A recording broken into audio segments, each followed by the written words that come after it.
gentlemen, we have called you together to inform you that we are going to overthrow the United States government. Do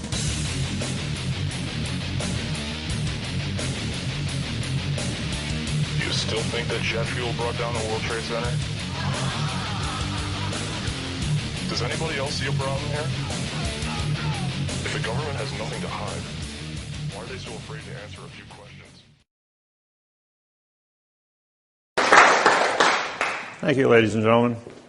Well, as you know, my name is David Wynn Miller, but I punctuate my name. George Washington, Thomas Jefferson, Abraham Lincoln, Benjamin Franklin, all punctuated the name same as I did. They were all 34-degree Master Masons.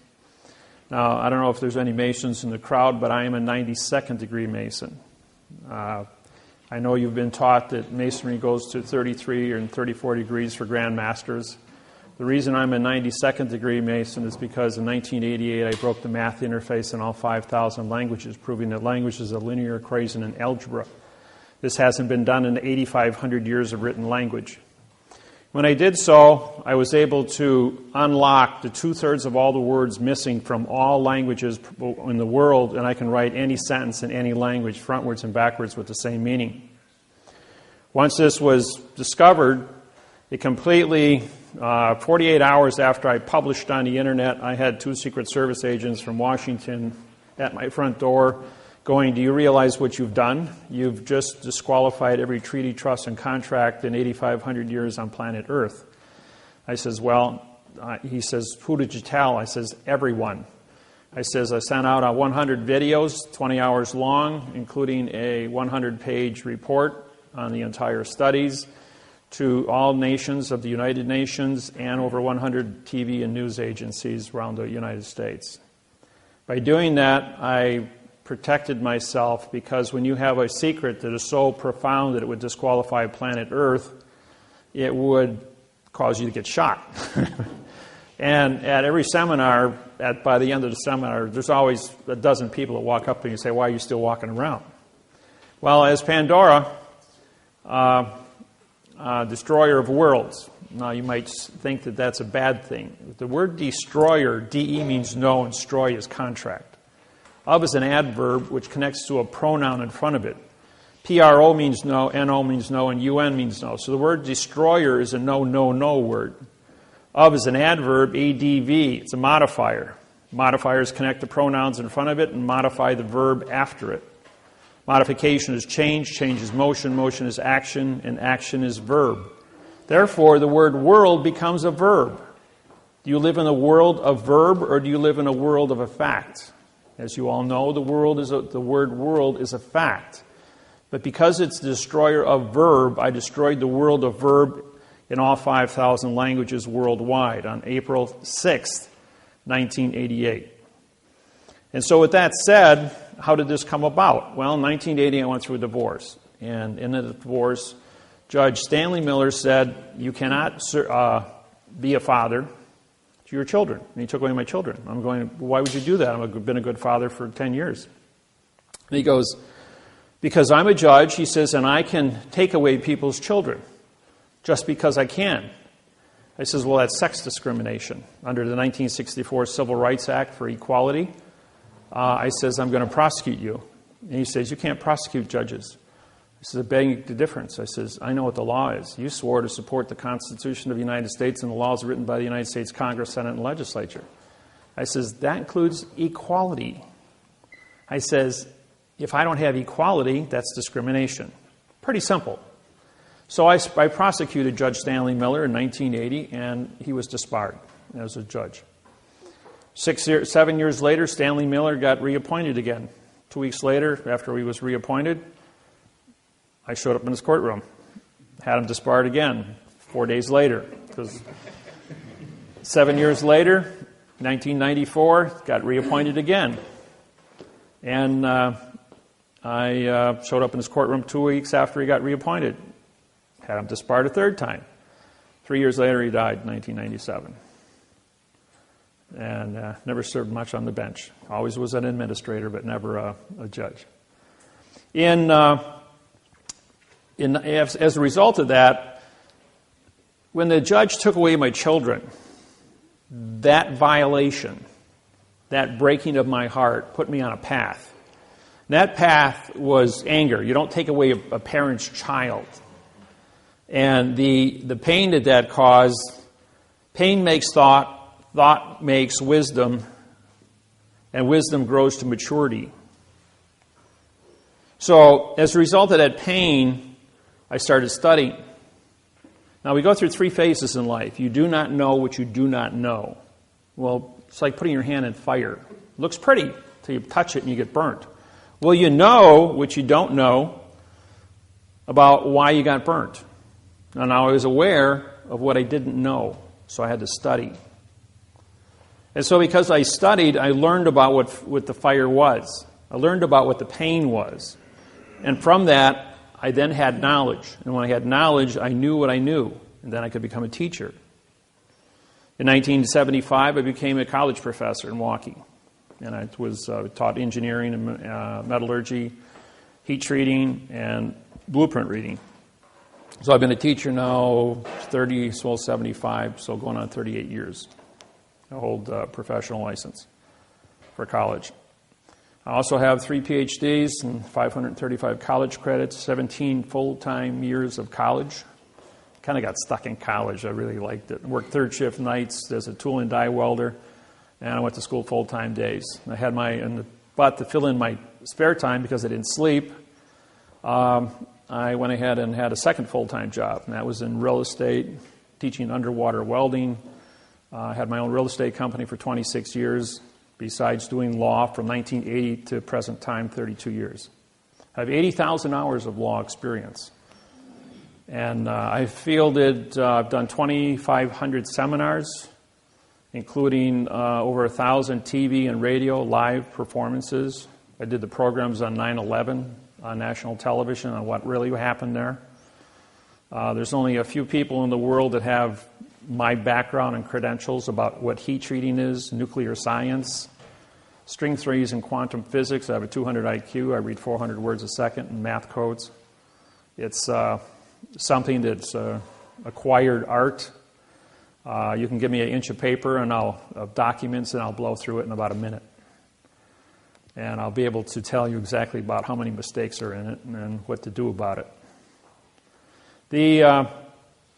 The program today is going to cover many different aspects. So I'm going to go through the parts of speech, which I wrote up here. It took 6 years of my life to discover this. It isn't really what you think it is. And what they teach you in school is not what you actually is actually what's going on. And this isn't to insult anybody, but all of you have a 2nd grade reading level. And it isn't just you, it's the entire population of the planet was instructed and through TV, radio, newspapers, and magazines to keep you in a 2nd grade reading level, because that way they could harvest the entire population of the planet. There's a few individuals called federal judges and chief federal judges at a state level that control what's called parsing, syntax, grammar, and the secrets therein. When I broke the code in 1988, I went to the United States Supreme Court. I walked in there in 1989, and I says, I'm here to prosecute William Rehnquist, Chief Supreme Court Justice of the United States Supreme Court. Immediately I was arrested for threatening the United States Supreme Court judge and taken into a closed room. Well, when we got down in that room, I had 6 marshals standing shoulder to shoulder surround me, and William Rehnquist came down from up in his chambers to see me, and I says, I have your signed confession for treason against the United States people. I says, I've used parsing, syntax, grammar against your opinion since you've been in office. He says, okay, guys, you can all leave now. Mr. Miller and I are going to sit in this closed room. You've already frisked him. He has no weapons. He doesn't seem to be of stature that can overpower me. And we're going to have a little discussion. So for the next 2.5 hours, William Rehnquist and I became very good friends. And until he died and I removed him from office in June of 2005, we were pretty good friends. I taught him syntax, the math interface on grammar, and he taught me all the secrets of the procedures of judges. But a lot of the things he taught me, he was in error of because 2/3 of all the words were missing from the procedures by which he wanted to formulate answers. Now, believe it or not, we are all actors in a play that have been already written. All of you believe that you have a certain amount of choice to make in life. But the fact is, and I will do this later this afternoon when we get into some history programs, that we are on timetables that run on 7-year international, on domestic bankruptcies and 70-year international bankruptcies. These bankruptcies control the planet for the last 6,500 years in all countries. All countries worldwide are controlled by the post office. Not the courts, not the judges, not the kings and queens, but the postmasters of the world run the entire planet, have for 6,700 years. Going all the way back to Pharaoh, henceforth the Masons. Now, a lot of you we're in this room today. A room is a closed area, so therefore it's a court. I'm going to show you a dollar bill here, which you're all familiar with, and on the back of the dollar bill you have the eagle, right? Notice the eagle's wings are turned up. If you notice the eagle's wings here are turned down, that's because it's a phoenix. This is Vatican rule, banking. And the flag here has yellow fringe on it. And the yellow fringe flag changes the dimension of the flag. This is a maritime braid for commerce. The fringe changes the description of the flag. It's under Army Regulations 840-10, Chapter 2-6. Allows for fringe to be put on military flags for parades. But anything you put on top of the flag cancels the contract of what a flag is. So even though you think you're looking at a United States flag, United, UN means no, and ITE is citizen. A no citizens condition of state flag. Controlled by Vatican banking. You're all under commerce. So who's the Vatican? They're postmasters. They work with Bern, Switzerland through the Universal Postal Union. On the 29th of September 2009, I did a seminar in Auckland, New Zealand. In that seminar, there were 90 Auckland tribal chiefs of the 1,200 tribal chiefs that live in New Zealand. I then made a statement that the post office since 1800 has never had a correct parse, syntax, grammar, law, rule, regulation, or code in any language with any people on planet Earth. As a result of that, 72 hours later, 3 days, the United States Postal Service, which since 2000 has had a quantumized postal treaty with myself and Russell Gould, my business partner, two of us make corporate. On the 27th of August, 1999, I sued the United States of America for the flag of the United States. I filed a new quantumized mathematical patent on the description of the flag of the United States, 1:1.9. And he used the correct grammar, called parse syntax grammar. As a result of that, on August 12, 1999, I owned the patents to the flag of the United States of America. And on August 13th, all flags had yellow fringe put on it because they had to change the dimension of the flag. Now, I don't know if you remember in 1968 when the astronaut, for those of you that are old enough, and I don't think there's a whole lot of you here that are old enough, the astronaut stepped off his spacecraft into his footprints on the moon, turned around, looked at Earth, and says, "Oh, look, Earth is a vessel in a sea of space." With that one single sentence, Earth is a vessel in a sea of space. That's maritime. The entire world put yellow fringe on every flag in all 250 countries, in every courtroom, in church, and office, making everything on planet Earth maritime. Maritime is controlled by the DOT, Department of Transportation, which is controlled by the Postal Service worldwide, Bern, Switzerland. Bern, Switzerland was established on the 22nd of October, 1871 in Hawaii. It was the first city, first country as an independent nation to sign an international bankruptcy with Bern, Switzerland for 2 cents to transport cargo anywhere on planet Earth. And as a result of that, within a period of a year, all 250 countries for a 2-cent postage stamp signed up to give the post office authorization to transport vessels for a 2-cent postage stamp. Well, as you know, people were thinking of mail. Just send a letter. A letter is a vessel. Well, the word vessel includes cars, trains, planes, automobiles, overland stagecoaches, pony expresses, and human beings. And by doing so, they then captured all commerce on planet Earth by contract for a 2-cent postage stamp. A year later, it went up to a buck a letter. But they got their foot in the door, and that was all that was necessary. Somebody left a little tiny article sitting in a newspaper in January 8th, 1872, on a microfiche dish in Honolulu, Hawaii, in the Iolani Palace Museum Archives building. Hightower and I went into that building that day, and we wanted to look for a flag of Hawaii. And they said, we guarantee there is no information in this building from 1869 through 1875. And I'm going, now, why wouldn't there be anything? Hawaii's the center of the Pacific.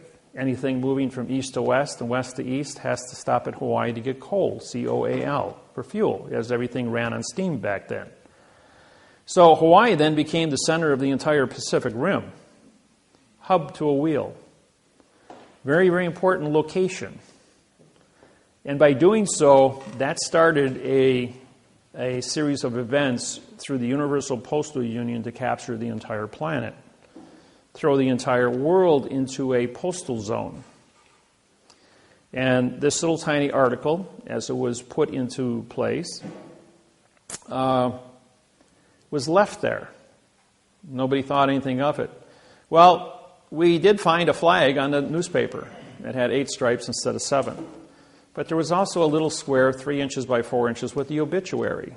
The obituary of the Portuguese Masonic Eye, the French Masonic Eye, the German scale, and the English scale. So now we had ordering all Masons in the Hawaiian Islands to come to Honolulu, Hawaii to pay homage to King Kamehameha V, who died on the 6th of December.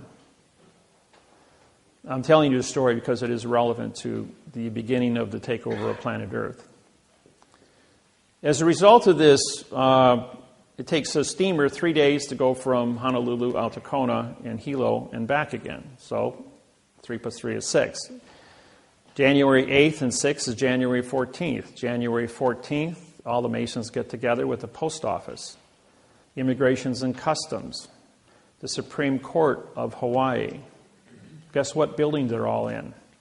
They're all in the same building directly across from the Queen's Palace in Hawaii.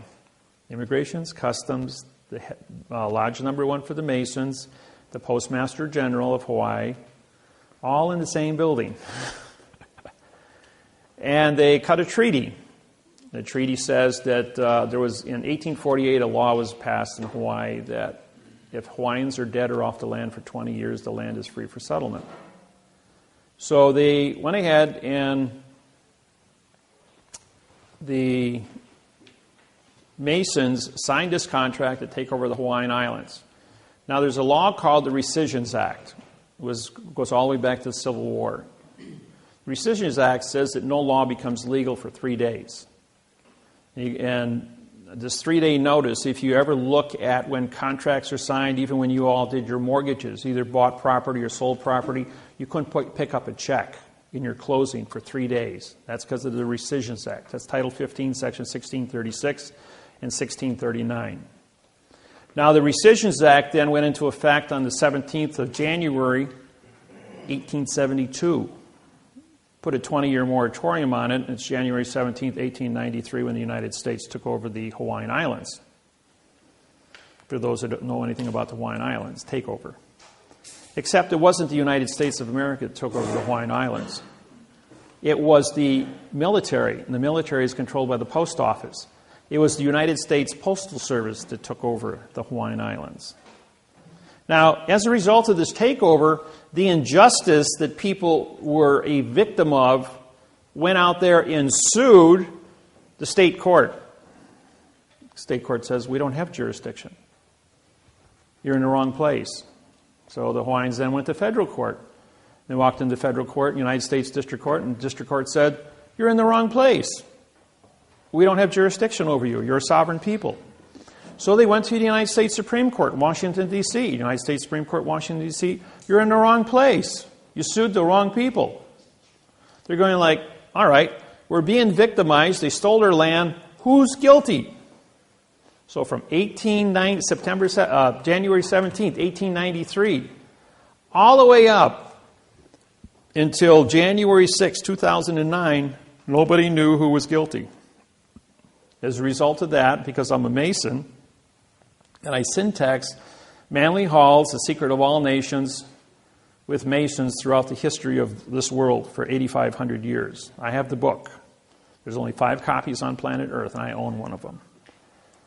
And when I syntax that book is 18 inches tall, 1 foot wide, and 2 inches thick. It's now 6 inches thick because of all the missing words were put back into it. It covers everything on the planet, every religion, the tarot cards, witchcraft, grammar, all the parts of speech, parse, how words come together. It's got all the secrets in it. But the secrets were only written in adverb-verb, not prepositional phrases. So when I rewrote it with the correct parse, syntax, grammar, I then had missing secrets. I did the same thing through the Quran for the Muslims, and I did it through the Bible, King James Bible. I was able to discover the secrets, putting me as the chief federal judge of the United States of America, prosecuting judges for the past 32 years. That's what I do. I prosecute judges. I'm the bad boy. As a result of this, the reason I told you this is because everybody wants you to walk into the state court. Well, state is undefined. You live in the state of Indiana, right? That's not a true statement. You live in the Indiana Territory. The state of Indiana is the name of the vessel in dry dock called your courthouse. All courthouses are foreign vessels in dry dock controlled by the Department of Transportation. In other words, the port authorities control vessels in dry dock. All judges in the United States and all courthouses are paid by the port authorities. That's a very big secret.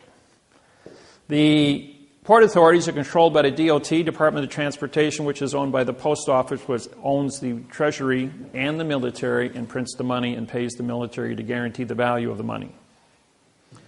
The United States District Court, United means no citizen. State is a condition of. District, D-I-S, means demon god of the underworld for T-R-I-C-T, trickery. This is Latin. In a closed area called court. So when you walk into the United States District Court building, you are in a vessel, a foreign vessel in dry dock. Could be a spaceship from any planet, but not from Earth. So you've left planet Earth. You are no longer in the territory of Indiana. Now, all the laws written in Indiana for Indiana people do not apply in a foreign vessel in dry dock. You speak a foreign language called Babel. You are a foreign entity. And as a federal judge, when you walk in front of me, what do I have in front of me? Do I have a document that actually says something, or is it written in adverb by babbling attorneys and lawyers? What I have in front of me are your vessels, your body. Hold a thought in your hand. Show me the three-dimensional object of a thought. Do you know that a thought is not of this world? A thought isn't found on the periodic table. It's not a solid, it's not a liquid, it's not a gas, it's not a chemical.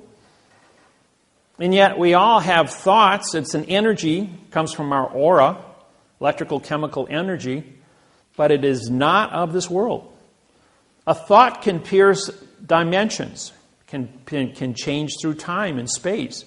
I can hold the entire known universe, which they say is supposed to be 8.4 billion years old from the Big Bang, in the palm of my hand with a thought.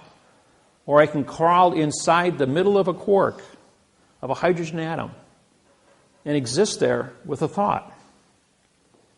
So a thought is a very unique thing. We can close our eyes every night when we dream. And we can be anything we want to be in this world of thought. And I know everyone in this room has had weird dreams at times. And in those weird dreams, you see things that don't exist in this world. Because you're probably transporting, because the thought is not of this world, into other realms, other planes of dimension. Well, this is what's unique. I can't see that as a federal judge. The only thing I can see in front of me is a vessel. Does this vessel come before me with the correct passport, with the correct paperwork, with a lawsuit written in the correct parsing syntax grammar?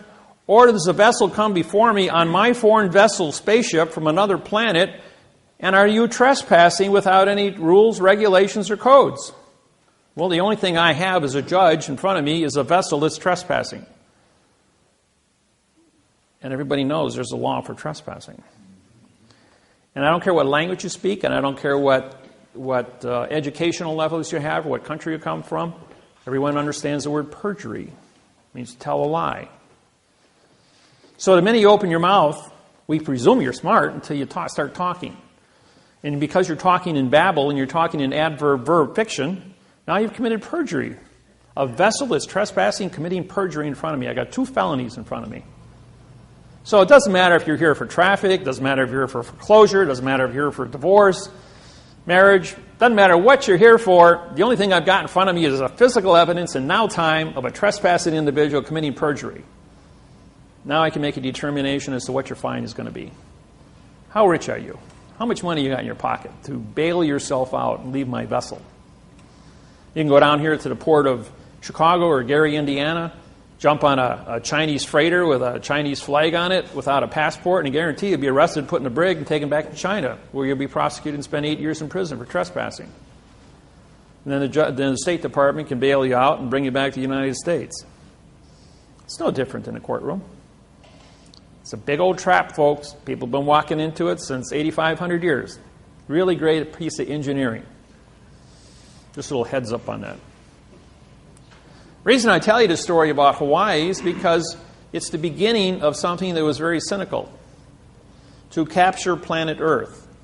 All money on planet Earth is controlled by the Postal Service. Who's on, what's the decimal point for 1? 1.00, right? Who's on a $100 bill? Benjamin Franklin, first Postmaster General of the United States of America. President Grant was a Postmaster General during the Civil War. A country divided into 1/2. Decimal point for 1/2 is 0.50. Who's on a $50 bill? Grant. Abraham Lincoln. No, go before that. George Washington, letter carrier, Continental Congress, 1875. And he was a letter carrier. And on September 17th, 1789, the United States of America signed the Constitution of the United States of America. And so, therefore, he was the first president. Pre, meaning no.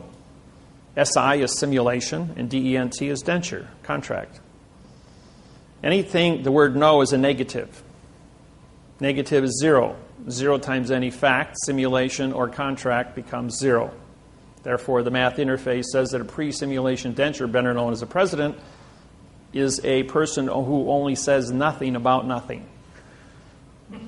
Have you ever seen a president that ever made any sense? Okay. I know it's a joke, but it's a good one. Yeah, it's all played out in syntax. So the grammar that's used for modification is what they keep us down with, what they teach you in school. Now, lawyers and attorneys are all licensed to lie. They write everything in adverb, verb, adverb, adjective, pronoun, and pronoun, adverb, verb. They don't use prepositional phrases because they're not allowed to use a fact.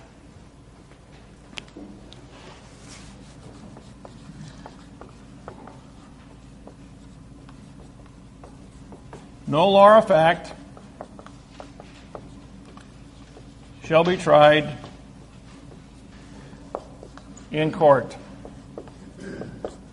And if you want to put that in there, of law, And everybody uses this terminology, attorney at law, attorney of law, whatever. Parts of speech. No is an adverb, it's negative. Law now becomes a verb, negative. Or is a neutral. Negative fact becomes a negative verb also. Shall is a pronoun in future time, connected to the adverb be, which now modifies a verb in past time. In is an adverb making court a verb. Of is an adverb making law a court a verb. Now we've got one jurisdiction, ladies and gentlemen. We have a verb law, a verb court, verb tried, verb law, verb fact. Now we have one jurisdiction called fiction, fraud, illusion. Every word in the English language, and I spent 8,000 hours in 2 years with a staff of individuals with dictionaries. We looked up every word in the English language that starts with a vowel and 2 consonants. It means no contract. Every word. Now, when you look at any contract or any newspaper or magazine, and you see the word starts with a vowel, A, E, I, O, and U, and it's used as a single syllable, it means no contract also. Opinion. O is no. P-I-N is to attach or grab. I-O-N is contract. Opinion. No attached contract. Therefore, that's why it's called an opinion. You can have a gain, G-A-I-N, and you put A in front of it, again, you have no gain. You can have an attorney, A-T-T, no tort. You can have an illusion, I-L-L, which means you cannot see a contract. Imagination, I-M-M. You cannot mangle. You can't mangle something, therefore there's no fact. So the imagination, I-O-N, means contract. A-N-T, E-N-T, I-O-N-T-Y. Any vowel that appears in front of a vowel that ends a word means contract. It's a 2-letter contract. That's how you can tell these things. This is called parse, P-A-R-S-E, parts of speech. S-C is Latin for speech. P-A-R is parts. So what I did was I studied parse. I studied syntax. Syntax is how 2 words come together. And the word grammar is how a sentence is constructed. Do you know that all grammar, a correct worded sentence, only has 1 verb in it? The average sentence written by an attorney has anywhere from 3 to 5 verbs in it. Some sentences have adverb, verb, adverb, verb, adverb, verb. The whole sentence is written that way. There's not even an adjective or a pronoun, a preposition, article, or a fact. When you were in school, 5th grade, we studied prepositional phrases.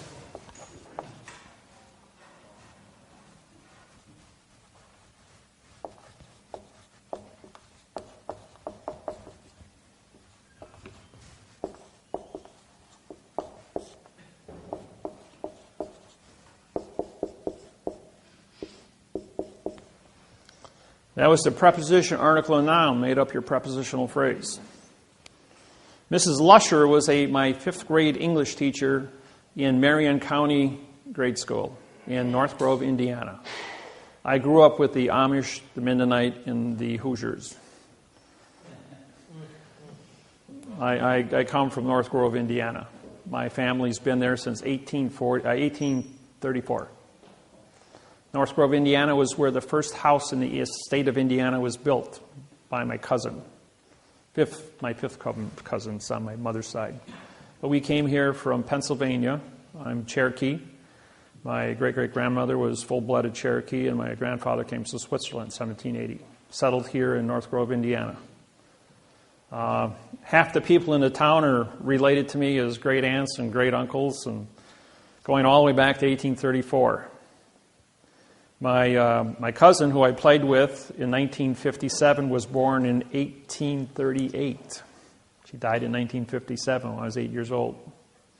114 years old she was, living in the same house her parents built in North Grove, Indiana. Isn't that something? She's in the Guinness Book of World Records. This is one of the oldest people living. And I think she's probably one of the oldest ones in Indiana. And I used to work on the farms with the Quakers and the Amish here in Indiana, cutting hay and driving tractors. And I had my fun playing in the hay, the harvest time. So I'm fully aware of the politics and everything. Mrs. Lusher, my English teacher, was my next door neighbor. We had an 80-acre farm with 40 pigs. We had 40 head of cattle, and we were farmers too.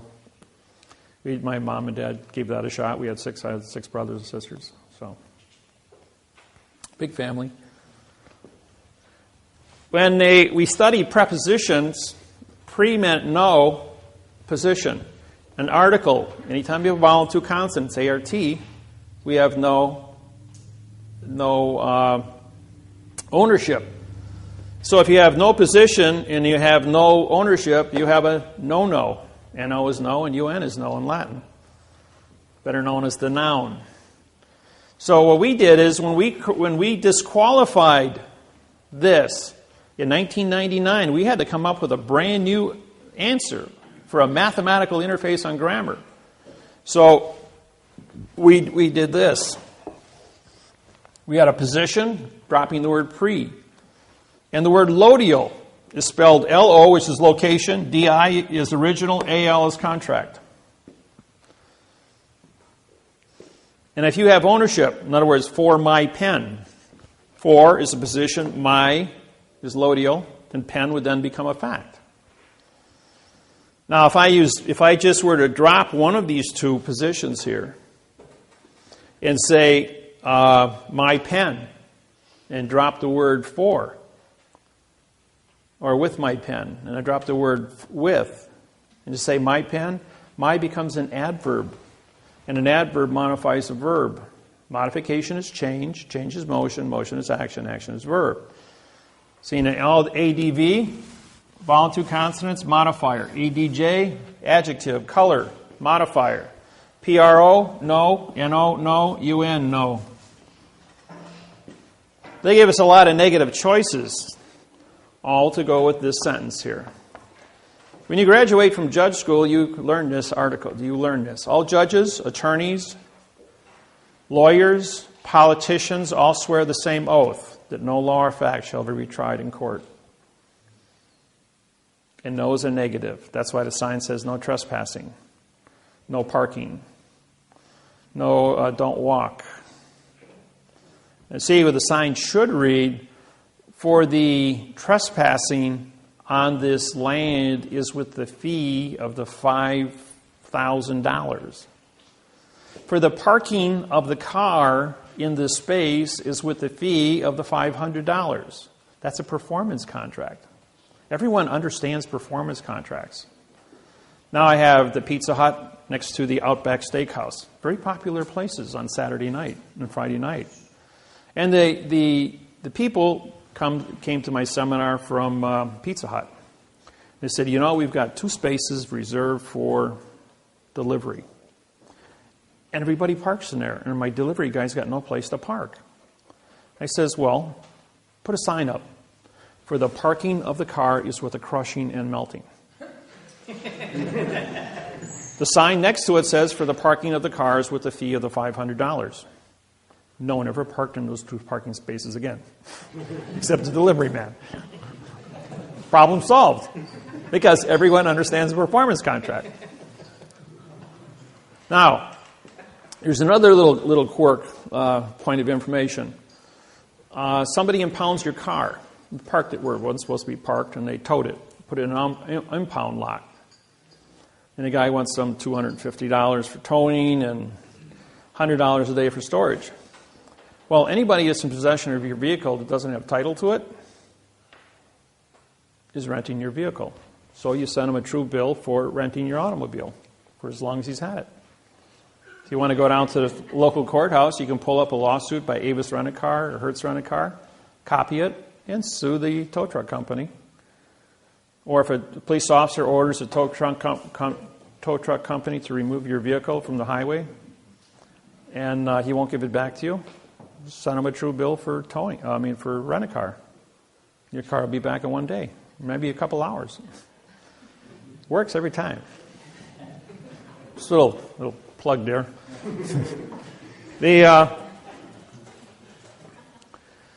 The fraud that takes place here is profound with the courthouses and the courts. And, people say, we're in court and the judge says, this is Judge Wasilewski, he says, David, after he took away my children in 1980, I went to trial 65 consecutive times, 2 weeks apart, under what's called a writ of de novo.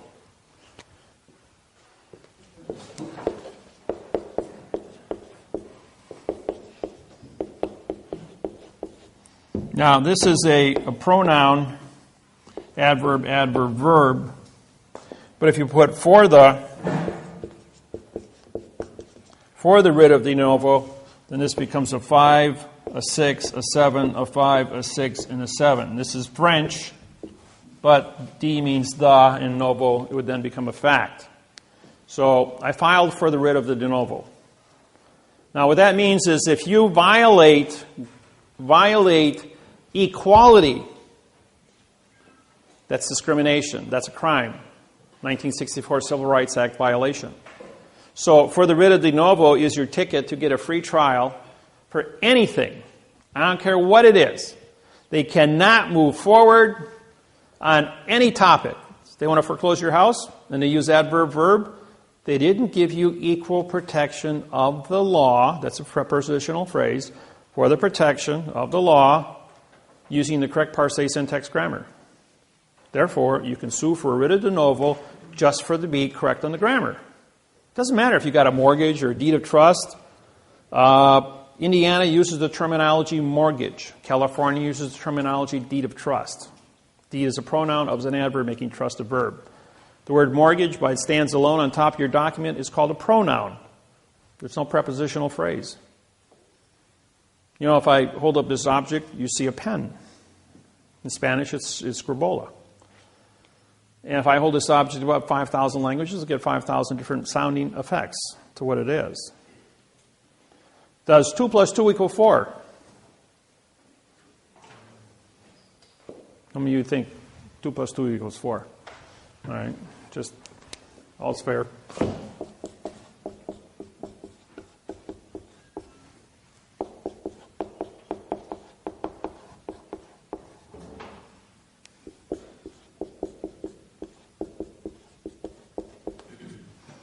Did you hear what I said, what I meant, what I said, what I said, what I meant, what I said? I can do this 150 different ways before I'm going to get it right. So don't ever presume what you think I said, because if my lips are moving, I'm lying to you. That's what a judge said to me. He says, all you got to do is prove it. He says, and in 8,500 years, Wasilewski says, no one has ever proved it. And I said to him, I said, I know what you said to me. You said to me, wait a minute. He says, you mean to say if I say yes, you're going to say no? He goes, yep. And if I say no, you're going to say yes? He says, that's right. And I says, all right. Does 3 plus 3 equal 6? He goes, yeah. He says, no one ever went to war over a math problem in the history of mankind. No religion, no political organization, no condition of state, no country ever went to war over a math problem. 2 weeks ago, President Obama and President Bill Clinton sat on the podium at the Republican convention on national TV. And the closing statement by Bill Clinton was, no one ever went to war over a math problem in the history of mankind, and we're doing it correct. That's an exact quote from all 2,500 seminars I've done. And by the way, I was Bill Clinton's counsel for the sex trial. Remember the phrase, for those that are old enough? The question was, what is sex? Bill Clinton goes, depends on what the definition of is.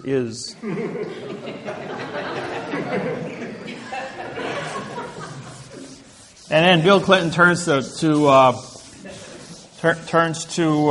the judge and says,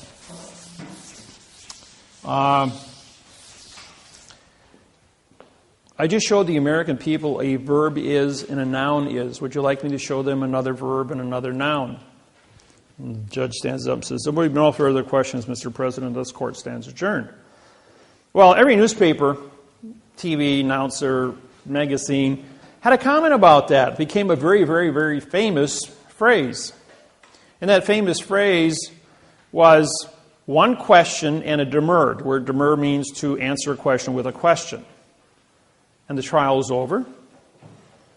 And so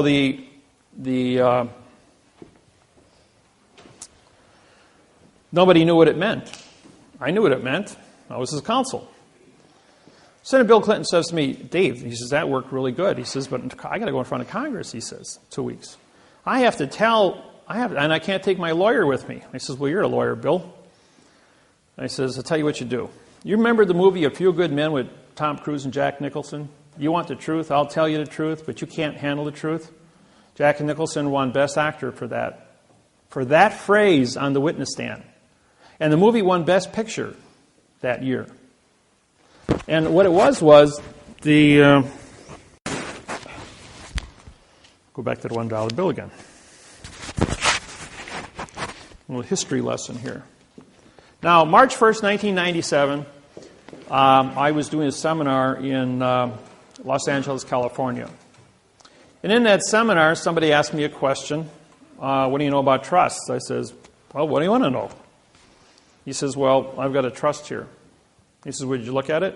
He says, sure. There's 40 people in the audience. Hands it to me. I says, well, this is garbage. He says, what do you mean it's garbage? I says, well, the parse, syntax, grammar is all wrong. So I went ahead and I took just the first paragraph and I syntaxed it, put it up on the board, told them what it meant. Then I wrote it in the correct language.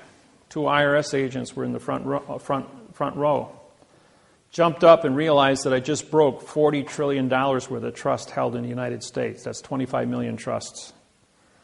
As they hit the door, trying to get out the door at the same time to get to the payphones, because back then we only had payphones, they locked their shoulders in the door jamb, and it looked like the Keystone cops trying to get out of a phone booth.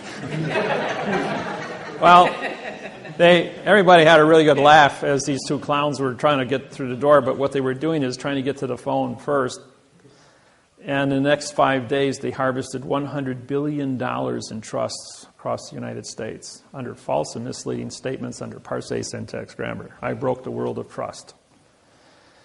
Well, what they did is when they took those $100 billion, they sold that money on Wall Street.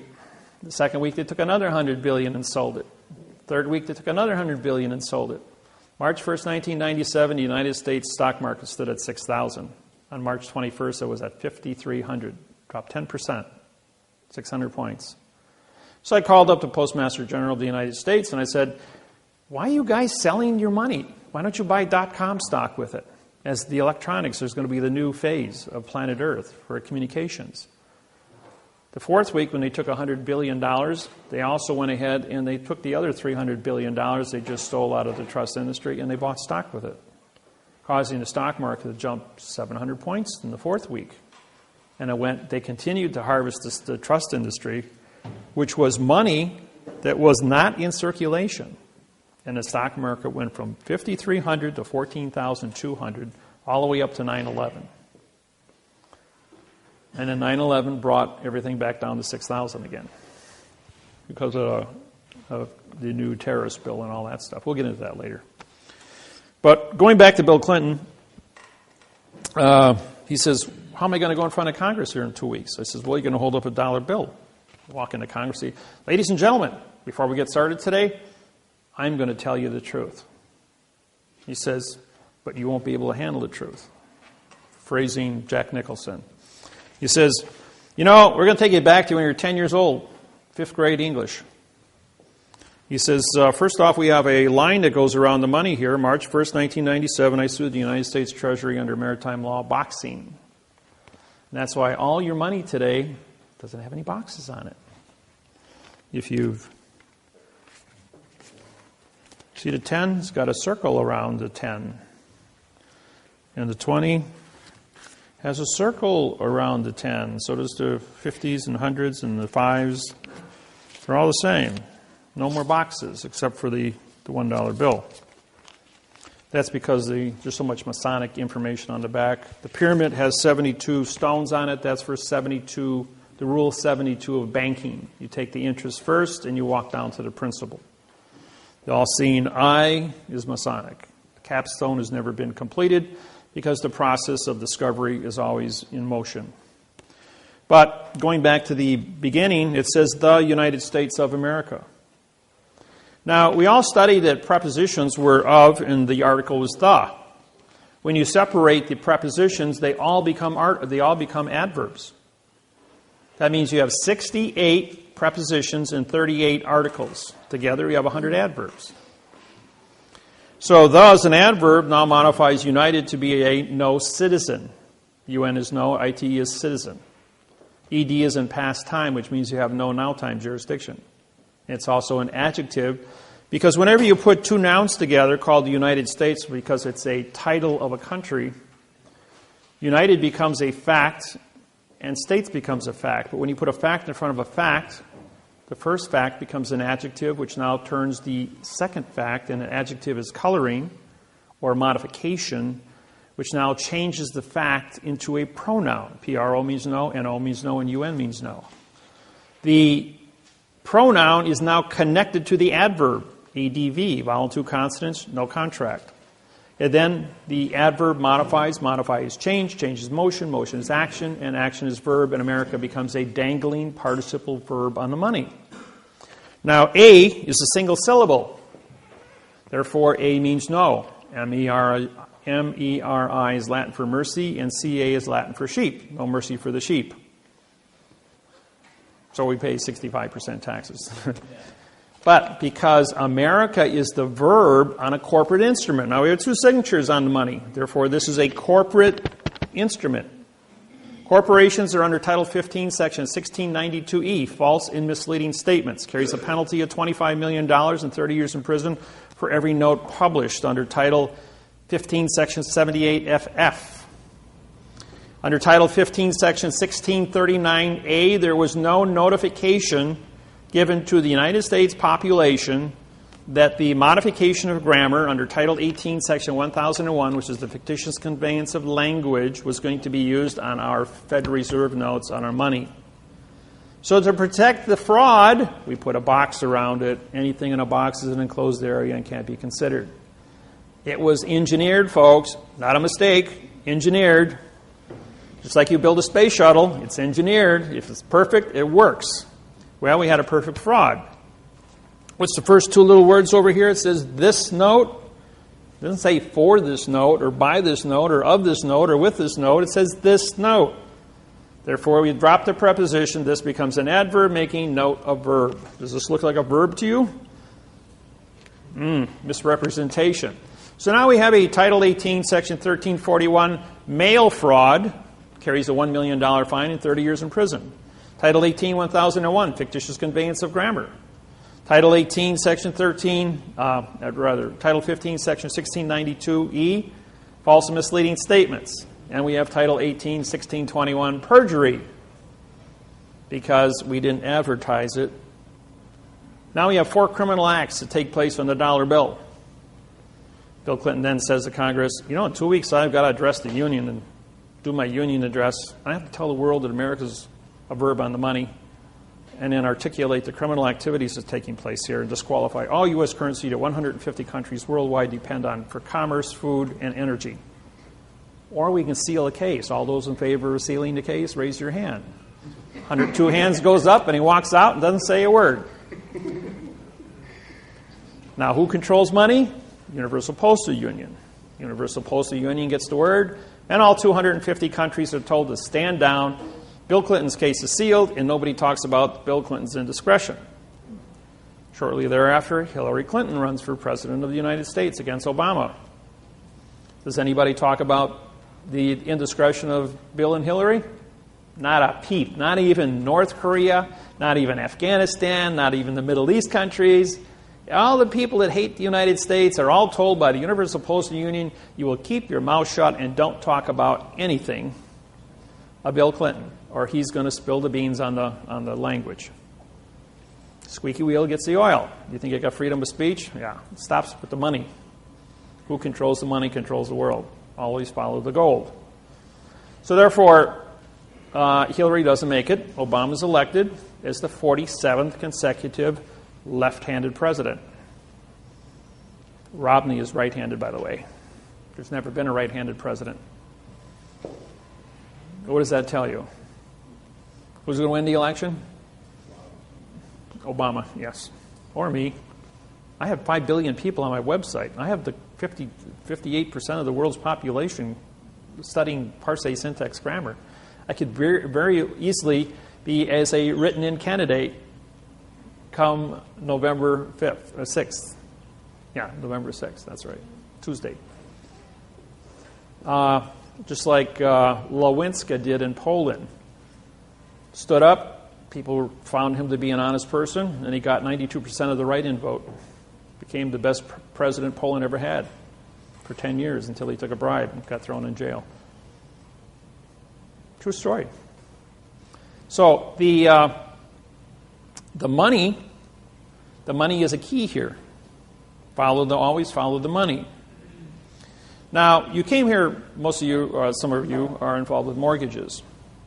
The mortgage that you are in possession of was written entirely in adverb, verb, adverb, adjective, pronoun, and pronoun, adverb, verb.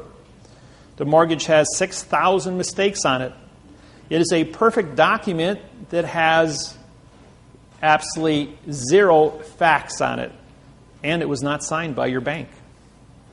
No mortgage in the United States of 64 million mortgages was ever signed by the bank since 1934. Stalin captured Russia, nationalized it in 1917. He went to Rothschild and said to Rothschild, I need money to fight the Bolshevik Revolution. Rothschild says, you can have all the money you want. Remove the article from your speech in Russian. And Stalin killed 80 million Russians who refused to use adverb-verb grammar. That was a secret. Because there was no TV or radio back then, it was very easy to genocide a population and without having anybody know it. They did the same thing in Hawaii from 1800 to 1829. 38,000 Hawaiians had their heads cut off because the Hawaiian language has no vowel into consonant conception, and they use prepositional phrases. And because they wouldn't speak an adverb-verb like the church wanted them to study, they cut off their heads. And finally, after doing enough of them, people got the message that if we don't follow this new adverb-verb program, then we're going to be dead. So that's how they captured Hawaii. So this brainwashing of the adverb-verb scenario became relevant. And so Stalin was able to get financing and captured Russia. In 1934, Mao Zedong nationalized China, which had 1,200 dialects. Now they only have 4. So we need usually 3. I just came back from 23 days in China. That was quite an eye-opener, going to China. Everything you hear about China, total nonsense. I'm here to tell you, it's total brainwashing. Those people are...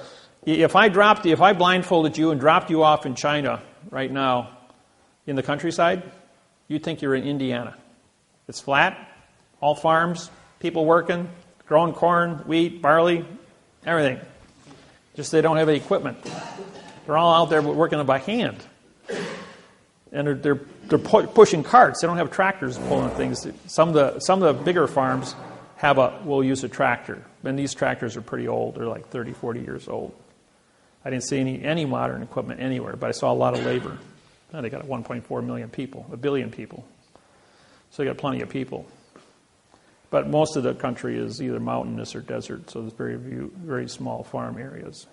I drove probably 600 miles totally around China's countryside. When I got off the plane in China, I was met by a translator, as I have held an ambassadorship with China since 2002 as a result of with the United Nations and my plenipotentiary judgeship. So when I showed up in China, they met me as a returning ambassador to China, and I was put in the presidential suite at the Bird's Nest, which is the Olympic Village in Beijing, for 10 days with a chauffeured limousine at the state's expense. But then what they wanted me to do was syntax, their electronics program. So I took a 1,800-word patent on a new electronics cell phone. The new cell phone is transparent aluminum, 3 by 5 inch screen, 3D holographic. It has a 200 lumen video projector. And then when you set it down, it has pop-up AirTouch keyboard, just like Minority Report. Really state-of-the-art stuff. And it's not a 4 gigabyte, it's 1 terabyte. We're talking 128 gigs on a 20 nano chip to a terabyte for efficiency, memory. The 200 lumen is in high resolution Blu-ray, and it puts out a 4-foot screen. Set it down next to your computer, it talks to your computer, transfers all the information from your computer into the cell phone and puts it up on a 4-foot screen. It also has a 2-inch by 2-inch transducer, it's called a subspace transducer. It's a microphone, it's a speaker, and it's also an antenna. Has a 38-mile range, can operate 100 feet underground, underwater, can read minerals up to 100 feet underground because it works in subspace. Now think of the hydrogen atom. You have an electron and you have a proton. This goes into space between the electron and the proton. As you know, all objects that we touch are held together by atoms. Atoms run on electromagnetics. But this operates in the space between the atoms and the electrons in subspace. Therefore, it can transmit 38 miles between towers and also operates underground. So this is the next stealth technology. That doesn't exist anymore with this new technology. The military's had this for 12 years and has been declassified because all the other militaries in the world now have it, so they're going to make it available to the public. So this is going to be the new cell phones coming out. Even though your Galaxy 3 might be pretty special at the cell phone store, this next generation cell phone is going to be something else. It's going to be Star Trek material. And, well, you've got a really good patent here, right? Written in adverb verb. And I was at this meeting with 5 electronics firms that the Chinese government invited me to be there. We had the guy that developed the subspace technology back in 2000, Michael, and Joseph was a Nikola Tesla electronics genius. He built 4 of these Nikola Tesla coils. So bring these 2 guys together, and they got this great electronics patent. But what's an object, just like this pen, what's an object worth if you don't have a patent for it that's written in quantum language? They can be protected worldwide. So they brought me in because I'm the only guy on the planet that writes quantum. So we went ahead and we showed it. We brought in 2 university professors from Beijing and 1 from Hong Kong on grammar. And they looked at it and said the patents couldn't be rewritten in less than 4 months. I says, well, give me your patents and I'll bring it back tomorrow morning and we'll all get together. So I rewrote it overnight. It took me 8 hours to write 1,860 words in quantum and restructure it. So every sentence was certified mathematically frontwards and backwards. So when we went ahead and we brought this patent back the next morning, we had 2 3-star generals, 1 2-star general was flown in. We had 5 electronics firms, 3 translators, and the 5 presidents from the electronics companies. And they said, and there was 1 nuclear physicist from Beijing also, as I've got a 4-year background in nuclear physics, because I was with the Polaris submarine program for nuclear degeneration of steel when exposed to plutonium for reactors. I did the work on that. They came back and said it would take 4 months to do a translation. I did it in 8 hours. Then they said, can you write it in Chinese? I says, well, I don't speak Chinese, which is, as you know, symbols compared to our alphabet. I don't speak it, read it, or understand it, or write it. So I got on Google Translator, and word by word, it took me 1 hour to do 1,860 words. And I rewrote it in quantum Chinese, frontwards and backwards. Then he asked me, could you, because I reprogrammed my computer immediately as I worked the math interface on this, I then had interfaced the math program in 150 other languages. And my website is also written in 150 different languages. So it took 1 hour for me to translate from quantum English to quantum Chinese, and it took me 1 minute to translate from quantum Chinese to quantum French, German, Italian, Spanish, Arabic, and in Indian. And what they realized was that now they have a quantum program for a $20 trillion a year jump in contracts for international trade. We also gave them the international transportation of money contracts to transport money between one country and another for the new international quantum banking programs that Russell Gould and I have put together. All 150 nations worldwide have been given the patents to this technology for free. I've made this all available so the whole planet can switch over simultaneously. You can't have a world of fact and the world of fiction exist simultaneously, as fact and fiction can never meet. So in 2000, we educated the entire planet banking industry, and we gave them all of these 115-page bank treaties written in quantum grammar. It took us 7 years to put together. This is a 32-year program, by the way, that I've been working with personally. And been in the architect of this whole thing to change the entire planet from a world of verb into a world of fact, so no one can ever go to war again. Now, what's important about all this is that mankind has been throwing stones at each other because of international communication treaties, because miscommunications. But no one ever went to war over the math problem. Now, how many of you know about the object in Greenland? A couple of you, okay. Well, for those of you that don't know, there is a spacecraft that has melted out of the ice in Greenland. As you know, the North Pole has melted completely. You can go from London to Moscow or to Russia by going over the North Pole now. All the ice cap is gone. The last place that has ice on it was Greenland. Greenland had a 18,000-foot ice cap on it. Well, the spacecraft that is anchored in the center of Greenland created the last ice age 50,000 years ago. It's a weather machine. It's 55 miles wide, 300 miles long, and 2 miles high. The people that lived in it were called the Mois. If you draw a straight line from the spacecraft to the Washington Monument in Washington, D.C., through the Yucatan Peninsula Great Pyramid at Mitsubishi, it ends up on Easter Island where the Mois have been dug out of this dirt. The heads on Easter Island? Well, 2 years ago, they finally went ahead and they excavated, and they're all 65 to 85-foot people, full-body carvings. And these were the people that lived in the spacecraft that was uncovered that's melting out of the ice in Greenland. So when you think we've been alone, these people have been up there for 50,000 years. The spacecraft is still active after 50,000 years. It has a 200-mile dampening field where no electrons can flow into it. In 1947, a B-52 bomber flew into that pattern, into the dampening field, when trying to fly between Maine and London. As a result of that, they lost power and crashed in Greenland.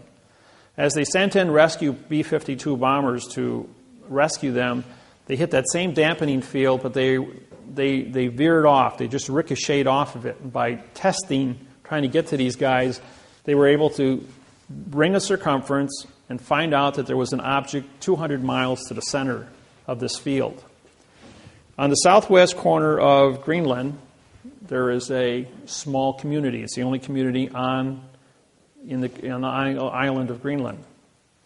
That community is a military post, CIA, that uses a compressed air generator to operate diesel engines to run a Caterpillar to run back and forth to 200 miles from the base to the object in Greenland. A lot of our technology comes from the reverse engineering out of the spacecraft. It is still functional and is still in operation. So it's pretty important what this thing is. All the nations worldwide are up there with the United Nations, and they're all working together. The point is that we're not alone out here in this universe. The reason I bring this up is if no one ever went to war over a math problem amongst humans, don't you think it would also be logical that we wouldn't go to war with E.T. when he shows up? And if E.T. does show up, what are we going to do? Babble? Start a war between another planet because of miscommunications? No, we need a communication base that is so mathematically certified, both frontwards and backwards, that when we say something, it means exactly what we say, so that there is no subjective interpretation, translation. So it's very important for us to be correct 100% of the time when we're dealing with ET. Otherwise, they're going to throw a rock at us like they did 375 million years ago at the Yucatan Peninsula and get rid of the dinosaurs, which you all know about. So we don't want to have rocks thrown at us.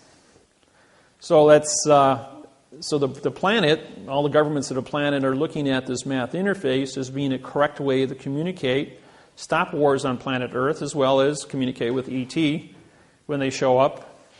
And as many of you who do the research and get on the internet know that there's probably a lot of different ETs already influencing this planet with all of our little toys that we have, our cell phones and computers and TVs.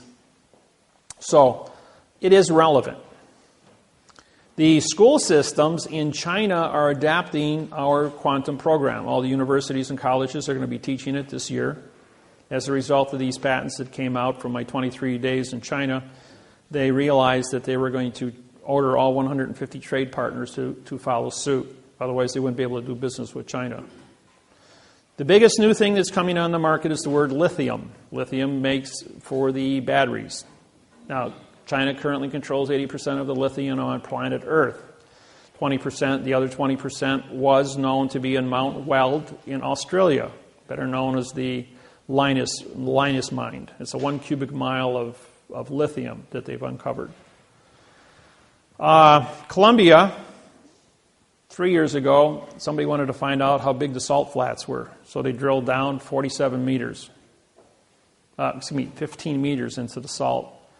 And they found a 25 square mile a pure lithium bed of lithium. Enough lithium for the next 200 years to build about 600 billion automobile batteries. Yeah.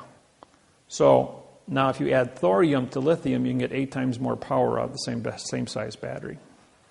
Think of an ordinary car battery made out of lithium thorium that would have the power to drive a car 400 miles with a 4-minute recharge. That's all. Now, that's technology. I know battery technology. I built my first perpetual motion motor when I was 16 years old, my first laser beam when I was 12. I've been on the cutting edge of weird, futuristic stuff ever since I was a little kid. And if you do enough research on me, you're going to find out that I was taken when I was 8 years old. I went into a UFO for 3.5 hours. They put a machine on top of my head.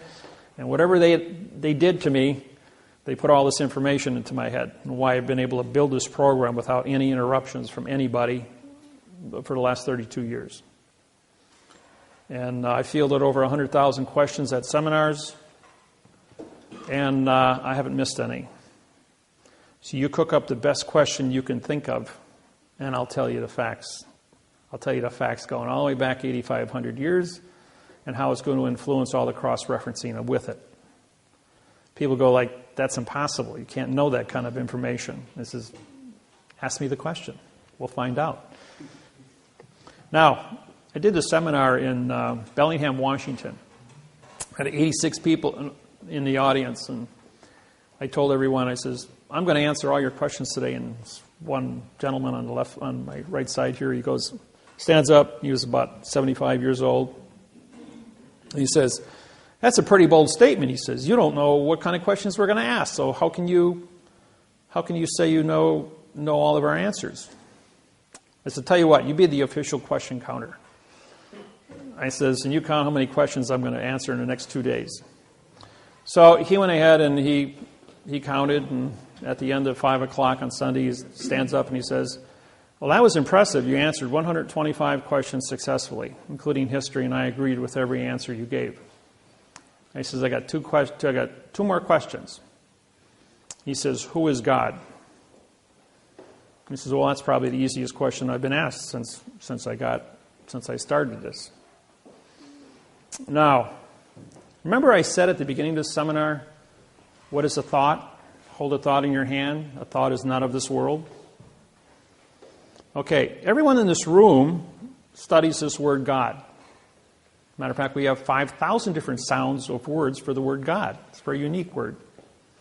Now, you also, when you study God, you also study the devil, or what evil is. So you have to, it's called perspective. You have to know what's good and you have to know what's bad. So you have an understanding of what choice is.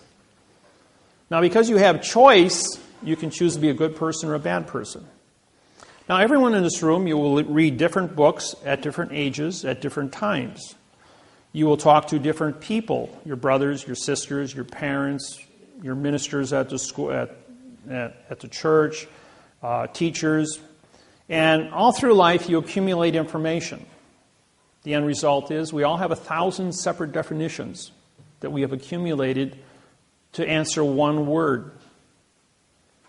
So, and that word, God, because you all have 1,000 different sources of research to answer that one word, now says that God has created man's image. Image, imagination, creation, art. So each one of you formulates your own definition based on your own subjective interpretation of your own educational capacity, your own IQ. IQ is based on the amount of percentage of your brain activity that you use for thinking. To come to a conclusion, to stand in front of a mirror, look at yourself and say, I know who God is, based on these definitions. And no one, I don't care who you are, can tell you who your God is because they weren't there for your 1,000 points of study. And everyone in this room has a different 1,000 points of study and answer the same word. And you also have 1,000 points of study to answer the bad things. What is evil? What is wrong? What is a lie? It's called perspective. So we all choose to be good. We all choose to be correct. And we all choose to stand in front of a mirror and look at yourself and say, I know who God is. And I believe in that person. Or I believe in that entity. And that's the definition of who God was. And everyone in the audience applauded. Because who is it? It's your own subjective interpretation of what you understand that word to mean, based on your ability to look yourself in the eye and say, I accept this to be the fact. And that's as simple as it gets. He says, okay, he says we all agree that that's the definition. He's got one more word for you. What do you know about women? And I says, absolutely nothing. He says, see, you can't answer every question. And 38 women stood up and said, that's the right answer. And all the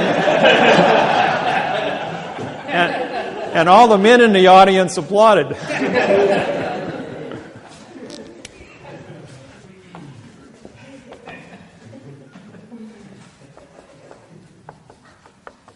We're going to go through a sentence structure now.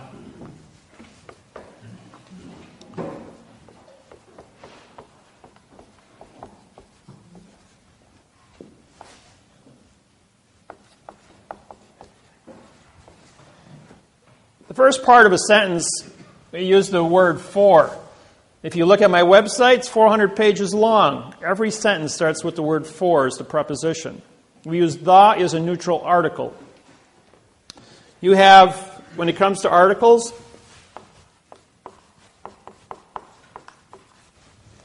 or what we call lodio, we'll put a square bracket because this means no contract. You have a, and, the, this, these.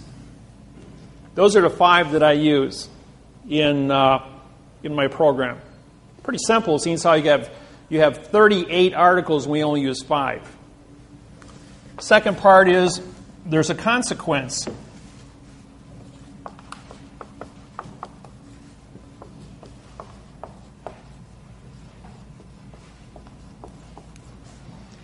Now, a consequence is a fact.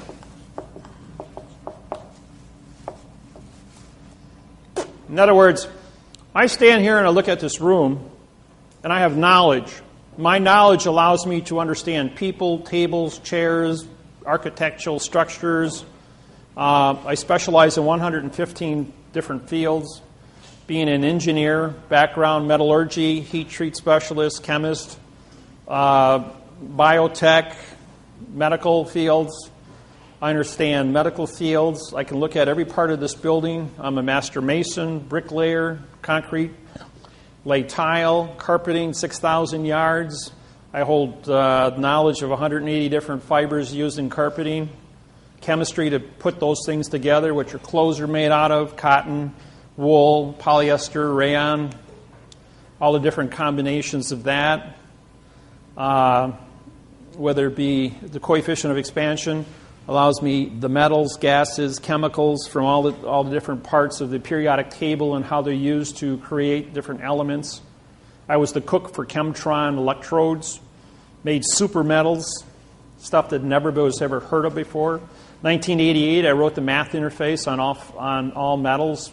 It was called the polymer technology, proving that all metal is plastic, that all glass is plastic, that all plastic is plastic. And so the consequences of having knowledge creates a cause. As we get older, we acquire more and more knowledge, which allows us to understand the consequences of the facts. The third thing we're going to do is we're going to think. Thinking, I'll put that in ing. Thinking is a verb, which is motion.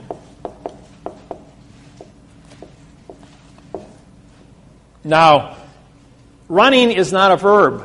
Jumping is not a verb. Driving is not a verb. And thinking, you have to think before you can do all these things. Order of operations, folks. You always have to follow the order of operations to have a legal contract. Even writing the sentence. Writing the sentence is not see the pen. See is a pronoun, the is an adverb, making pen a verb. That's a second grade reader. See the ball. See Jack run. See is an adverb, making now run to Jack to be an adjective of the word run, which is a pronoun, which means nothing. You see, these are first grade readers. They're a complete lie. Don't get your kids tied up in that. You want to teach them how to read? Go to my website. That'll really fry them.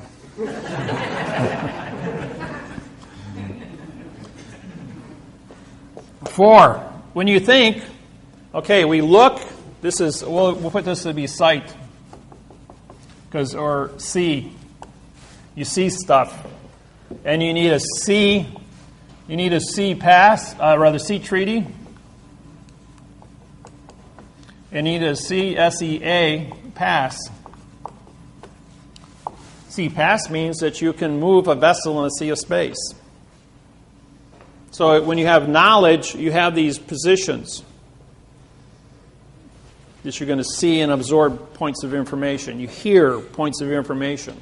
You're using your 5 senses to absorb information.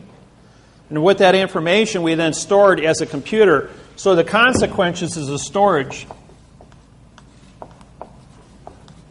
Just like a computer. And we keep all this information in until we're asked the question. Then you go into motion. Just like when you enter in the keyboard. You might put stuff in, it's going to store it. When you want it out, you hit enter, ask it a question, you hit enter, and it does a search. It goes thinking, and now gives you a claim. With is a possession.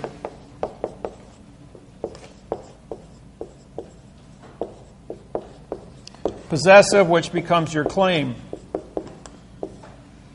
Now, claims are, you only have 2 different things. You either have a plus or a minus.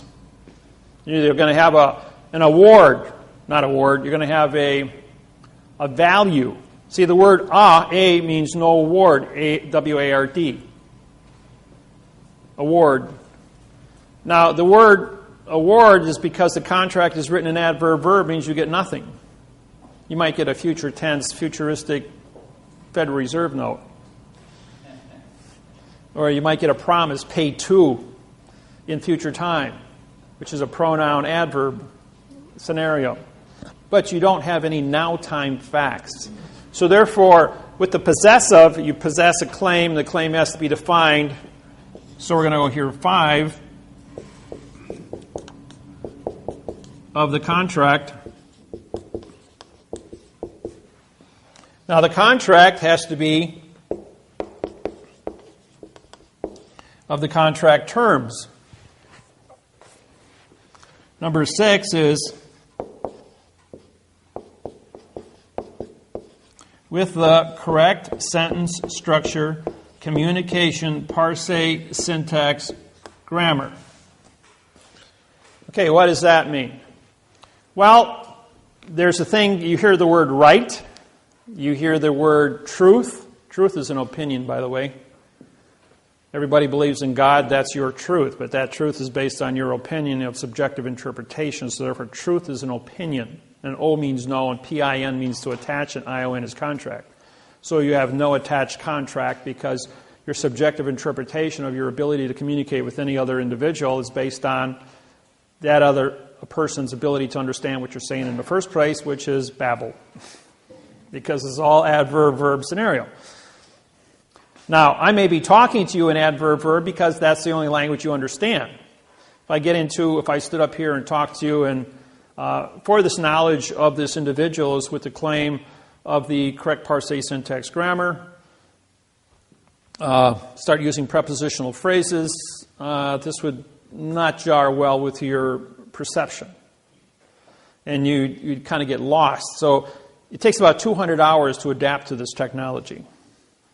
And you will get a migraine headache because you're all brainwashed not to see an article. You might think that's a joke. It's not. Sublimic messaging through TV, radio, newspapers and magazines, school books have been there your whole life, right in front of you. We hide it in plain view, just like we hide a flag in plain view, and we cancel this contract by putting a Coke can on top of the staff, which is a phoenix in this case. If the wingtips are down, it's a phoenix. If they're up, it's an eagle, which is postal. So you can either be under postal guise or you can be under the Vatican guise. Either way, you're under somebody's guise. G-U-I-S-E. It's not a disguise, it's a guise. G-U-I-S-E. Dis meaning no, guys. This means no, by the way. Finally, number 7 is by the author.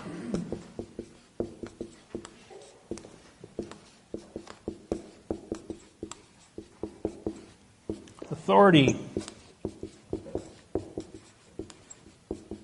Authentic. Authorization. And what's the symbol for gold on the periodic table? AU. He who holds the gold makes the rules, has the authority. Ever wonder why gold was the key? Why it was AU and not something else? Because gold is spelled G-O-L-D. Not AU, but AU is authority. And throughout history, gold has been the medium, going all the way back to the beginning. About 8,500 years ago, they decided that gold, because of its beauty and both its ability to withstand tarnishment, would be used as a standard metal on this planet. It's also an industrial metal because gold is a molecule that you can make a 128 gigabyte circuit board on a 20 nano chip. And a single atom of gold can be a transistor, a capacitor, a diode, based on its configuration and where it appears in the circuit board. They would build a circuit board against that wall with 128 gigabytes of information on it, and then photocopy it onto a 20 nano chip, and then grow that in a cloud chamber of argon. And that's how they would build those chips. So that's how technology, and then he's just stack them together. Everything's done with laser welding, electron beam welding, because the computers are unique. They build themselves now. A 1/4 inch green 1/4 inch quartz crystal run by 2 green holographic lasers are an 800 gigabyte processor with a 64 terabyte memory capacity. The speed of light is 186,000 miles per second. Information is recorded inside a quartz crystal. Our human brain is a 500 terabyte capacitor. That's what you're rated for, 500 terabytes.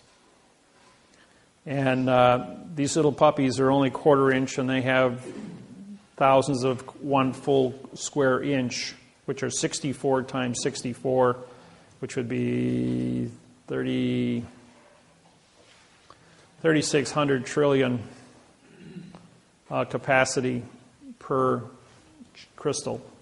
And they have thousands of these banks of information run on green holographic lasers. Computers are building computers today. They have advanced. We've had artificial intelligence to make determinations about what a lawsuit is and how it's run at the United States Supreme Court for 12 years now. About 2000 is when they implemented the artificial intelligence to make decisions. And when the computer figures out that we're the virus, enough said about that. So, these are the parts of what a sentence is. Now, a sentence has to be written frontwards and backwards. If you notice, we have for of, is, with of, with, by. Now, after the with of, we can have as many of these, like I have one sentence in the book, last page of the book here. This is my book. It's 96 pages long. It's written in 9-point print. It's the only book in the world that's written in quantum language. I have no competition. I have no plagiarizers anywhere on the planet.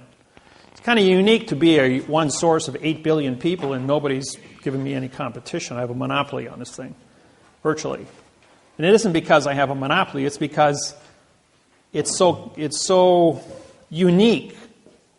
The condition of math, the condition of a fact in a world of 8 billion fictions is so unique that it stands alone and there's no plagiarizing. All the judges, all the attorneys on planet Earth in all languages have been ordered to search history. Go into the archives of written history going back 8,500 years. Is this an original program? The answer was yes. This whole thing is 100% original. That there's never been anything like it on the planet for communication skills. So the books took me, this is 8,000 hours or 80,000 hours of my work put in 96 pages. This is part of it. All the new stuff is updated on the internet, on my website. But this gives you about an 80% solid base that you can hold in your hand and read. And it takes about 200 hours. I charge $200 for the books because they're the only ones like it on the planet. There's no competition for it. So they're very unique. People that have them guard them. They don't treat them like garbage, like the local newspaper, because when you put value on something, it becomes valuable. If I gave you this marker, you'd use it, put it down, and walk away. If I charge you $200 for this marker, you'd put it in a glass jar, put it up on your fireplace, and say, "That's valuable." Because of what it means to you. Education is the same way. You go to college and you pay for an education, you put value on it, you stay awake in class. If somebody else gives you a scholarship and your schooling is free, you sleep through class. Or you put a tape recorder and say, "I'll study later," but you don't learn anything. Yes? So does it teach you how to write sentences or to read? Yeah, it's got all that. As a matter of fact, the back of the cover page, this is the key to the book. This one page took 6 years of my life to write, 12,000 hours of study, to go and travel all over the United States. I spent a great deal of time in the fifth basement under the Philadelphia Library. It's a top-secret library facility with books that go back 600-700 years. And once I get into the old books, I can syntax 2/3 of all the missing words.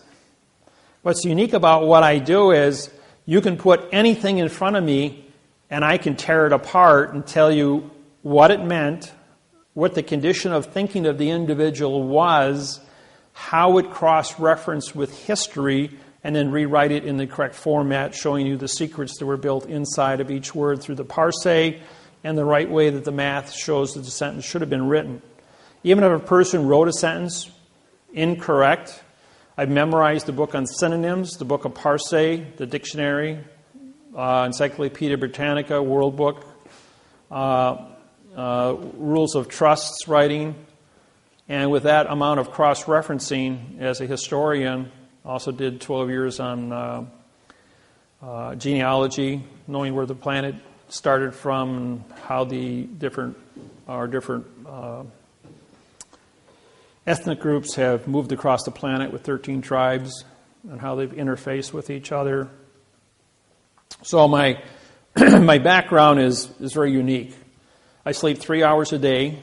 I didn't sleep for 8 years completely. I was, for those that don't know, I died on December 3rd, 1975. I had my right kidney removed. Both of my adrenal glands were surgically removed by a South Korean doctor in an operation. I had gotten sick. My right kidney was killed I was caught in the 1968 riots in Milwaukee, and they kicked my right kidney like you tee a football off 7 times.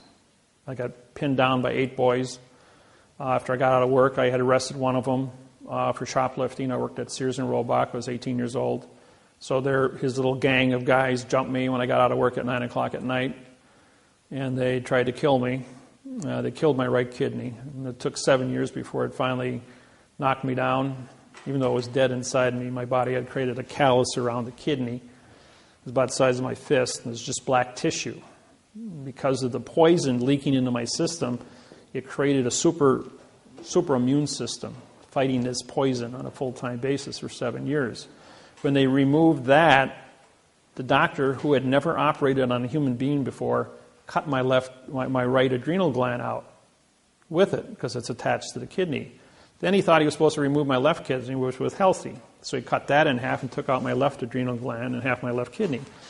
Well, it left me, I went into anesthesia shock, and I was flatlined. I died on the operating table. They couldn't jump start me, and I wound up in a morgue, cut in half with my heart hanging out of my chest for 35 minutes without a heartbeat.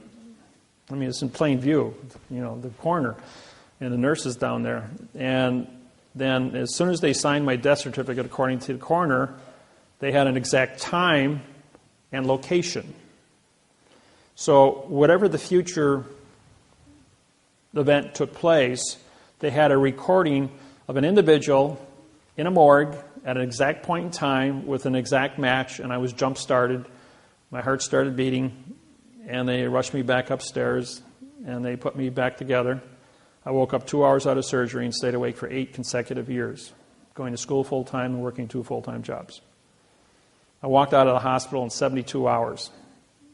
Recovery time is 2 weeks for the loss of a kidney, and I walked out in 72 hours. So I got on this kick of studying.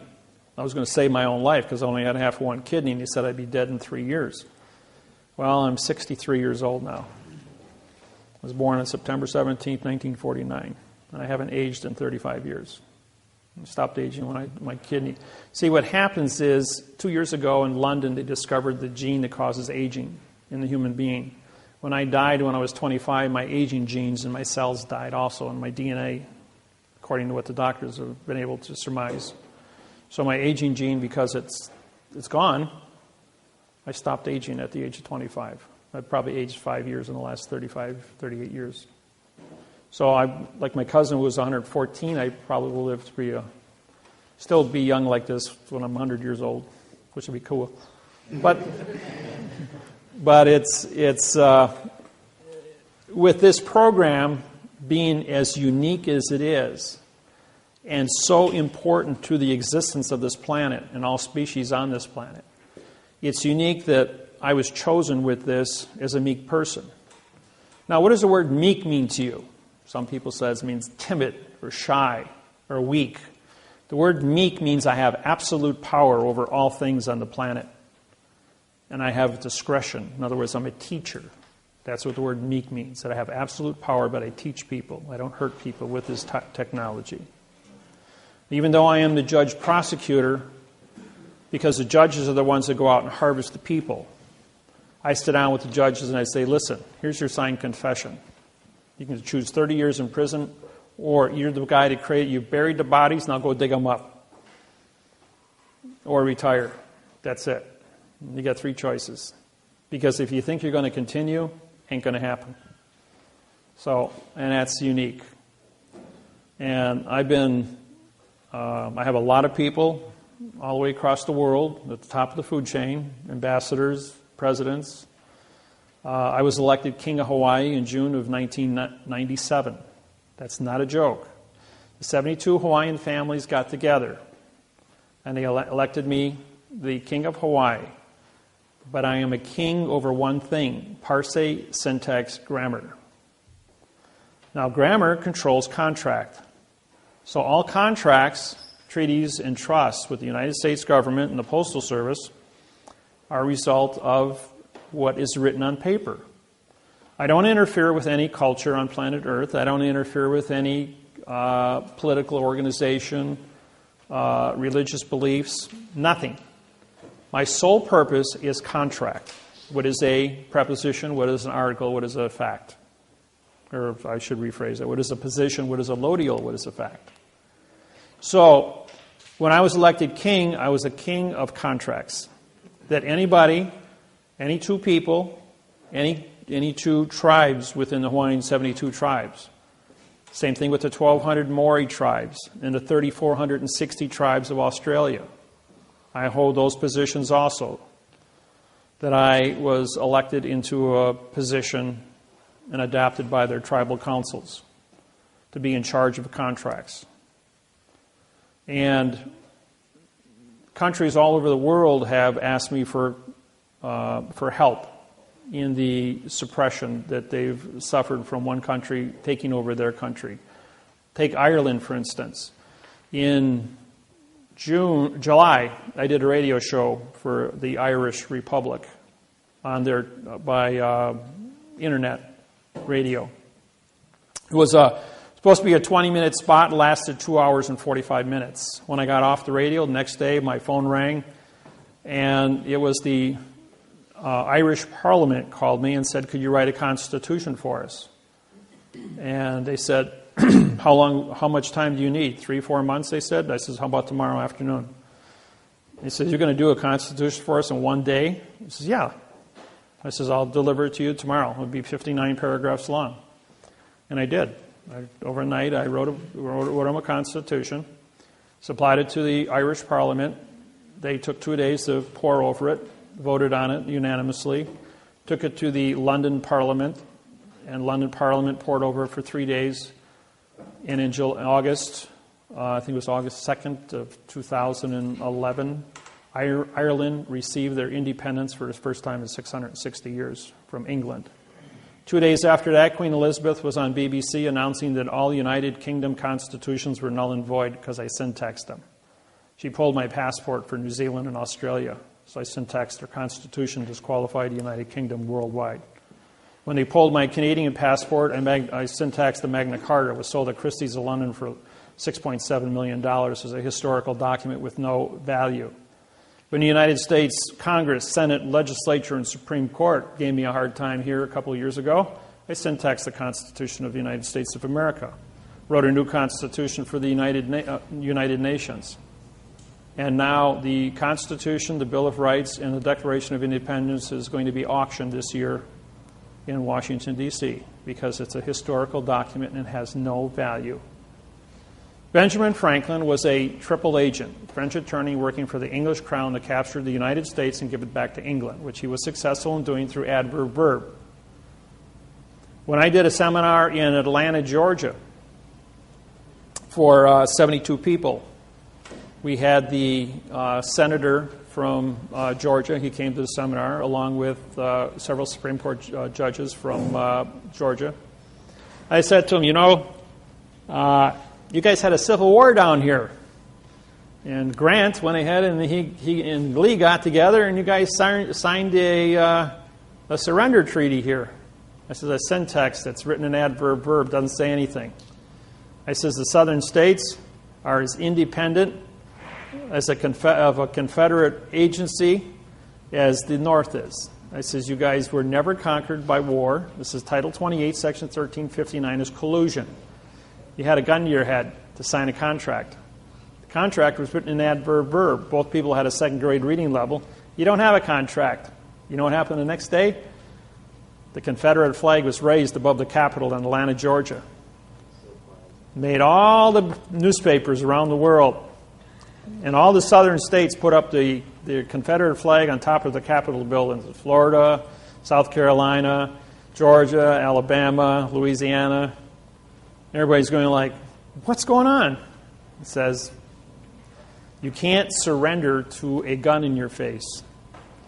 When the Constitution of the United States ended on November 2nd, 1859, the United States of America did not exist. The South was an independent country. They created the Articles of Confederation. Article was a pronoun, of is an adverb, making confederation a verb. That was a lie. So they don't exist either. It's an illusion. So their illusion versus the United States of America, of is an adverb, making America a verb. Illusion. How does two illusions create a fact? They don't. So therefore, everybody's still independent. And I spell independent, I-N-D, a vowel and two consonants, no contract. Because it's an opinion. So you got 8 billion people with an opinion about where you stand and who you are.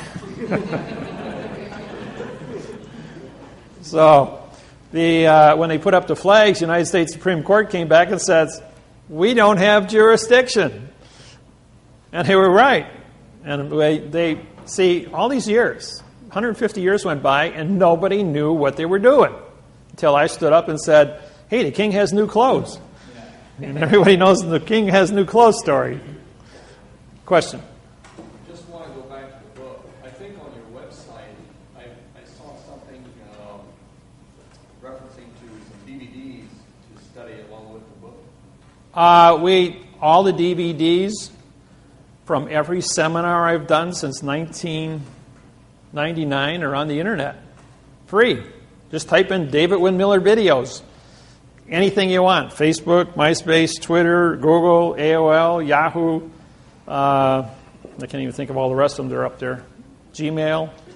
And you'll get all the videos you want. There's 200 hours of different videos, seminars. There's the Facebook has got the 17-hour series from Australia. I went down there. That's when they pulled my visa. You see, I'm a federal judge in New South Wales, Australia, Auckland, New Zealand, and also a full barrister with the British United Kingdom. Now, I was awarded that because they couldn't win. They lost 129 cases to me. I've indicted 129 of their judges. And they don't know what to do with me, so they had to make me a barrister and a federal judge, thinking that that would be okay, you know. Well, the very last trial I was at, in the Land Environmental Court, the judge stood up 4 times and bowed to me. All of the lawyers coming and going in the courtroom during the time of the 1.5-hour presentation I put on in front of 4 TV cameras. I mean, these are the big TV cameras they had in the room there, which were broadcasted all over Australia to all the courthouses so that they could watch. And then I told the judge, I says, you know, Judge, you've been on the bench 28 years, but you're the new kid on the block. You got pulled for this duty, and you've only been sitting on the bench here in Land Environmental for 3 days. I says, and they set you up to come in front of me because they knew what I was going to do, and none of the other judges that were older than you wanted to get caught in my crosshairs. And I says, I'm the only judge in this court. I says, that seal you got behind you is a good cartoon. I called it a cartoon. The judge turns around and looks at it and says, yeah, it's a cartoon. The first day I was in court with these people, underneath the seal of all the courts, they have a ribbon. The ribbon has words on it. Between the words, they have dots. Because it's a seal, a dot is used in 2 locations under syntax. On a seal, it's used as a prepositional phrase. On money, it's used as a prepositional phrase because of the restriction of space. So the dot between words, in other words, if I were to have a word here, if I put it here, it's called a period. But if I put it in the middle, that's a prepositional phrase.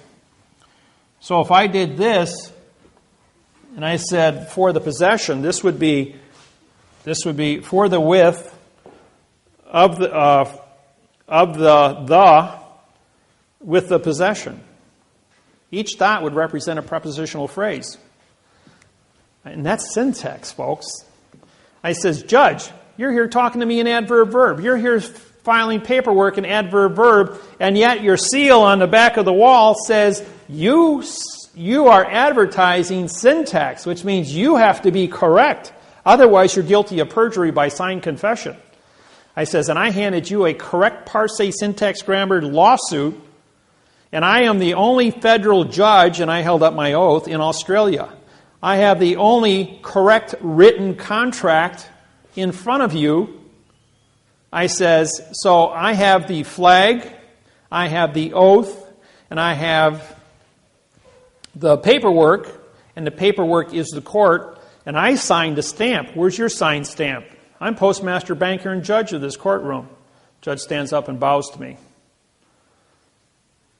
And after the fourth bow, he walked out of the courtroom, bowed to me backwards, surrendering the court to me as a chief federal judge of Australia.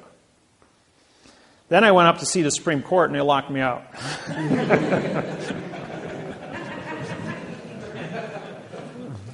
So they wouldn't even. And then 2 weeks ago, I was in Honolulu, Hawaii. I walked in the federal building, and the guard goes, "You're Judge David Wynn Miller." I goes, "Yeah." He says, "I got a flyer on you." He says, "You're not allowed in the building." He says, he got on the radio and he called the marshals. He says, "You can only be in the building if the marshals are escorting you." So I had 5 more, the guys that run the metal detectors, 5 more sheriffs come walking over. And they're all standing there in front of me with their arms folded. I says, "I must really be a dangerous person in your courthouse here." He says, "Well, you're here to arrest our judges." I says, "Yeah, I have warrants for 33 judges in your courthouse, signed by the United States Supreme Court and the World Court at The Hague. I'm the chief judge of Hawaiian Islands, federal judge." I says, "You guys are only district, which is demon god of the underworld for trickery judges." I says, "So you don't have any standing here." I says, "I've got the only standing." I says, "Not only that, you anchored your vessel, which is your courthouse building, on our island." He says, "I'm the elected king of Hawaii, and you've got your vessel anchored on my island. Do you have a drogue law?" That means to anchor. "In the correct parsing syntax grammar to anchor your vessel on my island?" "I don't think so." "Do you have a sea pass, SEE, to pass through our borders? Do you have a sea treaty, SEA, to move your vessel amongst the sea of space?" "You don't have any of these treaties?" It means you're trespassing. I says, "And I've got warrants for your arrest." So then 3 marshals come down. "Yeah, what are you doing here?"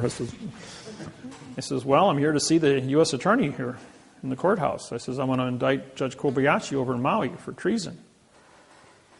"All right, we're going to have to escort you upstairs." So I get off the elevator, there's 5 more marshals, 2 City of Honolulu sheriffs, and 2 City of Honolulu police officers, plus 5 rent-a-cops. So we got 14 people standing in front of me.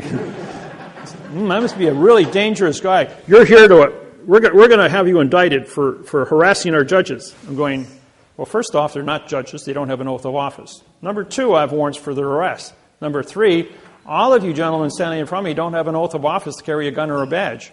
I says, I syntaxed it. I says, I have my oath with me. I says, and I was elected as the king in this, so I have diplomatic immunity. I'm a sovereign. I'm the only sovereign in the United States. I have my own country. My own country. And guess what the land of my country is? The land of the courtroom during the time of contract. No one has ever claimed the land of the courtroom during the time of contract. So every courtroom I go into on planet Earth is my country on planet Earth because I was appointed to me through the United Nations, or all 200 countries treated with me, saying, when you come into a courtroom, you are the senior chief judge under land of the contract, and because your contracts are written in quantum grammars, which creates the constitution of the land of the contract. The courtroom. And the courtroom is not a geographical location. It's paper, folks. The land of paper is the contract. Because the contract of the paper is not bonded to the room is just a point of convenience. So, what is a courtroom? A courtroom is a piece of paper. And the words on the paper are the thoughts. Hold a thought in your hand, show me the three-dimensional object of the thought. So therefore, the understanding of the courtroom is the correct parse syntax grammar on paper in a geographical location that is neutral, called the land of the courthouse, or the land of the courtroom. Now, let's say we were in court today, and every person in this room sat here in front of me with a different contract, one for divorce, one for trespassing, one for shoplifting, one for traffic, drunk driving, underage. and as a result of that, does your contract for traffic have anything to do with his divorce or his marriage or his trespassing? The answer is no.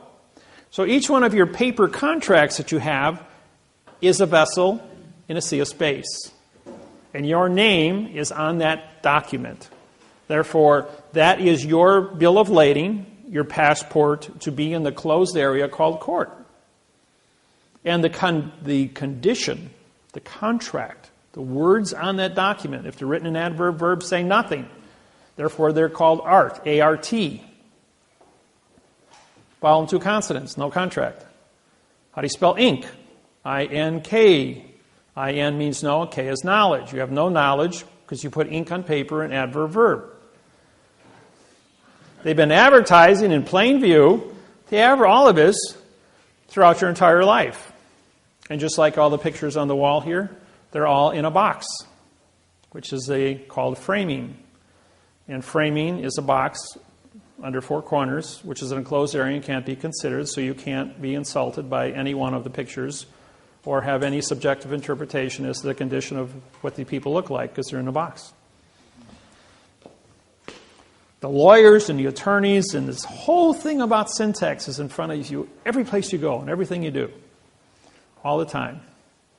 The unique thing is that we are here, and I'm talking to you in real time, and we're all on the same plane, P-L-A-N-E. That means you can see me and you can hear me. Now, sheet of paper. I just disappeared. You can't see me anymore. I'm on a stage, even though it's 0.02 of an inch thick, called a piece of paper. I changed my plane. I just disappeared. Now I'm on a stage. On a stage, you can't see me. You can't hear me. You can't be insulted by me in any way, shape, or form. It's only your subjective interpretation as to what you see and hear now. That's why actors, Federal Rules of Civil Procedure 44.1, all judges are actors. And they're on a different plane than you are. Therefore, you can't see them or hear them. That's why they're immune, because they haven't said anything or done anything. Now, who sits in front of the actor on the stage? The clerk of the court with a computer. Now, what do you see her do? The whole time the judge is up there with his computer screen. He's typing here like this. He's telling the judge what to do because she's on your plane and she's the puppet master and he's the actor being told what to do. So the clerk of the court, who takes the paper? Right. Who takes the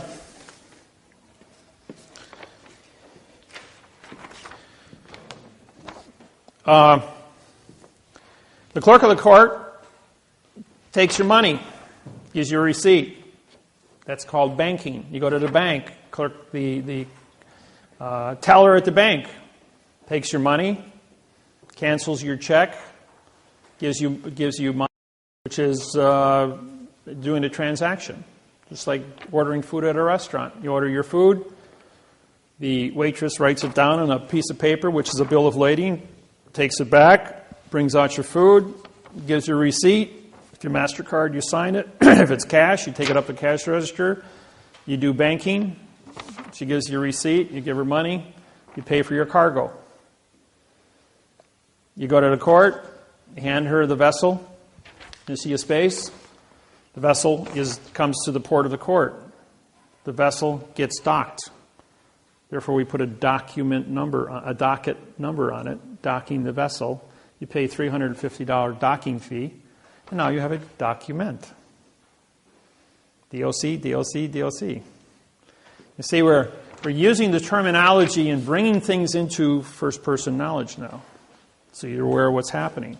When the document comes to the port of the court, the document has a stamp on it. The stamp is autographed by the postmaster delivering the vessel to the port of the court, who also puts a stamp on and signs it. Therefore, we have postmaster to postmaster docking a vessel. The vessel is an independent. Now, this is something some of you know or don't know. All judges are actors. They do not become a judge until they autograph this document. If they autograph the stamp of this document, then they are the judge on the case. A judge who does not sign this document is not a judge. When you walk into the courtroom, the judge is up there and says, "Did you sign the paper?" The judge says, "No." That's not the judge. That's an actor. Who did sign your paper? The clerk of the court did. She's the judge. So you can say, "Judge, you're not on my plane. Get out of my courtroom." Now, when I walk into a courtroom, I walk in there and it says, "Judge, you're excused." I'm going like, this is a state court. I'm in charge. I said, "Bailiff, I deputize you as my tip staff. Arrest the judge for trespassing in my courtroom. I have a federal oath. I have a federal oath of office. I have it in my possession. I've signed the stamp. I'm on a federal plane. That's a federal flag. This is a federal court.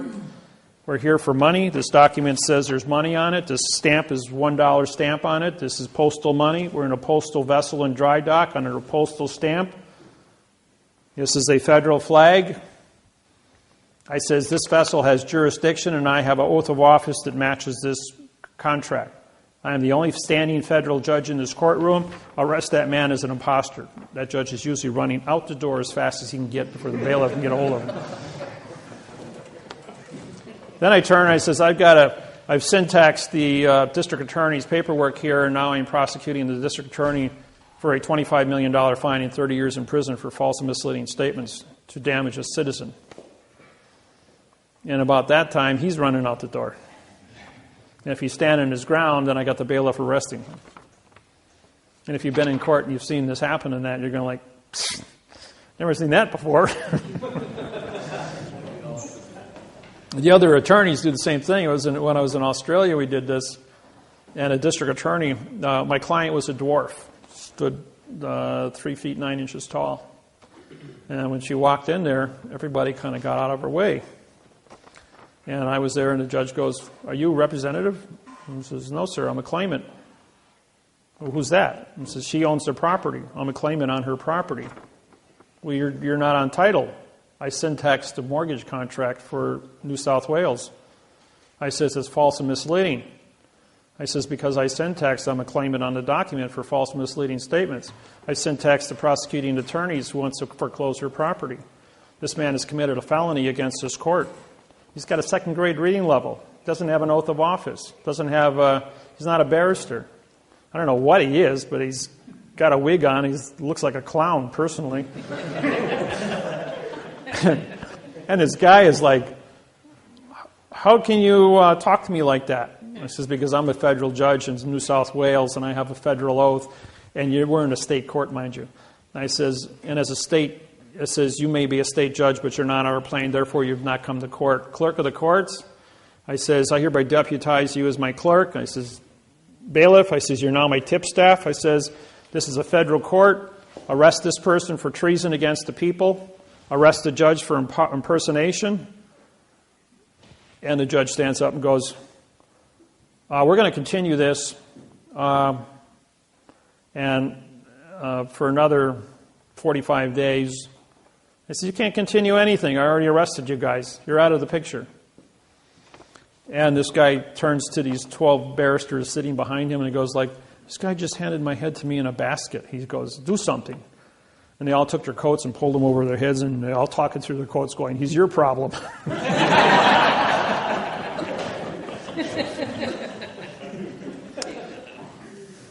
When you file a lawsuit, this is just a copy of one of my oaths.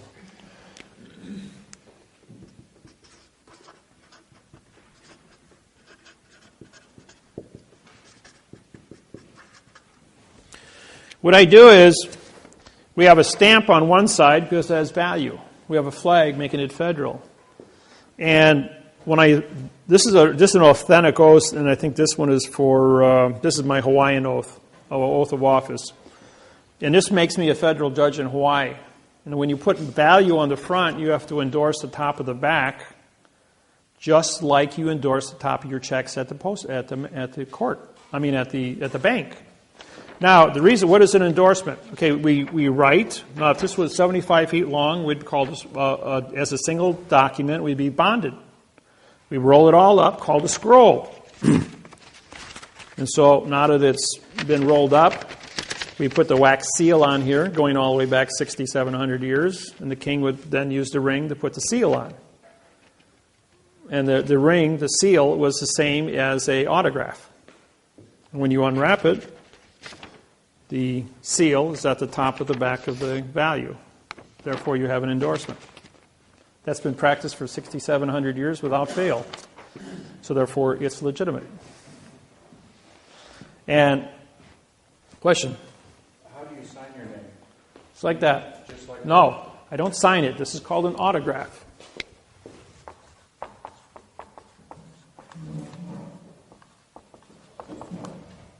Autograph.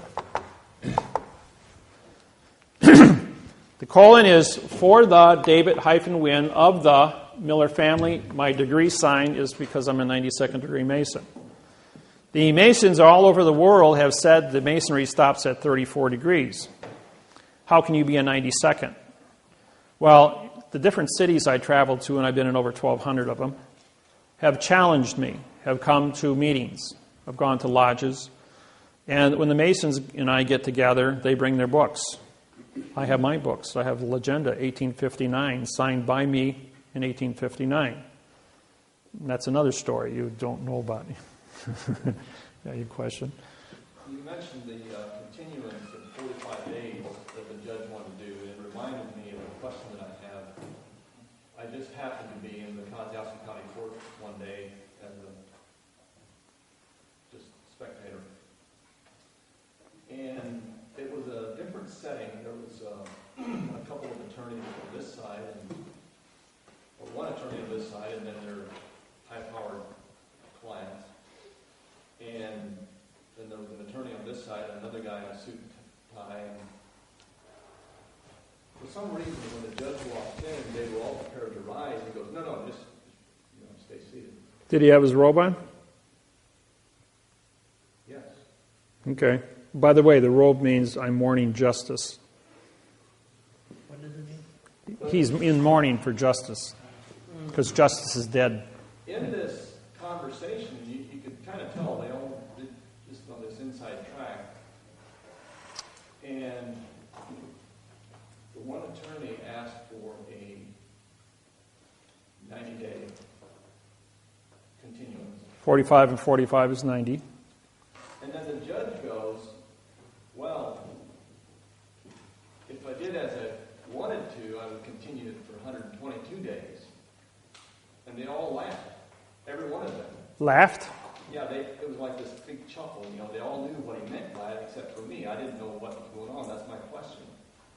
This was on September 6th.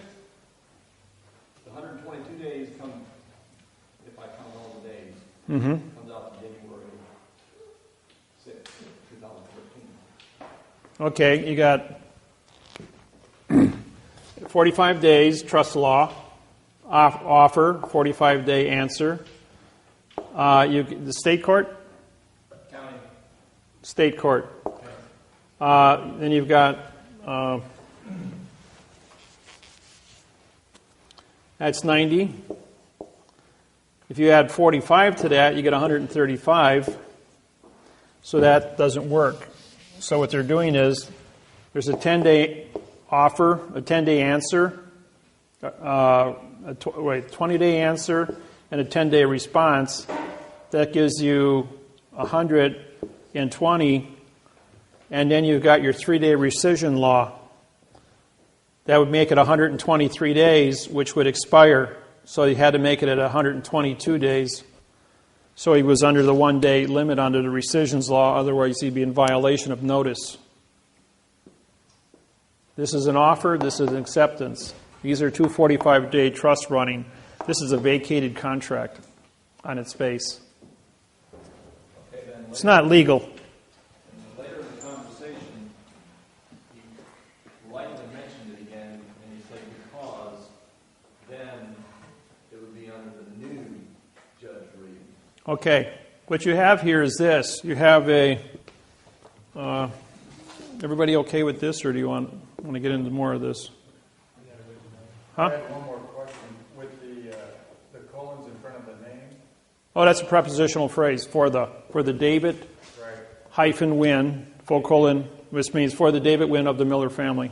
If you don't have the colon in front and you do it like David dash Wynn, colon, This is a pronoun in front. If you leave out the colon, this is a pronoun of the Miller, which means this is a nothing of the Miller family. So therefore, it's a mistake. So you got to put it in there. There's 528 symbols in the under Microsoft. If you get in your computer, you can look them all up and pull them up on the screen. It's probably a good 3-year study on symbols if you want to get into it. We use like the address.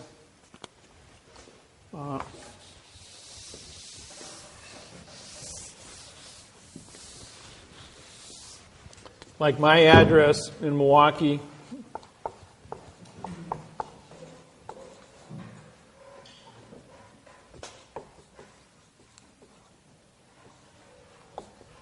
This is a tilde, hyphen, tilde, hyphen, and then Milwaukee. This is a tilde. Milwaukee is not the name, it's a location. Wisconsin, it's a location.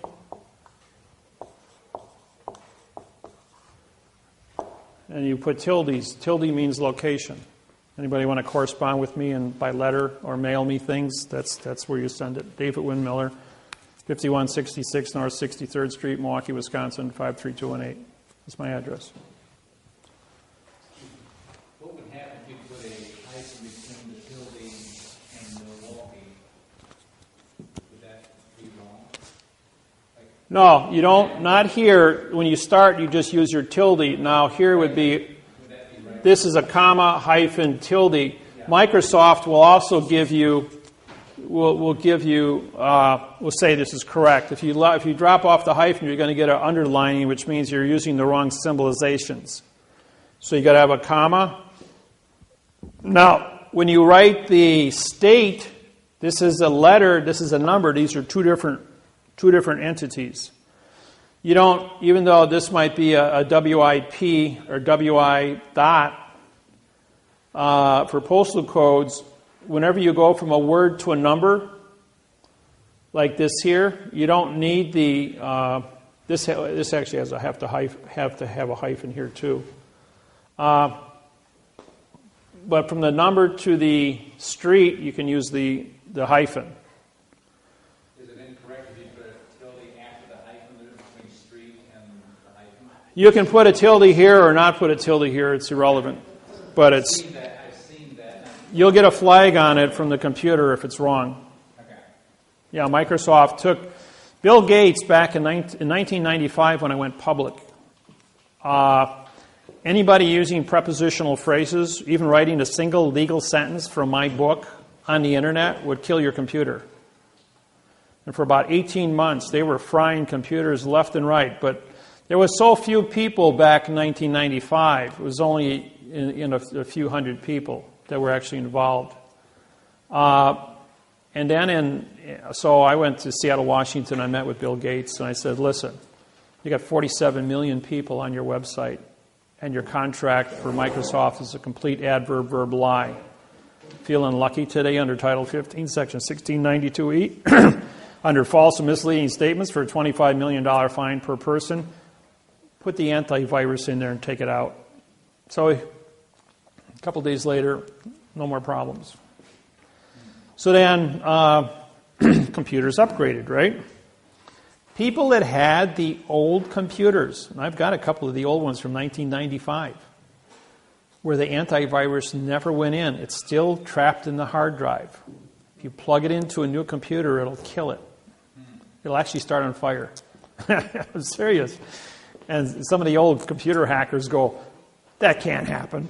So they fried up 2 computers going, we ain't going to take your new one and cook it. But there's a few of the old dinosaurs still laying around with that old virus, that old secret virus laying in it. But nobody uses 95 computers anymore.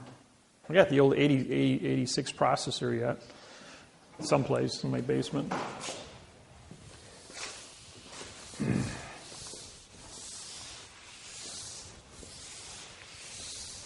So I got a question.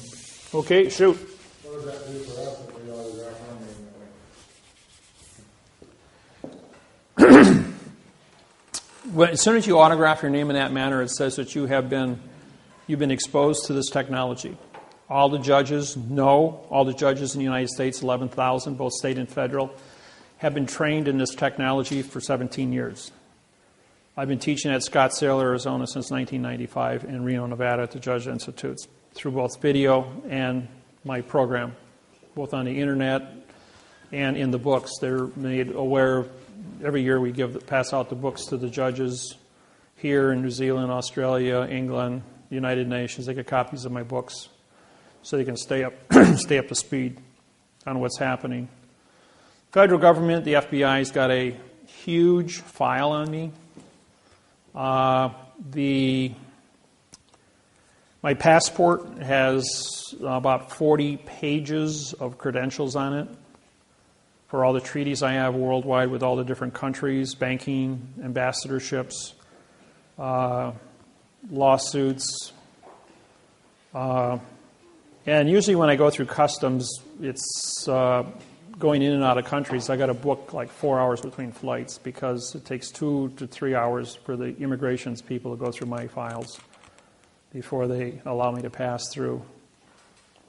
It's getting more and more difficult to move around. I usually call them ahead of time so they can run my passport and pull stuff up, so when I get there they are fully aware of why I'm there and what I'm doing in the different countries I go to. So, questions? So if I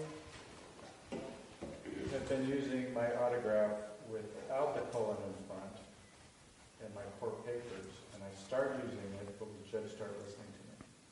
Yeah. Yeah. See, if I wrote my name in cursive,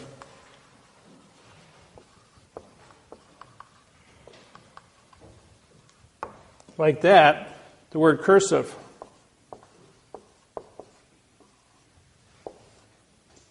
the word curse, to talk to dead people. And this is an adjective pronoun. This is also classified as italic, which means it's removed from the paper, so it's blank. So when I autograph my paper, I should print it like you have done? Correct. You do it like this. Okay, so I But can... if you're not a Mason, don't put the degree sign on there. I do that. But they're fully aware of that. So my autograph should be printed upper lowercase. Everybody should be printing. This was taught to you. When I was a kid in school, they cracked my knuckles with rulers because I would write what I would write correct. They made it mandatory that everybody use cursive because they wanted you to disqualify your contract by using cursive, by dead language. And then they've got this one.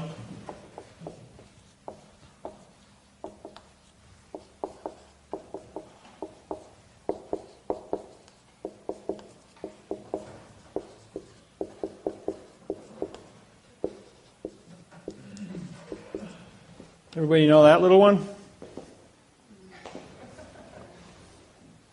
This is an adverb. This is a verb. I swear to talk to dead people in the future tense to make fiction, the being an adverb with no contract of an opinion, so as an adverb to make an illusion, me as a adverb, feel like an adverb today, folks, to modify the verb God, which is incorrect. Now, when, for those, I don't know how many of you know about the 1996 seminar I did in Indianapolis, Indiana for 47 ministers. Broke my own rules. Velma. All right, let's shut my own phone down here. Vibrate only. Okay. In June of 1996, I did a seminar in Indianapolis, Indiana for 47 ministers from 16 different religions. We had Muslims, Jews, Christians, Hindus, Buddhists. I mean, you talk about a room full of people. And I was to do a 12-hour seminar in front of all these ministers on syntaxing all their different Bibles and conduct this thing for 12 hours and keep peace at the same time. And that's somewhat of a... Everybody that looked at that said, "What, are you crazy? That's like walking into a lion's den with steaks hanging all over you." So I went ahead and I walked into the room, and we had a Jew, a Christian, and a Muslim sitting next to each other. And within 5 minutes, the three of them talking back and forth were trying to pull the chairs out of the floor and kill each other with them. I mean, they actually had the chairs up and they were ready to hit each other. Wait a minute, you guys are men of God, right? You're supposed to be compassionate people. I says, let me ask you a question before you kill each other. Does 3 plus 3 equal 6? And I want to show of hands, and all 47 hands went up. It says, "Hey, Mr. Jew, why didn't you kill the Christian and the Muslim because 3 plus 3 equals 6? He goes, "Well, that's a math problem." He says, "No one ever went to war over a math problem." I says, you guys understand that. I says, "Do you know that every single one of you in this room put an adverb in front of the word God?" And everyone all got to think, what does it say? The church of God. Adverb, verb, adverb, verb. The house of God. Church of Christ. Church is a pronoun. It's an adverb making Christ a verb. It says, every condition that you have said here, you've put an adverb in front of your belief. And just like that, everyone in the room goes, well, God's not a verb. He's a fact. Just, what'd you all put it down in writing for? I mean, you put your signs up in front of well, that's what the lawyers told us to do when they wrote the signs. I says, yeah, lawyers are liars. So are attorneys. I says, the whole thing is to keep you kept in the world of fiction. Now, where did laws come from? Every law in the world came from the religions. The religion came first in the community, in the ministers, the bishops, the cardinals. Anybody who was a church leader, a religious leader, engineered condition of brainwashing for 8,500 years, going back to the beginning of written history. And I took time to do the studies on this, and that's why I can make the statement to everybody. I'm not here to disqualify anybody's religious beliefs. It's just subjective interpretation of knowing how how you got into the situation in the first place. So it's important that all of us are aware of our heritage. And what we're doing is we're bringing things into a mathematical procedure of knowing where the secrets lie. When you're able to learn syntax and get into the Bibles, any Bible you want to choose, and identify those parts of speech and put the missing words in, you're going to see new definitions. And they can be written both frontwards and backwards. And that's the unique thing. The math interface on grammar was very simple. I spent 3 years with all different kinds of different programs in math trying to break this code. And the code was x plus 1 equals 2, 2 minus 1, yeah.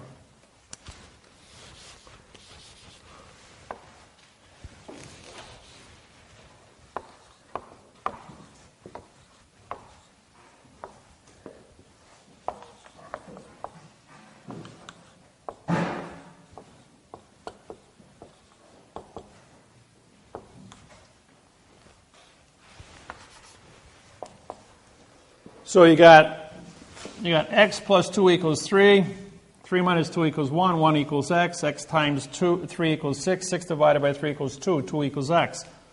In other words, we add, subtract, multiply, and divide to find out, by doing math backwards, what the secret is to correct the math. And no one ever went to oral math problem because they said we just do it backwards and check your math. That was pretty simple. So what I have in my hand here is a pen. I throw that pen up in the air. The motion of thinking didn't change this fact. So motion, and the courts always want you to file motions. But they change the facts with motions because what they're doing is they're modifying the facts with adverbs, creating verbs. But the verb, now they want to say the pen, does an adverb making pen a verb. They want to take this article and change it into something that's not. Therefore, you commit perjury. So if we go back to this problem here, if we have a fact here at the beginning, and we have a fact over here, we have a fact here, and we have a fact here, this must be a correct program. The thing that appears in front of a fact is a conjunction, which is and or. Those are the only two conjunctions in the English language.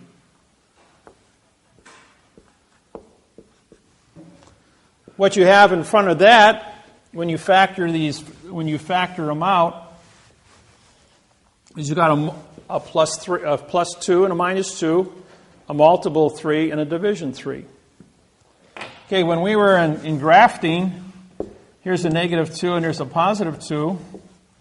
When we go up and down the scale, it's motion. Therefore, we assign the number to a verb, and we factor that out because a verb doesn't have any modification. That's your thinking of a sentence. What is left is add, subtract, multiply, and divide, which are opposite operations, better known as the preposition or the position. What is a position? A position means we will use we're going to have a contract first before we get started. We agree that we're going to use the ABC alphabet to identify this pen or this object. With the ABC alphabet, we're now going to take this object and we're going to spell it pen, P-E-N. What is the pen for? The pen is for writing. So we're going to have a alphabet, a spelling, and a definition. Therefore, we know what the position of this object is. Now, who owns this pen? For my pen, with my pen, of my pen, by my pen. You say, now I can go ahead and identify this because of lodial positioning of ownership, which we used to call the article. But the article, when you had a preposition, it meant you had no position, so you could presume anything. If you had no preposition and no ownership, but an article, which meant no contract, you had a no-no. Henceforth a noun. But now we had to change it to a position, lodial fact.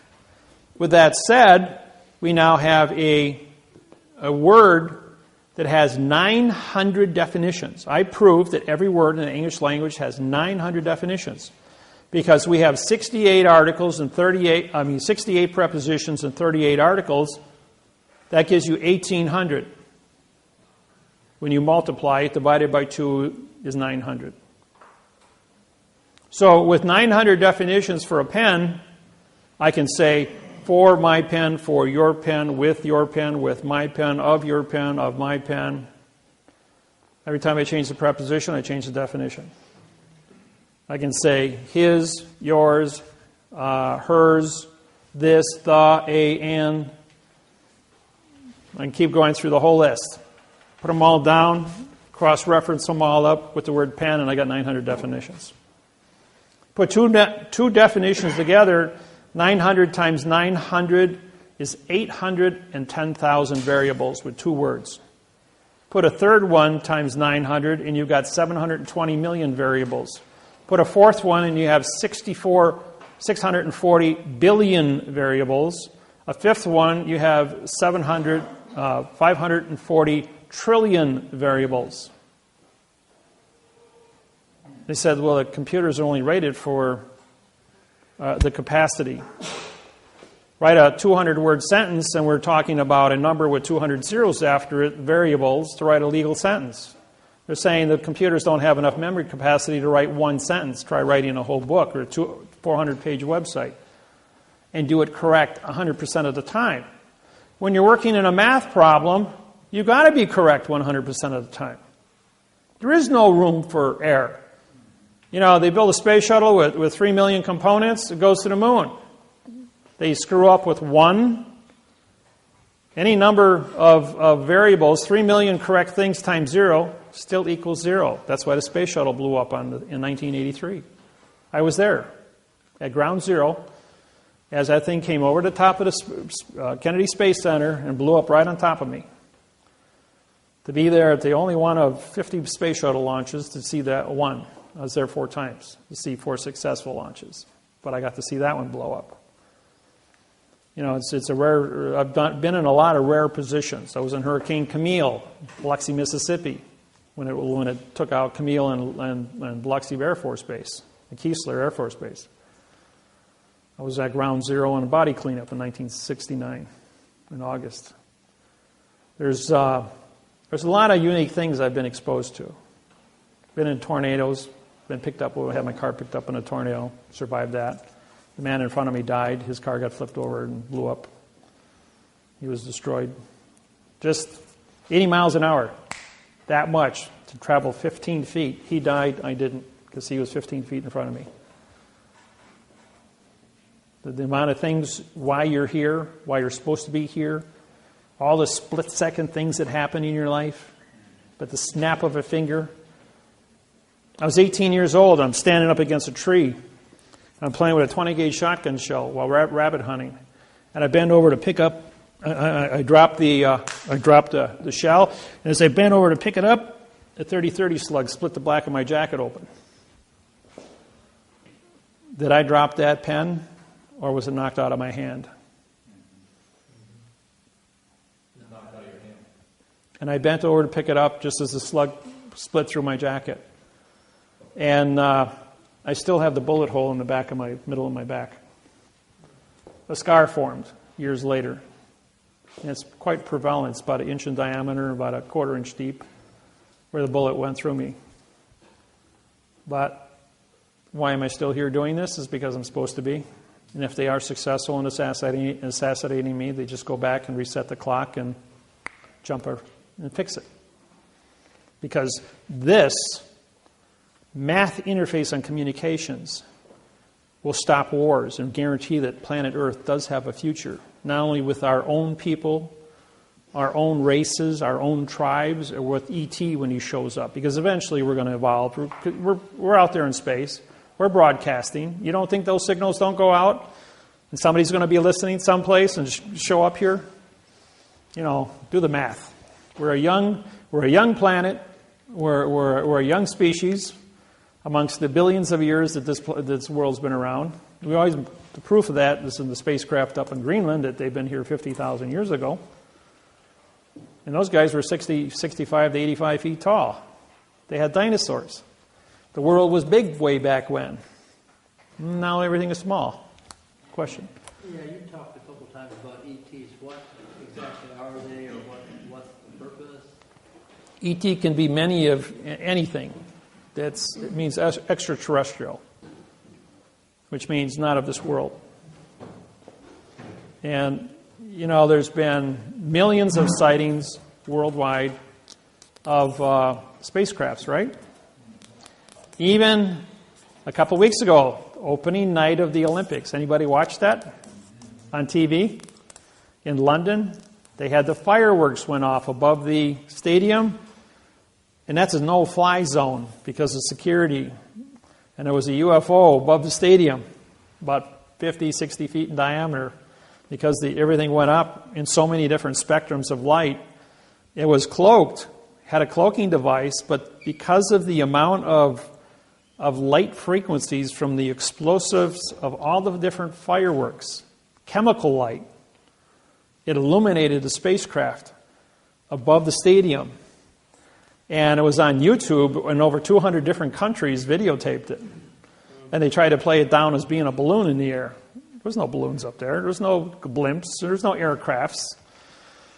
But E.T. was up there watching. I say that I do this at all the seminars. Small craft would not have power to travel between point A and point B because of the universe, how big it is. In other words, our closest star is 4 light years away, Orion. Because an object no bigger than this room wouldn't have a fuel supply capable of doing something like that. So my take on this is that these are time machines from Earth, from our own future, because they're only visible for a split second.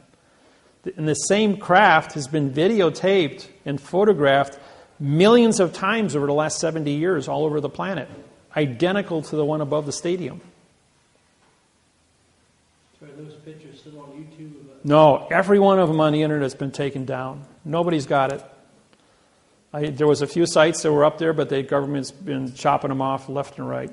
Anything with if you type in, but people do have copies and they're putting them up as fast as they tear them down. So if you type in UFO over Olympics opening day, it'll pull up a whole bunch of different sites and see pictures of it.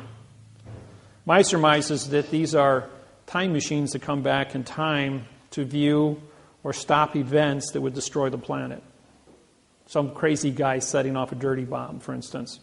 They run the video backwards and find out who's responsible, come back in time to remove this individual. Inasmuch as mom and dad never met. Instead of turning right at the corner, he turned left and never met his mate. Therefore, the individual was never created. The crime never took place. It's something as simple as that. Being able to fix the time-space continuum.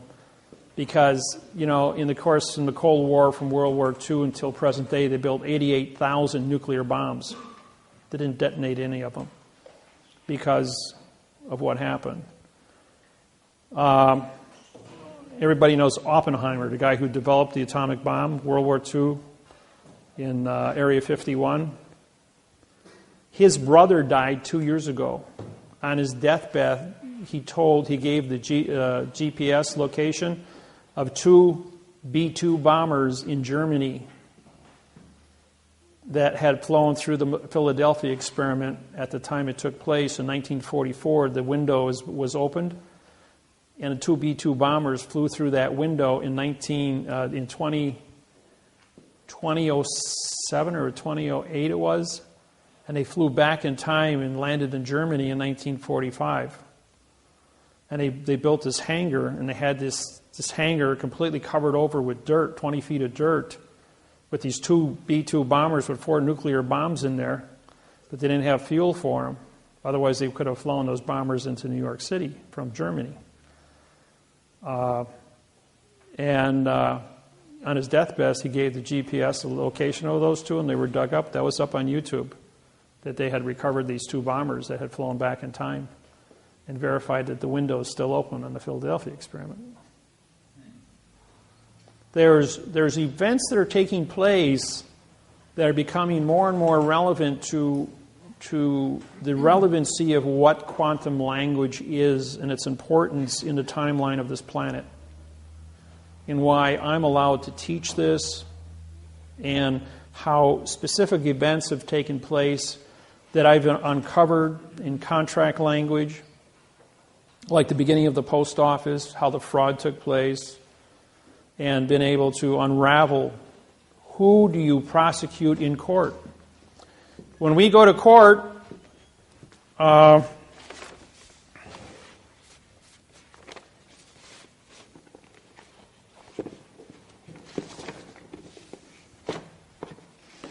this here is a federal lawsuit that I wrote. This deals with, this one is for, this is the International Maritime Organization. Russell Gould and I put this one together. But this is a document contract, federal postal court, federal court venue document. It's postal, folks. We have federal flag and a federal postage stamp. This is a federal court we're suing. When this goes into this commission under maritime law, this is the court. This paper is. And when it's filed at the Maritime Commission, this was filed creating this vessel in a sea of space to be the court. They have to come into the understanding of the syntax within this document and say, all the Maritime Commission officers have to say, show me your correct parse, syntax, grammar, oath of office. Show me the correct parse, syntax, laws, rules, regulations, and codes that allow you to do and capture the things you capture.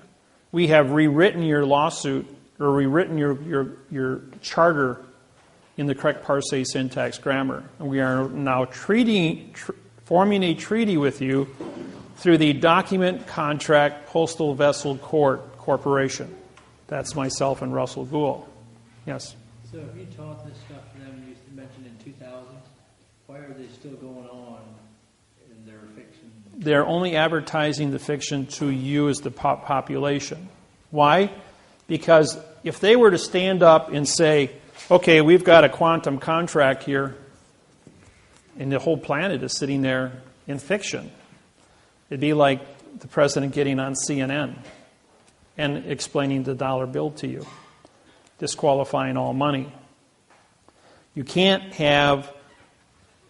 The whole world has been 8,500 years in fiction with all their fiction contracts. So you have to be responsible at all times. That when we want to switch gears, I only have to educate 1% of the population. Those are your political leaders, your judges, your attorneys, your politicians, Congress, Senate, the legislature of all 250 countries, all the bankers, simultaneously, where the United Nations stands up and says, we're going to switch gears today. Everybody changes on the same day. Is that going to happen? Yeah, it's going to happen. Just like they had the new money come out. They went to the euro. These were different exercises in communicating a change, a dynamic change of a large area of international trade, commerce, and contract, and see how the people accepted it. Well, it worked for the euro. It worked for when the new money came out. Nobody got crazy. Stock market didn't go nuts. So any time frame? Well, 12/21/2012 is a couple of weeks away. We'll find out, because that's what all the calendars say is the beginning of the end. Yes? So are we going to have an Amero? Well, okay, the Amero is Canada, Mexico, and the United States, and Central America. In other words, everyone on the North American continent using the same currency. And tear down the borders between Canada and Mexico so that it would be one country under the postal. The Amero is a reality, but it's not in place yet because of the trade, the value of trade between the different countries. The contract that surrounds the Amero is written in adverb verb. That's why it has not been implemented. It may be implemented with the next presidential election, provided the treaties have been reconfigured. When I went to China, we took the new transportation money contracts in quantum grammar. These are the upgrades from 2000 on the international trade agreements we wrote with the different 82 country banking. And those have now been implemented. We spent $2,500 on mailings to mail out the new contracts to all the same countries that we are treated with beforehand. We sued all 50 election boards with the correct parsing, syntax, grammar election forms, which are 7, and 25 government agencies here about 6 weeks ago, before we went over to China. Those were all sent out registered mail, pink card return receipts. We haven't gotten back a single pink card. However, when I walked into the federal building, the marshals surrounded me and said the Justice Department is extremely interested in you. We've got so much flash taking place on the computer on you. You're a real hot box. He says, well, I'm a presidential candidate. I says, I filed my papers. I says, so under the guise of the Secret Service. So they escorted me out of the building, all 6 marshals, and said, you're not allowed to be in our building. You're a presidential candidate. You're under Secret Service, guys. You can't be in a federal building. You're a sovereign person. And you're also an Article 3 judge.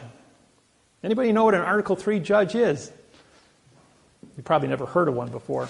Well, even the Marshal Service said, we've heard the word Article 3 judge. We've never met one before. You're a genuine sovereign and an Article 3 judge. And an Article 3 judge is a judge on contract, folks. They don't work in a courtroom. Don't sit in a courthouse anywhere in the world. The courthouse is the paper. The paper is the contract. The contract words on the paper is a constitution.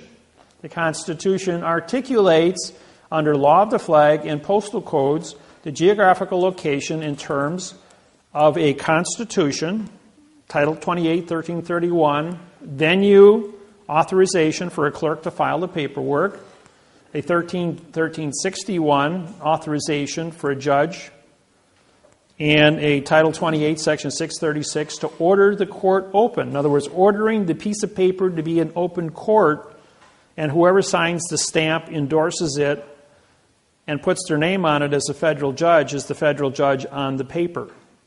Because it's a federal stamp and a federal flag, there is no such thing as a state court. Any state court touching money, doesn't it say Federal Reserve Note? You can't be federal in a state entity. If there is no money involved in a state court operation, they must get you to sign a bond making your body collateral for the bond. There's no paper. You become of value as a bond. That's why you have to bond out of a state court. They can't create money. They're not federal. They're state. And the courthouse is a foreign vessel in dry dock. So you've left Indiana territory, and now you've entered the condition of an illusion who makes you bond yourself. Once you're bonded to the vessel in dry dock, the sheriff can leave the courthouse, and the sheriff is only there to protect the judge, and go out and capture you as a bounty hunter. And that gives him his authorization to leave the vessel and go out onto the Indiana territory and capture you. If you don't bond out, you'll never leave the foreign vessel in dry dock. Because if they don't own you, they can't leave the courthouse to come and get you. Now, when you file one of my lawsuits in federal district court, once it's contracted with the clerk of the courts, which is responsible to receive vessels and dock the vessel, a district court judge is not a federal judge. They must sign the federal oath and must sign the federal lawsuit to be a federal judge on the lawsuit. The federal judge is going to come back.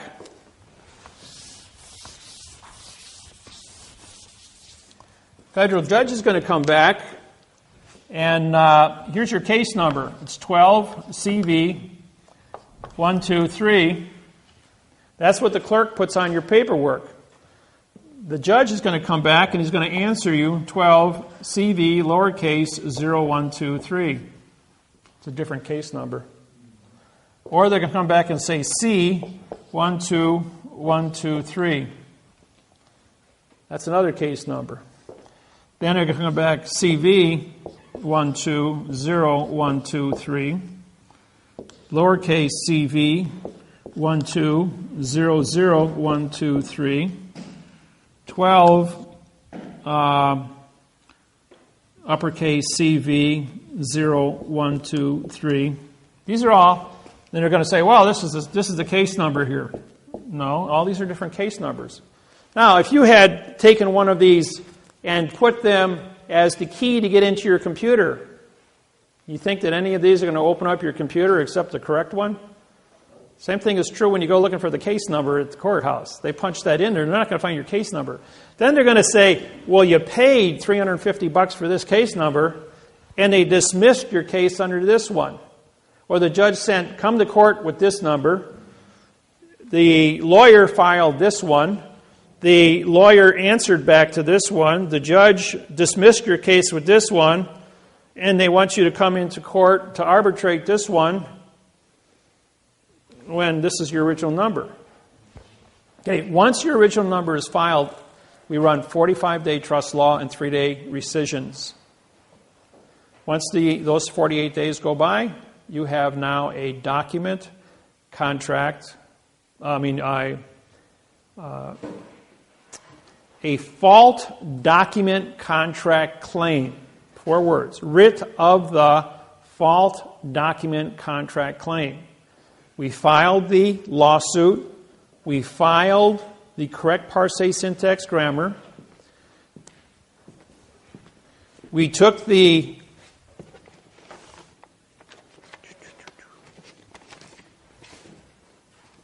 let's see here. There it is. This here is your deed of trust to your property here in Indiana. And we identified every single word by placing a number on top of it.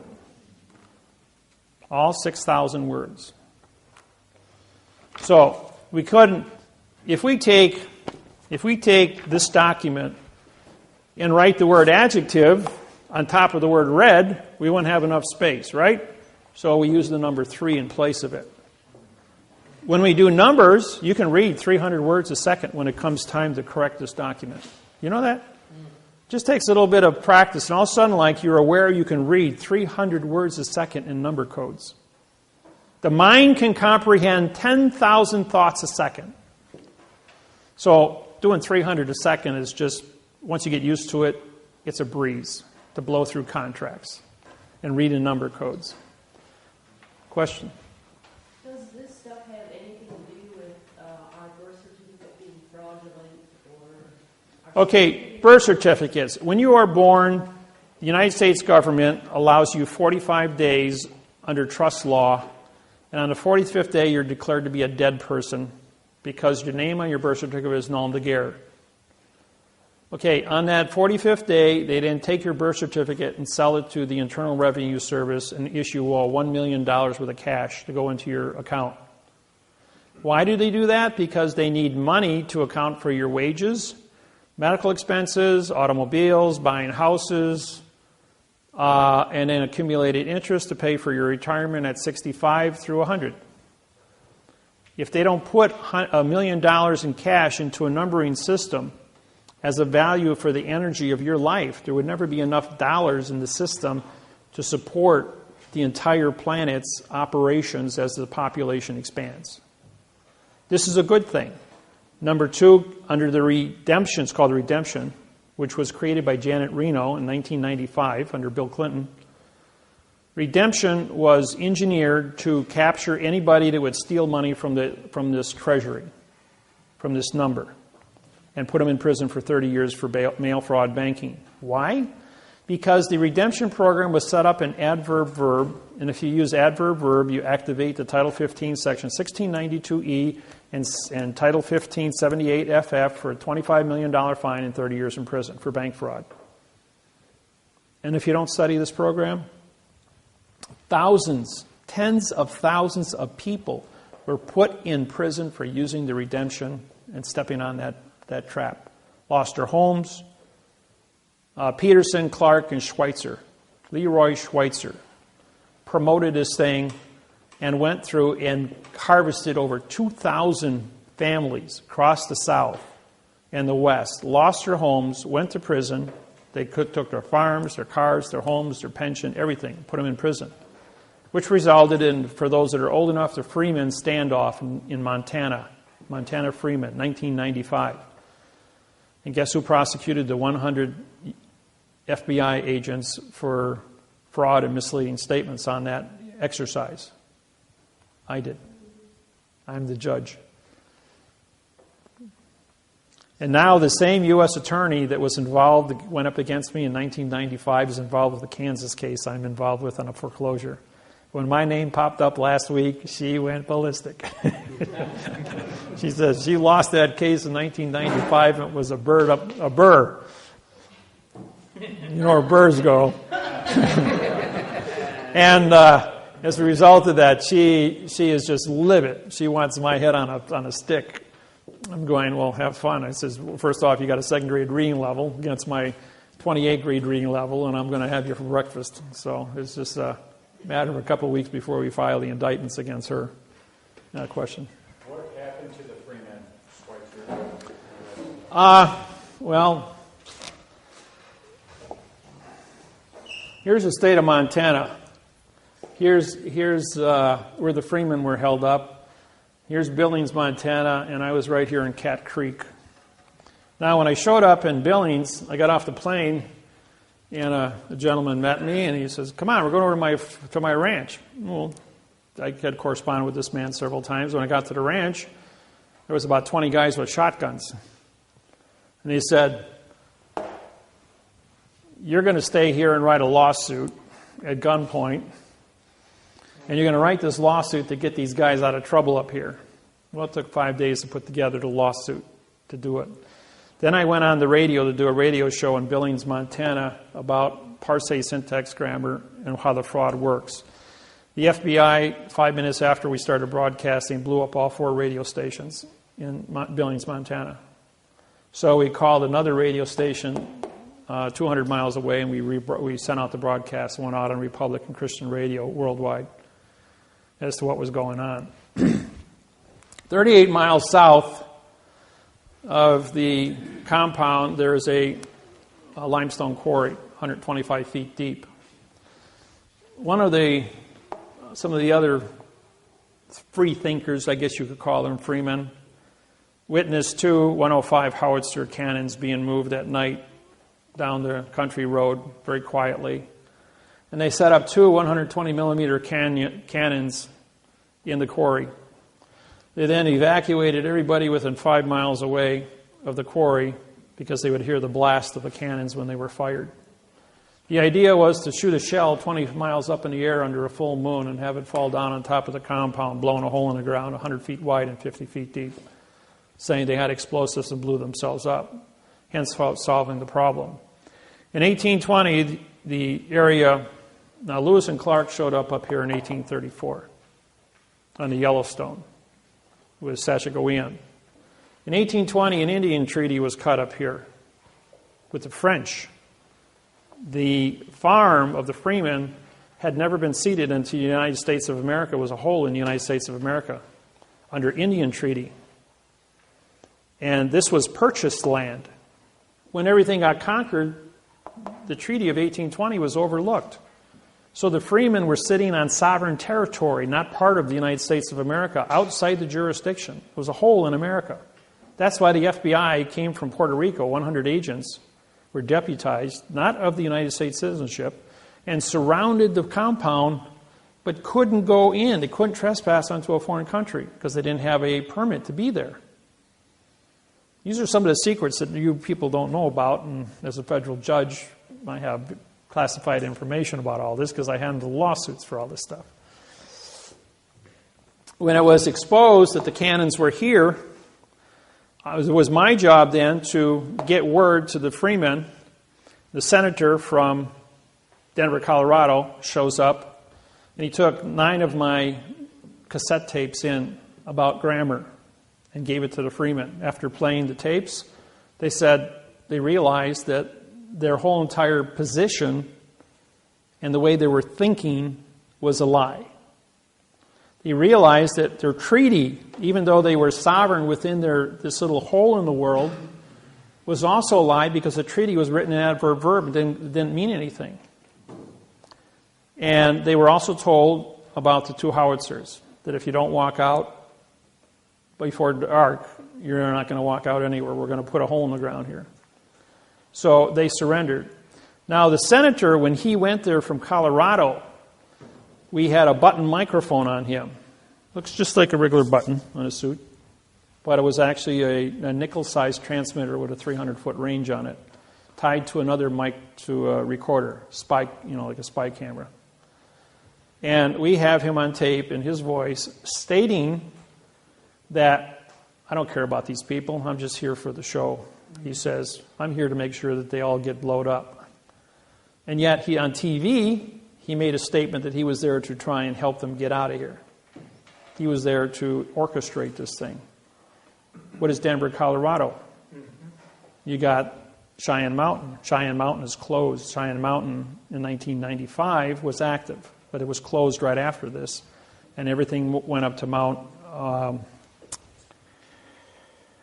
what's the name of it? They pulled Cheyenne Mountain out and everything went up to... there's another mountain about 30 miles away. NORAD headquarters were moved over there. I forgot the name of it right now. But anyways, the mind control programs by the Air Force are also up in that same location. In each one of the shootings at all the high schools that took place, also these students came out of, including the last one in Arizona, their parents were affiliated with this here, and those kids were all part of the brainwashing program. And the minute the kid goes brainwashing grammar, you type in the word grammar, up pops 20 million websites tied to David Wynn Miller. And so they tried to hook me up with this whole thing. As far as the Freemen go, they then, when they saw the tapes on grammar, they realized that the FBI had no correct grammar. There was no correct anything. So they threw up their arms and said, okay, take us. And they've charged them with 200 counts on 45-day intervals. And each count was brought to them in adverb verb. The statement is, we are here to participate with the correct sentence structure, communication, parse, syntax, grammar for the avoidance of the perjury. Show us your laws, rules, regulations, and codes with the correct parse, syntax, grammar so we can avoid perjury. Case dismissed. Wait another 45 days and bring one more charge. They've been in jail since 1995. I think Peterson died already, so did Clark, and I heard Schweitzer just recently died. All in prison. Whatever, out being released because they were always waiting for trial.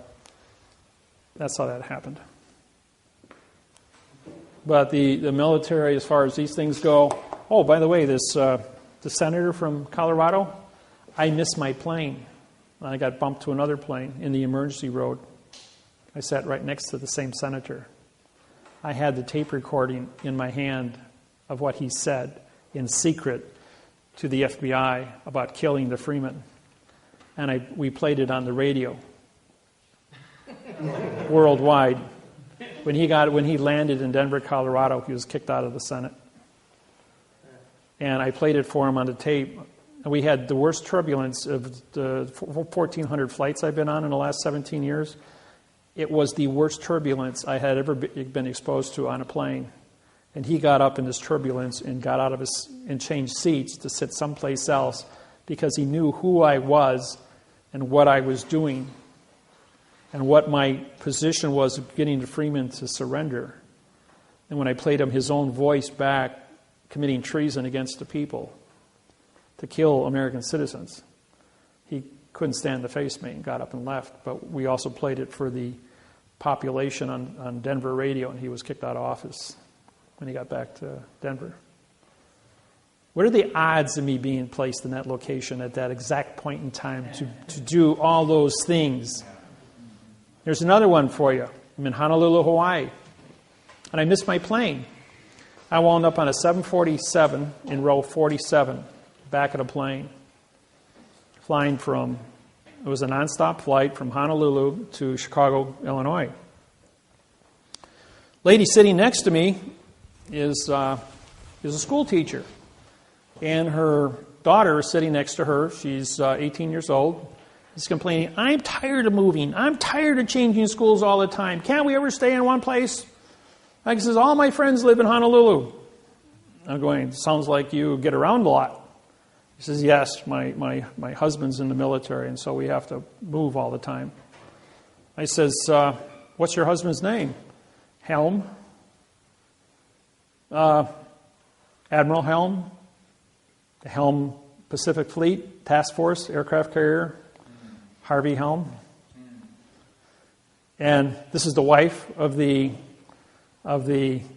admiral who's just been assigned to the Joint Chiefs of Staff in Washington, D.C. 3 days earlier. And she was going there to join him and enroll her daughter in a Florida school for girls. And she's an English teacher. Well, Mrs. Helm also has a son in the Navy, assigned to the Palestine-Israeli conflict in Europe. And he's over in Europe right now, and this is when Palestine and Israel were shooting at each other. Things were really heated up. Well, Admiral Helm was being transferred from the Pacific Fleet, from the Helm Task Force, to the Joint Chiefs of Staff. What is she doing sitting in row 47 on the back of a 747 with me as a federal judge? Well, the man in front of us is Secret Service, not realizing that Mrs. Helm, we're this far away, speaking quite loud, and he hears this. All of a sudden, he collapses and says, oh, I'm having a heart attack. So the stewardess clear off the row directly behind us of 5 seats and relocate the passengers in other rows. The captain gets on the PA system and says, ladies and gentlemen, we need heart surgeons. Are there any heart surgeons on board? 400 people on board the plane. Well, they had 3 heart surgeons on board. So they all came back to the row, and they're all standing there looking at this guy, and he's complaining of having a heart attack. The captain comes back, and he goes what are you men doing? He's having a heart attack. Service him. He says, we don't have a contract. He says, you don't seem to understand. I'm the captain of an airship in international space. I am the chief cook and bottle washer of this place. You guys will service him or be locked in the brig. So the one doctor goes over and kneels down and takes his blood pressure and pulse, 110/70, pulse 72. Sound like anybody with a heart attack? Sound like a pretty healthy man to me. He pulls his guy down. I'm looking through the seats, and he whispers something to him. He perks up, and he goes running all the way back. Ladies and gentlemen, we're going to have to stop in Los Angeles, and there's a medical emergency, and drop this man off. So we land at the end of the runway in Los Angeles. The whole entire plane is surrounded by black SUVs. 7 guys in black uniforms with no markings on come on board. 5 take the immediate seats behind us as the other 2 guys carry this guy off the plane, and we proceed to Chicago. Who were they? They were military Secret Service to guard Harvey Helm's wife, Joint Chiefs of Staff. Somebody screwed up big time. The point is, I had 8 hours to teach her Parsee syntax grammar, to write the Palestine-Israeli treaty, which I worked with her on, using the United Nations treaties that I had written for the international trade agreements, to give to her. And who does Mrs. Helm sleep with? Joint Chiefs of Staff, Harvey Helm. So therefore, she was able to educate him to go to the Joint Chiefs of Staff and settle the Israeli dispute on Parsee syntax grammar fraud, because they were arguing an adverb verb. Now that they had a position of a treaty in quantum language, 72 hours later, you heard that the Palestine-Israeli treaty was signed, and it's been peace ever since. There's a little Syria rattles their shingles every now and then, but basically it's been pretty peaceful since then. The world leaders worldwide are studying this technology because they know it is a vehicle to have world peace. So, question? What date was that signed? What's that? What date was that signed?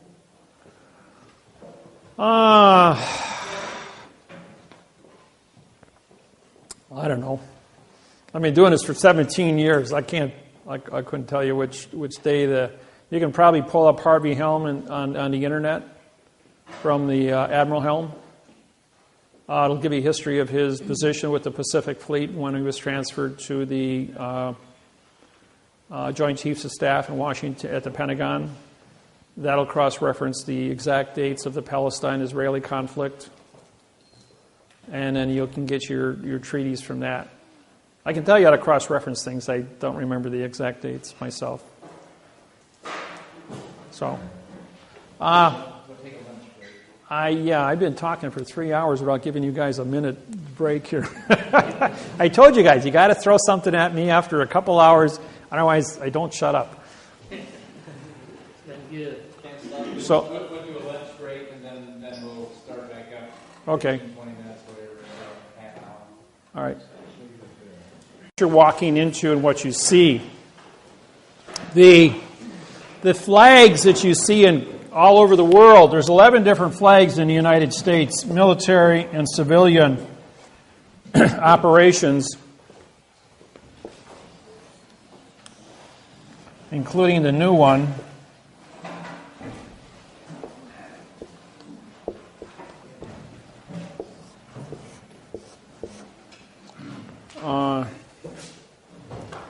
And there's another one. When President Obama on Election Day was elected, if you look at the pictures on all the newspapers across the United States, you saw this flag hanging behind Obama. It's a New World Order flag. It has a circle of stars, a blue square field, and it's 1 to 2.25. They also had another one with 50 stars, 1 to 2.25. That was the United States Treasury flag. The flag that's 3 by 4 with a blue square field is a military boat flag. All vessels in dry dock on planet Earth, like your own personal house, the school building, these are all vessels in dry dock. They should be flying a 3 by 4 boat flag. The flag over here with yellow fringe on it, see if I can. This is a 1 to 1.9. I recognize this is old. This is a very old flag, by the way. When you take the flag and you fold it like this, corner to corner, and then you take it, and you put it up here to the corner, it should only have one stripe showing, which does. So this is a 1 to 1.9 flag. By putting a fringe on it, you say that the contract for the United States of America, or the better known as the Constitution, has been captured by the yellow fringe, which is the court flags, maritime law. It says your contract is null and void because they put a phoenix on top. So the wingtips pointed down is a Vatican banking phoenix. Wingtips up is a your postal eagle. I call it the postal chicken. The acorn, as you see, the acorn is for military parades. It's a military symbol, ACC meaning no contract. The spear is for military court-martials. And the ball is for military advertising and military recruiting. Henceforth, you have it in front of the post office with the ball on top. And inside the post office, you have the eagle on top because the post office is postal. Henceforth, you're in the postal building, but outside, it's where you sign up for the draft. Everyone you turn 18, you got to sign up for the draft. You've got 90 days after your 18th birthday to do so. The 3 by 5 flag is a military flag with a blue square field. It's used for parades. The reason that they have this flag, not the 1 to 1.9 flag, is because of the weight of the flag would hang down, whereas in a marching at 3 miles an hour, the wind would catch it and it would be aloft because of its weight. The 1 to 1.9 flag I now hold copyrights to as the correct sentence structure, communication, parse, syntax, grammar flag, recognized worldwide, both in black and white and in color, red, white, and blue. The 3 by 5 base flag has a 3 by 4 field, and this is for military bases. The ones they sell at Walmart are 3 by 5 with a blue square field. That is a military flag. And when the the sentence runs like this. When they come looking for your jurisdiction, what flag are you flying? If you've got a military base flag outside your door, don't be surprised if the military can go ahead and set up camp in yours, because you've given it military jurisdiction to start with. When you have my flag on my business card, and of all things, I forgot my business cards today. I've only got, I think, 5 of them here with me. 5 or 6 of them. Got one of yours if you. I got a couple here. I think I got 6 of them. I got about 50 of them back at the house. So, what we're going to do is... Huh? No, I got a raffle. Now, these cards, I'm sorry I forgot them. My business cards are like get-out-of-jail-free cards. You put these on your driver's licenses, and you get pulled over by the cops. They take one look at it. On the back of the cards, the procedures to prosecute judges and attorneys and police officers. They take one look at that, and they start reading it and going like, oh, he belongs to that group. This group is not allowed in the courthouse. They won't give you a citation. Thursday last week, I blew a stop sign on the phone with no seatbelt.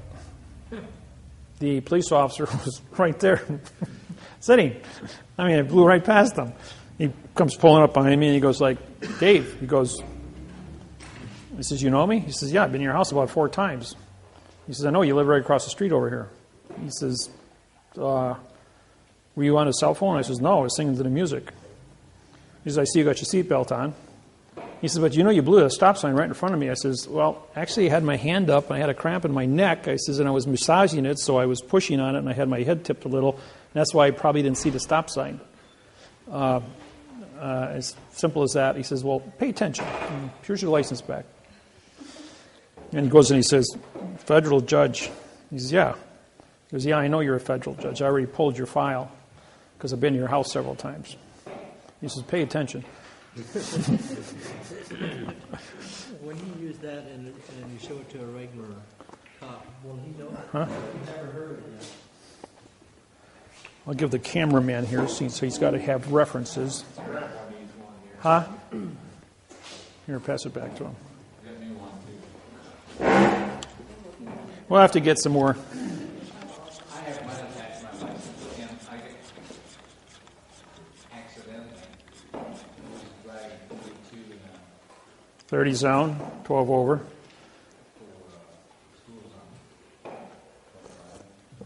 Oh, 25 school zone, yeah. That's public safety violation. Yeah, so he looked at it. I said, are you sure you want to do this? After he brought the ticket back, he ordered me out the car. I mean, he yelled at me. And I said, wait, am I under arrest? And he said, no. I said, am I free to go? He said, yes. I took the ticket and left. See, now, if you would leave your vessel, you're a captain of your vessel. Right. If you leave your vessel and stand on the street, then you're a vagrant. I was not going to get out. And therefore, you were under arrest. I was not about to get out of my car. One of my students called me up the other night, and he says, I got a ticket, Dave. Can you make it go away? I'm going, how much was it? 87 and a 55. That's 32 over. That's public safety violation. He says, all the cars were driving that fast in L.A. on the expressway. And I says, he singled me out. It's still public safety. You blow a tire at 87 miles an hour, and you're going to be so much scrap metal rolling down the highway, taking everybody else out with you. I says, no, I ain't going to stand by that. I just said, I'll see 150 guys. Yeah, when it comes to school zones, you won't get... School zone is public safety. You've got to watch out for children because they don't pay attention. They run across streets. You tag a kid, I'll tell you what, they're going to throw away the key on you, especially if you're going fast like that. So, but this one here, I'm going to give you guys a history lesson in a minute. This one here, this one, the 2.25 flag, I went to Washington, D.C., and I had one of the 1934 gold certificates from China. This was on original clay paper with butterfly ink. And it was an original copy of a $500 million note. My surrender commission is $50 million for surrendering a document. Secret Service showed up, wanted to arrest me for passing fraudulent documents. I had 6 inches of credentials out of New York State Bank to verify it. He says, "Where's the rest of it?" He says, "There's $8.7 billion on this package." I says, "Well, it's in Austin, Texas." I gave him the address. Well, they surrounded the property and they got the guy with the rest of the notes. He wound up with 8 years in prison. As a federal judge, though, being at the United States Treasury, I says, "I want a receipt for that." I says, "I'm turning over United States government property to the United States government to be put back into the Treasury." The 8 officers of the United States Treasury all came into the room to meet me and to review the note, along with the 2 Secret Service agents, and they wrote me out a receipt for the note. He says, "If this is legitimate, we owe you $50 million. So 10 days later, I called back and I asked for each one of the individuals. They no longer worked there. The note disappeared. I think everybody took a commission, including both Secret Service agents, and they all retired elsewhere. But I never got paid. Then the guy says to me, "Where's your bodyguards? How can you transport this much money and not be captured?" I says, "You ever hear the word secrecy? It's the best fault in the world." So, I'm going to do a little history lesson for everyone, since how everyone has never... I go to universities, colleges, high schools, and you'll never see this in any of the schools taught.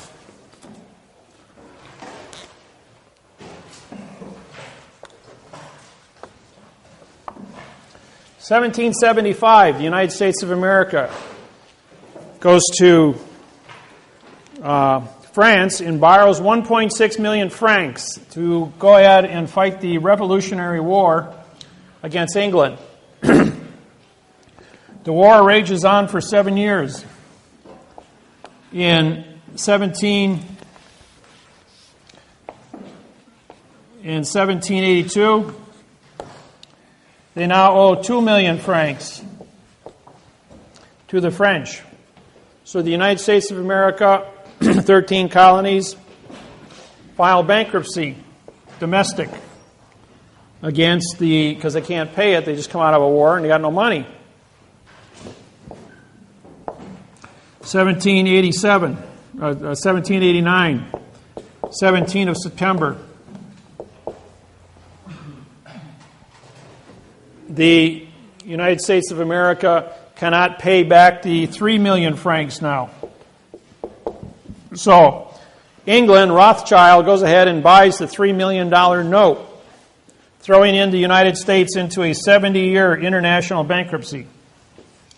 At 70 years to the Declaration, the Constitution of the United States of America was written, and the Congress would not sign it, so they put the Bill of Rights on top of it. They signed the Bill of Rights, but it was bonded, so therefore the Constitution of the United States was signed because of the bonding. The Declaration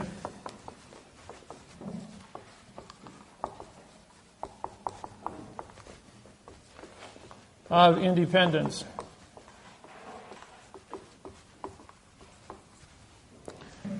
D means no. Claire means speak. At is location. ION is contract. In means no. D means no. Pend means write. Ants means contract. You shall not write contract and you shall not speak contract. Benjamin Franklin. The is an adverb. You got a prepositional phrase of the, but they split it. The is an adverb making declaration a verb. Of is an adverb making independence a verb. Both false and misleading statements and fictitious conveyance of grammar. Henceforth, the Declaration of Independence is being sold at auction as a meaningless document written by a French attorney who was hired by the English crown to capture the United States of America and the founder of the Continental Congress. Welcome to treason at its first course, Benjamin Franklin. Since I brought this out in 1995, there's been eight major books published on Benjamin Franklin's treason as being bigger than Benedict Arnold. for those of you who know Benedict Arnold. How should you write that? Huh? How should you write that? Well, not declaration.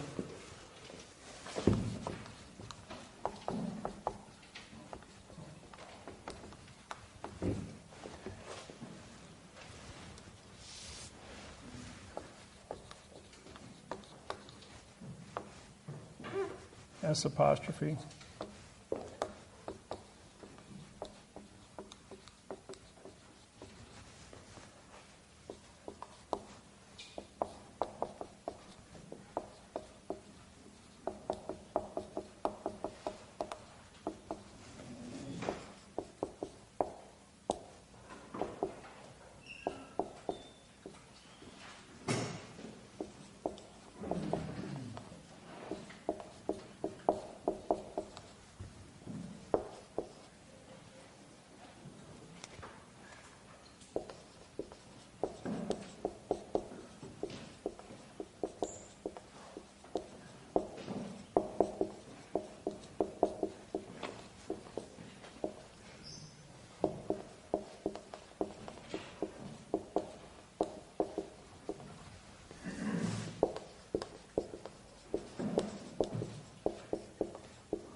See to be creative.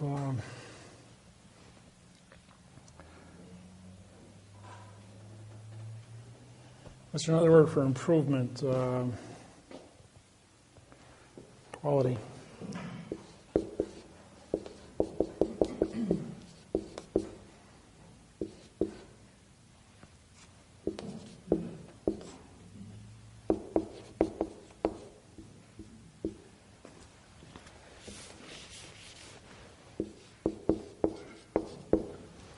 Something like that. For the people's knowledge of the Constitution is with the claim of the correct sentence structure, communication, parse, syntax, grammar, with the rights and freedoms of the creative quality of our lives. Fill it in. Huh? That's what I was thinking.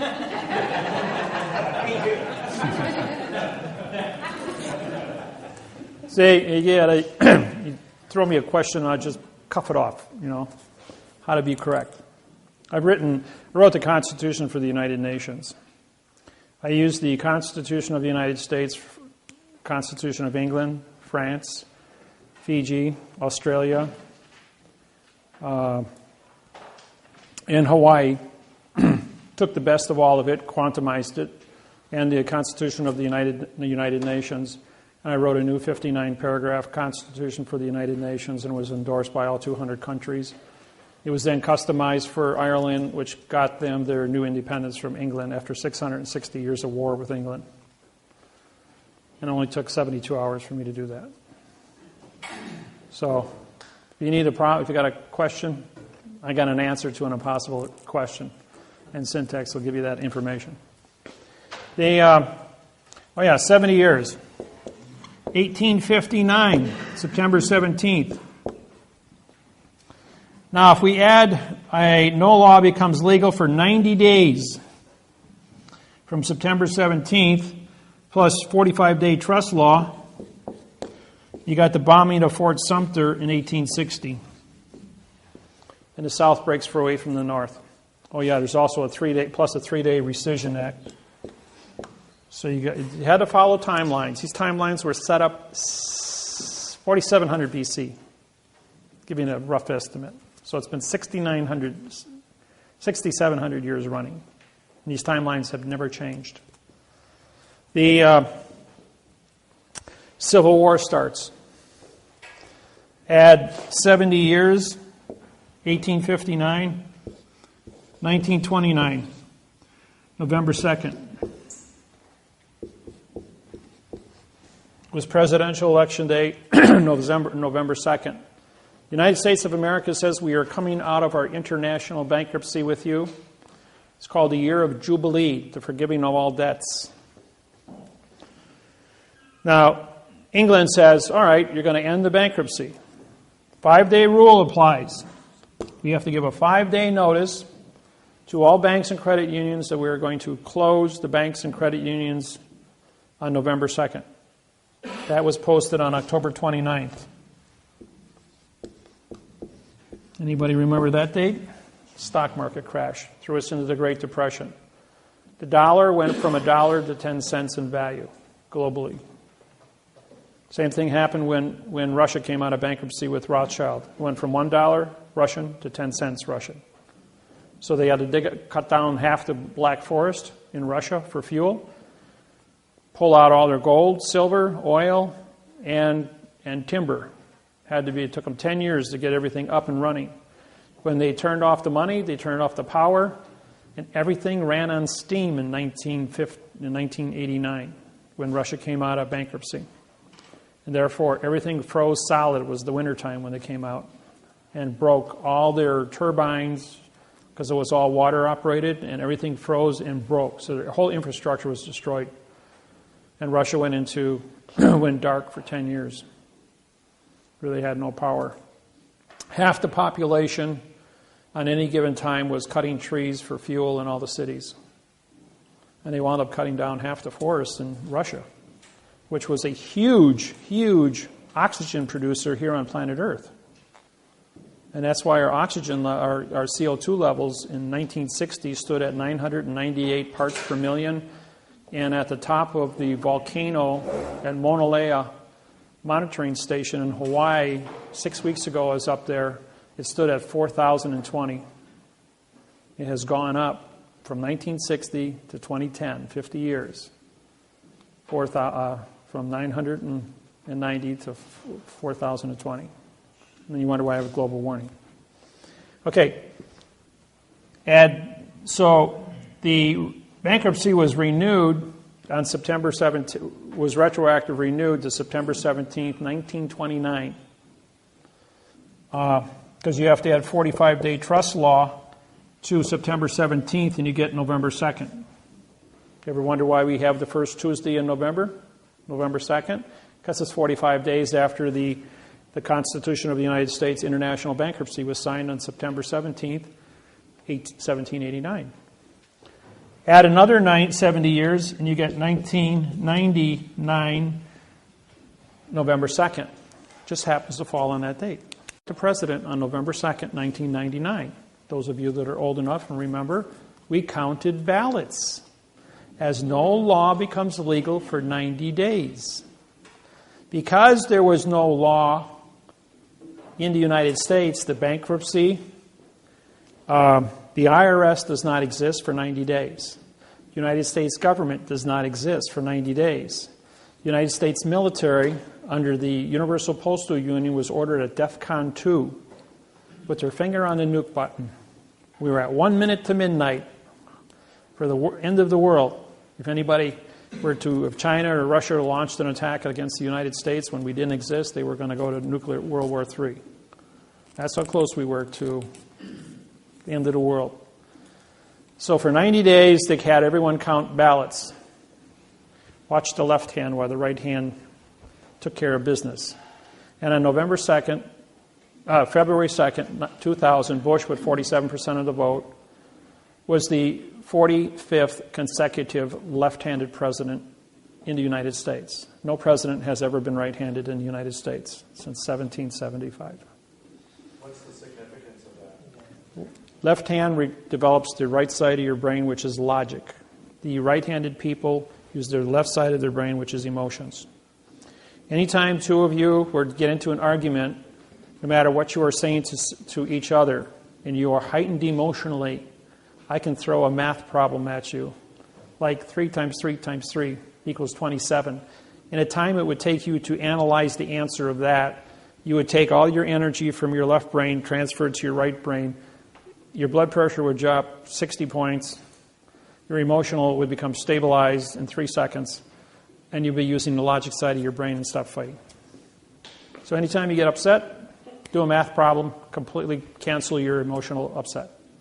How's that for a fix-it?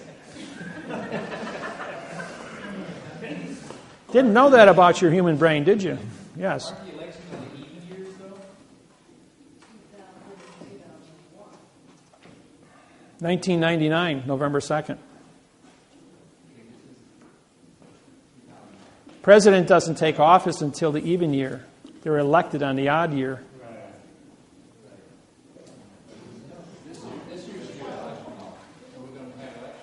It's 2012, yes, but the president doesn't take office until 2013. No, 1999, November 2nd, was the end of the Third International Bankruptcy. There was no election take place that year.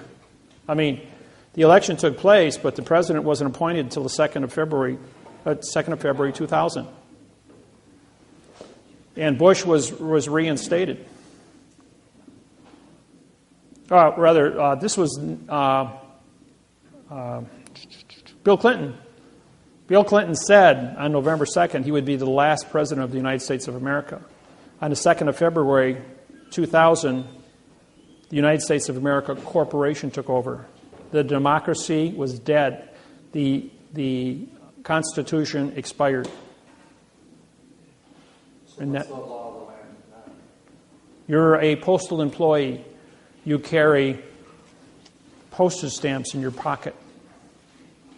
So where does the UCC fall in? UCC is copyrighted by England, has no effect on the United States. If you use copyrighted material from a foreign country on a foreign vessel in dry dock, you're babbling because you don't have a copyright release. Only attorneys and lawyers and judges have a copyright release from England. That's why they joined the bar. If you're not a bar member, you can't practice in a foreign vessel in dry dock. So how do you capture a foreign vessel in dry dock? You don't. You create a court within a court. In other words, when you file a lawsuit with a stamp on it, it's a postage vessel. The postage vessel, when the sentence structure says, this is the document because it came to the dock, received the docket number, and is now a document. Document contract. 2 or more people make contract. There is 2 people, your claimant and a vassallee. Document contract, postal vessel. Postage stamp on a piece of paper is vessel. It's federal, so it's a federal court venue. The word jurisdiction, people, means opinion. Don't use the word jurisdiction. Why do you think you have a jury? A jury, J-U, means no law, and R-Y is contract. It's a no-law contract. The word judge sits on a plane different than yours. Even in tribal law, whether it be the witch doctor is the judge, the king of a tribe, anywhere on the planet, a president, a dictator, they all stand on a plane to break the continuance of evidence as an actor on a stage, talking babble in adverb-verb language. Therefore, you go into an auditorium, you see a person on a stage, they are under contract to perform, you buy a ticket, which is a contract of your opinion. Your opinion is on stages. Your stages, here's the plane of the stage, and then you have your seating going up.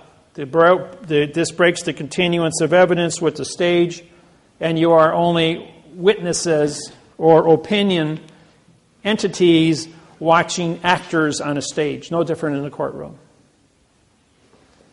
So the only way to engage and have your rights or whatever you're trying to do... Engage means no contract, I-N-G.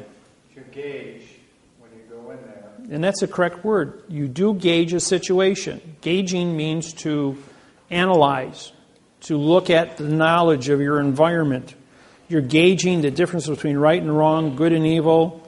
You're gauging the conduct of what the actors are, ACT, no contract people, because they write everything in the courtroom is in an illusion. And I'm going to put a courtroom up here in a minute and show you the tricks and the traps that are going to happen inside that. So when I go to file a document, or a doc. No, it's a document. Okay. Do I put my stamp on that document? Yes, and you sign it, making you the postmaster and then they stamp postmaster, banker, and judge authorized to transport the vessel from the street into the vessel in dry dock. You send before you walk into the courthouse to dock your vessel, you mail it registered mail to yourself. Your vessel has now been registered with the post office, which is controlled of the port authorities, which licensed the courthouse to dock its vessel on planet Earth. In the event that you are the postmaster now signing the stamp to carry the document into the courthouse, you are the letter carrier and postmaster authorized to transport the vessel to the clerk's office, and you can't be arrested as a letter carrier delivering the mail to the courthouse, even though it's a foreign vessel in dry dock, because you're already the post office, which controls the port authorities, which docks the vessel. So you have a higher authority. You're like the senior judge of the courthouse. Little secrets. Did they still stamp that document? Yes, and when they stamp it, they make contract. Absolutely. I sign every federal district court stamp. I sign over the top of it, capturing. So I ask for it back. Absolutely. You sign all yours and say, they all have to be conformed. Give me that back. I'm going to sign my name over your stamp, and you sign your name too, clerk. And you usually have to have 5 copies. So do I send 5 copies? Actually, 7. They get 2. You keep the rest, 5 back. Okay, so I mail 7 copies to myself? And No, just the one. Just the one. Just to get the serial number. That's all you want. It's a registered serial number. Okay. But then how do I have a copy or You keep the registered serial number. You're going to mail it to yourself. You keep the envelope. Okay, got it. Okay? If you have one copy that's sealed inside there, it's always sealed inside there. If it ever comes to I'm not jumping the gun, but are you going to just go through all of these? Yes, I'm going to go through all the procedures on it. Yes. She told me that she can't let me have the document back once she stamped it. All of them are stamped, and if you sign the others in front of her, they all have to be conformed. If her copy is not conformed, then she has an illegal copy. She doesn't have an original. If you sign across their stamp, you have the original. She has to take possession of that. But she said, I cannot give you this document once I've stamped it. No, that's because they don't want you to be legal and become the chief judge of the courthouse so that you're in charge. You become the chief judge of the courthouse when you do that. So if they don't give it back, how do you respond? Oh, I always get it back. I says, I'm the federal judge in this courthouse. I have my oath on file. You better give me that court back. This is under Title 15. Which one is that? That's Title 46, Section 9. I just tell them I'm the judge? 946. Well, I have a 17-year running position. Everybody knows me already. So how do I do that? Oh, if you sign, as she hands you back the documents, you sign all of them. And if she knows what she's doing, she'll give you back their copies so they're all conformed. Right. So Because when you say to her, and she doesn't give me hers, then she is illegal. illegal. Right. You're saying, you know what? I have originals here signed. I says, now how are you going to explain to your boss that you don't have a signed original copy and you only have a half the position done? You didn't follow your duties. And that's what I'm wondering is the enforcement. Now, under Title 18, Section 641, folks, misappropriations. Title 18, 641, misappropriations. That means you took a paycheck and you didn't do your job.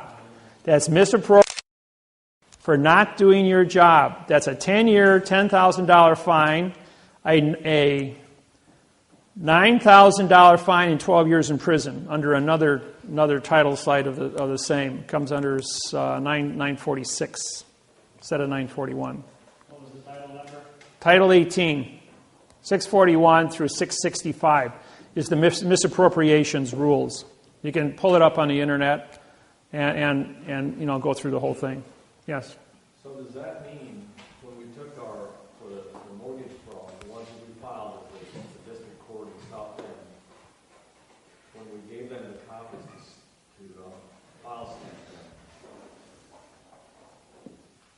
those to have them all file stamped and have the case number stamped on them. Correct. And then we took ours back and they kept theirs. Correct. So, was that correct, or did you? No, they have their 2 copies, you have your 5. But in front of them, you sign or autograph your name across their stamp. And when you autograph your name across their stamp, they have to give you back those 2 to autograph also. Otherwise, they're not in conformity. And that makes you in contract with that building, with that vessel being docked.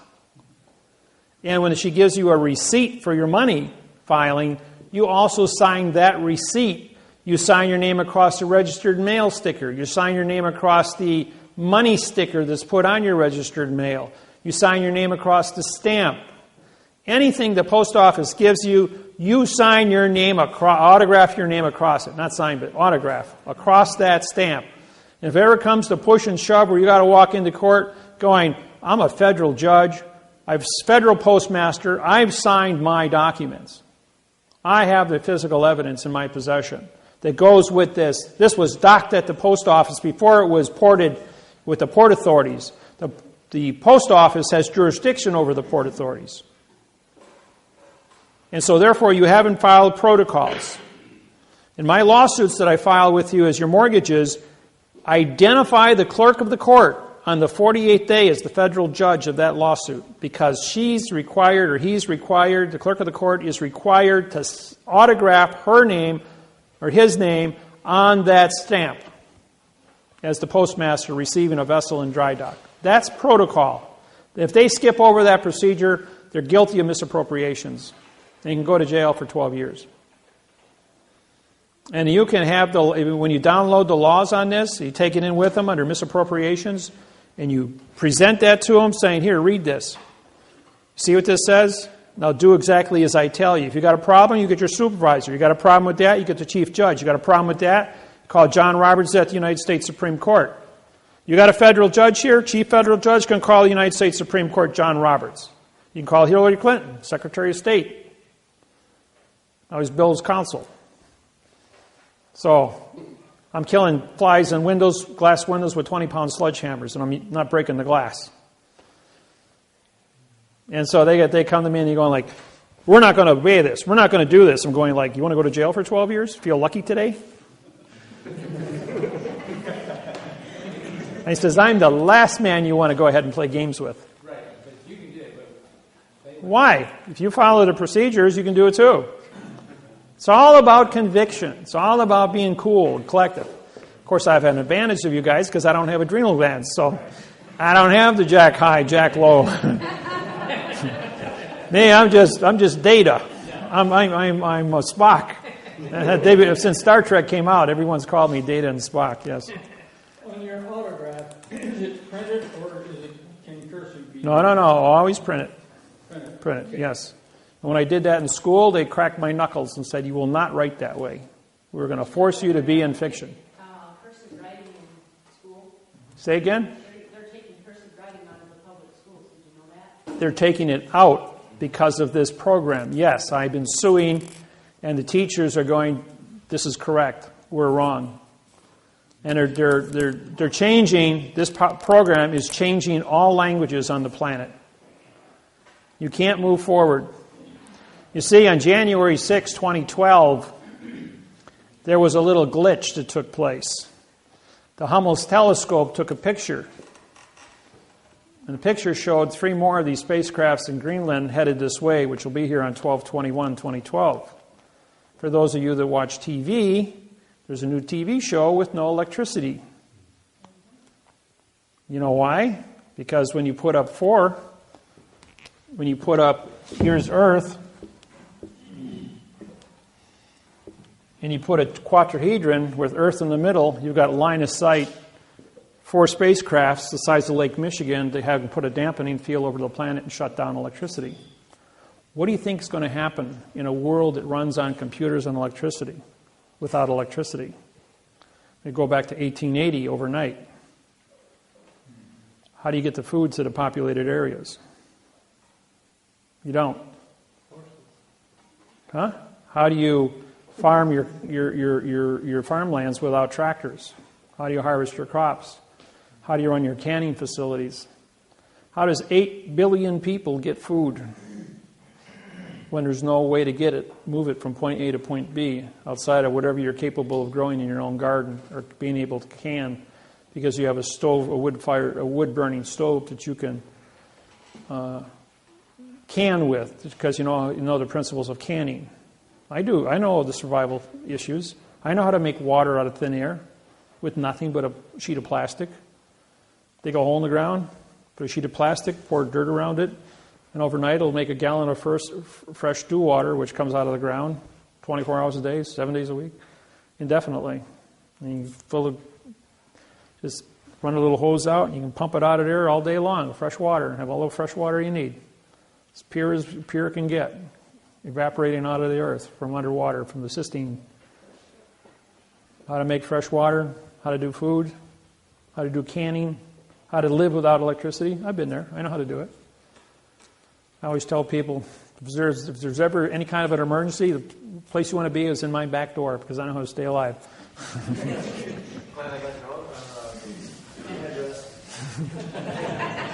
Well, what's nice is I got Lake Michigan only walking distance from my house, and that's a big lake. I got my own boat. Had my own boat building business for 8 years until the oil embargo took place in '73. Put 80% of all boat building companies out of business. Everybody copy that already? So what's going to happen December 23rd? It'll be the first day of winter.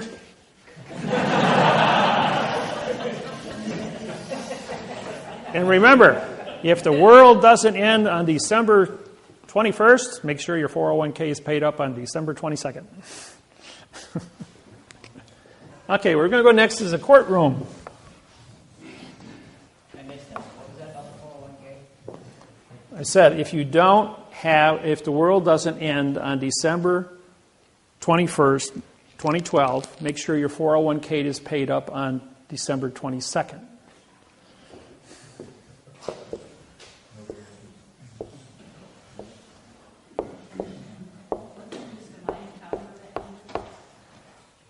All the calendars written in the history of mankind, going all the way back to the beginning of writing, all end on 12/21/2012. That's the end of the world of verb. That's what it means. And the day the world kicks into gear and goes to quantum. With 5 billion people studying out of 8 billion, that's all the computers on the planet. Obama wants to push this through. The Chinese are pushing it with 150 trade partners. I believe that there's going to be some kind of an announcement maybe on that day. That you're going to turn on the TV, get on the internet, and there's only going to be one thing you're going to see. My program, study, you got so many days before we're going to switch gears, and the world's going to change into quantum. Simple as that. So, that's just my opinion. What's that? Oh, by the way, if they put the dampening field up, batteries don't work, electricity doesn't work, solar doesn't work, wind doesn't work. The electron does not move. Where's the dampening effect coming from? Dampening field is an EM field. Just like an EM pulse will take out electrical circuitry, closed circuit information. Okay. The program on what a dampening field does, it stops electricity for electrons from moving. What would that? Who would be executing that dampening field? What's that coming from? The four UFO spaceships in a quadrahedron, which is a four-sided triangle with Earth in the middle of it, line of sight. What source is them? Why are they doing that? Where's that coming from? Well, they were here 50,000 years ago, so they created the last ice age. Now, the people that leave that spacecraft, like if you go from Greenland, Washington Monument, Yucatan Peninsula, and Easter Island, it's a straight line. They're on straight lines in nature. If you go from the Lexer Pyramid through Memphis, Tennessee Pyramid, it intersects as a straight line with the Lexer Hotel in Las Vegas, Nevada. A sphinx, a pyramid, an obelisk. A sphinx, a pyramid, an obelisk. A sphinx, a pyramid, an obelisk. If you have time,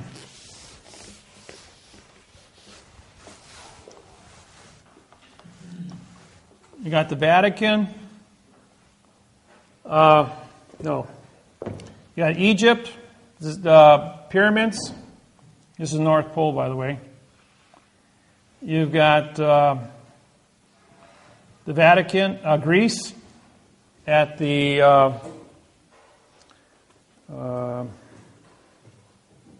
Acropolis, where there's a obelisk.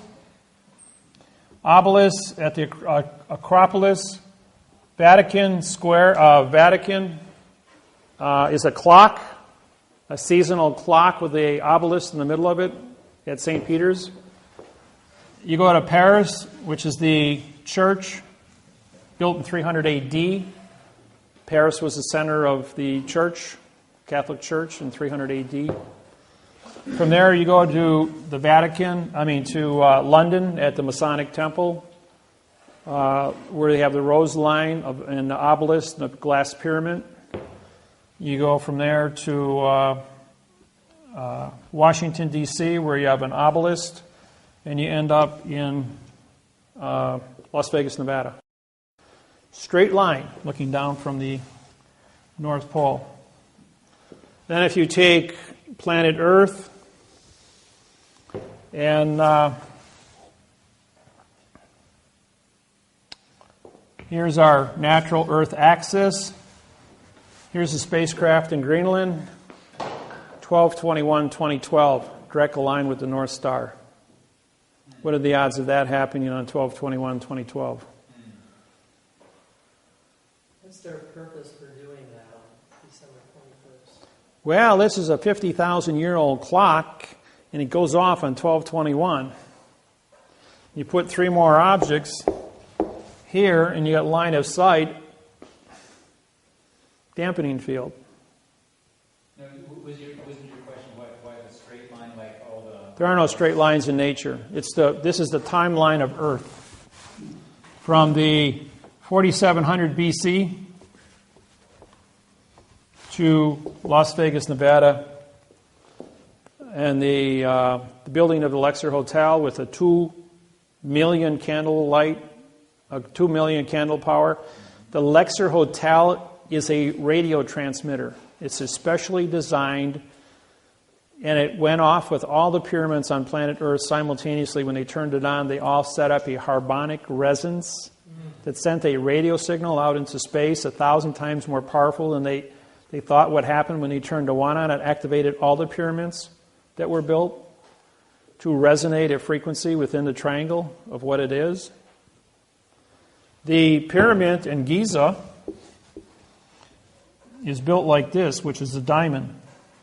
The pyramid on the Yucatan Peninsula is built, this line and this line are identical to the square inch. They're 1,200, or they're, from the Yucatan to Giza, I think that's about like 12,000 miles away. They're both identical. Architecturally designed the same. Math, liars figure, but math doesn't lie. Math doesn't lie. I can tell you a few other little nasty little things that are happening.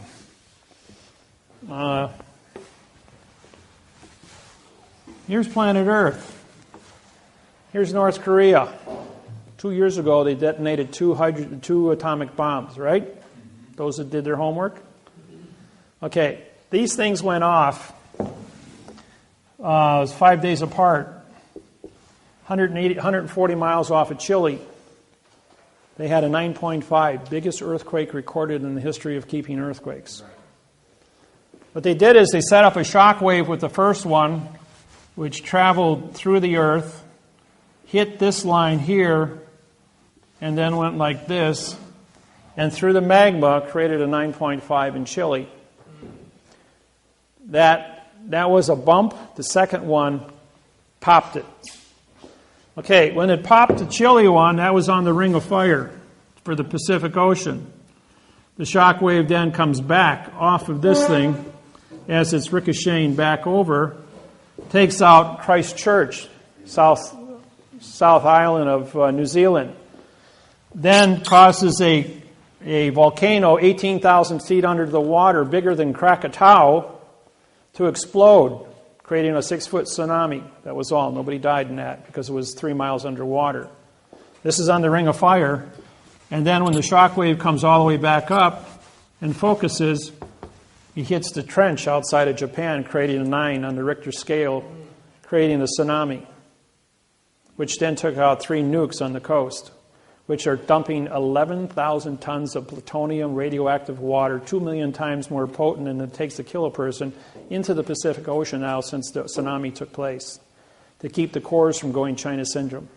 They still haven't got that thing under control. It's still burning out of control. And they pump 11,000 tons of radioactive plutonium water on this thing every day. This isn't made public to the public. There's very little of this is public. Satellite photos in, I think it was April, showed that they're drilling a hole 27,000 feet deep. The first nuke put a crack in the earth. The second nuke was they were able to use the second atomic bomb to identify magma, shock wave through magma. They can target through a shape charge any country on the planet with a shape charge through magma. There's a no-fly zone over North Korea, so their Air Force is useless. But the magma, they can go anywhere on the planet through magma. This was an experiment in a country, the Chile, which is totally... Okay, when Chile got hit, Chile was raised 15 feet as the Pacific plate slid underneath Chile. When the magma came back, it raised the Asian plate 15 feet, including the island of Japan was raised 15 feet as the Pacific plate flattened out and moved underneath. And Hawaii, which is dead center in the middle, dropped 1 foot. Hawaii has a 40,000 cubic mile magma pool underneath it, which created and Volcano National Park cracked a hole 1 mile across and created a 1,000-foot wide pool of lava that rose up 8,600 feet from the base through the mountain. It then blew out a vent 60 feet in diameter at 8 miles per hour, moving magma into the south end of the island, pouring it out into the ocean, creating what's called VOG, V-O-G, volcanic fog, which is silicosis, fibers into the air. It's really, really, really agitating to your lungs when you inhale this stuff. I was there 2 weeks ago and I got a lungful of it. I was sick for 3 days. I was only 20 minutes in the fog. I was driving along and I got some in my lungs and made me sick. Anyways, the island dropped 1 whole foot. And this is all recorded on oscilloscopes that measure magma shock waves. Huh? All the Hawaiian Islands dropped? Yeah, the entire middle of the plate dropped, but it cracked open the volcano. And the VOG got really bad after that. Okay, they're drilling the second hole now, and they got a hydrogen bomb going into it. This is 100 times bigger than the atomic bombs. They found that as a result, they found a fissure in the crust of the earth in North Korea. And they're drilling a hole down in this fissure. They detonate a hydrogen bomb, and now we have a new math problem that shows up. Here's the 43rd parallel, North Korea. 43rd parallel, San Francisco. 43rd parallel, London. If they do a shape charge, and then from the top, it looks like this. Here's the North Pole. Here's San Francisco, and here's London, and London, and here's North Korea with a K. 120-degree angles. Liars figure, but figures don't lie. And on the 43rd, as a shape charge, they can bounce the magma at 120-degree angles and hit the San Andreas. Guess what happens when you hit the San Andreas fault? You got Mount Rainier, which is 40 years past due from its standard 40-year or 38-year eruption. You got Hood, York, and Shasta. all in a straight line, right on the Pacific. You can take Seattle and Portland and write them off. No place to go. The cloud from the 4 volcanoes would be devastating. San Francisco, that would be, you could write that one off. A tsunami would take out Hawaii from San Francisco in a 9.5 or bigger. It would take out Honolulu, which is at sea level, like 1 foot above sea level. And the shape charge going through the magma would hit the gates in London and flood London, taking out the subway systems. And then that would create a tsunami which would hit New York City, which is 4 feet above sea level, and take out New York City, Manhattan Island. And if they miss and they hit Yellowstone, then you got a super volcano 40 miles by 60 miles going off, taking out 2/3 of the United States. All in one big dust cloud. So, I did this presentation for 2 3-star generals and 1 2-star general for the Russian military. For the Chinese military 6 weeks ago. The one general got sick. They had to take him to the hospital as soon as I got done with this. Somebody knew something. Now there's a side effect, and that's the secondary shock wave. Secondary shock wave takes out Hong Kong with 100 million people.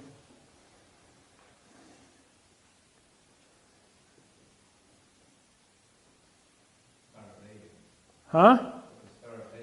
Yeah. It's also contract. What's the mindset? Who is the mindset behind all this? Well, I'm a guy that does a lot of big thinking. I deal in math, as you know. And when I start doing math, and I start drawing pictures, I start tracking all the history of mankind, the whole thing turns out to be a big math problem of straight lines all over the planet called ley lines.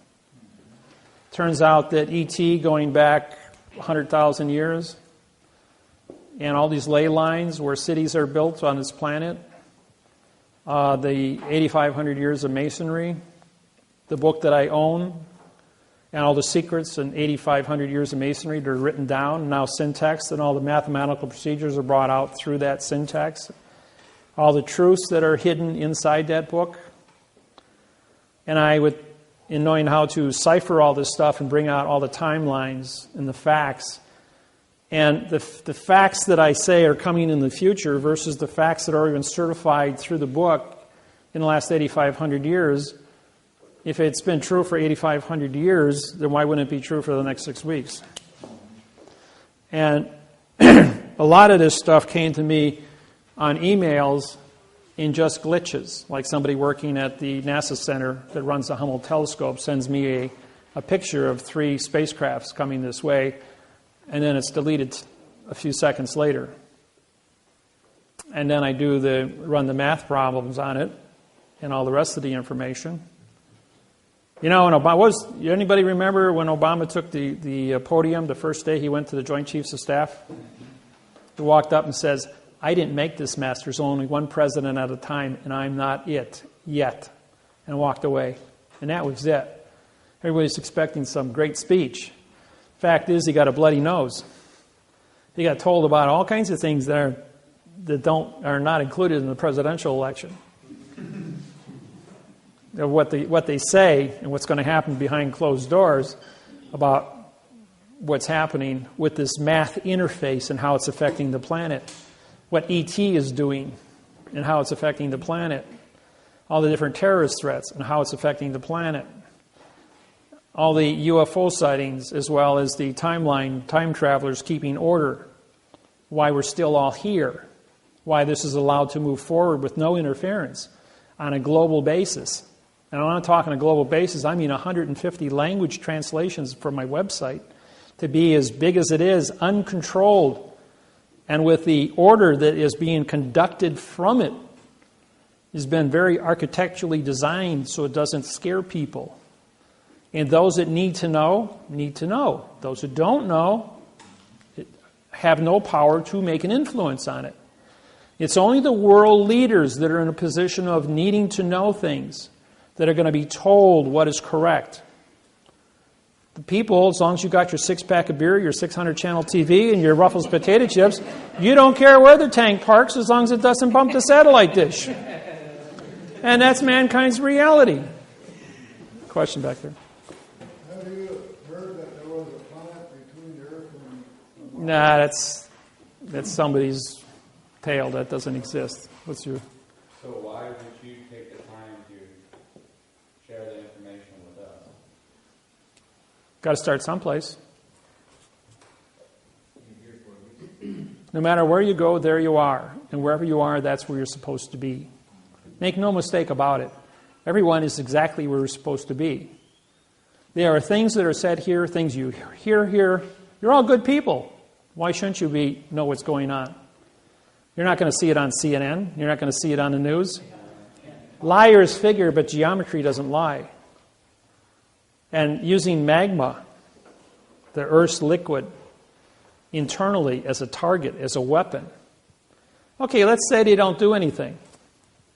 But they make a phone call to the premier of China, and make a premier to the London and to Rothschild. North Korea is a very poor country, 85% unemployment. And he says, we've got an atomic bomb here that we're going to detonate and take out Mount Rainier or the Shasta, York, Rainier supervolcano called Yellowstone if we're not given a certain amount of money to support our country. If we're not given open trade and use it as a blackmail weapon. Now they can't stop it. It's in place. It's 25 miles. It's 5 miles underground. And all they got to do is push a button. And what happens if you take out if let's say the supervolcano goes out and 2/3 of the United States are under a cloud for 4 years. You got a black winter, no food. Population after the end of 4 years is a few 100,000 people. Northern Hemisphere is completely devastated just because somebody pushed the button. Or the people from the future know who the button's going to be pushed, and those people are removed. There's always a point of control. There is a future. What kind of future is going to be is going to determine. It's relevant that mathematics become relevant because of ET, as well as Earth's own ability to communicate peacefully. So I go around and I teach seminars every few weeks, but these are recorded. Once this goes up on YouTube, there isn't going to be 40 people here watching. There's going to be 40 million people, 400 million people watching the same presentation on YouTube in a couple of weeks. And there's nothing like a math problem which can't be disputed, because if there's one thing everyone in this room does agree on, it's a math problem. And liars may figure, but figures don't lie. And there's no such thing as a straight line in nature. So therefore, somebody has engineered something that it's not supposed to be. And if you engineer something, then you better be pretty responsible for, if you screwed it up when you engineered it, you're going to be fingered at. If you engineer it and you do it correct, you're going to be honored for it. You see? So yeah, I'm being responsible. And yes, this will go up on YouTube. And it will be viewed. And how long did it take for Michael Jackson to know, for the world, for every single person who owns a computer on planet Earth to know that Michael Jackson died? 15 minutes. 15 minutes. Every single person on the planet that owned a TV, radio, newspaper, magazine, iPod, handheld cell phone was called and said the king of pop died. So don't think things can't happen in a moment, that the world can't wake up in a moment, that on November 5th, 2012, I'm in front of the U.S. Court of Federal Claims in Washington, D.C., about 12 hours before election time. And there's going to be newspapers as quantum grammar was put on trial in a Kansas case. And Monty Miller and Russell Gould and myself are all going to be there as 3 federal judges holding the United States Court of Federal Claims responsible for false and misleading information, failure to have an oath of office, and are going to hold the United States government accountable for the election. the next day under false and misleading statements. What is that date? Huh? What is that date? November 5th. In 5 weeks. So the world watching this on CNN on Monday night could very easily walk into the polls Tuesday and write Director Party David Wynn Miller that they want correct grammar. I don't care what they say and what they think's going on. It ain't going on because it's in fiction. And the world's going to change from fiction to fact overnight. And by December 21st, the world of fiction will be made announcement on the world in all languages that this stops today, that we fix it. No more wars. You can't bring an argument to another human being if you're going to talk in verb. Get your contracts right or go home.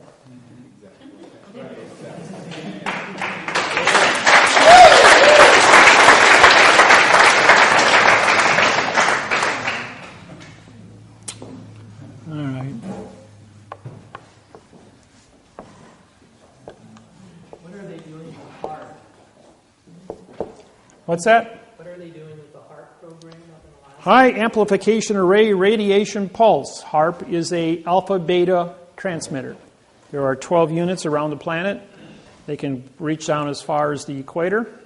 They are used to control the frequency of your brain through radio wave influence. It's used to take you from an alpha, which is aggressive, to a beta wave, which is docile. Gets 98 degrees Fahrenheit in a populated city like Los Angeles, and people tend to get crazy at 98 degrees. So you change your mind to a beta wave and make you all nice and comfortable at 98 degrees, not irritated. Mob control, that's all it is. Now, if you want to talk about angels don't play this harp, of the satellite 38,000 miles out over the Pacific Ocean, which can't be seen by any earthbound station and controls a microwave to increase the temperature of the surface a half a degree and create weather patterns 3,800 miles across to move El Niños and weather patterns. That was started in 1988. It ran until 1997 when I had it shut off. But they fooled around with it long enough to almost cause a 9.9 earthquake on the San Andreas when they heated up the North American plate 22 degrees and the Pacific plate 25 degrees. I did a seminar in Sacramento and told them, you will turn the temperature down of the United States from 85 in Milwaukee to 25 below zero, and from 85 in Houston, Texas to below freezing. You will hold it there for 22 days. You would take the air, which is blowing from the west to the east over the Yucatan Peninsula, and move it at 50 miles an hour for 22 days from the east to the west and push El Nino offshore. 24 hours later, the wind blew at 50 miles an hour from the east to the west, and the entire United States of America was put into a deep freeze. And it lasted for exactly 22 days where it was below freezing, bringing the North American plate down enough that it pulled the pressure off of the San Andreas. We didn't have an earthquake, and El Nino was pushed offshore. Remember when all the seals and the marine life were dying because the water was up in the high 70s? Went back down to 55 degrees where it's supposed to be. Because when you move hot water this way, cold water replaces it from the bottom, 3 miles down. Sometimes I got to interfere with the world to save the world, even though I'm not supposed to. Okay. Courtroom. Courtroom's divided into planes. P-L-A-N-S. E-S. Sometimes I get ahead of myself. All right. Plane number one is the level playing field, such as this room. Plane number two is where the clerk of the court sits, on a 4-inch high podium above your plane. Plane number three is the witness box, or the jury box. Anything in a box is an enclosed area and cannot be considered. As you well know, since the Constitution of the United States was created, you must have a 12-man jury.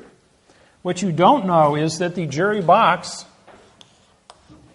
is built like this with chairs on the X's. So what do you have looking from the top?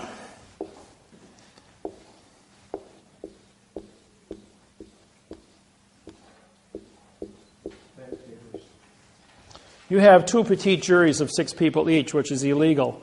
The continuance of evidence of the peanut gallery are divided. So the jury is in a box, and JU means no law, and RY is contract. They are a no-law contract of an illusion. Henceforth, they have no value whatsoever. Never ask for a jury trial because a jury doesn't have a clue how to read and write above a second grade reading level. That's why it's a no-law contract. Then the witness gets put into a witness box, which is an enclosed area, cannot see evidence or give testimony, to a jury box, which cannot see evidence or see testimony, to a judge that's on a plane, not even in the courtroom, as an actor in black robes, mourning justice. And justice, JU, equals no law. S equals speak. TI equals title. And CE equals judge. This is Latin. Judge title speaks no law. And what's the first word you guys do in your anger?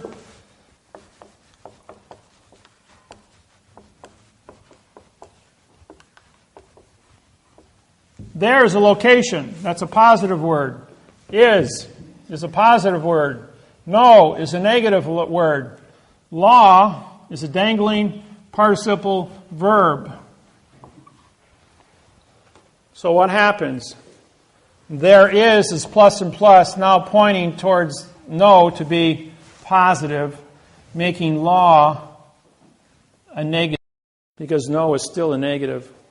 So therefore the word no law or fact shall be tried in court. By your own confessions, people, you go, there is no. There's no such thing as a no. Because you can't perform a negative condition of performance. But if you say there is no, what do I have in my hand?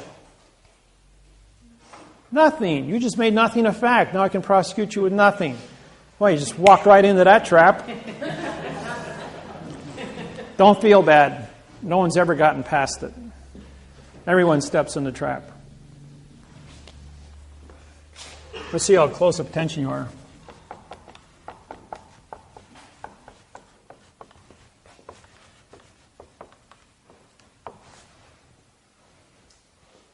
What is your name? No. I'm a judge. I said, what is your name?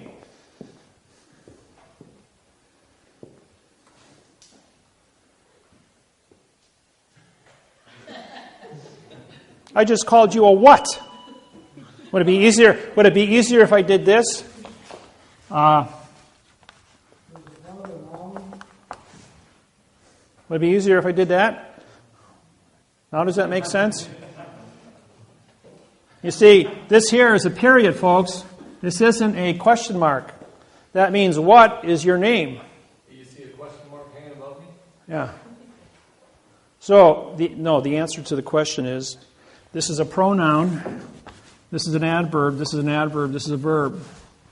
Even if you were to identify the word what to be your name, why am I calling you a verb? You don't exist as a dangling participle verb.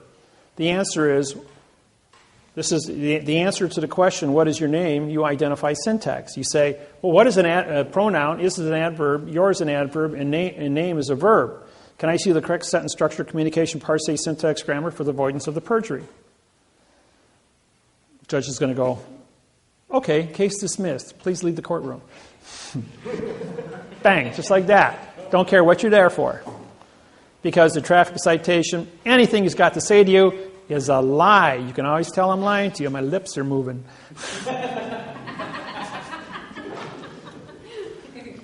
Hey, it's a fact, folks. So anytime you go to a stop sign and you get a ticket, you could use that argument in court. Well, actually, I won a case. I said, Mr. Police Officer, would you please come up? He goes, yes. He says, you testified that I went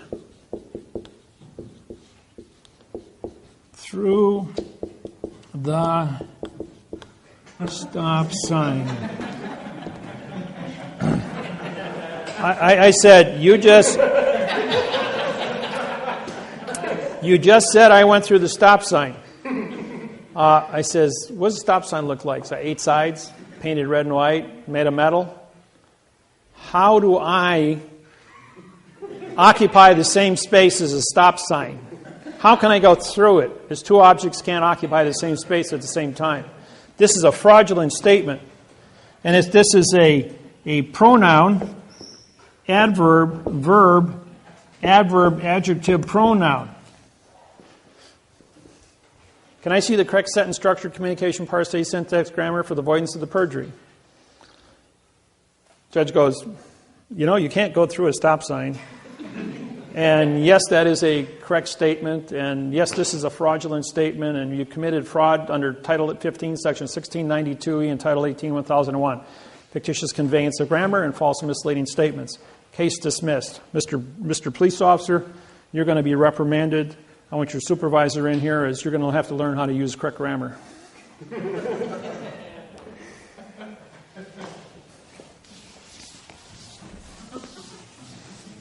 You see, these are all tricks and traps, little things that are hidden in plain view right in front of you.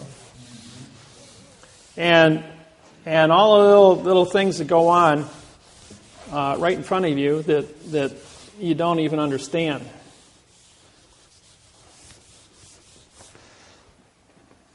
Now, I'll show you another little trick that the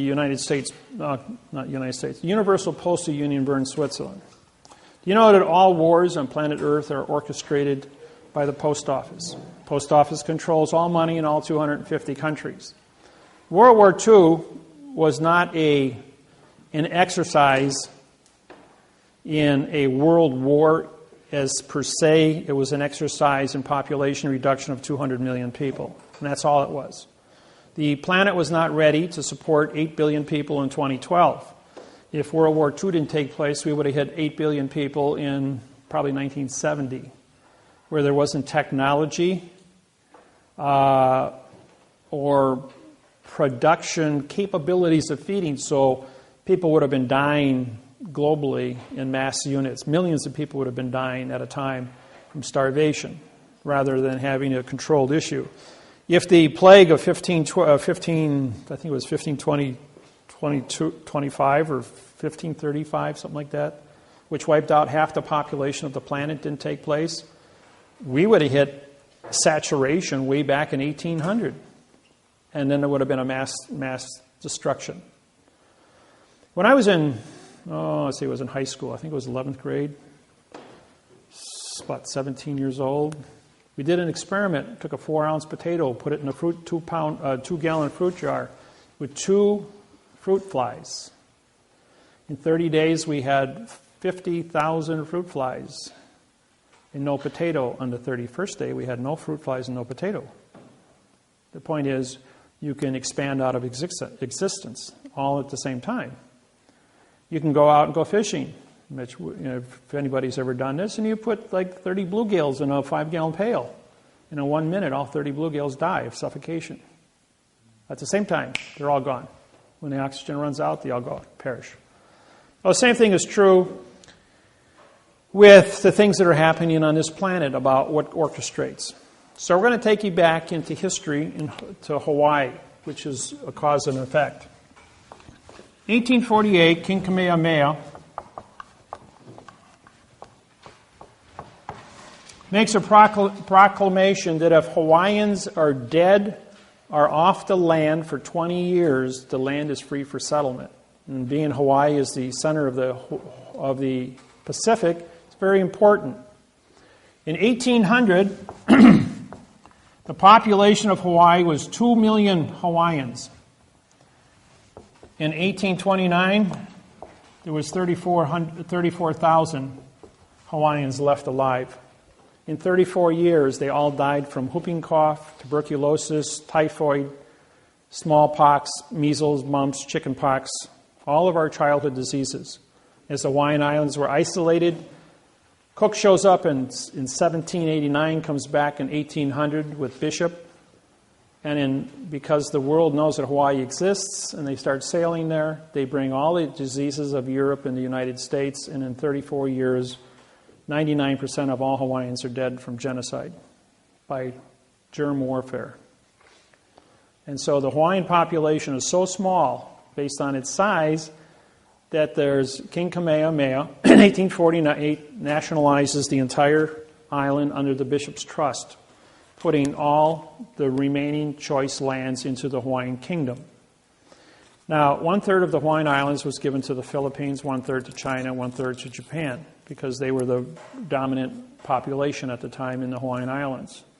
And in the Hawaiian Islands themselves, the Hawaiians kept all the choice farmlands. With that said, China declares Hawaii to be part of their country. Japan declares Hawaii to be part of theirs, and so do the Philippines. The United States took over in I'll get to that in a few minutes. The United States Postal Service shows the Universal Postal Union, better known as the UPU. If you want to go and study this, upu.com is what you type in your computer, Universal Postal Union, and you can get a history lesson off of Wikipedia, which will show you what's going on. Some of this stuff was never made public. I uncovered it, and quite by accident on the 6th of January, and was able to certify how World War II was conducted. In 22nd of October, 1871, the Hawaii files bankruptcy. Now, under the words of damage, no damage becomes legal, and under maritime law of commerce, which falls into the maritime salvage claim, Title 46,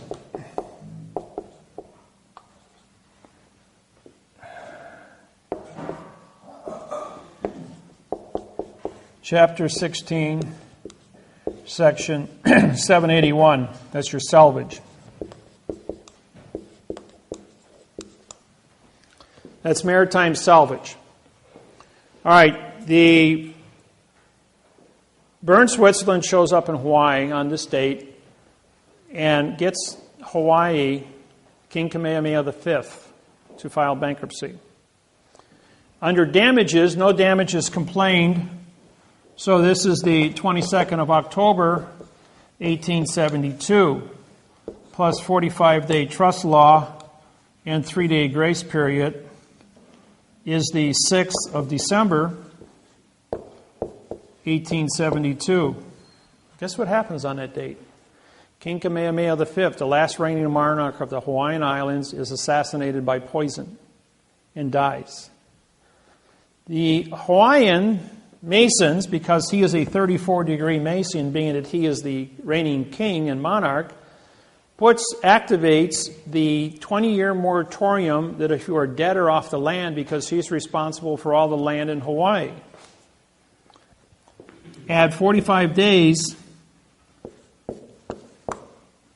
to December 6th, and you get, plus the 3-day Rescissions Act, and you get the 17th of January, 1873, plus 20 years is 1893. January 17th, 1893, the United States military shows up. The commander of the warship is a postmaster, ordering the postmaster of Hawaiian Islands to take over the Iolani Palace and capture the Hawaiian Islands, putting the Hawaiian Islands into United States territory. Queen Iolani then writes a cursive letter, an adverb verb, to complain. But as the Queen of Hawaii in 1893, she's also a 34-degree Eastern Star. And when you join the Masons or Eastern Star, you surrender your king, queen, presidential, or director's position and are now work for the Masons as a postmaster. And guess what's right across the street from the Iolani Palace? Postmaster, Lodge number 1 for the Masons, the Post Office of Hawaiian Islands, Immigrations, Customs, and the Supreme Court of Hawaii, all in the same room.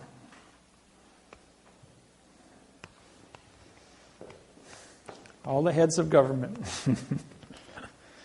So, I looked at this and I'm going like, all right, here we have 45-day trust law. 1 year damages was vacated. 45 trust law and 3-day grace period allows them to assassinate him. Plus 45 days and 3-day grace period allows them to take over, plus the 20-year moratorium, capture the Hawaiian Islands. All done by timetables. Now let's work backwards from this. As we know, that bankruptcy is a 70-year international condition, plus a 45-day trust law. If you add 45 years and 3-day lemon law, you get 7 December 1941, bombing of Pearl Harbor. The Japanese post office declared war on the United States Postal Service in Honolulu, Hawaii. It was a postmaster-to-postmaster war. Only post office vessels, which are all military planes and military ships, carried the mail between the United States and the Hawaiian Islands. The Hawaiian Islands was under military control from 1893 under the United States Postal Service, folks, not the United States government. The government is the post office. The President of the United States, pre-simulation indenture, appoints a Postmaster General who controls all branches of government, CIA, FBI, police, fire, every branch of government, Homeland Security, Department of Interior, Department of Forestry, everything on planet in the United States is controlled by the post office. The post office in all other countries is also controlled by, controls all branches of governments. The directors, the presidents, the kings, the queens are no more than puppets working for the postmaster. Because the postmaster controls the treasury, who prints the money, controls the military, and that's how the world runs. You want a new world order? It was established on the 22nd of October, on the 22nd of October, 1871 was a new world order. It was set in motion by the post office. New world order has been here for 140 years. So everyone talking about the new world order to take over, it's been in place for 140 years until I showed up and there's a new sheriff on this planet and he's taking care of it with syntax. And that's how it works. And the whole world has to change. Now, what is my position? My position is a teacher, as a plenipotentiary, which means I'm an ambassador judge working for the United Nations to teach planet Earth how to be correct mathematically. Who's in charge of the planet? Well, I'm in charge of grammar. I'm not here to arrest the politicians, the criminals, the bankers, the judges. I'm here to make sure that the infrastructure of this planet is mathematically certified to be correct. We have machines in place. We have buildings in place. We have computers in place. But the people who operate the machine, the people who think about the machine and how it is run, is corrupt in their thinking. So we're going to fix the contracts, and then with the new thinking in a correct mathematical procedure, people will not go to war. And if you want to go to war, you have to create a math problem and an argument. A contract is mathematically certified to give you justification to do this. Otherwise, you're just babbling about your opinions, about what angers you, and it doesn't have, your opinion has no foundation in law, or in the law, or in the control of people. So, the people that created the nightmare know where the bodies are buried. Let's educate them, let's get them up to speed, declare amnesty, fix the wrongs, and get the world functioning on a correct format. And that's what it's all about. I'm not here to hurt anybody, just to educate everyone so we're on the same page of music. So when you look at a politician who stands up and he talks to you in quantum grammar, you understand what he's saying. He's not lying to you. And he can actually write a treaty, write a trust, write a contract, write a constitution, so that you absolutely know what it means, that 3 plus 3 equals 6. Not that we're going to play games that 2 plus 2 equals 4 with 100 different definitions. And it's only up to the subjective interpretation of an individual's ability to hoodwink you, or trick you, or make you think one thing and do something else to you. Or pass it so we know what's in it. Yeah. So you had a question? Well, I was just going to say, to finish the bomb, the atomic bomb on World War Oh, Postmaster. The world, the United States, was allowing Nazism to take place and would not get into World War II. So the post office allowed the President of the United States, Roosevelt, knew this timetable.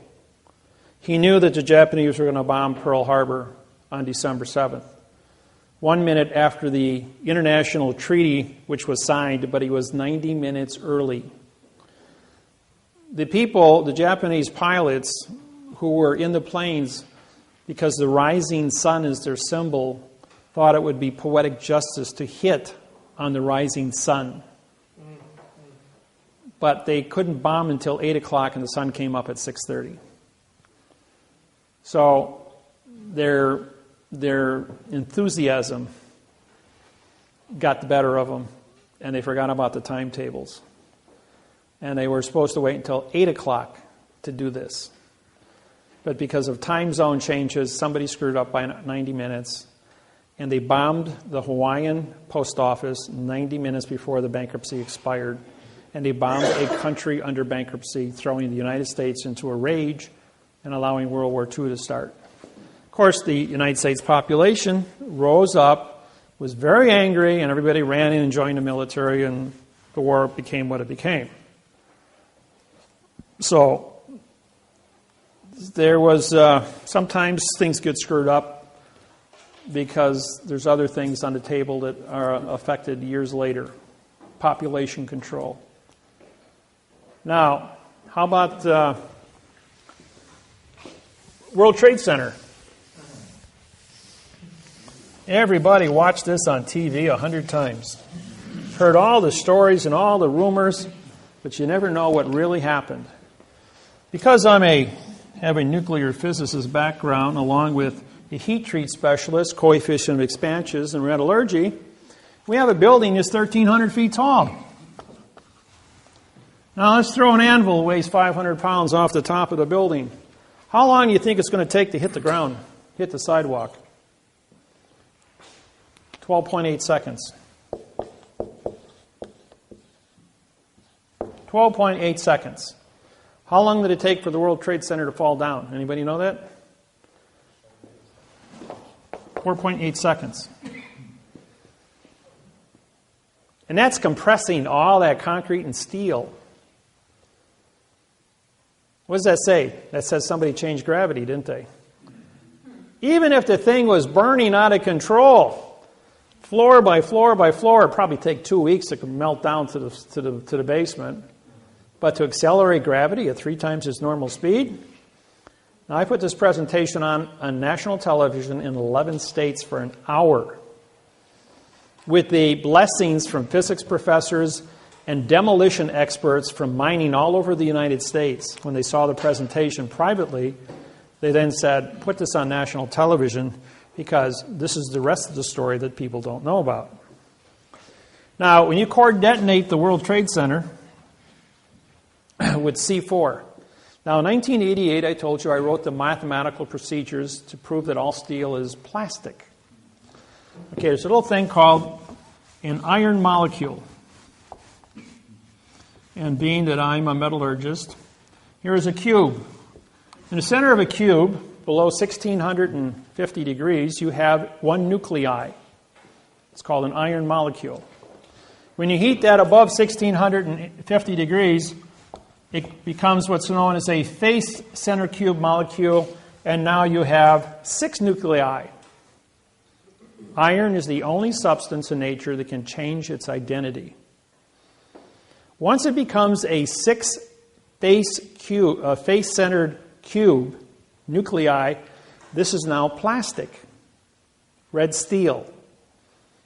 Cherry red steel. Just like plastic. Tie it in knots, beat it with a hammer, make swords out of it. Anything you want.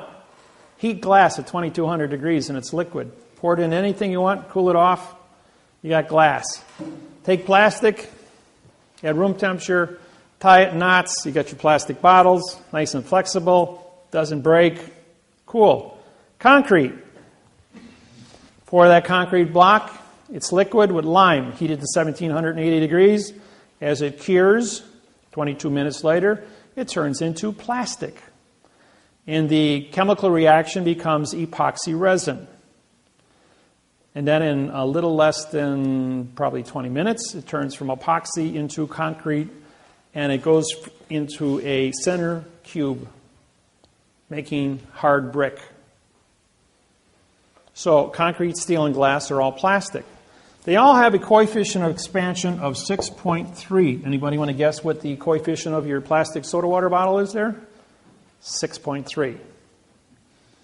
That means that anything that's plastic will be affected by C4, plastic explosives. So you core detonate the building with C4 plastic, or thermite, which is a 6.3 also. When it detonates, it creates a bubble, 1,300 feet in diameter. When C4 detonates, it creates a shock wave of 85,000, roughly 85,000 pounds per square inch pressure. All of you that watch the video, this is a 400-foot wide building. The debris field is 850 feet wide above the building when it's still in a static position. Watch the video. The building is standing there, and you've got a debris field 550 feet beyond the 400-foot center line. So it's 850 feet in a half second. That's 1,600 feet per second. That's a good acceleration equal to a bullet, or equivalent to a C4 detonation. Every building within a half a mile of the World Trade Center had its windows exploded out at that exact second. And what's the one thing you saw in the air? Instantly, when the building was still, when this was going on, what was completely surrounding the building? Paper. Paper was airborne instantly all over the building. How did all that paper get 1,000 feet away from the building in 1 second? Where did it come from? Well, at the exact second of the core detonation of the World Trade Center, what you were looking at was not a concrete, steel, and glass building. What you were looking at was smoke. Not molecules of concrete, steel, and glass, but atoms of concrete, steel, and glass. Paper is not affected by a 6.3 detonation. Only concrete, steel, and glass turn into smoke. And so you've got a static pile here of smoke. Now, has anyone ever seen the hydrogen bomb explosion on Discovery or National Geographic's pictures?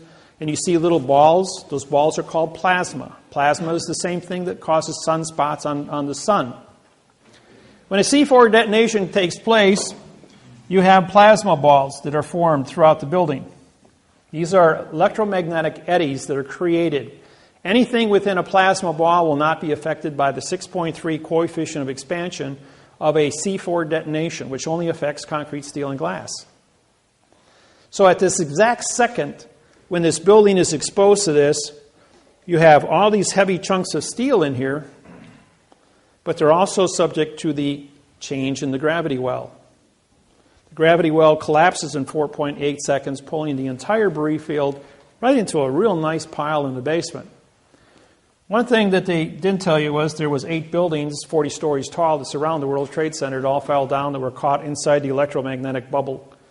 They weren't on fire, but they all collapsed just the same with the World Trade Center because they were inside the electromagnetic pulse of the C4 detonation. So plastic affected plastic and pulled this whole thing down into a nice, neat pile. Now, if you look at the video, you'll see that here's Long Island, here's the World Trade Center, and here's a big white cloud of asbestos. The entire World Trade Center is insulated with asbestos. 50,000 people a day work in the World Trade Center. 50,000 people for 30 years exposed to asbestos insulation. Anybody want to guess at what the lawsuits would be worth over a 30-year period? In the trillions of dollars against the United States government. Who owns the World Trade Center? New York City Port Authorities. Who owns the New York City Port Authorities? United States Department of Transportation. Who is owned by the United States Postal Service? Who owns the Treasury? Who owns the Pentagon? Who owns the military? Jeez, it's all kind of coming back to roast on the post office, isn't it? So now you've got this big cloud of asbestos, and 3 million New Yorkers are exposed to raw asbestos that's just been blasted away into real nice fine particles by 85,000 pound per square inch blast wave. Coefficient of expansion of asbestos is not 6.3. It's only blown into a free atmosphere, not into an atom format. So therefore, this here becomes a death trap for everyone exposed. Now, 50,000 people a day work, but only 3,850 people were in the building because everybody was told to stay home. Both planes, when you run the video back and you look at them, did not have windows. They were drones. Where did all the people go that supposedly left Boston? Never heard from again. Out into the Atlantic and ditched. And this was a controlled issue by drones. And we have drone technology. There's over 12,000 drones in Iraq right now. So these things, liars figure. But this little number here, figures don't lie. And being a heat treat specialist with a nuclear background can tell you that this was created by 186 men of special forces who deal with demolition. The basement of the World Trade Center was blasted out. What do you think's below the World Trade Center? Heavy rails, called the subway system. They blew the basement floors out and dumped all the gold onto the subway rails, and they disappeared. Not to be found yet. Somewhere. That was the World Bank of the United States, controlled by the United States Postal Service. But the gold, that was only $3.4 billion. At the exact point of detonation, $12 trillion was transferred through Honolulu, Hawaii substation into Singapore Bank in Singapore, world's largest bank, which can accept a deposit. How much money does it cost to conduct a war in Afghanistan and Iraq? $500 billion a year. It's a 22-year supply of money to keep the war going in the Middle East and keep us in Asia. How much oil do they have left in the Middle East? 20 years. Keep the oil running for 20 years and the money to play for it. Cover up the asbestos under active war. Dress a bunch of guys up in rags and call them terrorists. Give us a Patriot bill. Take away our freedoms. Put us through all the nonsense at the airport. Even take away your clippers out of your luggage so you can't get on a plane, but they give you a steel knife and fork in first class. Now go figure that one. I kid you not, folks. I'm a 1,400 flight flyer. So, the plasma balls protect the steel and concrete, which are then analyzed to be 100% metallurgically correct. Except both buildings are missing 50,000 tons of matter, which floated away in the cloud as atoms of smoke on the wind. And everybody caught in the cloud is now dying of lung cancer. But because this is an act of war, they can't sue for medical help from the United States Social Security Service. And what did the United States do? They sued to give up your freedoms, to join the United States of America Corporation and go into a guise, GOISE, of protection and give up all your civil rights. Now, mandamus has been canceled because it's written in adverb verb. Your freedoms, as far as having a warrant to enter search warrants, have been nullified because the laws are written in adverb verb. They're using my technology to disqualify all the protections you had, and PRO means no of Texas contract, all the no contracts you had. And they're only selectively choosing the ones that they want to use that benefit them in their ability to control. And Big Brother is watching. At every traffic intersection, you have a camera. Videos. How many people got tickets already from video cameras at stoplights? I got a few of them myself. So who's Big Brother? Who's Big Brother? DOT, Department of Transportation, working for the post office. Is that where the U.S. Department of Agriculture comes in? Under the post office. Under the post office. Yep, and you guys are all farmers, so you're under... In other words, to own a farm today, you have to have a 4-year college degree in horticulture. You have to understand pesticides, groundwater, public safety, pollution, gasoline, if your tractor's leaking. Anything you put on the ground goes into the water table. Therefore, it affects public safety underwater.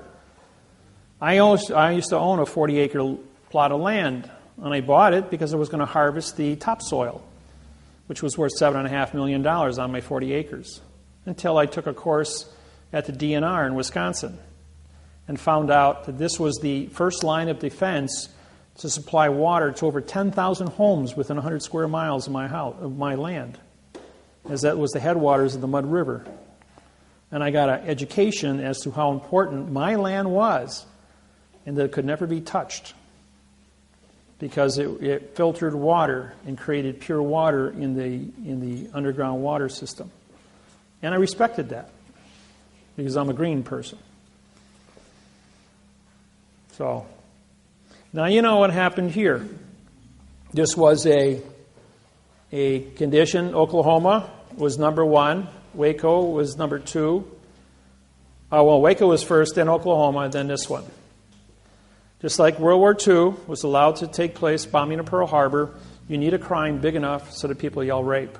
This was a crime big enough to suspend your rights and make everybody a victim of terror.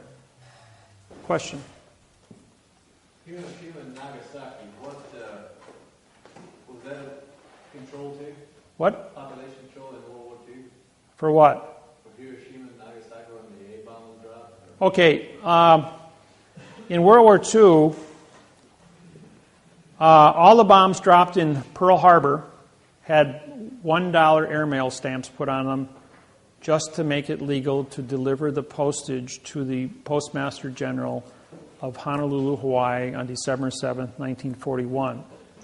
In 1945, a $1 airmail stamp was placed on Little Boy and Fat Boy and delivered to Hiroshima and Nagasaki airmail just to make it legal. And I have the video at home that shows the Postmaster General of Honolulu, Hawaii on signing his name across the $1 postage stamp, just like I sign my name across the $1 postage stamp on my lawsuits, just to make it legal to deliver the mail.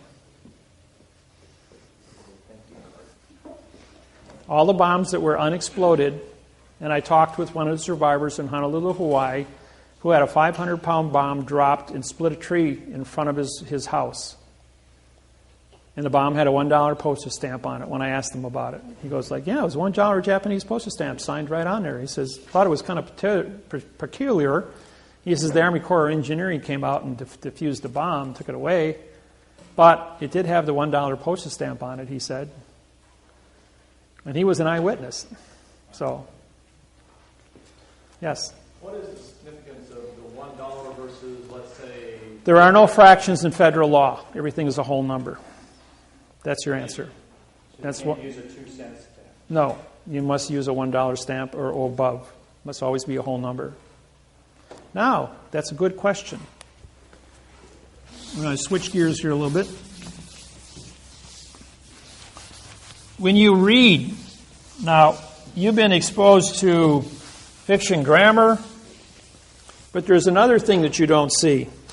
It's called character spaces. All things went to computer now.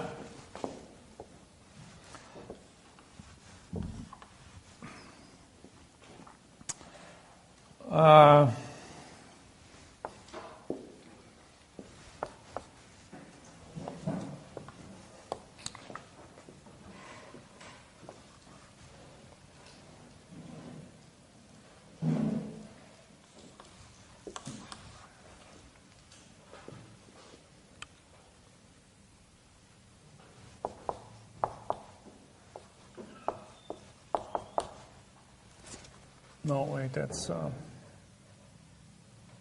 yeah. My spacing is wrong.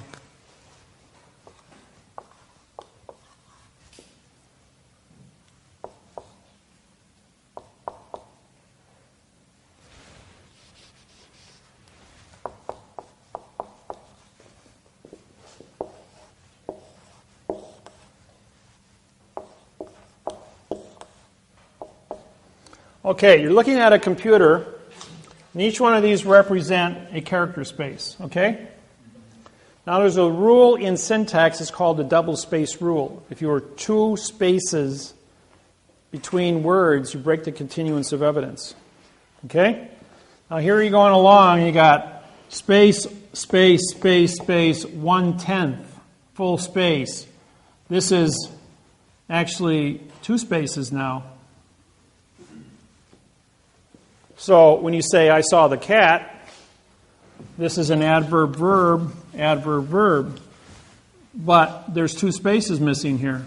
So therefore, this is just a two-word phrase, and this is a two-word phrase. It's not four words.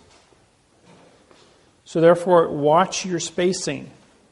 We have an attorney in Petersburg, Alaska, who uses 4 words single-spaced, 3 words double-spaced in each sentence for 22 years. Last year, I caught him. We went back and looked at everything he wrote in 22 years, all identical. 4 and 3 on every sentence. Never wrote a legal contract in his entire life. And he was the prosecuting attorney and working for the city in Petersburg, Alaska, and never lost a case. But then again, he never had a correct case, and so him and the judge were in and on together. Therefore, it's a conspiracy. He knew what he was doing. Exactly. There was no mistakes there. When I take your mortgage contracts and I identify all the parts of speech in 15 pages, and I show that there's not a single prepositional phrase, that this is a document with 5,000 syntax wrong words and 1,000 words that mean no contract, and therefore you have 6,000 mistakes and 5,000 words. This is like building a space shuttle to go to the moon. It's an engineering exercise on 64 million mortgages. When Lloyd's of London got a copy of this, they canceled 64 million title insurance policies in the United States. If I'm blowing smoke, then what's the world doing canceling the United States contracts across the board? Shutting down the mortgage industry. And as Pandora, yes, I'm responsible personally for the entire collapse of the mortgage industry and why all of you are probably in foreclosure right now. What does Bernanke's deal of $40 billion per month? $40 billion, that's nothing. But is that tied to this mortgage, to the syntaxing thing? No, he's just trying to put a Band-Aid on something, saying we're going to buy up all your bad paper. Now, for the mortgage people, and this goes with that.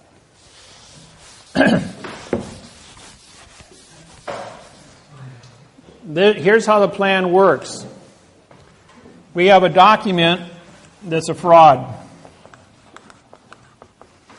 And this is an autograph, this is a confession. As you know, the bank did not sign any of your mortgages. So therefore, you have what's called a unilateral contract, meaning one signer, which means it's not a contract.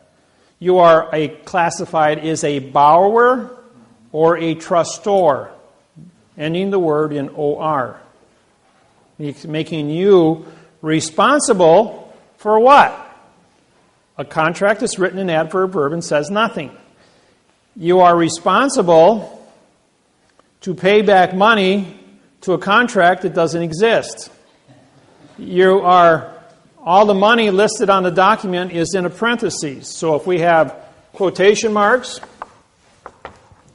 a parentheses, square brackets, or we write in italics.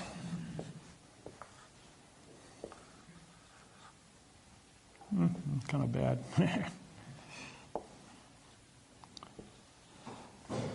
Or if we write on an angle called italics, it means it's removed from the paper and it's blank, which is the condition of all your cases.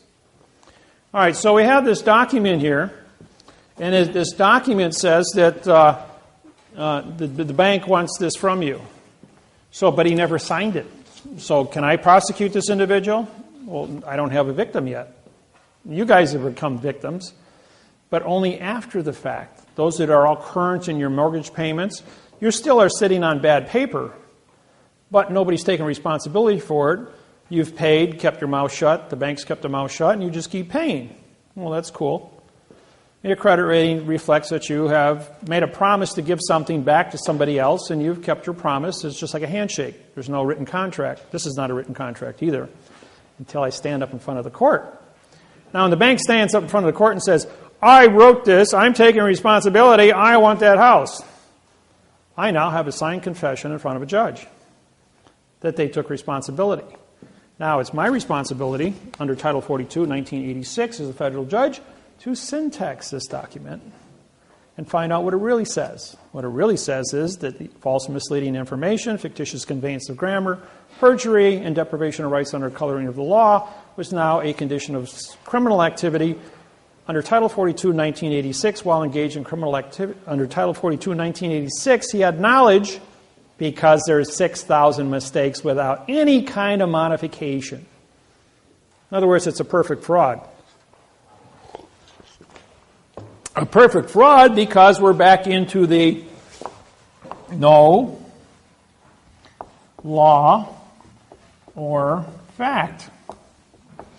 And so now he's got this no law or fact document that he's confessed to.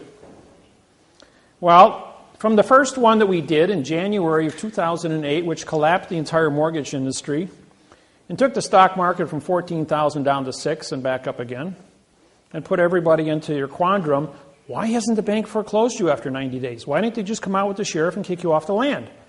Well, that's because we still hadn't had the banker stand up and say, I did this. So when he did that, he now had what he did was on the 90th day, he filed a Title 46, Chapter 16, Section 781 salvage claim on your land. They killed the Indians, they stole the land, they sold it to an unsuspecting buyer back in 1800, and it hasn't been, or 1834, and hasn't been corrected to this date, and so the word is ailing, A-I-L-I-N-G. Comes from the word failing, with a square bracket around it.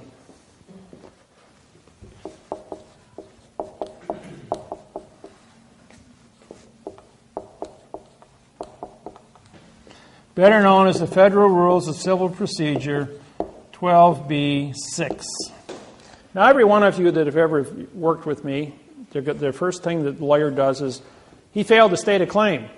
Okay, what that says is pronoun, adverb, future time, verb, adverb, verb, which means you didn't use a verb in your document. You actually sued them with correct facts, using forensic evidence with a signed confession from the bank who stood up and said, I wrote this. Now, I have permission as a federal judge under Title 42, 1986 to prosecute this individual for false and misleading information. So, all the people that have filed these lawsuits since January 2008, they're stonewalled. We want more information. We want interrogatories. We want affidavits. We want a smoking gun. We want. The point is, the word interrogatory, INT, means no contract. Affidavit, AFF, vowel two consonants, means no contract. We want no contract. We want you to participate in nonsense for 3.5 years of no contract to keep you into a verb fiction. Which means as long as you say nothing about nothing, you can't prosecute nothing with nothing. Which part of no don't you understand, the N or the O? Okay. Now that this fraud has been perpetrated, we go ahead and say, well, I have the signed confession here, and the bank won't settle, and the court won't settle. They're going like, well, the lawyers all, both sides, want more and more information. Well, in the U.S. Attorney's Office in California, they said, well, we've got to find out who wrote this. I says, well, first off, this is owned by a corporation. A corporation is a dead entity, just like this piece of paper is a dead entity, is a vessel in dry dock. Even though you have a president and a vice president, a director of a corporation, who is this individual? He is not a living, thinking entity. He is a corporate trustee Trustees are created by paper documents. There is no living person to look at. You only have a machine run by a set of rules and regulations. That machine creates the trustee and tells the trustee what to do. But all the language is written in fiction. So what is the subjective interpretation of nothing? Well, at some point here, we have to come to a settlement. So how do we get these people how do we get the machine, the corporation, to sit down and confess to a U.S. Attorney's office that, yeah, we're responsible, yeah, this was engineered as a lie, yeah, somebody's got to pay. Well, the fine is $25 million times 64 million homes. That's $400 trillion. That's pretty big check to write. The United States Treasury is $17 trillion in debt. United States Treasury might be $17 trillion in debt, but the United States banking industry has stolen $700 trillion from the United States Treasury in the last 84 years. So what do they do with all that money? Where's it sitting? Well, it's sitting offshore. It's sitting in trusts. It's accumulating interest. And the bank owes the United States government $400 trillion. That's according to just for the mortgages. That's only for 64 million mortgages. That's not counting all the industry, corporations, licensing bureaus, Department of Transportation, and everything else. So this is a really big number, probably $1,000 trillion. Point is, we're only going to deal with the mortgages right now. So I said to the bank, I says, well, the U.S. Attorney says we can't get past, we've been in court 3.5 years now and we can't move forward. They want more and more and more information. I says, all right, would you like me to settle this? The guy says, no one's been able to settle it. What are we going to do? I says, I'll fix it.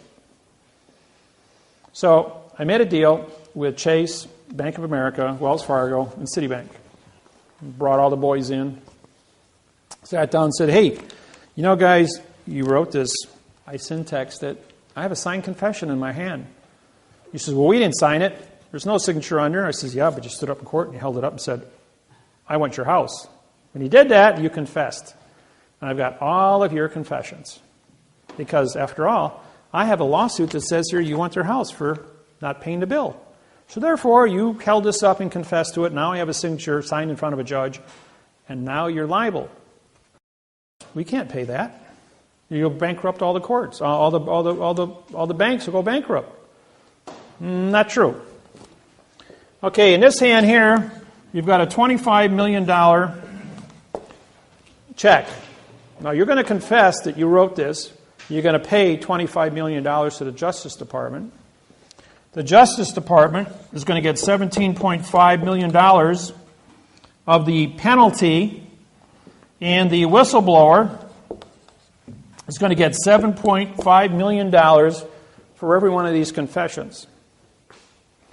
Then the whistleblower is going to sign a contract. He's going to get $500,000 in cash. Well, that'll be negotiated anywhere from $500,000 to, say, $2.5 million, depending on what you need, how big your family is, what your liabilities are. That's negotiable. But the initial thing was $500,000. Okay? Now we've got $7 million left over. And you have to buy a $7 million CD at the bank that just screwed you, who paid a $25 million judgment to the government. What happens when you buy the $7 million CD? They get to fraction bank it at 10-1, making $70 million and selling it to MasterCard at 18% interest. And in 9 months, the $25 million is all paid back in interest to MasterCard. The bank goes, we're going to make excuse my French, a shit house of money.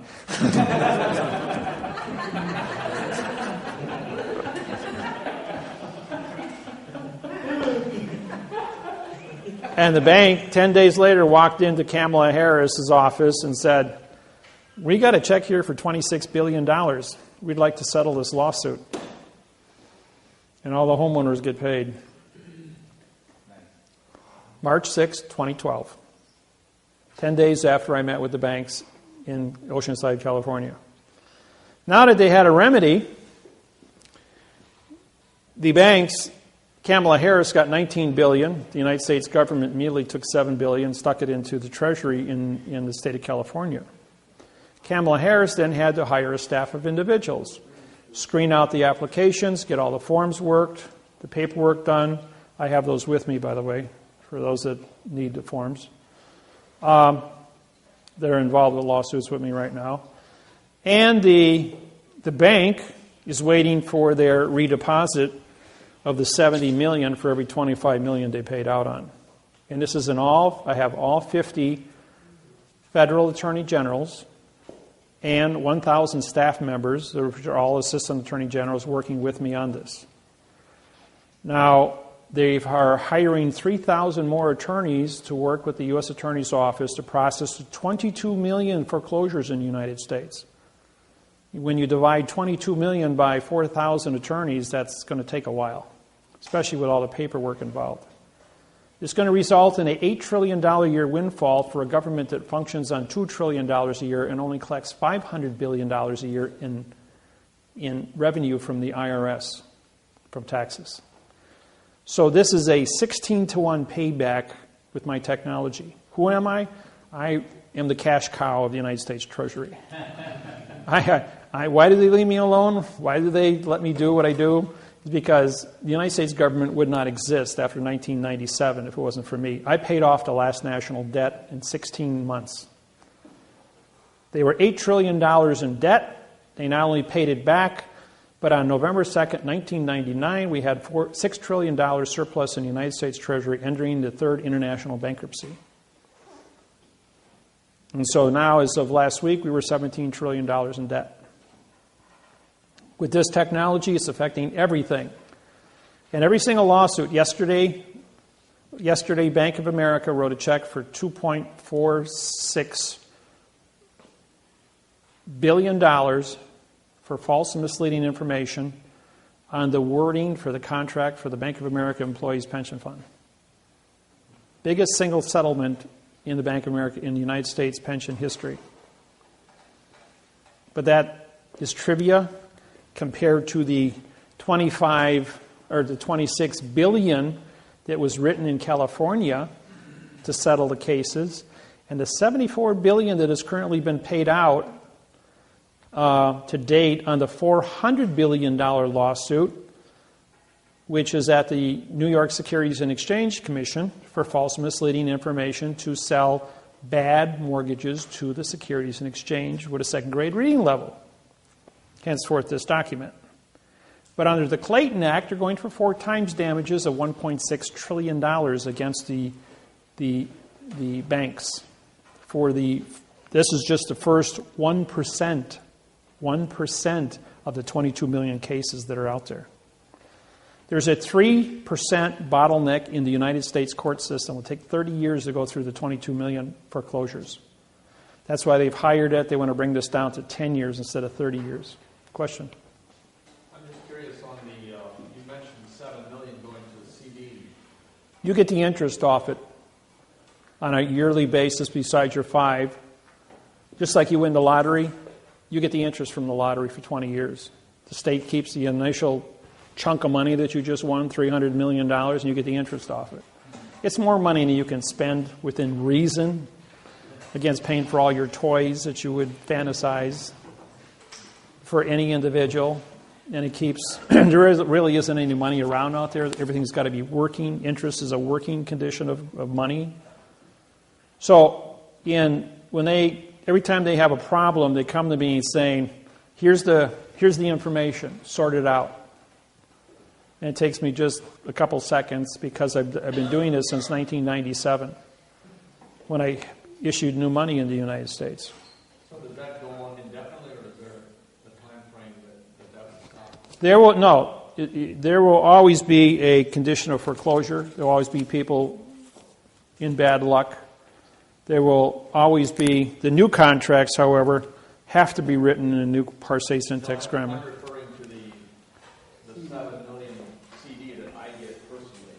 No, that'll be just a 10-year contract. That you'll have a one-time payout at the end of 10 years. That'll give them a time to, they may bill out MasterCard at, I think it's currently is 14.6%, giving you a 7% commission off of that.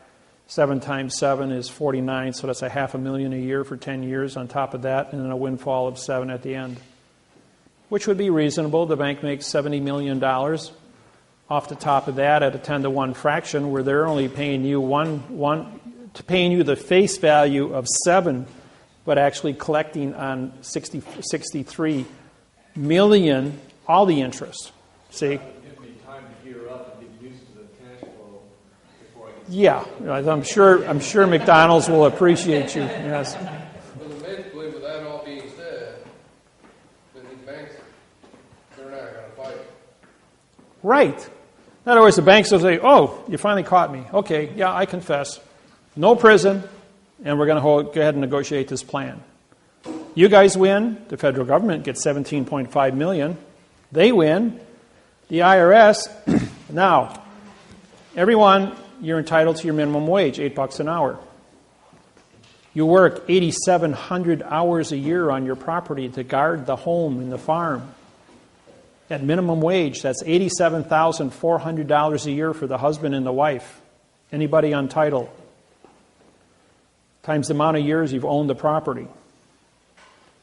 And under the Clayton Act, it's 4 times that.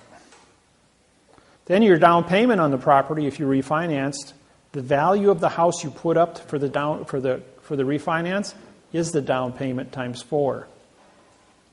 So it's not a $500,000 property. It was refinanced at 7. The $500,000 value that was refinanced now becomes 4 times at $2 million.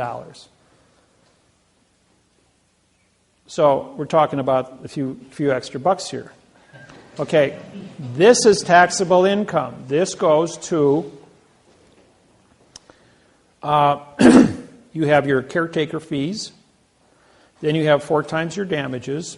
Now the Rescissions Act stipulates under Title 15, Section 1636A, that you must give a 3-day notice that you're going to engage in a false and misleading mortgage contract with only one person signing.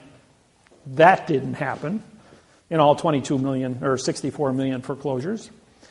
And the Title 15, Section 1639A stipulates that if they didn't stop and correct the mistake within 3 years of the mortgage refinance, that they are liable to return all the interest to you since the first day. And under the rescissions, under the Clayton Act, you get 4 times the interest paid in. Those you can pull off your IRS forms that you filed with the taxes. These numbers are then calculated by you.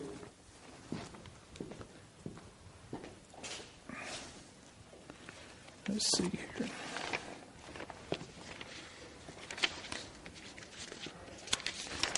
And this is the form that the United States government created. Well, it's not the real form. This form was originally written in adverb verb. The form was because you are filing quantum lawsuits to get paid because you have forensic evidence of fraudulent grammar and fraud that's been perpetrated on you. This was also engineered as a fraud so the United States government could keep all of the money, because on the bottom here it says under Title 15, Section 1692E, if you use false and misleading information on this document, you now are vacating your position to collect. And Title 18, 1001, fictitious conveyance of grammar.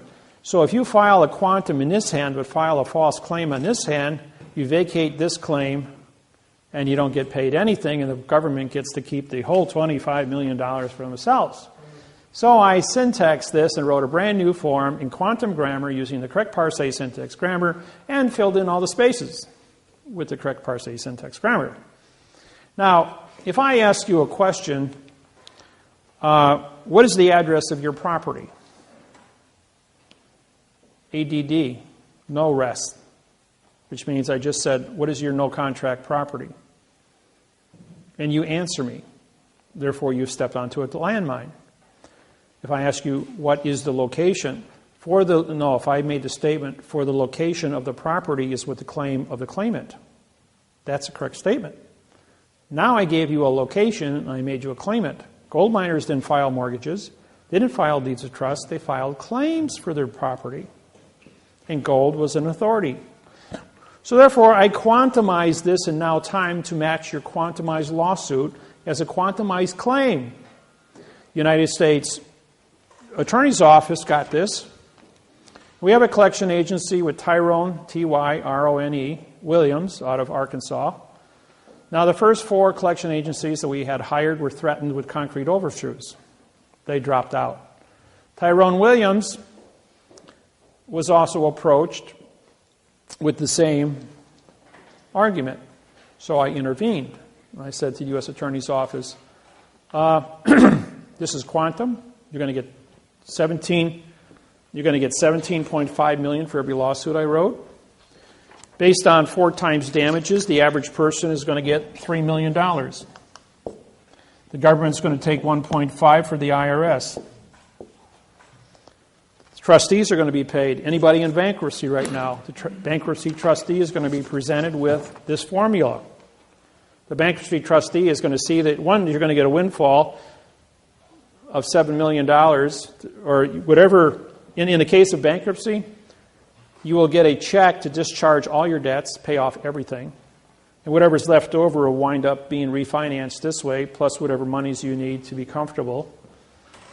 This over here goes to the IRS. I don't know about the IRS liability of this, but if you add this to this, the average lawsuit I write is a $20 million windfall for the United States government. Now the judge says to me, we're going to dismiss this. This is gobbledygook. This makes no sense whatsoever. I said to the judge, I says, Your Honor, I'm here in Honolulu, Hawaii. There's a judge in front of Judge Kern. They got 22 people here. I'm a claimant in all the lawsuits. I says, $25 million a pop, plus $3 million for the IRS. That's $28 million a pop. I says, I don't know what your pay grade is. I says, but you start costing the government $28 million for every person sitting here, times 22, that's $1.4 billion. You're not going to have a job very long. I recuse myself. Well, before I get kind of getting ahead there. After I said that to him, he says, who are you? How dare you talk to me like that? I held up my oath of office and says, I'm the Chief Federal Judge of the Hawaiian Islands, and I believe I have a warrant for your arrest over here. And right then and there, he recuses himself and he walks out of the courtroom. Well, in comes another judge, Kobayashi. I want appearances. So I gave my name, and first thing out of my mouth was, I says, I saw you standing in the door, so I heard you. I know you heard what what Judge Kern just heard. I says, and I looked at my list and I says, I believe I have a warrant for your arrest. And he ran out of the courtroom too. Then Judge Mulloway, she's the chief federal judge of district court in Hawaii. She comes walking in. I know you don't have an arrest warrant for me, she says. She says, because I was appointed by President Obama just last year.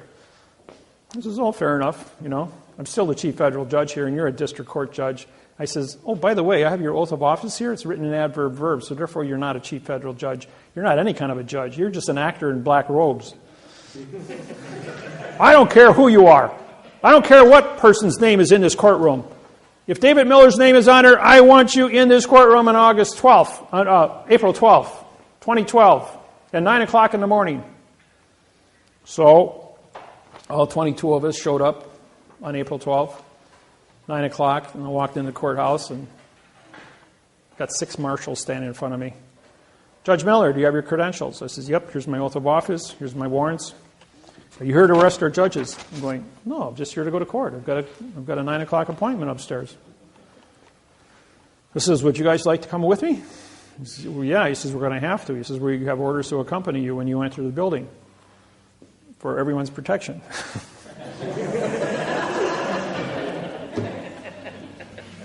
He says, who are all these other people? I says, oh, they all were ordered to be here, along with all the attorneys and all the mortgage companies. He says, well, you're the only ones here. What's this all about? I says, I put a 15-month freeze on all the foreclosures in the Hawaiian Islands.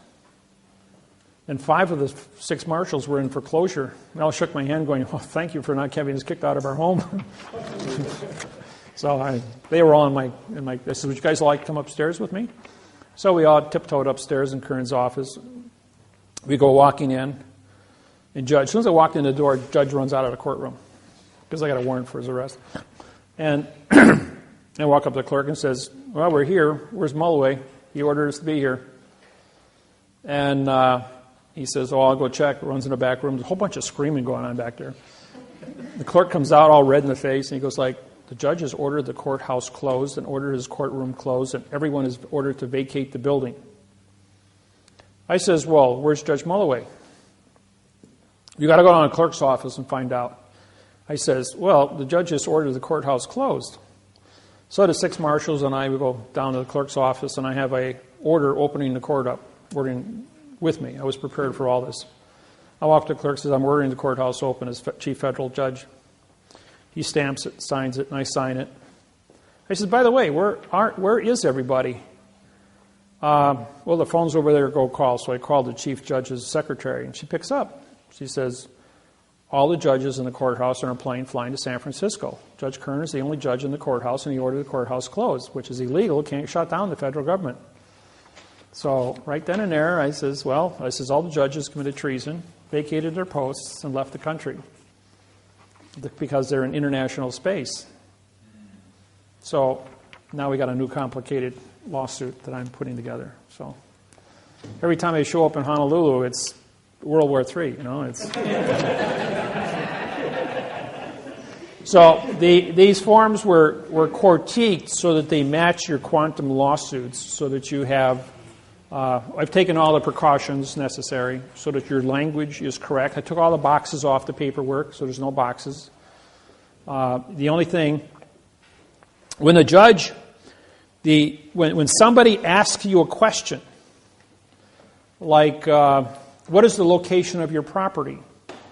Well, you have to have all the words defined, which is in the lawsuit. You have to have your name and address to be legal as far as understanding what an ownership of location is. That's in the lawsuit. You have to have a cause and effect as to why you have ownership and why the bank doesn't. That's in the lawsuit. Because possession is 9 points of the law, and no one ever gave you a legitimate contract, and you've been the caretaker, trustee, and guardian of the property, which puts you on it, and there is no contract. And I mean the word no is an adverb, making contract to be a verb, which is an adverb verb fiction. So there is no paper in existence on planet Earth that says you do not own the property as being the original settler on the property. As the American Indians, even though we know the military moved them off, didn't have writing. They didn't have treaties. There has never been a correct parse, syntax, grammar contract written for that object, and because you are the only person on it, under the maritime law of salvage, are the only people that have ever existed as original owners. Do you have a mortgage? The answer is no. Do you have a debt? The answer is no. Do you own the land? The answer is yes, because possession is 9 points until somebody can show you a correct parse, syntax, grammar contract that says otherwise. So if the world of fiction wants to play the world of fiction, that's one thing. But when Iceland got a hold of this, Iceland forgave all the mortgages in Iceland back in March this year, rather than pay $25 million a pop to Wall Street. So everyone's title clear in Iceland now, even though it's a very small country. Yes? Now, if you're a good old boy and you just bought a place and everything's current, how would you go about knowing the documents fraud? How would you go about? Would we have to get in contact with you? Or? You can bring a lawsuit against the bank with the existing contract that you have right now and follow the procedures of suing for false and misleading information. Excuse me. On the contract and showing where the bank had Lodial, L-O-D-I-A-L, title to the property. If you're the only person standing and nobody has claim to it and you're on the property, under 1 year moratorium, technically you own the property. If you, Are you saying we have to live there 1 year? yeah, you'd have to be there 1 year under 1 year damage claim. That no one's ever filed a damage claim against you for false and misleading information. Okay? No. Now, there's a numbering. This is a numbering system. There's only 5 patterns of numbers in the entire world of fiction. And once you memorize these numbers, there's an old rule maybe most of you are familiar with, Sherlock Holmes. Everyone know the name? Okay. Sherlock Holmes says, when you remove all the things that cannot be possible, what are left, however irrelevant you believe them to be, are the facts. The point is, when we apply the same philosophy to the world of fiction, we actually come up with the facts. So, what is an adverb? An adverb is a modifier. It modifies the condition of the speed of thinking. It's primarily designed to modify the verb in speech. The verb is the word thinking, or the word motion. And motion comes from thinking.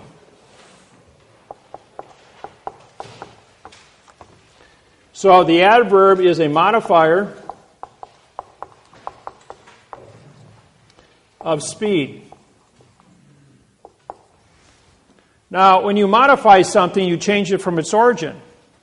Well, if it's not origin, it's perjury. Simple as that.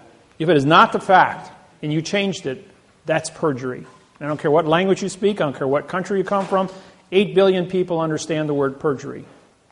And so you've told a lie because you've created an opinion.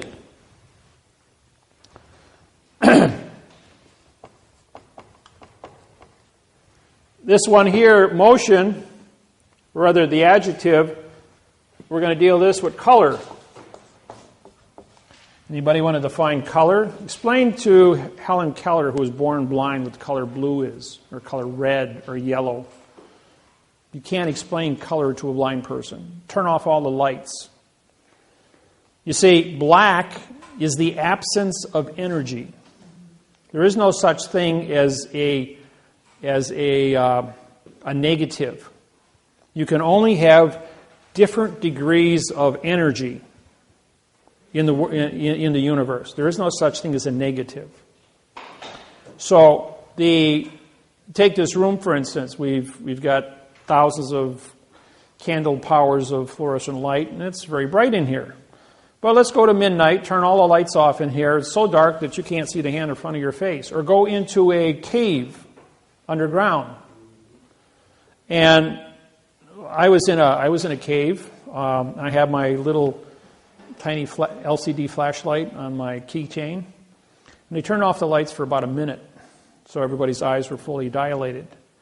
And I turned that little light on, and for 300 feet down the cave, you could see everything clear with just that one little LCD light. Or you take a football stadium that holds 70,000 people at midnight, no moon, absolutely black, so you can't see the hand in front of your face, and just light one candle.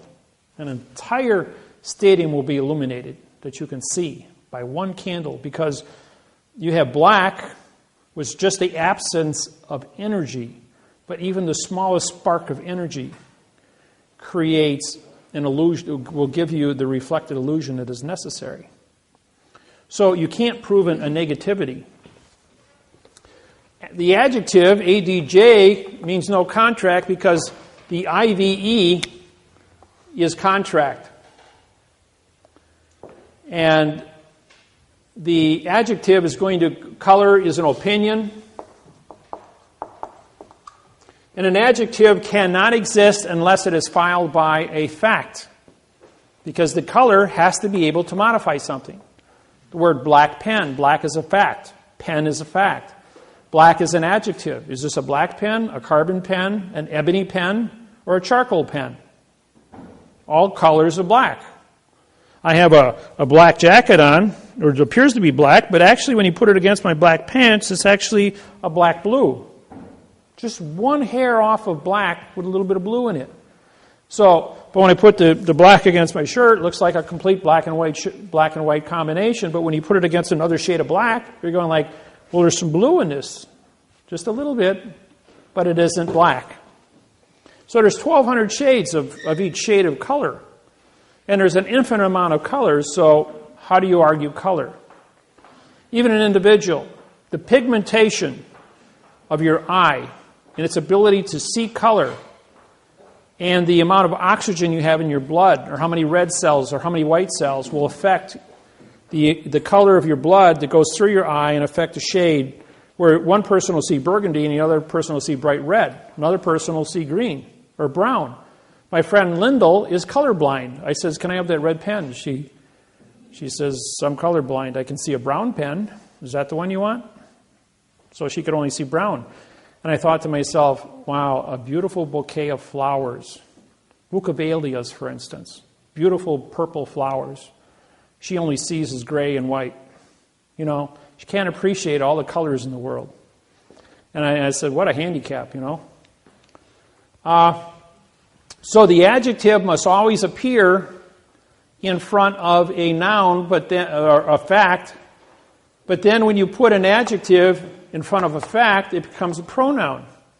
Because this is modifying the fact, and now it's a no, no, no. P-R-O is no, N-O is no, and U-N is no. So pronoun has been modified into non-existence. The position is an alphabet, A-B-C. We're going to spell the pen using the alphabet. We're going to spell it P-E-N. We're going to give it a definition for the writing. Look, in any dictionary it says a pen is used for writing. It's used as a noun. However, I take a pen and I hold it like this. I now have a stabbing instrument. And I stab somebody with it. It's carrying a concealed weapon. Carries a 10-year prison sentence for carrying a concealed weapon and 10 years for assault with a deadly weapon. Or I make a fist with it as a stabbing tool.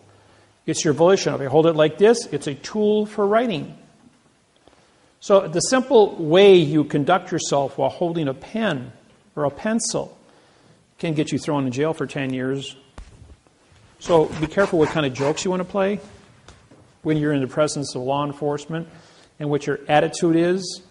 If the government wants your farm, they can charge you with carrying a concealed weapon and throw you into a quandrum of an illusion, get you to sign off and turn over your farm to the government, which is a foreign vessel in dry dock, and all of a sudden you're sitting on the street going, what happened to me? I was writing a check for 1 minute, and next thing I'm guilty of an assault with a deadly weapon in a bank with a ballpoint pen. What kind of nonsense is this? See how easy it is? My buddy, he's an electrician, gets pulled over. Cop sees a piece of copper, 1 inch in diameter, with tape wrapped around the end of it. So I see you got a club in the car, carrying a concealed weapon. He goes, no.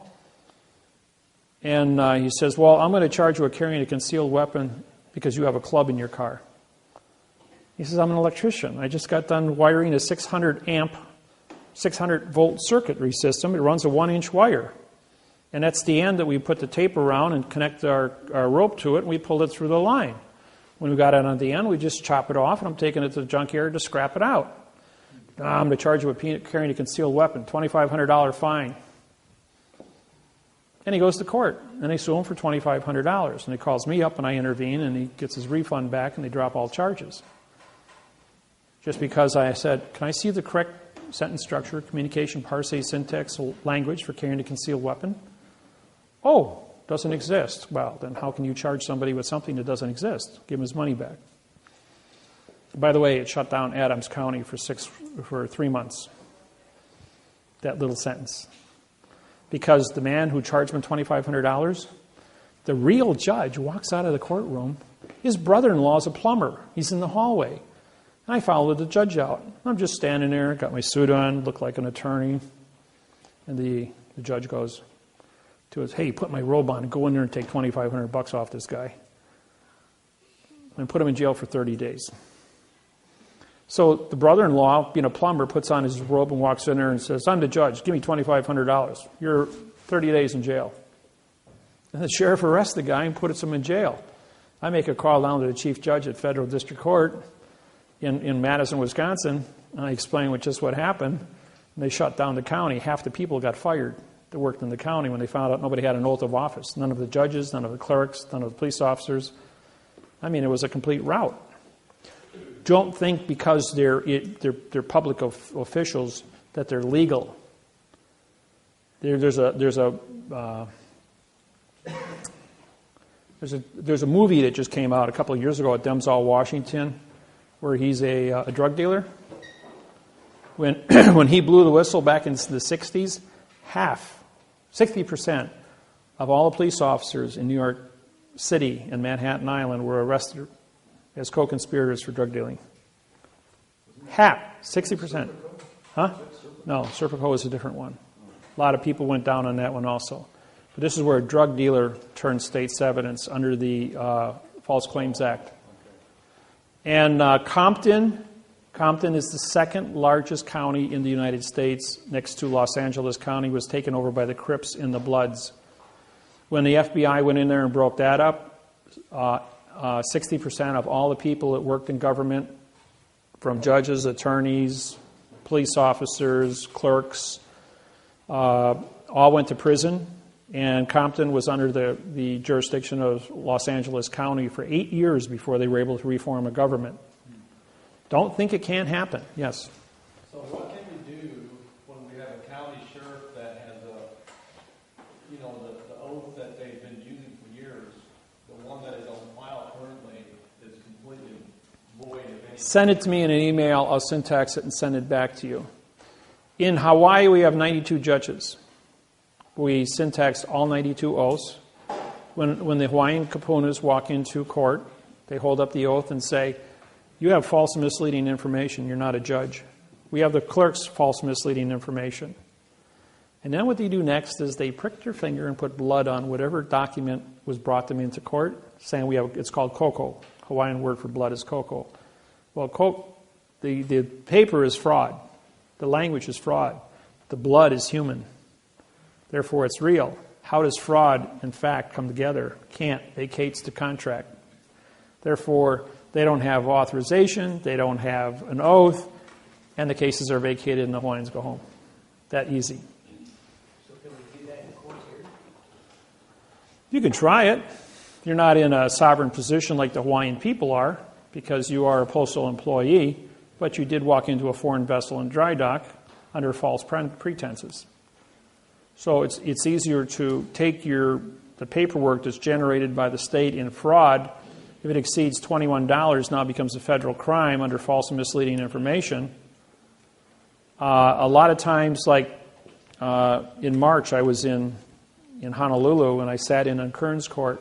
There were 13 felony cases brought in facing $5,000 to $10,000 fines and 2 to 10 years in prison. Judge says, "So your lucky day, ladies and gentlemen." As each one of the people were brought in, they all got $20 court costs in case were vacated in front of me. Nobody knew what happened, but the judge and I did. Number 13 came in, fifth drunk, 44-year-old man, 5 times drunk driver. He blew a 3.4. Legally, he should be dead. Caused a car accident for 2 people in a hospital. That's public safety violation. That I won't deal with public safety. First off, judge says, "Well, it's your lucky day, sir. We're only going to charge you how much? $2,000 today instead of 10, because it's your 5th offense. And instead of 10 years in jail, we're going to give you 3 years in jail. Is that okay with you, sir?" And he goes, "Oh, thank you, Judge. Why are you being so generous?" He says, "Well, it's just your lucky day today." DA goes, "I object." Judge said, "Objection noted." Write it up. He writes it up. DA takes it up, paperwork up to him. "Here, sign it." Judge says, "I ain't signing that."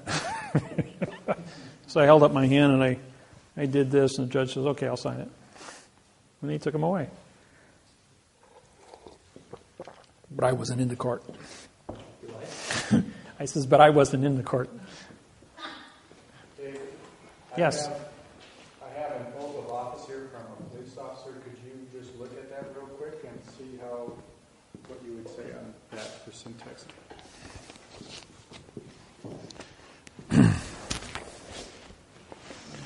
I'll even put it up here on the board. It'll be a good lesson for everyone here.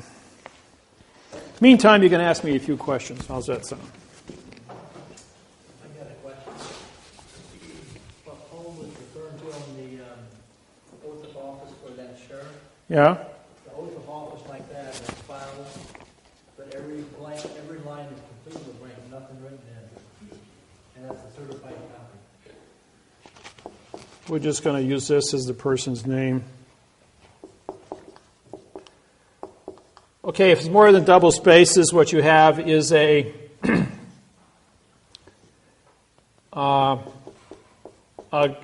group of pronouns that are on the paper. There's no legal sentence called grammar. Now this is we're going to use these dashes to represent character spaces.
Well, you going to buy your groceries today with what kind of money?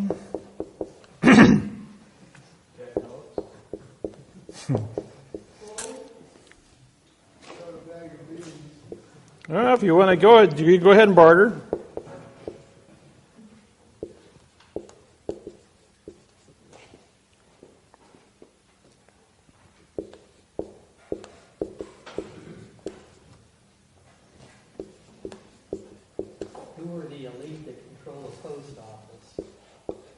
Postmaster General of the United States.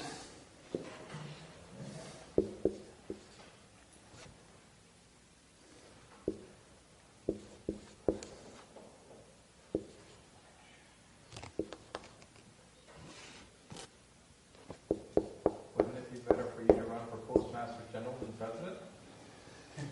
I appoint the Postmaster General, who would be my business partner, Russell, who is also a Postmaster General already. I was going to say, he already is, isn't he? Yeah.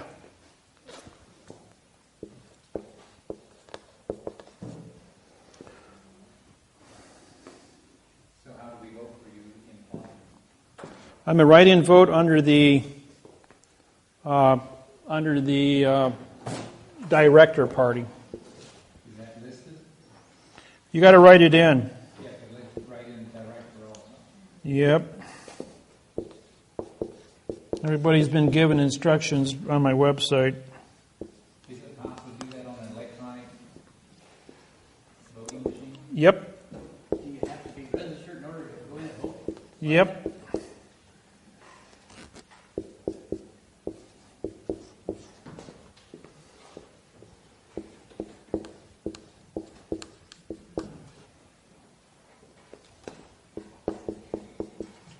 The Constitution of the United States no longer exists, so therefore it's irrelevant.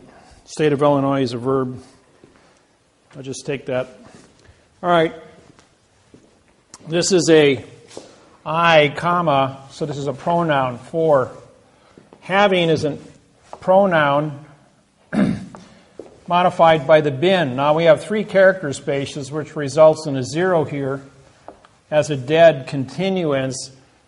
And then you have a pronoun appointed. AP means no, point, and ED is in past time. So you have 3 violations on a word that should be used as a condition of state, now meaning nothing. 2 is a adverb in future time. The is an adverb. Office means no contract as a verb. This is an adjective. Now, the reason this becomes an adjective is because there's a two-character space break between police officer and the word of. So there's a 1, 3, 4. And again, you have a break here in officer, office, OF meaning no, is a vowel and two consonant. Then in is an adverb. Rather, there's a double space here again. So in becomes a pronoun, the is an adverb making city to be a verb, of is an adverb making Wheaton to be an adjective of in, which is a pronoun, the is an adverb making county to be a verb, of is an adverb making DuPage, an adjective of aforesaid. Now, aforesaid, af means no, and F-O-R-E also means no. So we have a double no here of the word said, which says nothing. Do is a pronoun modified by the adverb solemnly, which then modifies the verb swear. Or, in the word affirm, which means no contract, as a pronoun, comma. That I will, that is an adverb. That is a pronoun. I is an adverb. Will is an adverb. Support is a verb. The is an adverb. And then it was the Constitution of the U.S. So that would be a verb, the adjective, pronoun, adverb, adjective, pronoun, and united means no citizen. Where's my prepositional phrase, 5, 6, and 7? That's a $25 million fine and 30 years in prison. He's carrying a gun and a badge without authorization of an oath of office. That's 12 officers, I have. Yeah, and that's exactly what you've got. And when I do this, just like when the marshals surrounded me in Honolulu, I said, you know, guys, I got a signed confession of all you guys. You all are facing 25 years in prison as organized crime running the government. Is the reason all these oaths are irrelevant or wrong because the corporation took over the United States government in that time? They have to maintain a condition of zero. The word comes from the word alien, remember? Alien means corruption from the beginning. We killed the Indians, stole the land, sold it to an unsuspecting buyer. Simple as that. All right, because they were corrupt in the way they conducted themselves, took over this country, bastardized grammar for 8,500 years, they have to have one condition of contract. That contract must be in fiction at all times. You can never prosecute an individual for nothing. You can never prove nothing. You can do nothing wrong with nothing. So, which part of no don't you understand, the N or the O?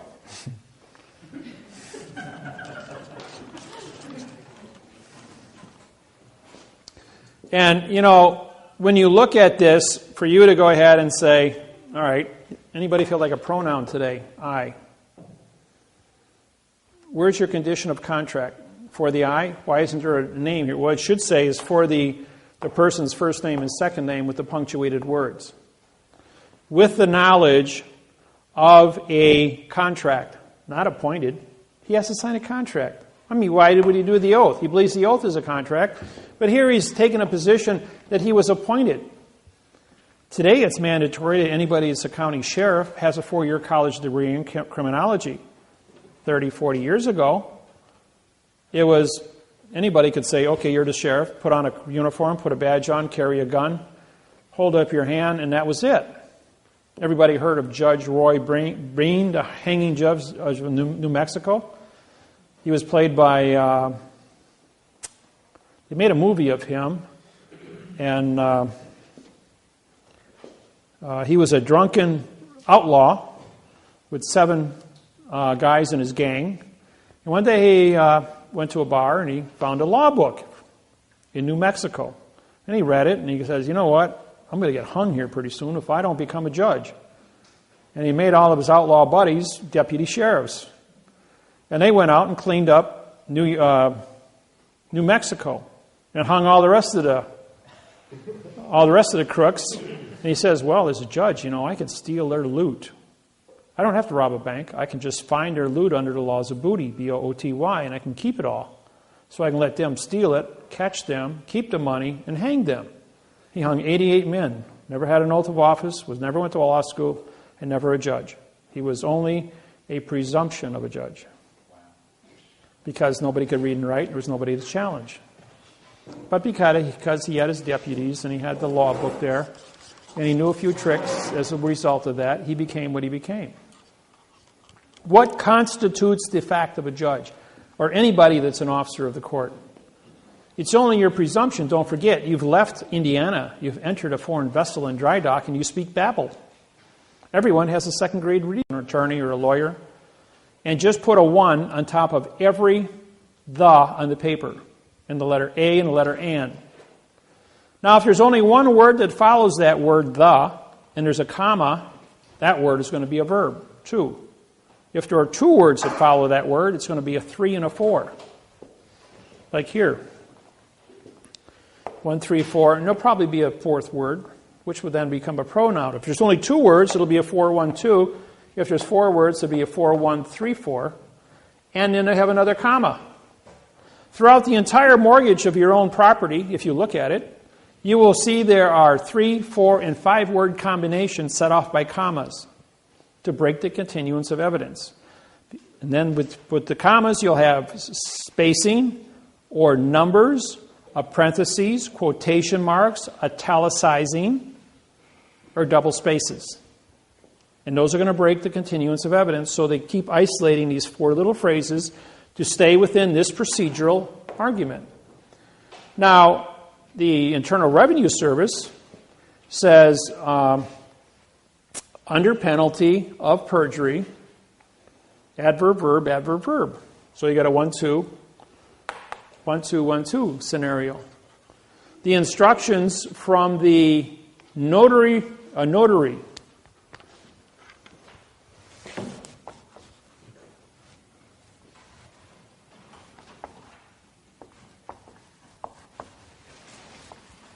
no contract.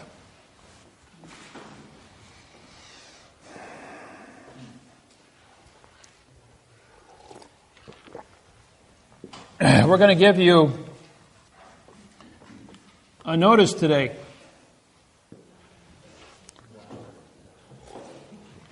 Which is not ice. We're going to give you a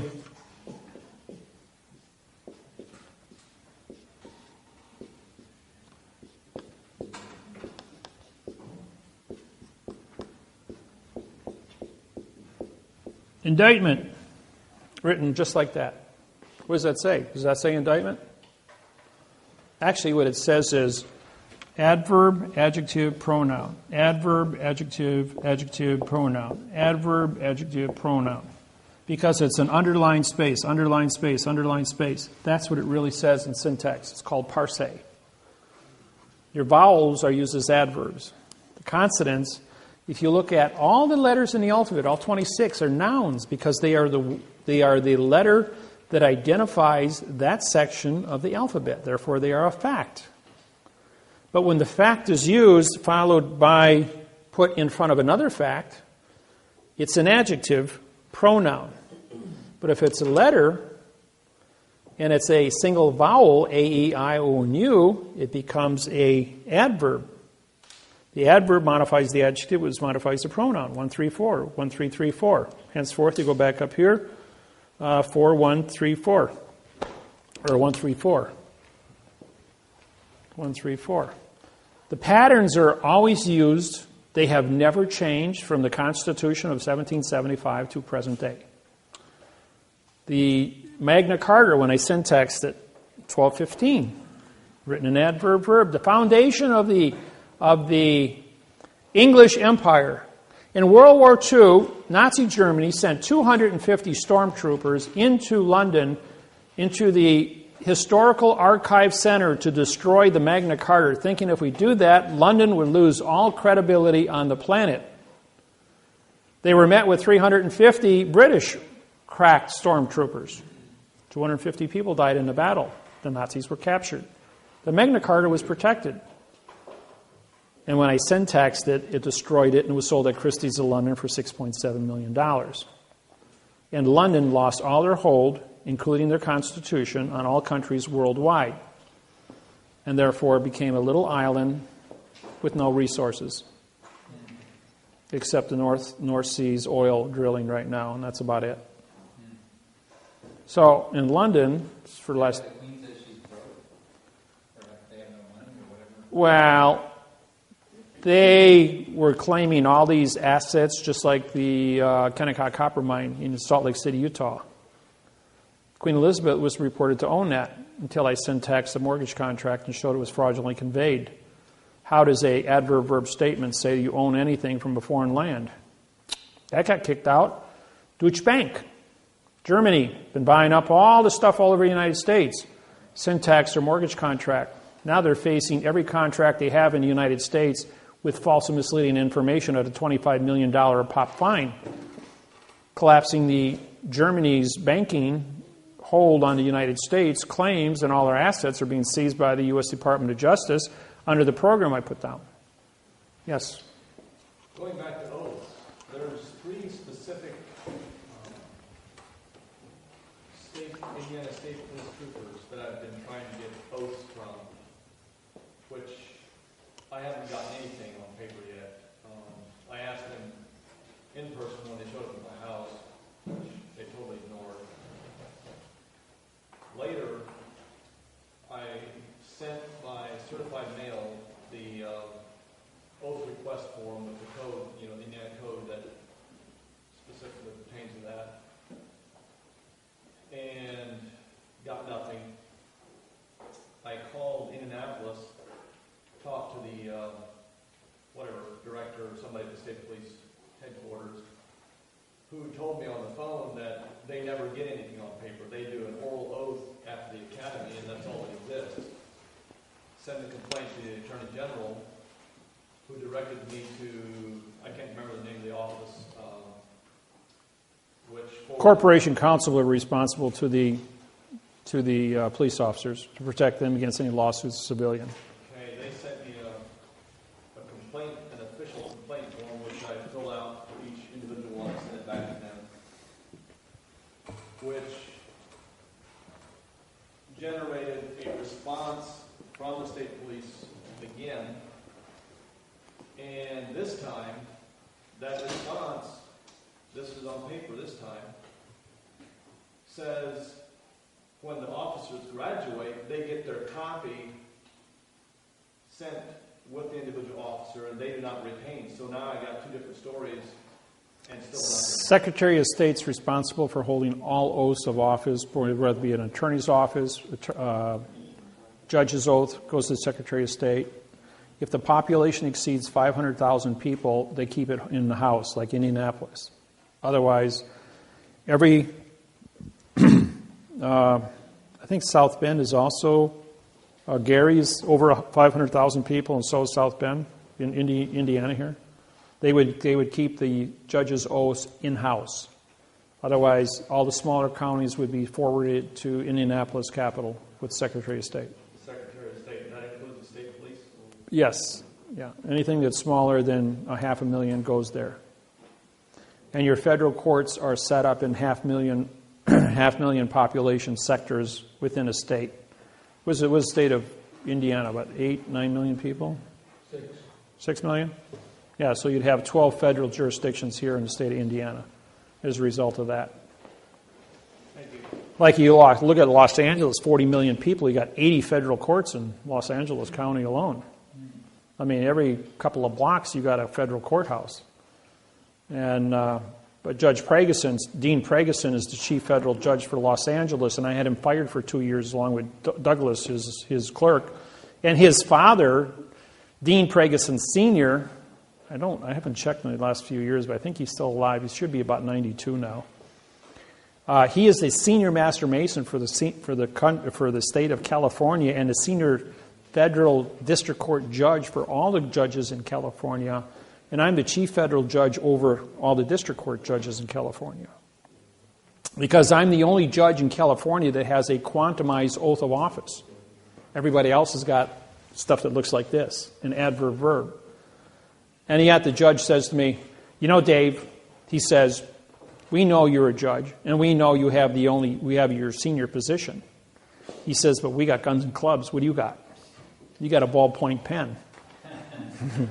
Everybody knows a pen's mightier than a sword. I says, yeah, you know what? I says, you can lie all you want. He says, but 3 plus 3 still equals 6. Now, how many of you have seen the movie Matrix? 1, 2, and 3? Okay. You know what happened in that movie? The movie Matrix is this program. It was written completely about this program. This program's been around since 1988. And Matrix is a story of Neo, who wakes up from the illusion, can see fiction, and goes after the machine. The machine wants to kill the humans because the human condition of thinking is flawed. But what kills both humans and machines? Viruses do. The machine can't fight the virus because the virus can multiply itself exponentially and get inside the workings of the machine. And so, and as well as the virus can infect or multiply itself and then go and kill humans in their dream state, because the illusion of a negativity virus exists as a danger. So Neil, as the fact, 3 plus 3 equals 6, says to the machine, the enemy of my enemy is my friend. Susan, Art of War. And the machine says, I have no remedy for Smith. So Neil says, well, I have a solution. If you promise not to hurt the humans in Zion, I will go ahead and take care of Smith. The machine says, all right, we got a contract. If you destroy Smith, then I'll leave you live. I'll call off all my drones, and anybody that wants to go free can go free. Henceforth, the architect. Now that little scene of the architect and Neil's ability to communicate with the architect, saying, we've been here 6 times before. And Neil says, choice. It's all about choice. Remember about who God is and what the devil is, what good and evil is, what choice is? Making decisions in life. Understanding the fact in the fiction. So Neil says, well, I understand the fact. When I can see the fact, and I know that in a dream I can do anything, I can be Superman in the dream. Says, okay, I can go out there and play the Superman routine, I can fight Smith, I can fight the machines, and I can win all the time. So finally it comes down to the confrontation where he makes a contract with the machine, and then the next thing, bang, he's right back in the Matrix with Smith. But Smith says, we've been here before. And Neil says, yeah, that's right. He says, if you know, he says, I brought a few friends with me, which is the infinity of fiction. 3 plus 3 equals 6. How many ways can you do it wrong? 3 plus 3 equals 7. 3 plus 3 equals 8, equals 9, 10. Infinity. So the power of negativity in infinity can be wrong indefinitely, which is what our world's been for 8,500 years, and I'm Neil. And I says, no, king's got new clothes. 3 plus 3 equals 6. And the world says, you must be mad. You must be crazy if you're going to use correctness, a mathematical certification, to identify our illusion and disqualify the entire 8 billion population of this planet and wake them up. You must be crazy to do that. You realize the damage this is going to cause? I'm going, 3 plus 3 still equals 6. You can't live a lie forever. And this planet is humans are relatively young on this planet in their ability to reason things out. So, Neil says to Smith, hey, we got work to do here. Let's get to it. So they'd have the big battle scene. And Smith, which is the fiction, representing all the things that aren't supposed to be, against Neil, who just represents 3 plus 3 equals 6, which is correct. And bang, bang, bang, bang, bang. And he fights and fights and fights. And finally, Neil says, all right, you win. You defeated me. And Smith says, well, even if you did defeat me, you'd have to fight number 2 just as hard as number 1. And we have an infinity amount of fights for you to do to prove that 3 plus 3 equals 6. So Smith goes, wait a minute, I've seen this before. This is wrong. But I fought so hard to get this. And now we go back to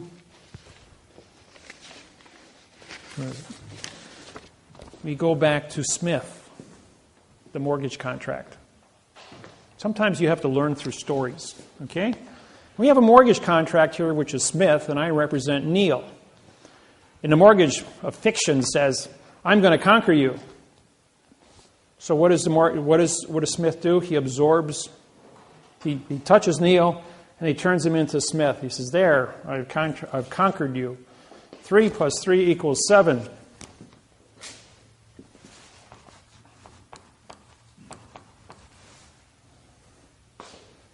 But 7 minus 3 equals 4. And 4 doesn't equal 3, so therefore, wrong. Boom. Smith number 1 blows up. Smith number 2 jumps in. I got a better answer. 3 plus 3 equals 8. But 8 minus 3 equals 5, and 5 and 3 don't add up. Boom, number 2. And at the speed of thought, the billions of Smiths that existed, infinity of wrong is destroyed. And like Sherlock Holmes says, when you remove all the things that can't be, what is left are the facts.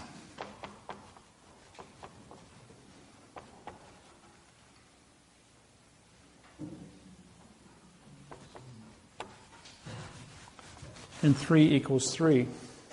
So therefore, Smith is destroyed in a microsecond of thought. And what is left are the facts. And when I syntax this, when you remove all the things that can't be, what is left are the facts. A blank sheet of paper.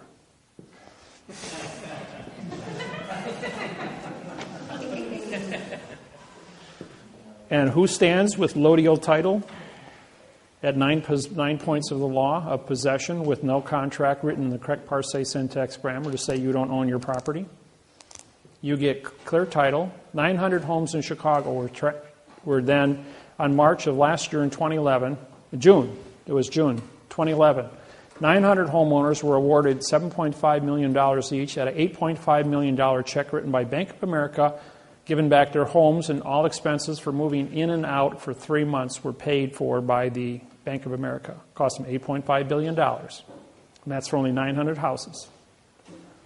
That was all over CNN. Yes? Brings me to a question that's been burning in my mind. Do you write I don't know what I want to call it, a document to secure the ownership of that home then, if everything else was fiction? I have quantum mortgages, yes. And when I wrote I had my own real estate company for 26 years. All the homes that I bought and sold, I bought them in fiction, but I sold them in quantum. The people that bought them in quantum, they looked at the contracts and this gives me a headache to read it. I got to hire a lawyer.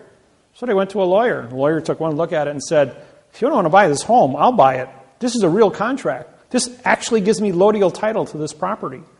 And he says, I know the court can't take this away from me. I know that a bank won't touch this. I can pay for this property and have lodial title to this land. And it can never move it off of me. So what does that mean in terms of being taxed on the property? Taxes still pay for the policemen, the firemen. It's called bailment, bailment. It's a bailment manager. You will be the trustee of your property. No one owns property in the United States. You are only trustees. In other words, the guardian of the land. The people, right now, you're the last person standing on the property. So the new information that you're going to get will identify you to be a factual trustee, but show me a second trustee who has a better contract that is timely than yours to be who you are at this point in time and now time. I write quantum trusts. I write the only quantum trusts in the United States. They have never been broken. They've been taken into federal court and challenged. The federal court throws them out, saying you can't bring those documents here. We're a fiction. These are factual documents. You don't have copyright infringement capabilities of entering into these trusts. The trusts are factual holding trust, they do not. You can't do banking with a quantum trust. You can have a second trust if you want, or do something with an ordinary checking account, but a trust is no more than a holding position of a quantum mortgage, a quantum contract on your land to describe it. A quantum trust is a trust that identifies you to be a trustee, and you are instructed to do specific duties within the confinements of that trust as far as management goes. But you can never enter a world of fiction with a quantum trust, because fact and fiction can never meet. People who want to buy trusts from me, I will not sell them a trust if they don't know quantum language, for one thing. And if they think they're going to use it for something that's not legal, I'm not also going to give you a trust for that. You don't have any amount of money you can give me. I'm financially independent. I make all the money I need. I'm financially set for life. I can't be bought, sold, traded, or anything else. I've had lawyers walk up to me with a suitcase with $2 million and say, here, go on vacation. Stop bothering us. I'm going like, I day trade that. I said, I've lost that in a day. That don't mean anything to me. I don't have adrenaline, so I don't get emotional.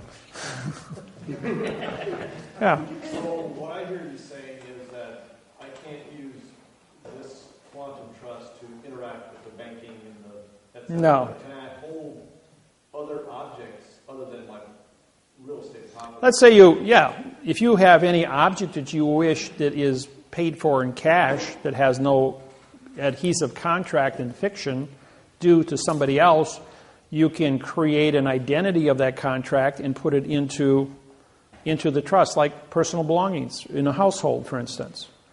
You can put an automobile in there, a tractor, farm equipment. By the way, all of your automobiles titles are owned by the United States government. You are only trustees to operate the vehicles under public safety law. Public safety laws supersede all laws on planet Earth. You get the smallpox, you will be put into a plastic bubble, and there ain't no contract, and nobody's going to come to your rescue that's going to take you out of the bubble until you're healed or correct. You have a contagious disease of anything that threatens public safety, you'll be put into a plastic bubble or incinerated accordingly. If you think a 747 come here with 400 people on board and's got a contagious disease, they're not going to hesitate to vaporize that plane in midair. It's never going to land in the country to expose it, because once it lands, it would get out of control, so they would vaporize it. Public safety has number one billing. 1.5 million people die every day of starvation. The world knows it. Can't do a thing about it at this point in time. Now, if they implement a Nikola Tesla coils, a 6-foot coil produces 200,000 watts of electricity, can be placed on top of every wood telephone pole in America, giving us about 100 times more electricity than this country is capable of using. 6-foot coil can be transported by semi, set up on top of 40-foot telephone poles, and hooked up with very little cost, has no moving parts, runs on a superconductor, which is 200 times more efficient than a copper wire, generates no heat, produces all the electricity we need. The surplus would be 1 cent per kilowatt. All surplus would be used for purification of water as well as purification of air. 24-hour-a-day sunlight. Globally, the guys could grow crops 24 hours a day, 7 days a week, year-round, with 24-hour-a-day of plant light above your fields. The electricity can be used to create nitrogen, which would be your natural fertilizer through electrical circuitry, and stimulate your crop growth. Instead of waiting 9 months to harvest a corn crop, you could do it in 4 weeks. Well, we have the technology. It's just that the oil companies, the hydrocarbons, don't want this released at this point in time. However, if I'm president, this will be mainstream. I'll get up and I'll announce it to the world. I've already completely mapped out a complete program on the construction of the contracts, communication skills, making Nikola Tesla coils mandatory globally. Ships at sea could be powered by coils run on electricity, Oil would never have to be transported again. Oil is relevant because we can have tar for roads, but then concrete is safer because you don't have all the off poisons leaking out of the asphalt. Cars could be run on lithium thoride batteries, which have a 400-mile cruise range for every car battery size technology. Now with the new discovery in Colombia of the new lithium pool, there's more than enough for the next 300 years for all the cars on the planet. And there will be more advanced technologies coming out. You can go with silver mercury with thoride, which is even 10 times more powerful than that. It's highly pollutionary because of the mercury, though. But there's other molecules that we can utilize. Yeah. Will you need an ambassador to the Cayman Islands? For what? Well, I'm just volunteering. What, you like the sunny weather? Hey, Indiana's great. I lived here for 20 years. Yes. You were talking about the technology. I was listening to Russell Gould the other day. He was talking about if somebody has technology like that, to come to you guys, if you guys can help bring that out to mass market. So yeah, we have people that have developed, like Bill Martz up in Canada. Miller is his name, Bill Miller, in Canada, Edmonton, Canada, developed a perpetual motion motor. And this goes back about 10 years ago. And I walked into his shop along with 20 of my other students from the seminar. He invited us over to his house, and he showed us this motor. The thing was 3 feet in diameter, had a 180-pound armature, 0 to 1,860 RPMs in 2 seconds. That's some serious torque. And then after it come up to speed, he disconnected it. It's hanging by nylon ropes in air with a dozen 100-watt light bulbs that he turns on and then accelerates the speed of it. And this thing's putting out 60% more electricity than it's generating. Because what he had done was the series of magnets, along with the coils, were set up in a harmonic frequency to follow the sine wave.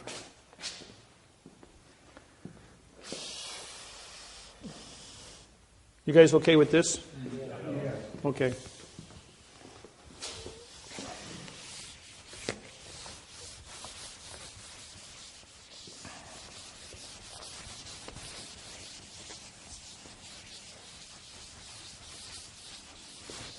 See, when you can syntax is the most powerful tool in the world, just so you know.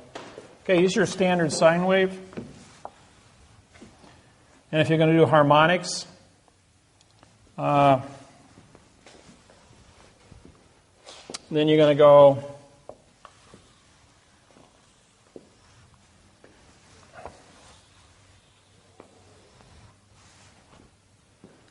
see, this here would be your 44,000 cycles per second. This is the electromagnetic pulse from the sun, based on the nuclear explosions from the sun. And we're showered at 44,000 cycles per second. And this one here would be 22,000. This hump here would then be 22,000, and this here would be 110,000. The point is that you take your sine wave and you step it down from your coils into 60 hertz. And then as you step down your cycles, you increase your amperage and bring it down into a usable voltage. So you have a primary, secondary, and a harness power, which you cut off in substations. The initial voltage would be running out at probably 25,000 on your big lines, which are your big, high, 100-foot tall power lines, and it also be subbed off into 660 volts, 440, 220, three-phase, down to single-phase, 110s for your houses, stuff like that. It's all basic electronics. I've been in electronics my whole life. I was building TVs when I was 18, my first laser at 12, and I even built my own perpetual motion motor at 16. So when Mark showed me his, I said, what you've done is you've hit 1,860 RPMs. You have a harmonic resonance within your electromagnetic fields. As your motor turns, you got your series of magnets, primary offset by your secondary fields, which are then looping in that manner all the way through, going all the way back to the beginning. And then what you're doing is taking this electromagnetic pulse from the sun and you're matching it up to your power source here. These are permanent magnets and coils. And these were only ceramic magnets. If you go to rare earth magnets, which are 5 times more powerful, I've got one at home that's about the size of this little middle of the pen here, and it picks up 3 pounds. Just to give you an idea how powerful some of these little tiny magnets are in rare earth. And so he's using rare earth magnets set off by these high, these are superconductor coils. This isn't copper, it isn't silver, it isn't gold. These superconductor coils are what's called a eutectic metal that is 60 times more efficient than a gold winding. If silver is 60, I mean, if copper is a 60 on 100 factor, and silver is a 90 and gold is 100, then a superconductor would be 3,000. Generates no heat, and it's really efficient using this technology as the loop, matching this up and harnessing the 44,000 cycles per second. This is in a motor scenario. The other one in coil is just taking the coil, capturing it. So you take electricity flows at 95,000 miles per second. Speed of light is 180,000 miles per second, exactly twice that. Here's the Milky Way galaxy. We're out here. Here's the center. This is a black hole. So the further you get away from, this number changes. Right now we're at a constant where we're located in the Milky Way galaxy. This is all understanding astrophysics. But you take 95,000 miles per second divided by 44,000.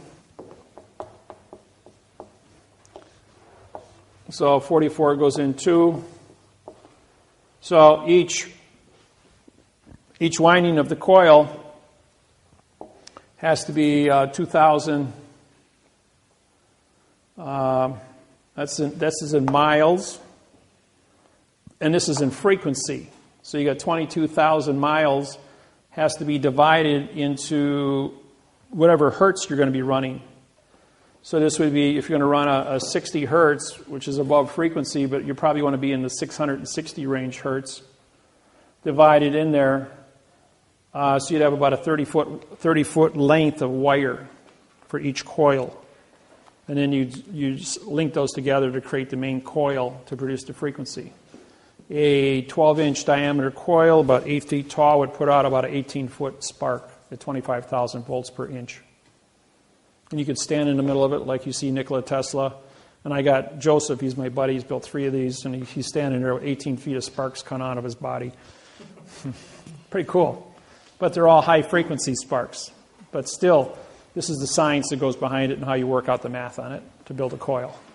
Once the coils are installed with no moving parts, you guys could heat, cool, run your cars for 1 cent per kilowatt, which would be free electricity. No more hydrocarbons, no more pollution. 24-hour-a-day lighting. The population is at 8 billion. For every one born, one has to die of starvation based on our current ability to create food. With this technology, you will have 24-hour-a-day of plant light to grow unlimited amount of plants, up to 100 million people on the planet, to feed them, using airborne horticulture towers, which run on mineral sprays into the roots. All the roots are exposed to mineral spray atmospheres with 24-hour-a-day ultraviolet lighting, which would produce, in a room like this here, you could make as much food as you would in 40 acres of land using this technology with 24-hour-a-day of sunlight energy.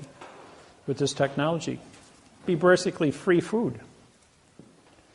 They do it at Disney World, at Epcot.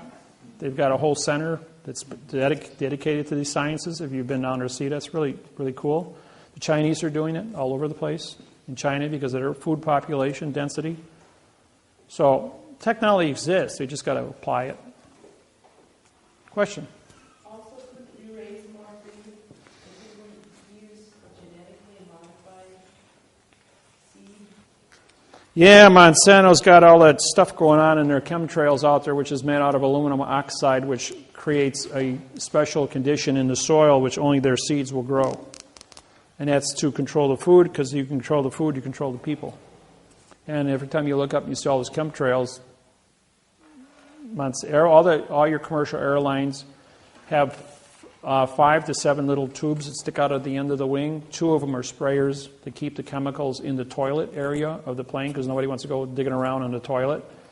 And that's where they do the change out. When a plane lands, they take out the old pollution, they put in the Monsanto chemicals, and then they spray it out from the wings when you see a plane going over.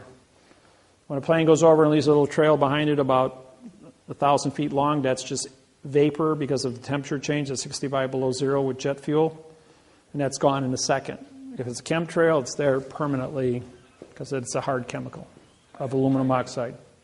Yeah, there's about a week ago, I've never seen so many, what was it, about a week ago? In the morning. I mean, they were, as long as you could see, they were. Now there's all over. now there's a second side to this. It's true we have the chemtrails. But if ET is here that is unfriendly and the chemtrails are a specific type of spray that creates an environment that is harmful to an invasive species from another planet that cannot exist within this chemtrail field, then they're doing it as a global defense mechanism, not alerting the people. It might come out sometime in the future, but right now the cover story is it's aluminum oxide used for controlling the food and the planting scenarios of the world. The other second story would be the ET issue, creating an environment that doesn't taste right, so that ET can't invade the planet. I mean, we've been sending out radio signals for 75 years now, so somebody's out there looking. So there might be some good side or bad side to it. Question? Talking about ETs, where did we come from before we were here, or before we are here? Your mother and father, of course. No, I can't answer that because I wasn't there. And that's the correct answer, by the way. Next question. I have a question about where did you get your information about the world existing 110,000 years? I wasn't there. Who said it existed 110,000 years? Well, I thought you said, earlier you said about 110,000 years ago or something like that. No, I said 50,000 years ago we had an ice age, and that's where the carbon dating comes from the spacecraft up there. That's all I said. As far as we had dinosaurs, and we know 385 was it 385 million years ago when the asteroid hit the Yucatan, took out the dinosaurs, created a fireball that went around the world because it ignited the hydrogen oxygen atmosphere. There was a lot of methane back then too. Dinosaurs make a lot of methane. Well, are those dating methods accurate, and how do they know that? Oh, it's in layers. It's in layers of the Earth. I have one of the largest megalodon shark's teeth in the world in my collection. The biggest one I know is at the Smithsonian Institute, which is 6 1/4-inch shark's tooth. I have a 5 3/4-inch shark's tooth from a 330-foot long megalodon shark with a bite radius of 18 feet. The ceiling is only 12 feet, so we're talking about a mouth that could take. It would be from this wall, from this divider to that wall, big around, and the teeth are all just shy of 6 inches apiece, and they're all razor sharp, and this is a 99% pristine tooth. It's got a little tiny chip about the size of a head of a pin on one side of it. And the tooth was found at 11,600 feet in Denver, Colorado, or actually Central City, Colorado, at a gold mine. And it came to me through the Denver International Airport, through a collector. And because I knew what it was, I knew where it came from, and I knew the history and all that kind of stuff, I bought it. I paid $500 for it. It's worth probably around $1,200 right now to any collector. Good investment if you ever find some big ones like that. They were digging. Here's another one about this specific topic. Tarpon Springs, Florida. 20 miles north of Clearwater, Florida. North of Tampa.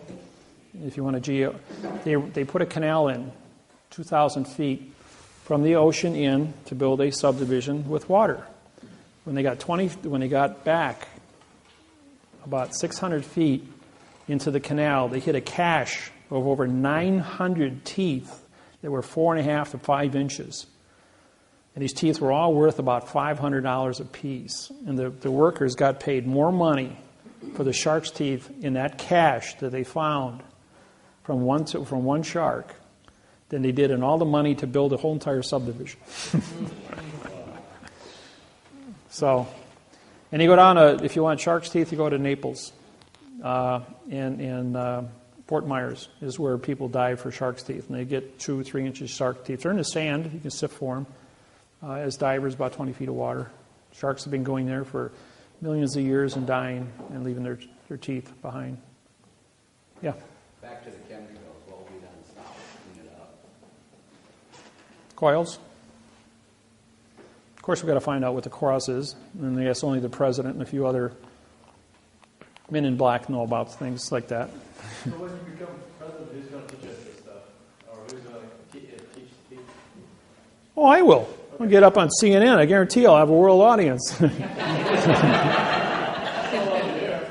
course, you put this video up on YouTube or MySpace or Facebook or whatever.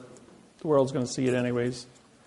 So, and every time I do a seminar, they videotape it and they throw it up on the internet. So there's plenty of stuff up there to study from. Yeah. What's going on at the Denver airport?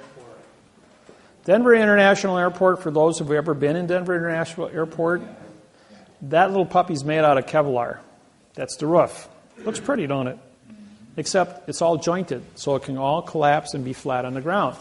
Now, underneath the Denver International Airport is a 1 cubic mile holding facility for 860,000 troops. It goes down in the mountain.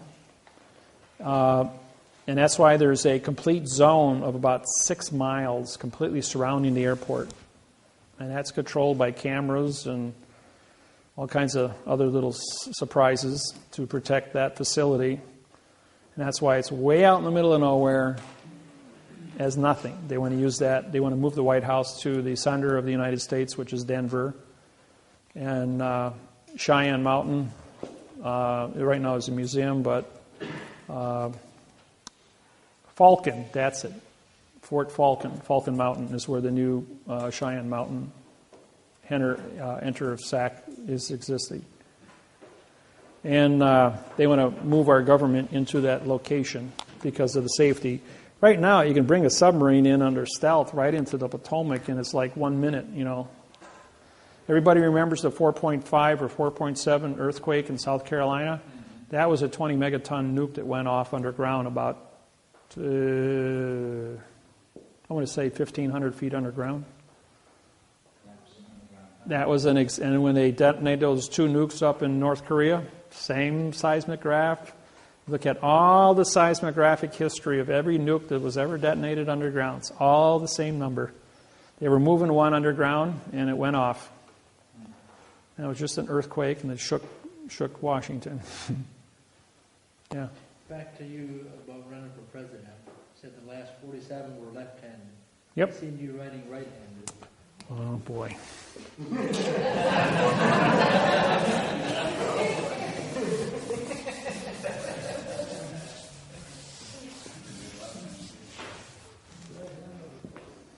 It's a good thing there's 2 pens up here.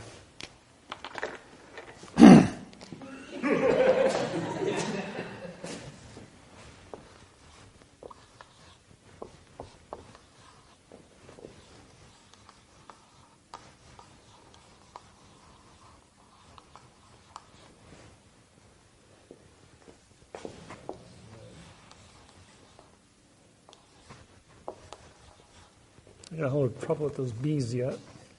Come on, Dave. Get your head together. Think.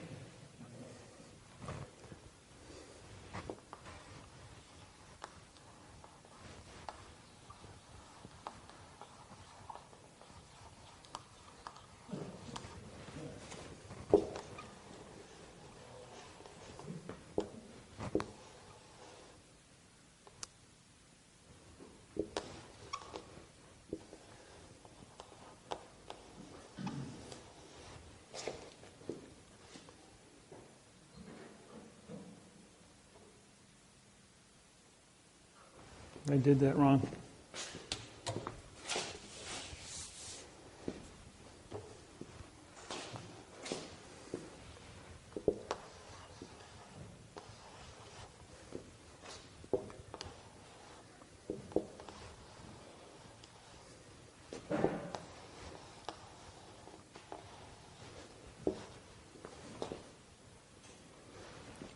Why are you writing, person?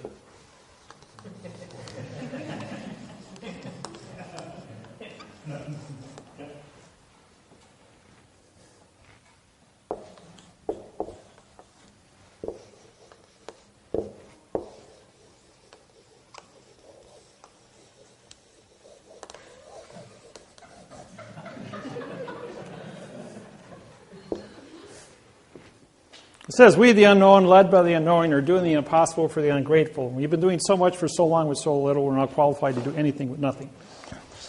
So, I can, okay. Oops, wrong way. Yeah.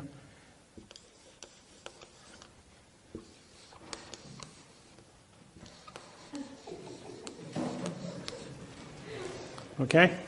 I can do it frontwards, backwards, both hands, both directions. I just run out of words there, that's all. I got to do it in cursive, though.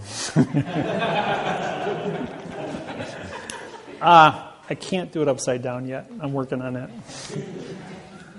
That was. I had a guy in Salt Lake City who came to me and says, "That's good, Dave." He says, "But I can do it upside down too." And he did it frontwards, backwards, both hands, both directions, and he did it. Then he started doing it all upside down. I'm going like, I got to stand on my head to do it upside down.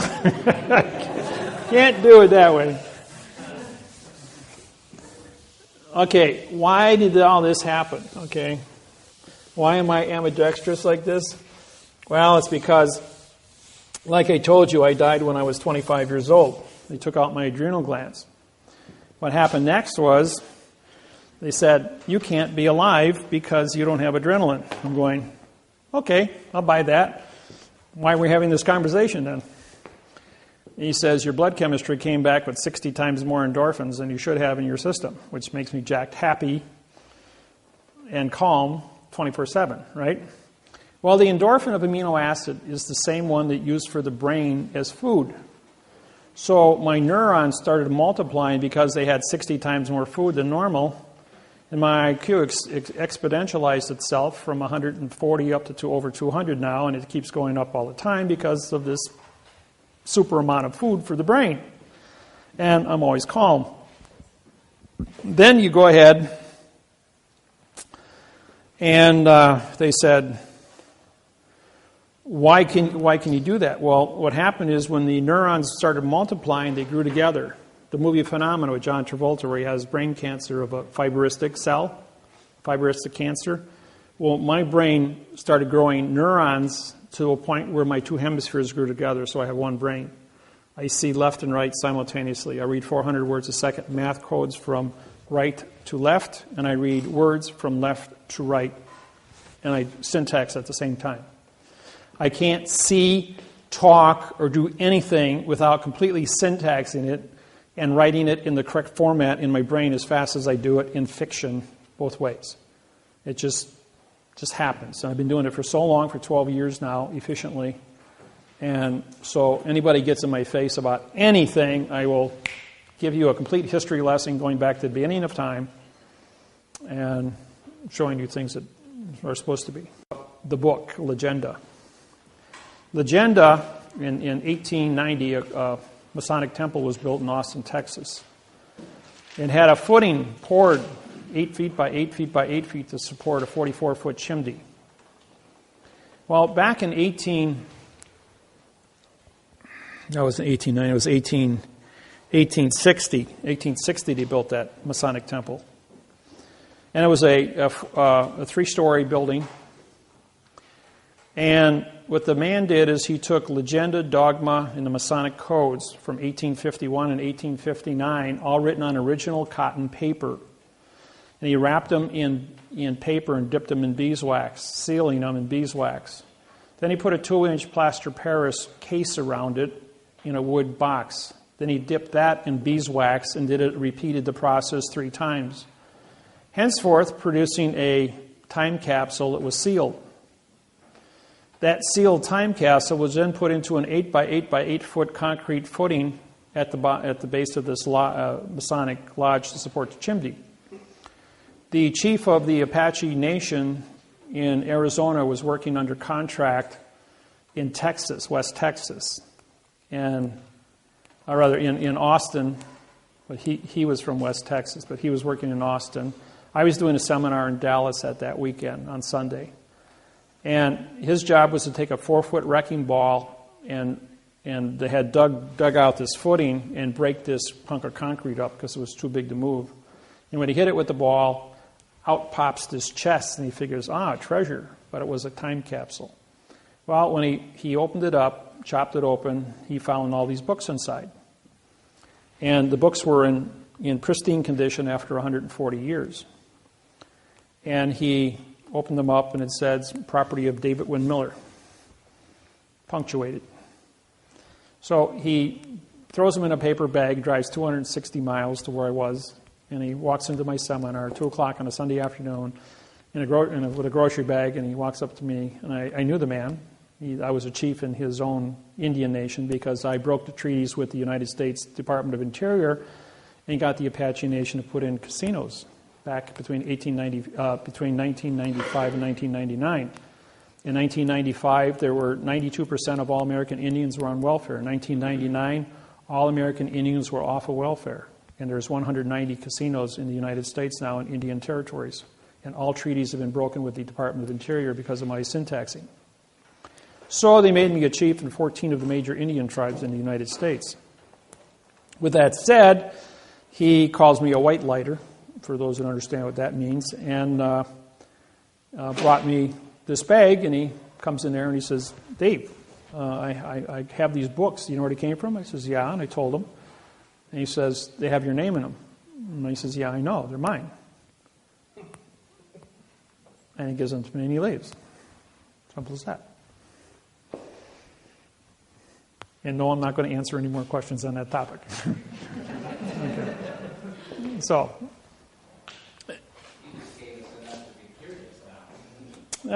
curiosity goes forever. You just put food on the table and told us not to eat it. Yeah, well, ask me your questions. We'll go back over here again. When we disqualified the preposition as being no position, the article being a word of no contract, which gave you a no-no, we now realize that they had mistaught all of us what prepositional phrases were. And so we had in 2000, 2nd of January 2000, we came out with the position loadial fact phrase. We also brought in past time and future time. A 1922 book, maybe reader. It was a 1922 reader from the Depression. I was in Las Vegas, Nevada. And a lady by the name of Joy brought me this book and says, read page 9. I read page 9. It says, to, future time, from, past time. I'm going like, oh my God. All my technology from 1995 published to 2000 was written with the word to and from. As you know, a sentence can only exist with one idea. I'm going to the store from the house. 2 different time zones. The sentence is wrong because there's 2 different times. The future doesn't exist. and the past has no damage. So therefore, we dropped all future and past, and it took me 3 months to rewrite my program, removing all the prepositional facts, bringing everything into now time. Present time, PRE, means no, sent, which is contract. So you had 3 choices, the past, the present, and the future, all meaning no contract. So we had to go to now time. So we created the now time, and then the conjunction, and is a command, and or is an option. Do you know that lesson cost me $1,600 to learn what and or meant? I had a real estate company, I told you, for 26 years, and I evicted one of my tenants. It was December, before Christmas. It said, quit and pay rent. And the judge was ready to sign it, and the clerk goes, you can't sign that. He says, why not? He says, because he gave you a command. He commanded the people to quit and get out. He says, you only have jurisdiction if there's an option, judge. This is the clerk telling the judge. It must say quit or pay rent. Now, if the or doesn't act within a given amount of time, which is 10-day notice, then the judge can sign an order for the sheriff's department to go out and evict the individual. He says, that's right. This is wrong because you used and instead of or. Start over. 45 days later, get a court date. 45 days after that for eviction. That's 90 days. Got to stay in my house for 3 more months, not paying rent.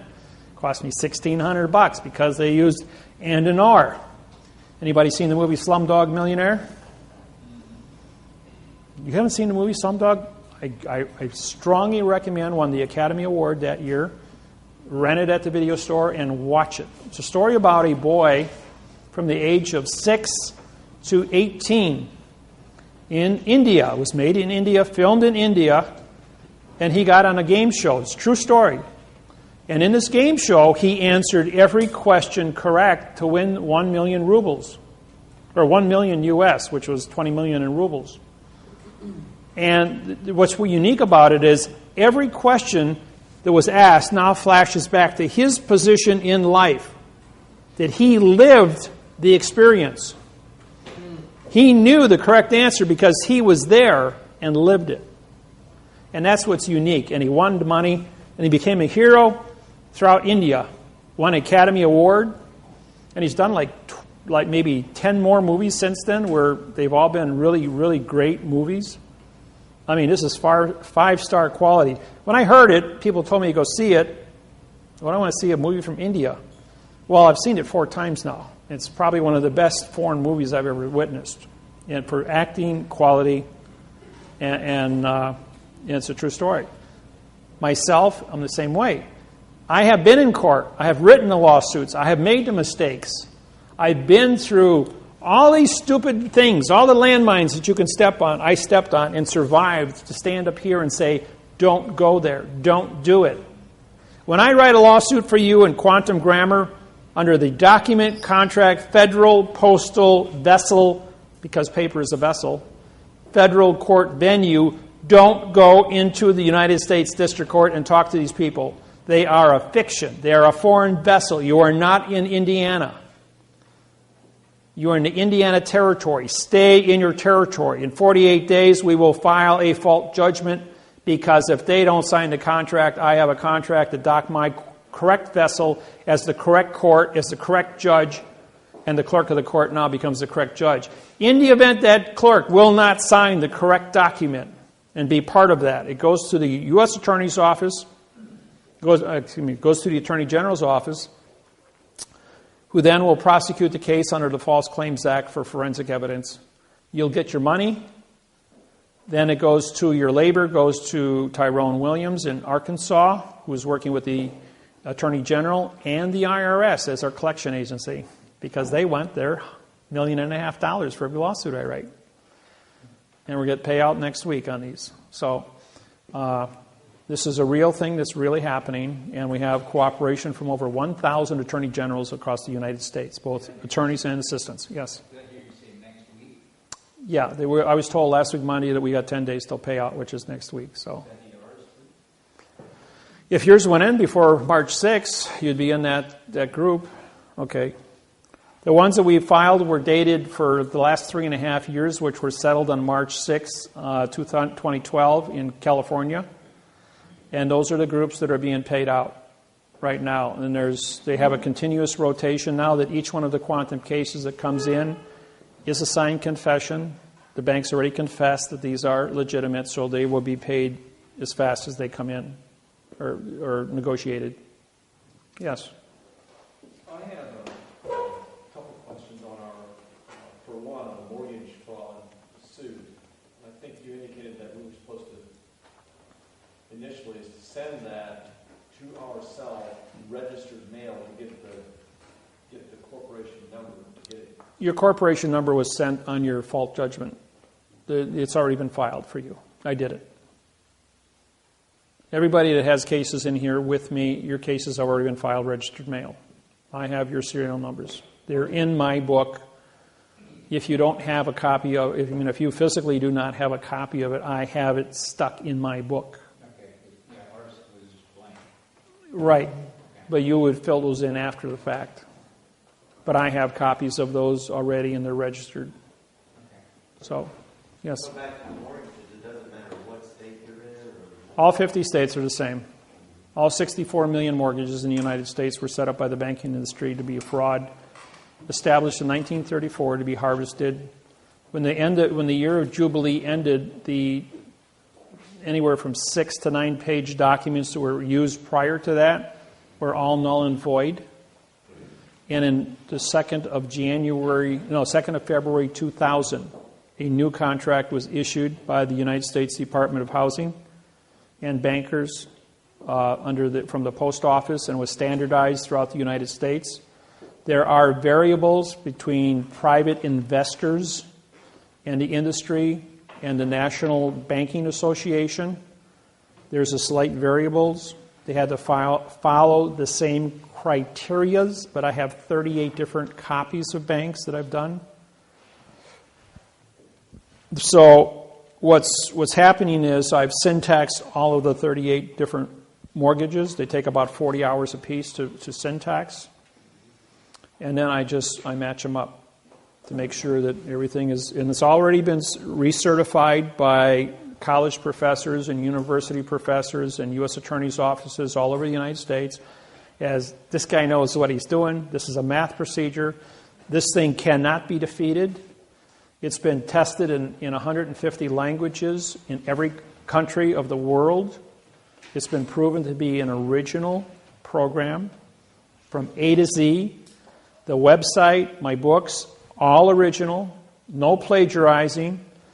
I know of 3 people that tried to plagiarize and charge people $1,500 to come to a seminar to mimic my website, talk about the videos on my website, and then sell postal badges to people for $2,200, thinking they wouldn't have to pay taxes.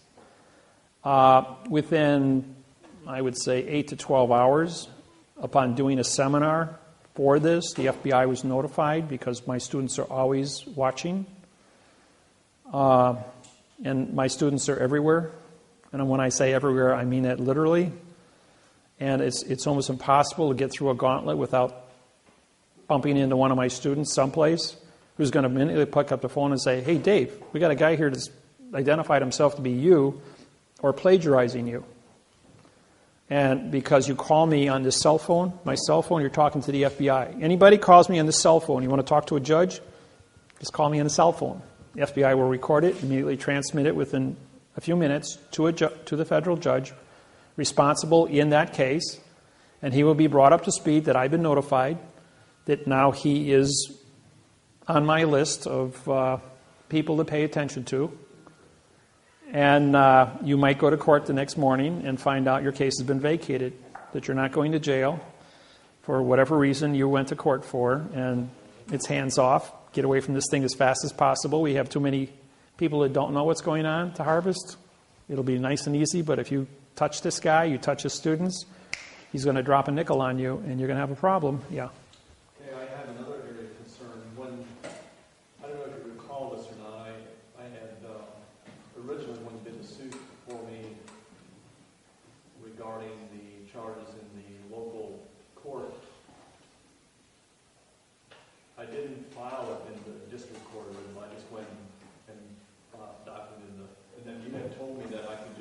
copy that.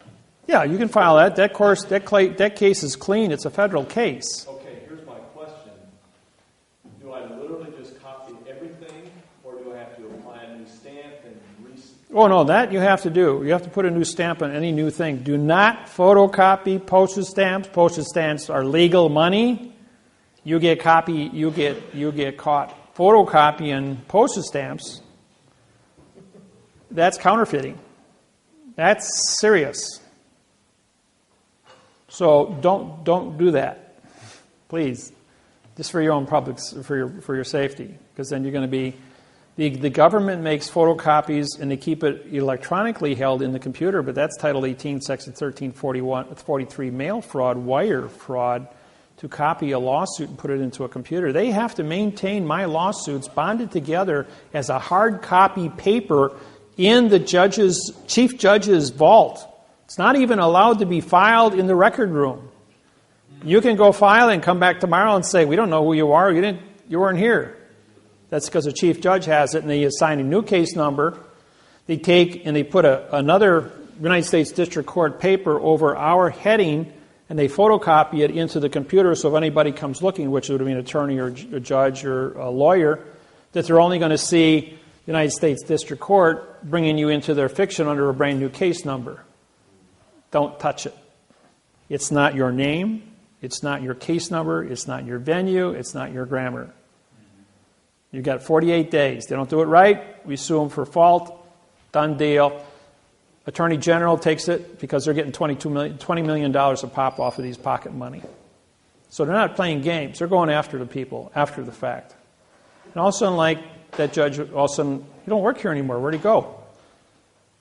They don't want to advertise that judges can be prosecuted or are going to disappear into the woodwork because of false and misleading statements, because they don't want the criminals, the real criminals, the drug dealers, the bank robbers, the murderers, to know how to get out of trouble. Okay? I don't do those. Yes, go ahead. You had made a comment earlier. When we get these stamps, when we file the claim, Yeah. we're supposed to sign it Right. over the stamp. We'll use your autograph, yes. What happens if we didn't do that? Well, I did it.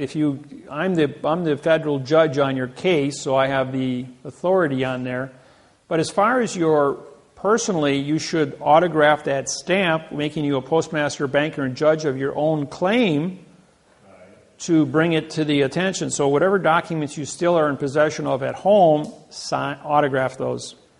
Fingerprint is a notary. Do not go to a notary. That's a fiction. Use your index finger or your thumb. And that is your notary on your autograph, like what you've got there. He was talking about right here, signing right here. Is that what we should sign? Oh, across their stamp? Yeah. Oh, whether you do or don't, that isn't going to change your authority. Yeah. No, as long as you signed your postage stamp there, that's the legal one. Okay. Because that's not an imitation. I thought you was applying it to their stamp. I signed that stamp because I'm a federal judge, Okay. and I'll walk in there and say, hey, I signed your stamp. I'm a federal judge here, same as I am on my vessel. So I can trump their ability to move paper from one jurisdiction to another. Question? When we sign across the file here, do we have to take our ink in and I do. Usually when you're in front of the clerk, she doesn't have a stamp, or don't have a stamp pad. We carry stamp pads when I go to court. take that in and use our fingerprint? If nothing else, lick your finger and do it. You got DNA, fingerprint, and autograph. That's a triple certification. Okay, that's another thing. One is an opinion, folks. So if one of you stands up and says something, it's an opinion. 2 is a certification. Now you got to be certified. That's legal. 3 is an authorization. That gets to move things. 4 more is a class action. You need 16 or more to bring attention to the Attorney General, which we have, I think we've got over 16 cases now in Indiana. So the Indiana State Attorney General can get involved. Right now, Kamala Harris in California is the Attorney General that is working with because she's got over 100 of these now.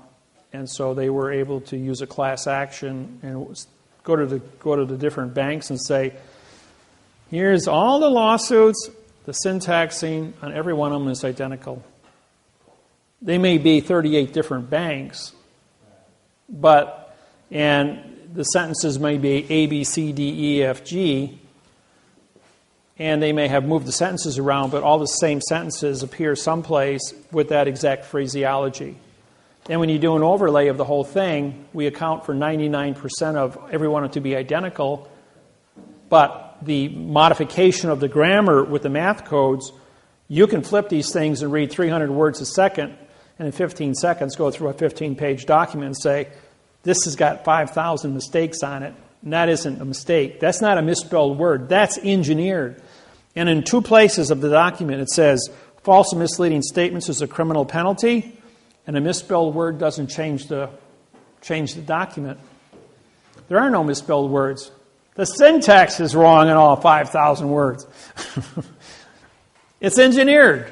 It's not a mistake. Now, there's a thing called the McNulton rule. That's M apostrophe N. McNulton. N-A-G. I think that's how it's spelled. It's the very first word under the letter M in Black's Law Dictionary, 4th, 5th, and 6th, 7th, and 8th editions. It doesn't appear before that because the McNulton rule came out in 1966, and Black's 4th edition was published in 1968. That's why it's in the 4th. If you've got anything earlier, it won't show up. Okay, what is the McNulton rule? It's called the right-wrong rule. The right-wrong rule means that if you have knowledge of a lie, perjury, false and misleading statements, or fictitious conveyance of grammar, and you do it, that means you're guilty. If you don't know you've done it, then you can't be held liable for it. Like a police officer standing up and saying, I saw you go through a stop sign. But the way he said it, the grammar was wrong. So he doesn't understand syntax because he was never trained in it. But the fact that you went through a stop sign, if you can make an argument of physics, 2 objects can't occupy the same space, it'll get thrown out.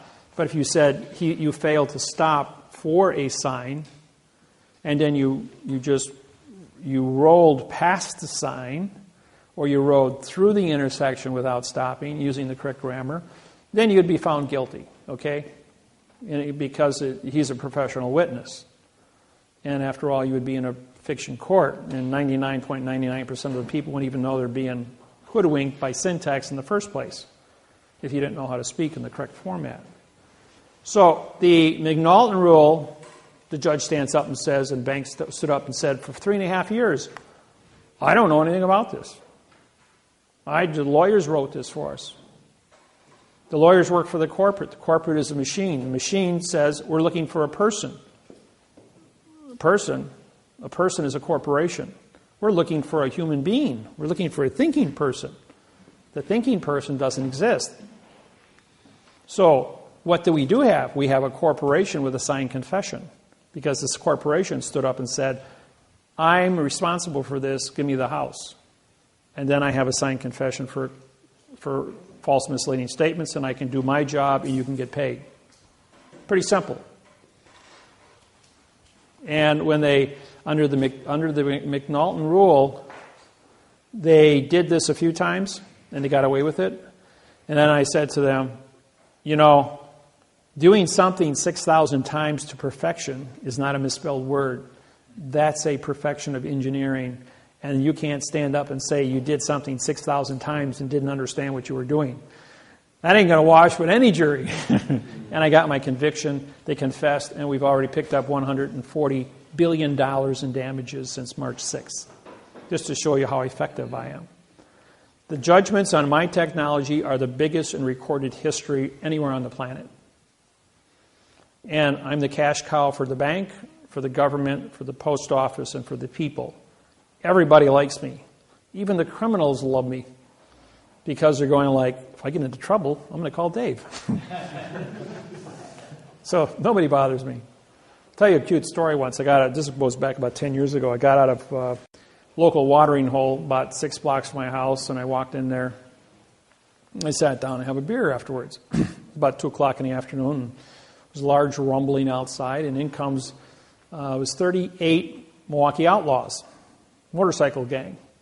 with all their chains and their leather and their knives and all their attitude. And I'm sitting there, and a guy walks up to me. He goes, "You're sitting in my chair." There's 200 chairs in here. Go pick a different one. He says, "You're outnumbered 38-1. I said, "No, I'm not." I says, "This is my chair. You go find a different one." So he pulls out a 12-inch Bowie knife, and he grabs my tie, and he puts it underneath there, and he says, "You an attorney?" I says, "No, I'm a federal judge, and I prosecute judges for a living." I says, "And you still go find yourself another chair." He says, "You ain't afraid." I says, "What do I got to be afraid for? You ain't going to do anything." I says, "All your frazzle," I says, "doesn't mean anything." I says, "You think you can pull that knife?" I says, "Go ahead and try it." I says, "I'm going to finish my beer, and you're not going to be here." And he goes, "What does that mean?" I says, "Do I look worried?" I says, "You're not going to be here." So there was an Indian in court with me that morning as he watched me prosecute a judge. And he says, "Hey, wait, no." He says, "That's Judge Miller." He says, "I watched him prosecute a judge this morning. He is who he says he is." So the president of the club steps in and says, "Okay, put it away." He says, "Well," I says, "It's still my chair." He says, "I ain't moving." He says, "Well, let me buy you a beer." He says, "There's an apology for that." He says, "Well, as long as you're buying me a beer and I'm going to be here for a few minutes drinking my beer, how'd you like to know how to get out of your traffic tickets?" So I said, "You just go to court. You sue for the correct parsing, syntax, grammar, for the avoidance of perjury." Boy, that like rang a bell in everyone's ears, and this guy picks me up, puts me up on the thing, and says, "Do a seminar." So for 35 minutes, I had 3 beers, and I did a presentation on grammar. And the guy goes, "Here's my business card. Anybody bothers you, you just call me up. We'll break their legs." So, and that was the last time I had a run-in with those boys. And it's been pretty quiet. Nobody's ever bothered me. So, when it comes to court stories, I've got dozens of them. Yeah, go ahead. When we file for the second one, after you say after the 48 days, it's got to be 48 at least. Yes. 48 to what? What if you don't get on 48 days, like 50 something? Oh, you got a year to file after, so don't worry about. That's as fast as you can file your fault. You're going to take your quo warranto complaint and your fault document contract claim, and you're going to send it to the Attorney General to the attention of the Indiana False Claims Act Task Force. Sent in by a third party? No, by you. You only got to do the first servicing with an independent party for the quo warranto. After that, you can take care of all your own filings. You'll be given that form along with instructions of who to contact. Okay? So I've got all this covered. These forms just came out the 28th of August. Today is the 24th of September. So they've only been on the market for 4 weeks. So as I've been traveling, I've been in Hawaii and California and San Francisco, LA, San Diego, Honolulu, Maui, Big Island. Been here in Milwaukee, But every few days, I'm in a different part of the world. I move around really fast. And the U.S. Attorney's Office, along with the Marshal Service, track me 24/7. And every time I walk into a courthouse, I don't care where it is in the United States, they already have my pictures hanging up that if this guy shows up, you will call the Marshal Service, and the U.S. Justice Department wants to sit down and talk to this guy. El pronto. So it's always a lot of fun, yeah. Speaking of walking into a courthouse, I have just want to know what I need to do, if there's anything I need to do ahead of time on my trial date, and how that process is going to work. You will not have a trial date for the document, contract, federal, postal, vessel at all. Okay, I'm talking about the... Bankruptcy? No, the other criminal side. Okay. The criminal, when that takes place, I'm a claimant on your case. I'm a claimant on all your cases that I've written. That means you can put me on the phone and I can testify by phone. My question to the prosecuting attorney is, can you produce the law, rule, regulation, or code written with the correct parsing, syntax, grammar for the avoidance of perjury? I've syntaxed the lawsuit. I've syntaxed the DA, the indictment. It's physical evidence that have been supplied to you. Your lawsuit should be turned over to the Attorney General in Indianapolis or in South Bend, Indiana, where you have your federal courts, as this individual at the state level is creating an illusion by which he is trying to say there's a law that doesn't exist to prosecute me under the McNulton rule. And you invoke the McNulton rule under the right-wrong, showing why this person under Title 42, 1986, for knowledge of the correct parse, syntax, grammar, stop and correct his own paperwork to do it correct. If you have a complaint against me, then use correct grammar. Show me where the Congress, the Senate, the legislature, and the Supreme Court of the state of Indiana has created a law, rule, regulation, or code that is in the correct grammar by which I've violated. Doesn't exist. I'll tell you that right now. So don't pretend like you understand what they say. The answer to any question is, can I see that in the correct parse, syntax, grammar for the avoidance of the perjury? And I don't care how many times you got to say it. Do it for an hour. You got 50 questions, repeat it 50 times. Repeat that again. Can I see? Okay.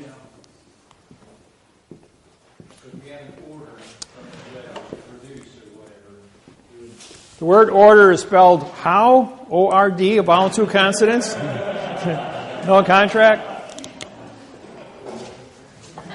So you just ignore it or not?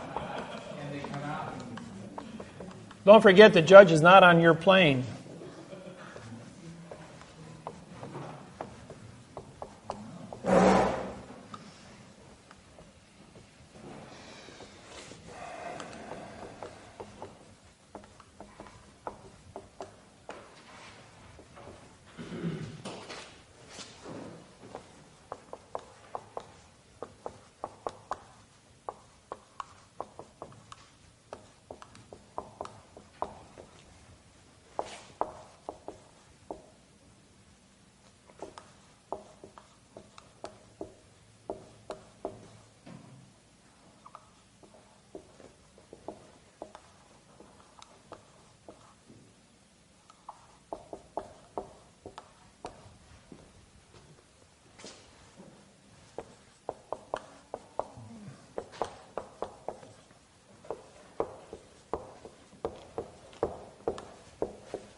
There.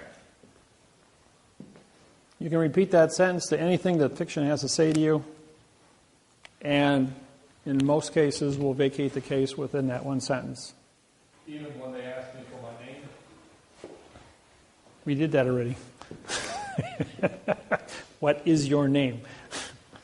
Now he's going to say, well, arrest the nom de guerre, uppercase spelling, which is a dead person, name, assigned to your driver's license, because it identifies you as a nom de guerre dead person.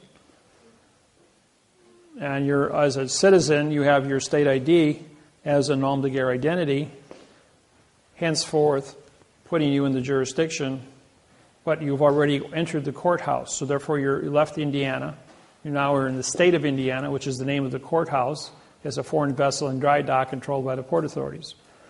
While on that vessel, you have now trespassed, and no matter what you're there for, you're in a trespassing position, unless you have a United States passport and you have your paperwork filed ahead of time with the clerk of the court in possession of the stamp, put my business card on with a flag on it, a stamp, and you would then become a postmaster under the correct parse, syntax, grammar, advertise with your contract to say, I have a contract here with the correct parse, syntax, grammar. This individual sitting next to me, who would be the DA, doesn't. So therefore, you're in a superior position. Because you signed a stamp, you now become the federal court judge in that plane, because that's a federal flag on a federal plane. You have a federal stamp and a federal flag on your paperwork, and you're wearing a federal flag. So how does a state court in fiction, where the judge isn't on your plane, now capture you? Your position then is to turn to the bailiff and say, I deputize you as my tip staff, stand to attention. I have a federal oath, and you can if you had one of my oaths and had the knowledge, you could back that up. I can back it up. But I'm also a sovereign. I'm also granted a sovereign's country, the director of my own country through the United Nations.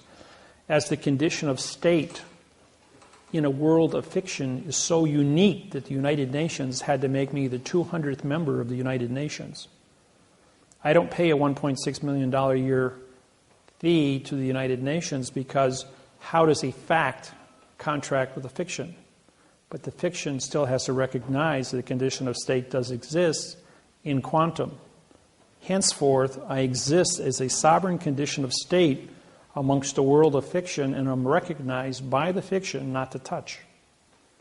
But to be a teacher, as a plenipotentiary judge, to go out in the world and do so, as an ambassador contracted with 82 countries, have diplomatic immunity to that end. So once I got that, they locked the door behind me. I'm the only guy that does it.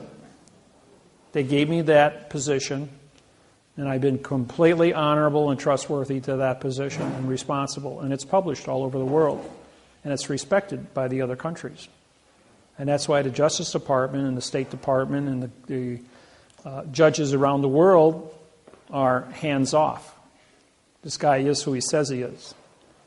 So what is the paperwork that I have to have filed in the court before I get there? As a person who has signed a stamp, you have a constitution on your document. That constitution is like an oath of office. But to have an oath as a judge responsible only to your piece of paper that you have signed that stamp on, and file an additional oath with that, with the clerk of the courts. It says you will only be responsible to be a federal judge on your own personal document for the correct parse, syntax, grammar. And as a judge, you're immune from prosecution. But you have to be correct at all times. If you don't know what to say, don't talk an adverb verb. Say nothing. You've got your paperwork, speaks for you. 2 plus 2 doesn't equal 4. If you write it on paper, I can see what it equals up to. But if you're going to get me into an oral argument with 150 variables, you ain't going to win. It's nonsense. So don't even go there. Or 4 plus 4 equals 8. FOR plus FOUR equals ATE. Or ATE and EAGHT equals ATE. I mean, we can do this all day long. Did you hear what I said, what I meant, what I said, what I said, what I meant, what I said? Yes? So he would ask, so do I send the mail? Like if the judge would ask you, so what's your mailing address? Or is this your mailing address? This is conversation. This is conversation. So you say, for the claimant's knowledge of the facts is with, would you say that? Yes, exactly. That you're asking him, ask me a sentence that's in written quantum language. All the information is in the paperwork. And you can say, for the witness's knowledge of the fact is with the document, with the docked document in front of you. Because that is the court. You've given him written information. He's trying to get you into an oral argument.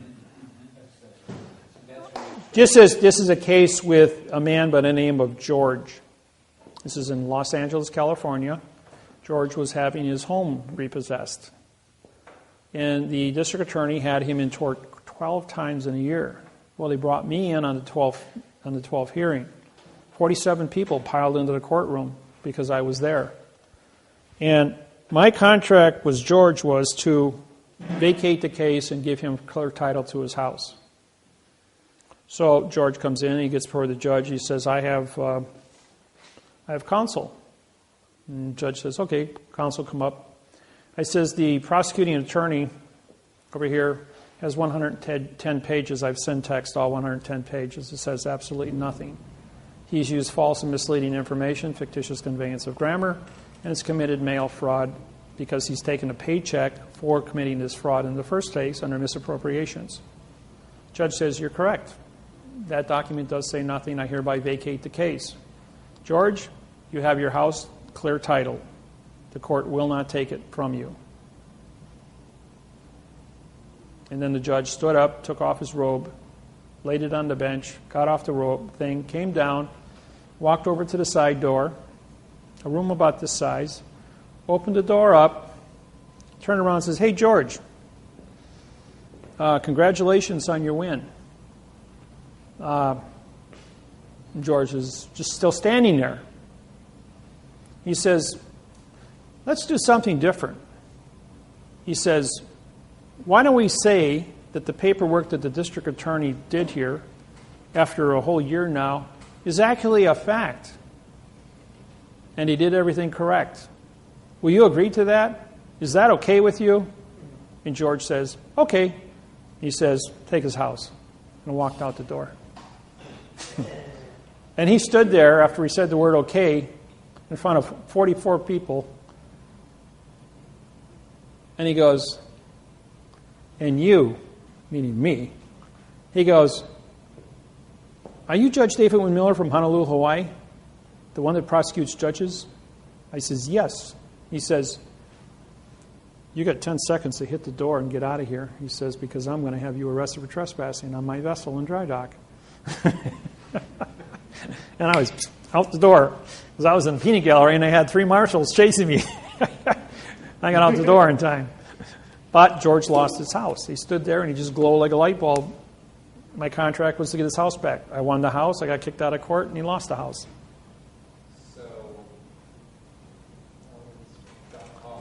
He should have kept his mouth shut and walked out of the door, yes.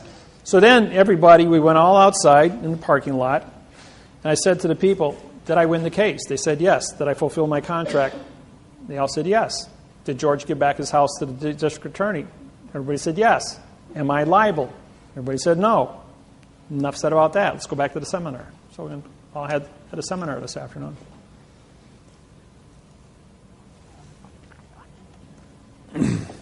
Another case, George. This is a different George in San Francisco. We go into court. This is a state court. George is he's there for illegal detainer, trespassing for the 3rd time on the property he was evicted from.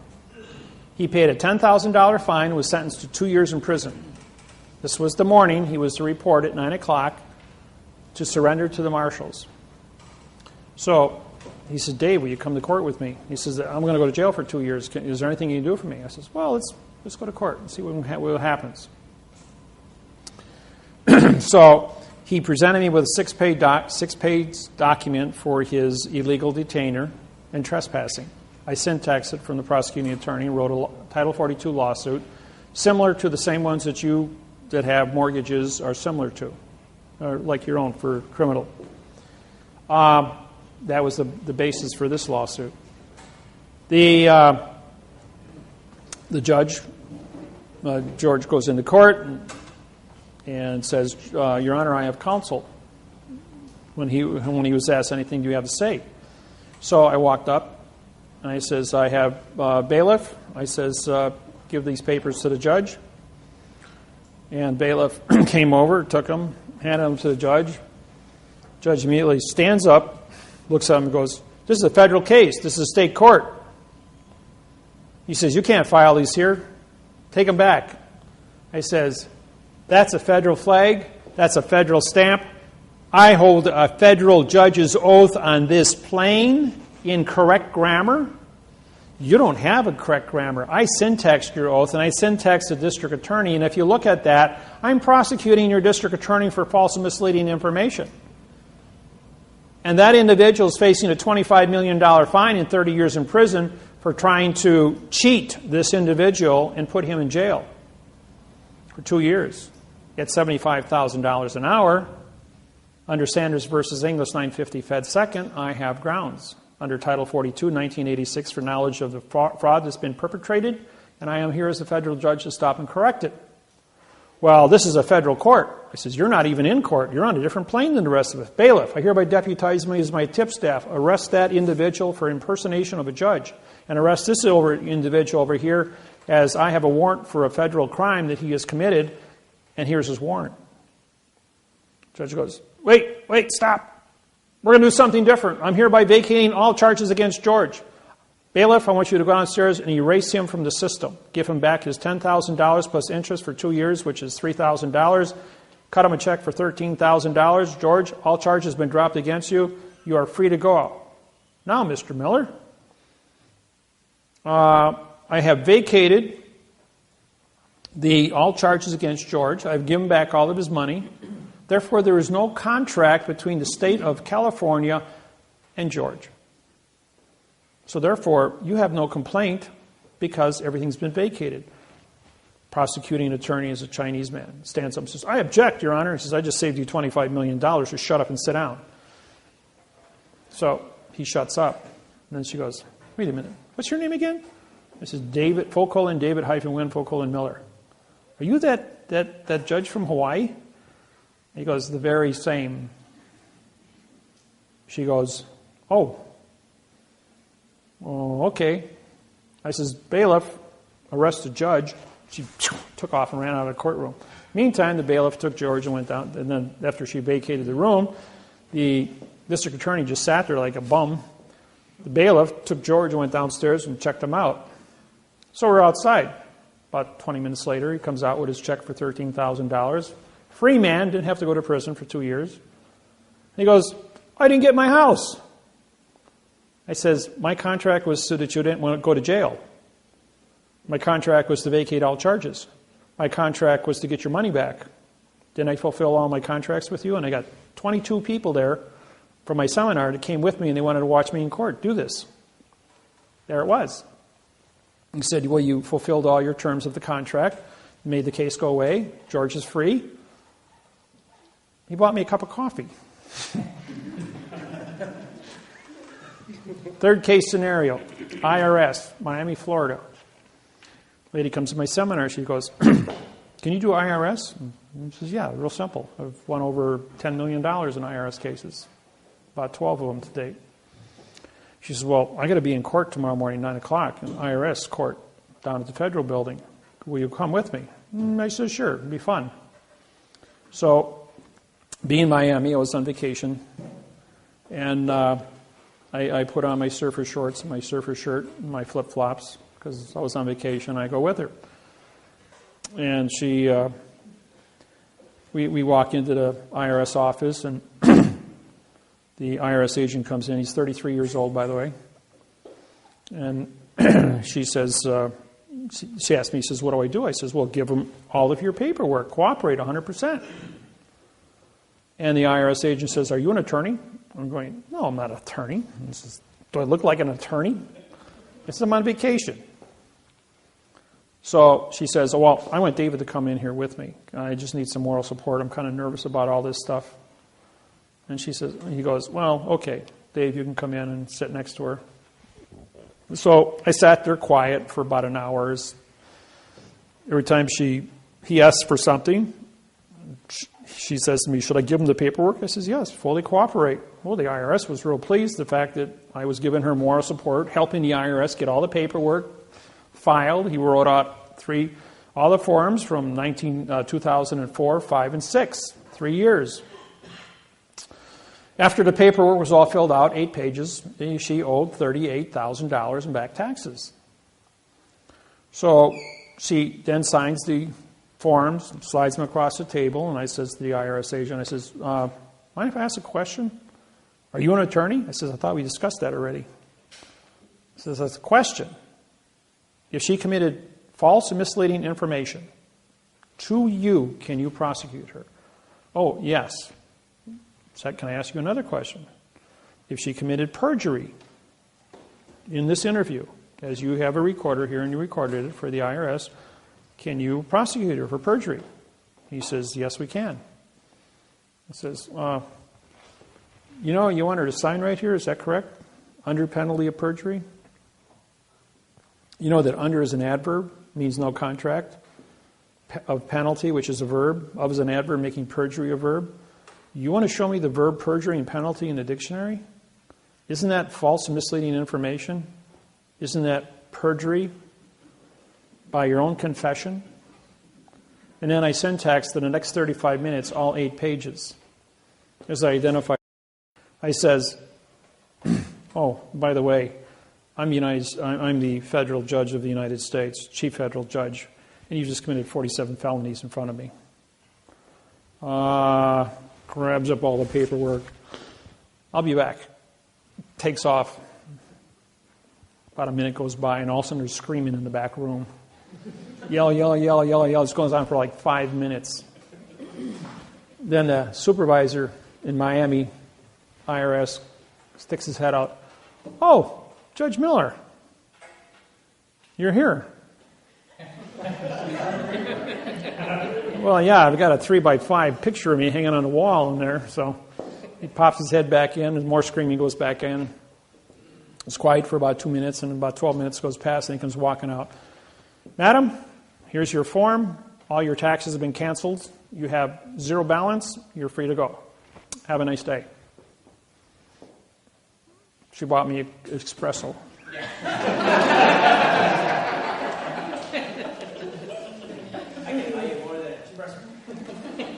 Tastes like mud. So, you say, I do a lot of stuff for fun. And anybody, I don't care. I haven't seen anybody that had a problem from any form of anything in the books of law that qualify, that I can't handle. I do not do murder. I do not do bank robbery. I do not do drug dealers. I do not do rape cases. I do not do public safety violations. You drive 40 miles over the speed limit, have fun in court, because I'm not going to defend you. I'm not going to say anything to assist you. That's reckless and endangerment of public safety. I don't touch any of those cases. I have an agreement with the government not to publish lawsuits on the internet because criminals would use them for the wrong purpose. And then, for that fact, we'll go anywhere. If you do have a case with me, I respect that you will treat it with respect. If I am on your case, I will sign and fingerprint, or autograph and fingerprint your cases. I will be there in the event you have a judge that will sign that document and be a federal judge, or one comes out of Washington of the 300 judges that are assigned to work with me out of Washington in your jurisdiction and orders me to court by subpoena, I will show up and I will testify and do a presentation in front of a grand jury. I was ordered to Michigan. After 7 attempts to go in front of a grand jury, I finally made it in front of a grand jury. And when I testified, we were probably 2 hours on the witness stand in front of the grand jury. And the Attorney General, who was cross-examining me, every single question he asked, I syntaxed and made an ass out of him. I mean, the guy was really beaten up by me on the witness stand. And then finally, I was on the witness stand, and he made a comment to the judge. I'm going, "You're out of order."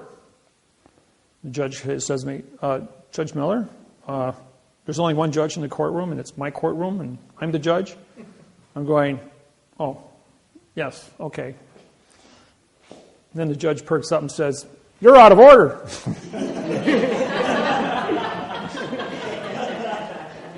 And then the judge says to me, "Do you have a passport?" I said, "Sure, I got a passport, driver's license, insurance cards, MasterCard, Visa, bank cards, a checking account." I says, "I got a mortgage, carry insurance." He goes, "I thought you were sovereign." "Well, I am sovereign. I'm allowed 2 identities." He goes, "Yeah, that's true. You are allowed 2 identities." I just tell you what, Judge, why don't we cut to the chase here? In front of the grand jury, it says, "Here's my passport. You're a federal judge. Why don't you go in the back room and contact the U.S. Department of Immigration and Customs and run my passport. I said, it's going to take you about a half an hour to go through it. It's about 38 pages long. He goes, there's only a couple pages here. I says, run my passport. I says, then you're going to find out who's sitting in your courtroom. So he's gone for 35 minutes. He comes back and he says, Judge Miller, he says, I apologize. He says, here's your documents back. Very impressive. He goes, never seen anything like that before. 38 pages long it was, just like you said. And he says, Davis, he says, he's just made an ass out of you. We have no more questions for him. Judge Miller, you're free to go. Yeah. So what do I need to do to get you here quickly for my court date? When's your court date? October 30th. October 30th? I'm going to be, I don't know, maybe I could make it. I got to be in Court of Claims in Washington, D.C. It's on the way. On the 5th, that's Monday. You got I think you got Friday. Thursday or Friday? Washington's always fun. Around election time. Tuesday, that's a whole week. Well, I'm on your case. I can sit in court with you and, argue the syntax. That's not a problem. Probably be a lot of fun. I'm free those days. I think we'll have an audience.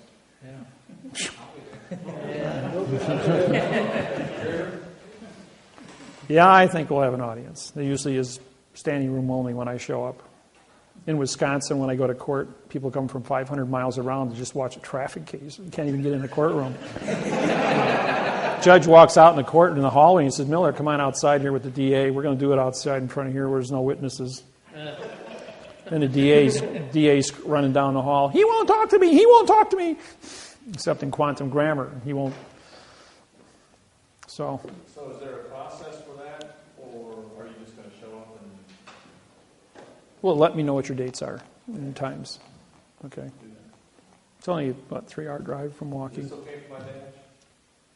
Yeah. Except that's the wrong flag. The wrong flag. Yeah. That's a 1x2 flag for one thing. Your blue field is 40-60, and from here I can see it's a 50-50. Okay. You can download one off my internet site. No, you didn't. Your computer shrunk it or did something, but that's not a print. It changed the size of it. It's 1 to 1.9. The one on my business card is correct. I need one of the business cards. Oh, okay. Well, no, they're in my. I had them in my bag at the room. So, just a couple of miscellaneous questions. If somebody, how about like with the credit bureaus or liens on your property or anything like that? Well, when you guys deal with MasterCard, every time you sign your MasterCard, you're making a promise to pay.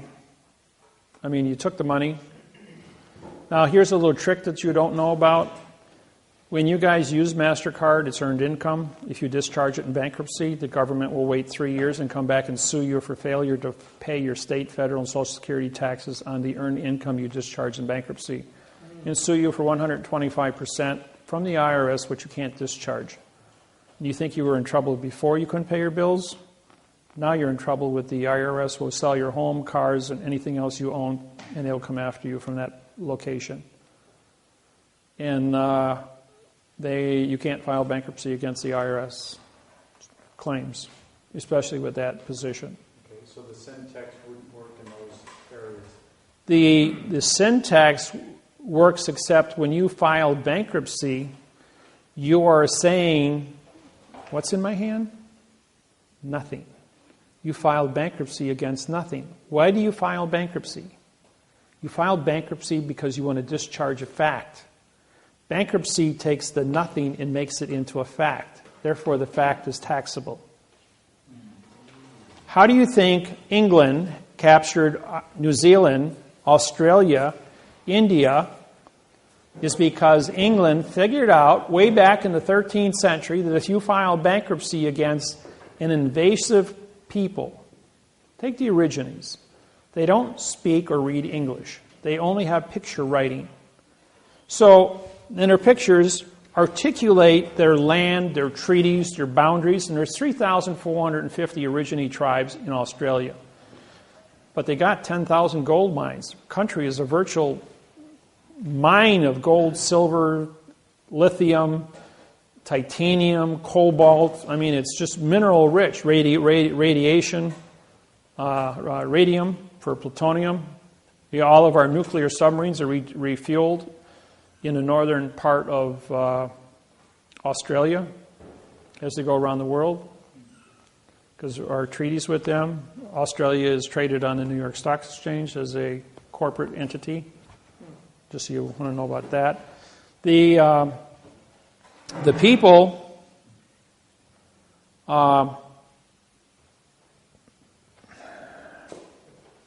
just lost my thought.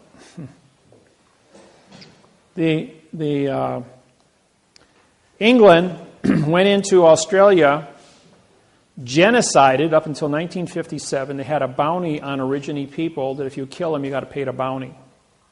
Imagine that. England was actually hunting human beings like they do deer and putting a bounty on them. Just like the movie with Tom Selleck.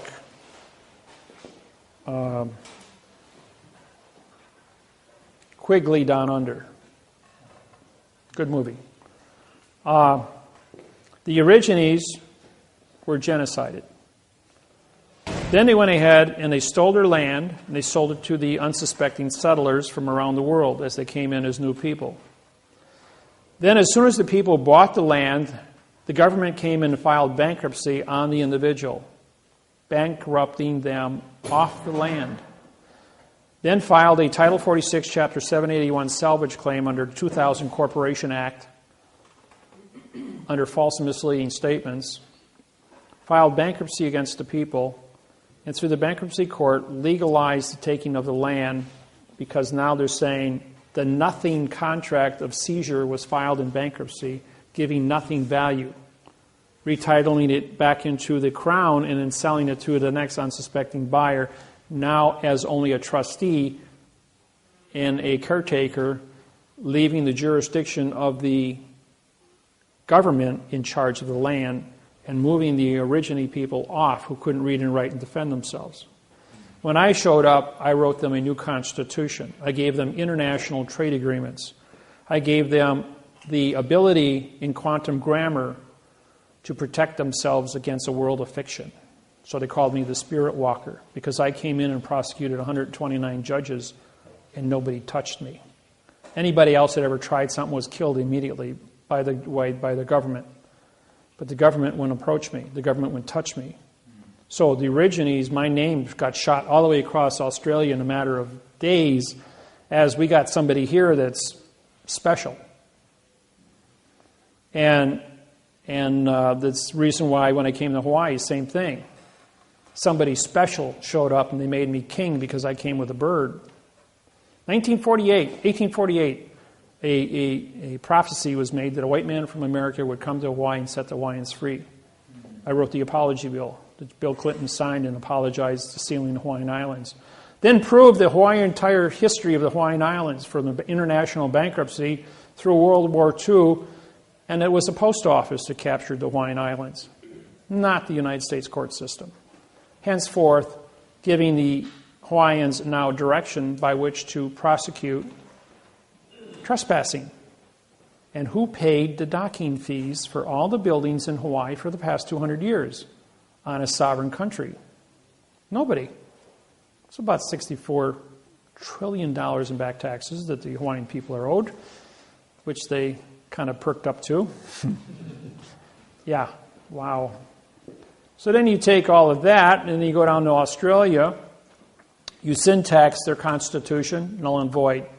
Write a new constitution in quantum grammar, giving the Aborigines original constitution before the English got it, putting them in now control. And then going in and prosecuting the judges where they're running out of the courtroom. They're standing up bowing to me as the chief federal judge of Australia and New Zealand. And the Aborigines are in there watching this. And then having 2 federal attorneys, 2 federal barristers, 2 federal solicitors and 2 federal, state attorneys, all stand up, all 8 of them, one right after another. We are in peril, danger to move forward against the Aborigine people. As Judge Miller has explained to us as a chief federal judge here in in Australia, in Sydney, Australia, New South Wales, as to how much criminal activity we have done in closed chambers in the back here in the last 8 hours. He can walk the walk, talk the talk, and he explained to us in detail the operations by which we are to be prosecuted as, that we don't exist as a government, as a court, or as a people, that we are trespassers. We hereby vacate our position against this Aborigine who we want to sue. And that's been 4 years now, and he's still a free man, and there's been no activity. And that word went all over Australia. And I've gone to court 129 times. Every time I walk in the courthouse, it's like, bzz, Miller's in the building. Everybody's running and locking doors. Don't let him in your courtroom. He walks in here, it's going to be hell to pay. Yeah. So will you also write that for the Indians? American Indians got the same thing through their treaties and now have 190 casinos on their properties. And guess what? The white man is losing money and they're buying back their own Indian lands with the white man's money. That's poetic justice. Yes. You were saying something about the bankruptcy. Don't do bankruptcy. Don't do bankruptcy. It is. Don't think of how not to pay your bills. Think of how to make money and be more efficient. Learn how.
paper.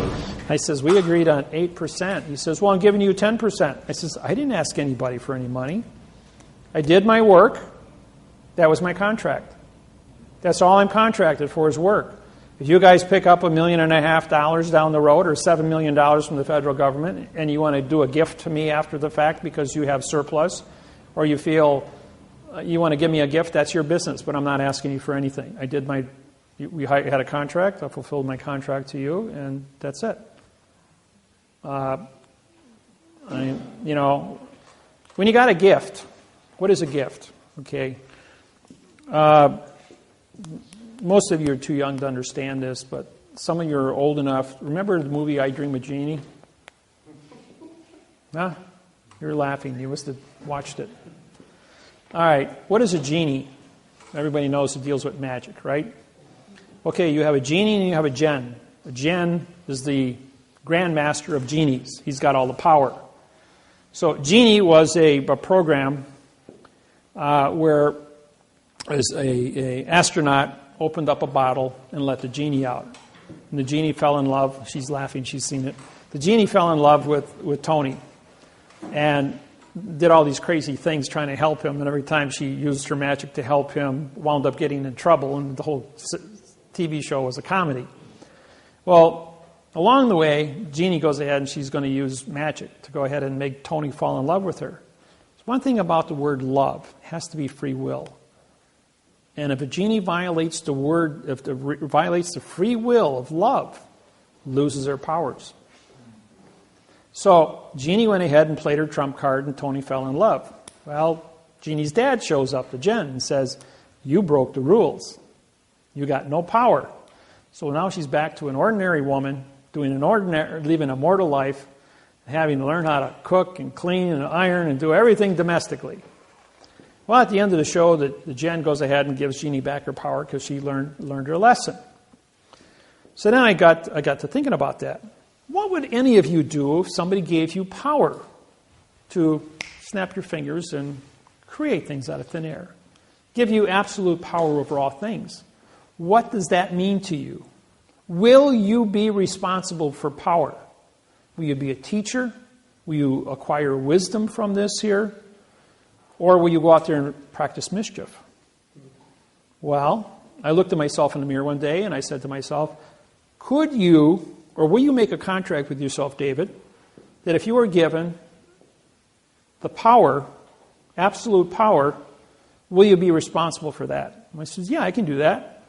But would you do that at the point of death? In other words, if you violate the rules of absolute power, which is the word meek, M-E-E-K, that you will be struck down and you will die without cause.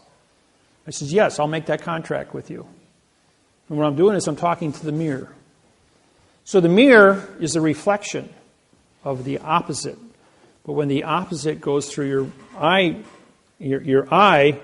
it's put in your brain as the correctness. A correct image appears in front of your brain. So I made a contract with myself and with God that I will be correct if given the power to be correct, to fix it. And what is syntax? Syntax controls all the contracts on planet Earth. Parse, syntax, grammar. And so 7 years later goes by, and I die on the operating table. And I'm reborn. And my whole personality is different. My 6-year-old daughter walks up to me and says, you don't smell like my daddy. You got green eyes now. You don't look like my daddy. My daddy had hazel eyes. You got bright green eyes. You don't look like my daddy. You don't smell like my daddy. My daughter was estranged from me until she turned 16 and then never talked to me again until she was 28. True story. My other children are very close to me. But the point is, I did acquire the math interface on grammar, giving me power on grammar. Grammar controls all contract, and contract controls all topics on planet Earth, all money, everything. So what happened was I acquired the power over all things in all languages on planet Earth through the math interface of communications. So I made a contract, and I've always been honorable to that contract, and I was reborn again. So what did I get with the power?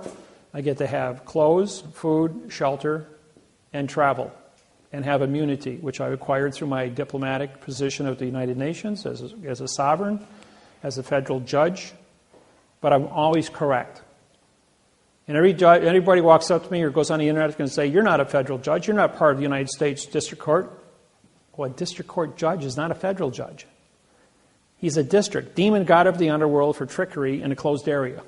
That's what it means. I don't do demon stuff, anything. I am 100% mathematically correct in everything I do and everything I say on paper. And I am a federal judge on every document I sign, and that document is the court. And when we go into a scenario, we are correct in that court, and that judge is going to come off the bench, and he's going to sign that document, or he's not the judge in the case, and I will be that federal judge in that court in front of that individual, and I will tell him so. And if he thinks he's going to touch me, he's going to have a whole world of hurt come down from all over the world. And he already knows that.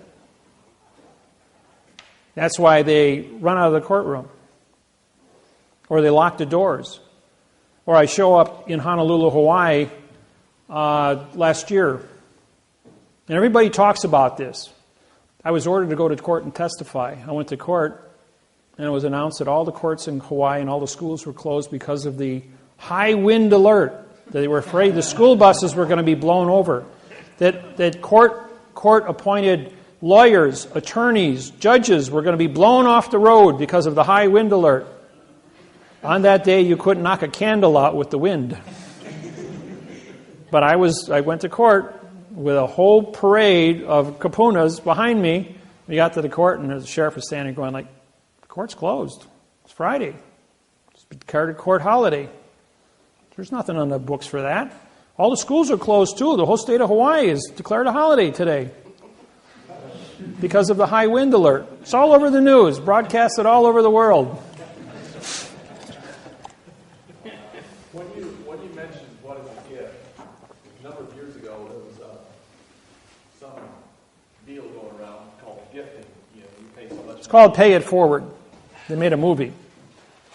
And I decided, because they use scripture to kind of smooth it over, and some people almost went to jail for it. I'm not sure. It kind of quieted down all of a sudden. I looked up the word gift in the dictionary. Mm-hmm. And it had a number of different definitions, but the one I remember is, it said, your request is not my gift. No contract is a gift, is what it means. In other words, you don't have a contract to give anybody anything, but you look at the value of the situation. It's your own personal judgment to either participate or not participate. Okay. In order for evil to flourish, good people must do nothing. If you see a wrong and you intervene and you correct the situation, maybe it requires a financial gift to stop and correct a wrong, to give a person food, money, or hope, to educate an individual with certain points of information. That then becomes a gift. Knowledge is the most important thing on planet Earth. If I take a little slip of paper a half-inch long, a half-inch wide, and 2 inches long, what's it worth to you? It's a little piece of paper. You just throw it in the garbage. And then I write the 6 winning numbers to the lottery tonight at 8 o'clock, which is worth $300 million. Now what's that little slip of paper worth? It's called points of information. Aflac. Paycheck. He knew that if he went back and changed time, the company wouldn't exist to pay him his paycheck. So what did he do? He knew what the 6 winning lottery ticket numbers were going to be when he came back. So he wrote them down and put them away 6 days earlier. So when he got there, he'd have a paycheck of $15 million. Kind of a cute ending to a great story. Point is, information is the most powerful thing in the world. If you study and you become proficient and you acquire the gift of syntax, you will know how to answer the questions and save people's lives and make a difference.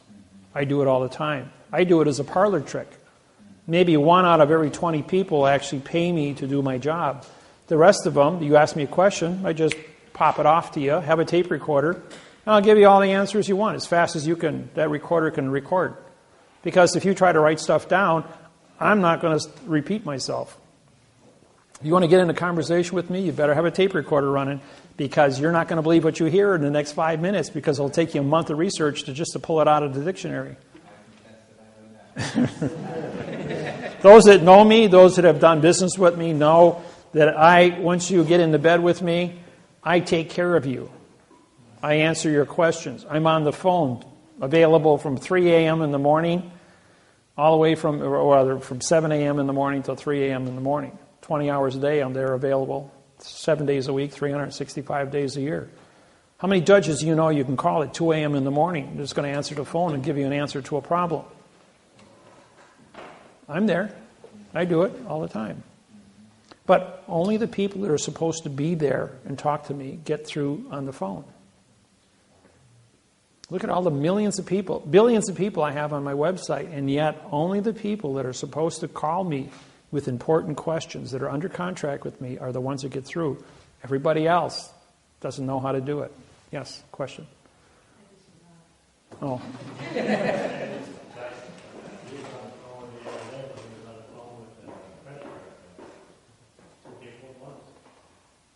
Oh yeah, I'll be on Skype and 2 phones at the same time while I'm day trading and syntaxing a lawsuit. It's called multitasking. I can use my right brain, mathematics, doing numbers and syntaxing papers at one, doing 300 words, about 30 minutes, so about 600 words an hour. I'll do syntaxing while watching a movie. Did you say you fast forward the movie? Well, yeah, other movies, if I've seen a movie once, like Gone with the Wind, I'll just put it on high speed and watch a 3.5-hour movie in 6 minutes. Or for entertainment, I'll walk through a video store and use 1 second on each title and go like, I know all the plots, I know all the actors, I know the whole thing, and bang, bang, bang, bang, bang, bang, bang, watch 20,000 movies an hour just by reviewing my mind as to what I've seen in my life at 63 years. So I was 18 years old before I had my first TV set. So I grew up with a crystal radio that I built myself. I had to learn how to read books. I used a library and library card catalogs. I lived in a library 40 hours a week, 7 days a week. And I did that from the age of 8 to 18. So I was an information junkie, studied to be a doctor at the age of 12, and at 18 I put it all away and became a welder. Metallurgy, engineering, heat treating, all the things that build the world, because I was a builder. Built my own homes, built my own car, built my own boats. Built 3 cars, as a matter of fact, 3 Corvettes. I drive the only Lexan plastic bulletproof Corvette in the United States. It does 0 to 60 in 4.2 seconds, weighs 2,400 pounds, and is 380 horsepower. It'll blow anything off the line outside of a Cobra, which goes 0 to 60 in 4 seconds. But if I want to put a turbocharger on it, I'd probably get it down to 3 seconds without too much trouble. I built one with lock-positive traction. Took the universal apart and welded it together with super missile weld so that both tires sped at the same time. And that was a quick little machine. That only weighed 2,200 pounds at 380 horsepower. That was kind of dangerous, so I got rid of it. So sold to a guy that does stock car racing. Yeah. You said your bill collector, Hiram William, do you have his phone number and address? They're on the forms I give you. So, yes. There was a gentleman here earlier that wanted me to ask you why, or if your patent would supersede the U.S. patent, and why. Hawaii doesn't have any patents with the United States government. Is that what you're asking? Well, he just wanted to know. He wanted it to be on the video so when you come back and watch The United States government never had the correct parse syntax grammar to invade the Hawaiian Islands. Pearl Harbor was gifted in 1848 to the United States Postal Service by King Kamehameha I. That was it. Everything else in 1893 was an issue of coal, C-O-A-L. The Germans, the French, and the Portuguese all planned to take over the Hawaiian Islands 6 months after the takeover of the United States taking over Hawaii. They just beat them to the punch because the population stood by 1893 at probably 60,000 Hawaiians versus 3 million invaders back then. So, questions? If you become president, will you get the peace treaty signed between Israel and the Palestinians? Yes, Ron, I told you a story about Helm. That already was signed way back about 7 years ago. That's why there hasn't been any commotion there. They both are familiar. That was already signed. Yeah, that was already done in quantum 7 years ago. Even though the people are still making noise, those are satellite groups, but the people who originally signed that have not been fighting with each other because of the words. But then there's been the people who were involved with the original treaties are senior citizens, bad health, some have died. So the new people coming in are not familiar with the new terminologies, and so therefore they're drifting back into fiction, whereas they had quantum before. And if you don't take time to study, you're not going to be proficient. So every generation, just like ambassadors at the UN are traded off every two years. They run a 6-year ambassadorship, and every 2 years, 1/3 of all the ambassadors in the UN are changed out. So from the time I got my ambassadorship in 1999, under sovereignty, I'm still hold that position because there's only 2 of us, Russell and I. All the rest of the people in fiction are changed out, but I have a lifetime appointment as a director of a sovereign country called Quantum Grammar. So that's where that stands. Yes? There are some of us without birth certificates and Social Security numbers. Is there a certain way to interact with the world? Or? Well, if you don't have a Social Security number, it's pretty tough to get a driver's license or a passport. And because the world of fiction, you can travel anywhere you want, except the corporation of airlines, trains, buses, and automobiles are all controlled by Social Security. In other words, you have to have that number to move between point A and point B. As long as you stand still, nobody's going to bother you. It's when you want to go across state lines or federal, international lines, they want to have those points of information. Otherwise, I would recommend you send your identity, do a claim to life, mail it to yourself, registered mail. That way you've got a quantum registered mail with the post office. Use that as your identity to go and mail yourself anywhere you want to go, registered mail. And then send yourself, put a post like I did Russell. My business partner, Russell Gould, is the only person in the history of the post office to be mailed from the United States out of Pennsylvania through Montreal, Canada, into Paris, France, and back to the United States, to Philadelphia, registered mail, by me as the postmaster, transporting him as registered mail to there and back in quantum language. They had no remedy for quantum language. Once we completed that task, all the post offices worldwide passed a law that said you must have 3 forms of identity: a ticket, 2 forms of state ID, which is a passport and driver's license, and a birth certificate certifying your location. Changed all the laws on the planet. He tried to do it a second time, it was not successful. The U.S. Department of Immigration and Customs said, yes, you can go. We have no way to stop you.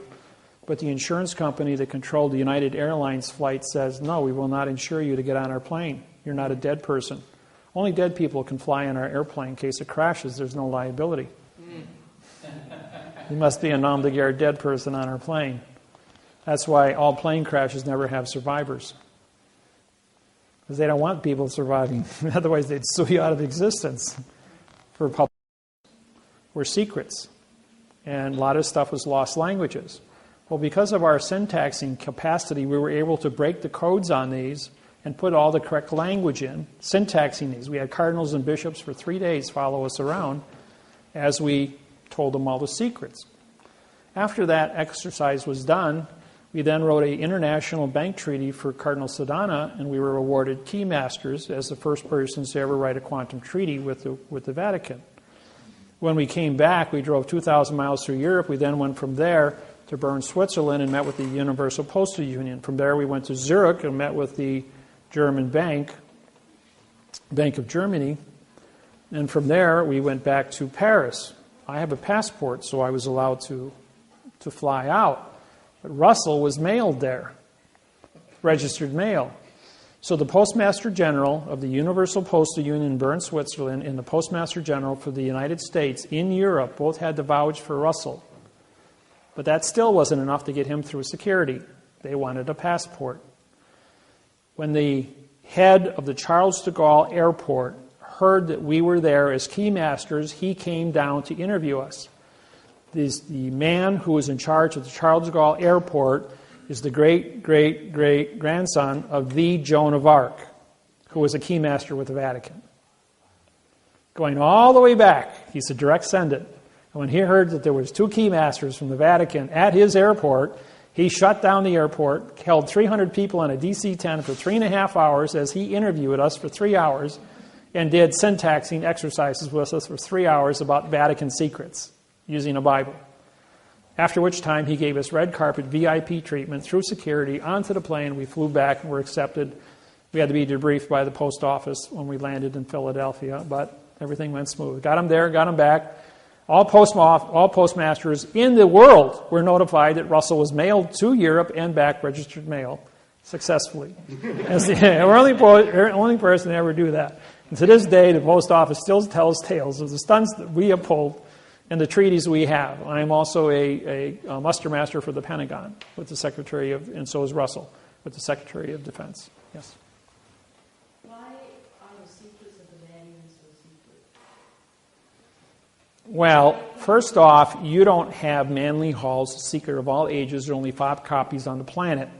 Number 2, you don't have a deluxe copy, which have been syntaxed by me. There's only one in existence, and I own it. So therefore, the secrets that exist are so complex. If you started reading right now on a 6-page book that's 6,000 pages long, this wide and this tall and this thick, it would take you several years to get through that. And you would also have a syntax background to understand what it says. Russell and I both do. And we concur on different things. I'm 25 years older than Russell, by the way. Go ahead. Is there a book of Enoch. Enoch. I know what Enoch means, yes. But no, there's not a book of Enoch. It's a tale about a UFO. That's what Enoch means. It's a UFO tale. They made a movie called Enoch, if you want to watch it. Yes? Do you have with you Claim of the Life, like a Claim of the Life, birth, whatever? Yeah, it's on page 2. I would like to see one that's done. Right there, page 3 in the book. There's also the same ones on the internet. Just fill it out, put your picture on it, have your people autograph and fingerprint it, and you're done. It's called the Claim of the Life. Claim of the live life. What it means is that you have knowledge of what a prepositional phrase is, how to certify what a fact is. You've identified yourself, your mother, your father, and 2 other people with claims of the life have identified you to be a fact. That's all it means. You don't file a claim of life written with the correct parsé syntax grammar with the recorder's office or with the fiction government. Why would you file a fact with a fiction? It's an oxymoron. It's only for you to use. If you want to attach it to a federal lawsuit, and if you want to go to The Hague and file a claim of the life, take a lawsuit into the Hague, showing that I'm a live person who's been violated under a genocide or apartheid situation, then they would accept your paperwork. They will not accept any paperwork from an individual who does not have a claim of the life. People, you cannot file lawsuits at The Hague. The Hague is a branch of the United Nations. You must be a United Nations member who has paid your dues of $1.6 million a year, and you must be a country. Private citizens are not allowed to bring cases. The Blood Diamond case took 14 years to get to court. 235,000 people died under the Blood Diamond Civil War. And that's why the Blood Diamond movie was made. For those that haven't seen it, yeah. A break? 7:30. We're just for an hour?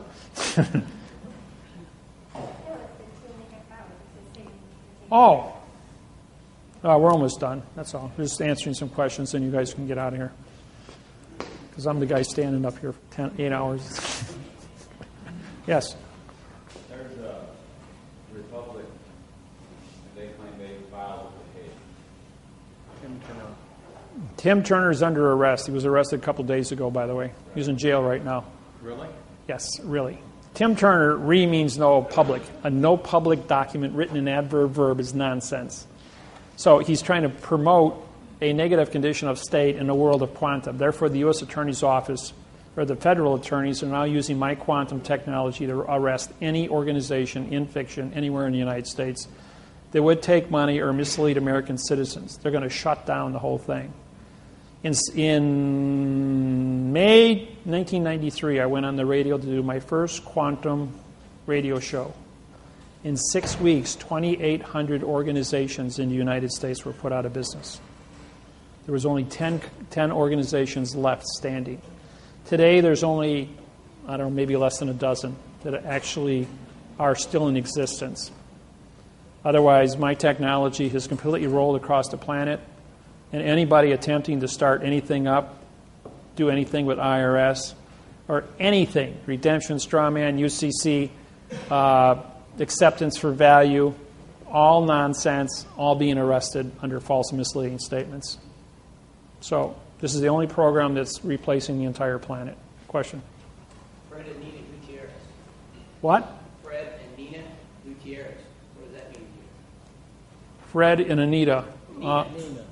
Fred and Going around Nina? the countryside doing seminars. Set off debt, doctor. Set off debt. They'll probably be arrested shortly for false and misleading statements. I'm serious. I don't know anything about them, but if you show me, if you got a website, something I can look at, a piece of paper that they've written, if it ain't in quantum, or if it isn't in quantum, I should say, it'll be nixed like that. You mentioned also the UCC. It's copyrighted by England. It's private property. Right.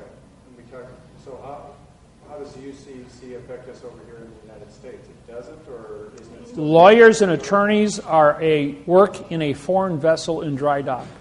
The foreign vessel in dry dock of the courthouse is the same in all 250 countries using the same UCC, only in the courthouse, only by judges and attorneys and lawyers. It does not apply to the civilian population anywhere on the planet. So using UCC 1-308? No, it's nonsense. It's all written in adverb. Verb means nothing. Right.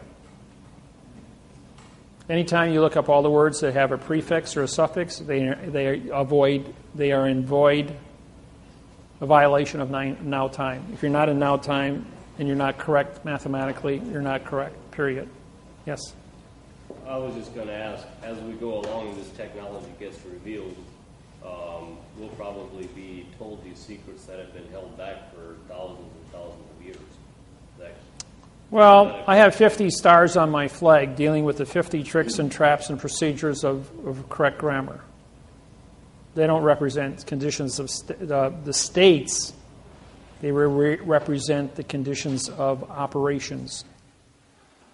And so it's the operations that I've been bringing out and teaching to the people. And every time the government goes out and they cook up a brand new plan to think they're going to trump me, I just go ahead and pull another trump card out of my thing and I trump them. I've shut the United States federal government down 23 times, the entire government, courthouses, legislation, the Senate, everybody. So I'm a world icon. The whole world knows my name. I'm probably bigger than, when I went to Australia, the Immigration and Customs says, you're bigger than the president of Australia. You got like 4 times more people on your website than he does. He says, "Who are you and what are you doing in our country?" And so I pulled out all my gambling cards and I says, "I'm here to gamble. I'm in your Texas Hold'em tournaments."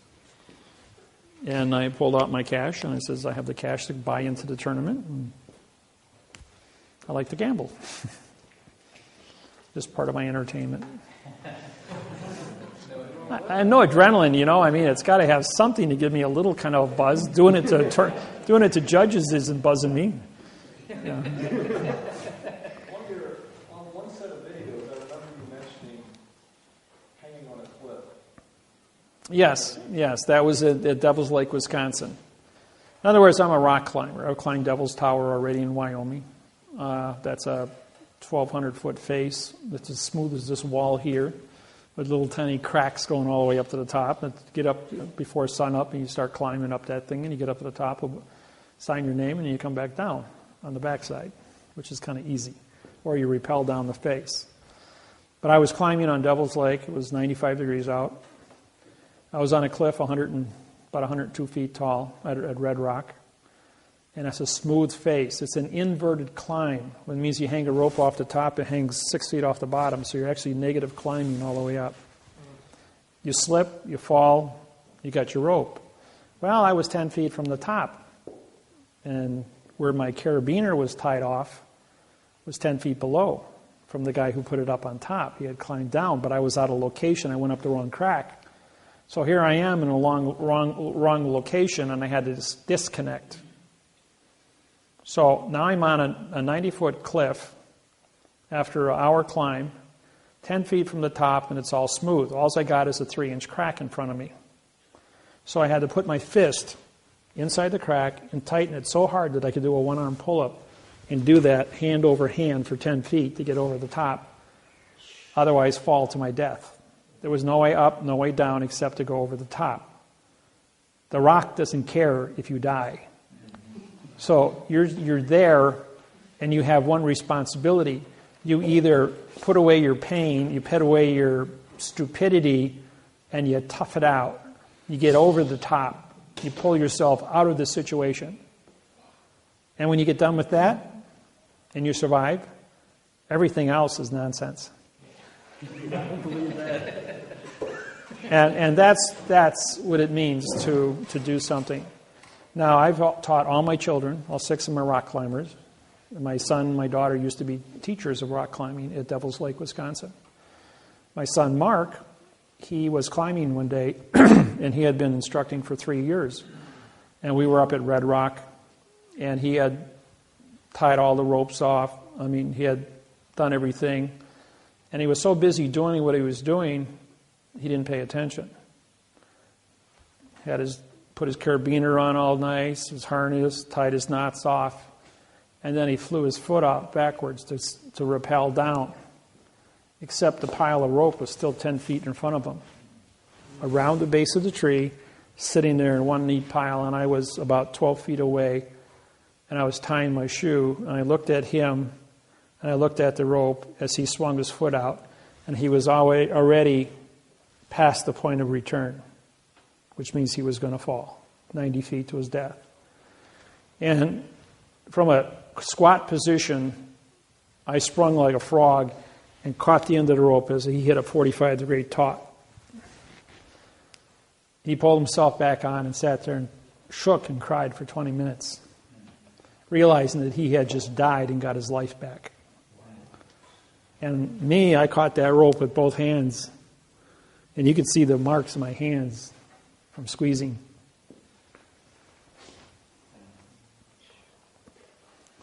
There are relevance in time, just like me dropping the bullet and avoiding things. There are some things that aren't supposed to happen. There are some things that have to happen. And after that, he was the safest climber, does a triple everything. Nobody touches a rope that he touches.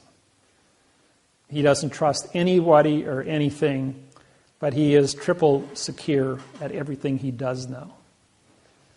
At 18, he's now 38 years old, 20 years later.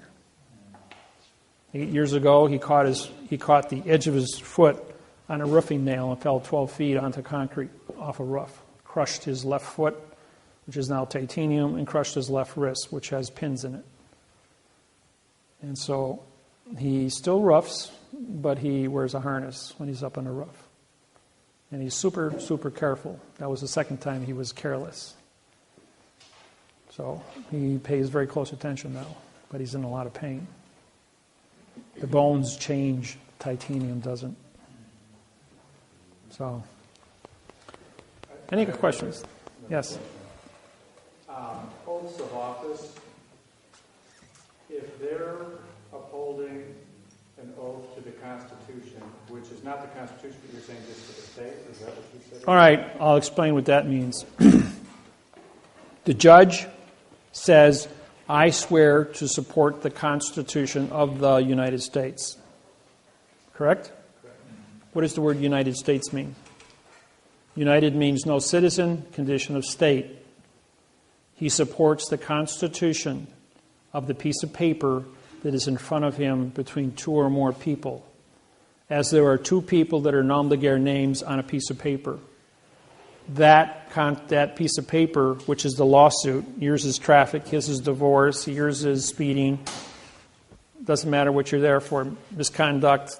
Everybody's in court for something. You want to collect rents. The point is, every piece of paper in court is a different constitution of two or more people between him and the person in front of them asking for something. That's what it means. The word constitution means contract. So has nothing to do with Washington. So how can, for example, the oath that I showed you of the police officer, how can I use that to my advantage to avoid something that's going on? Oh, real simple.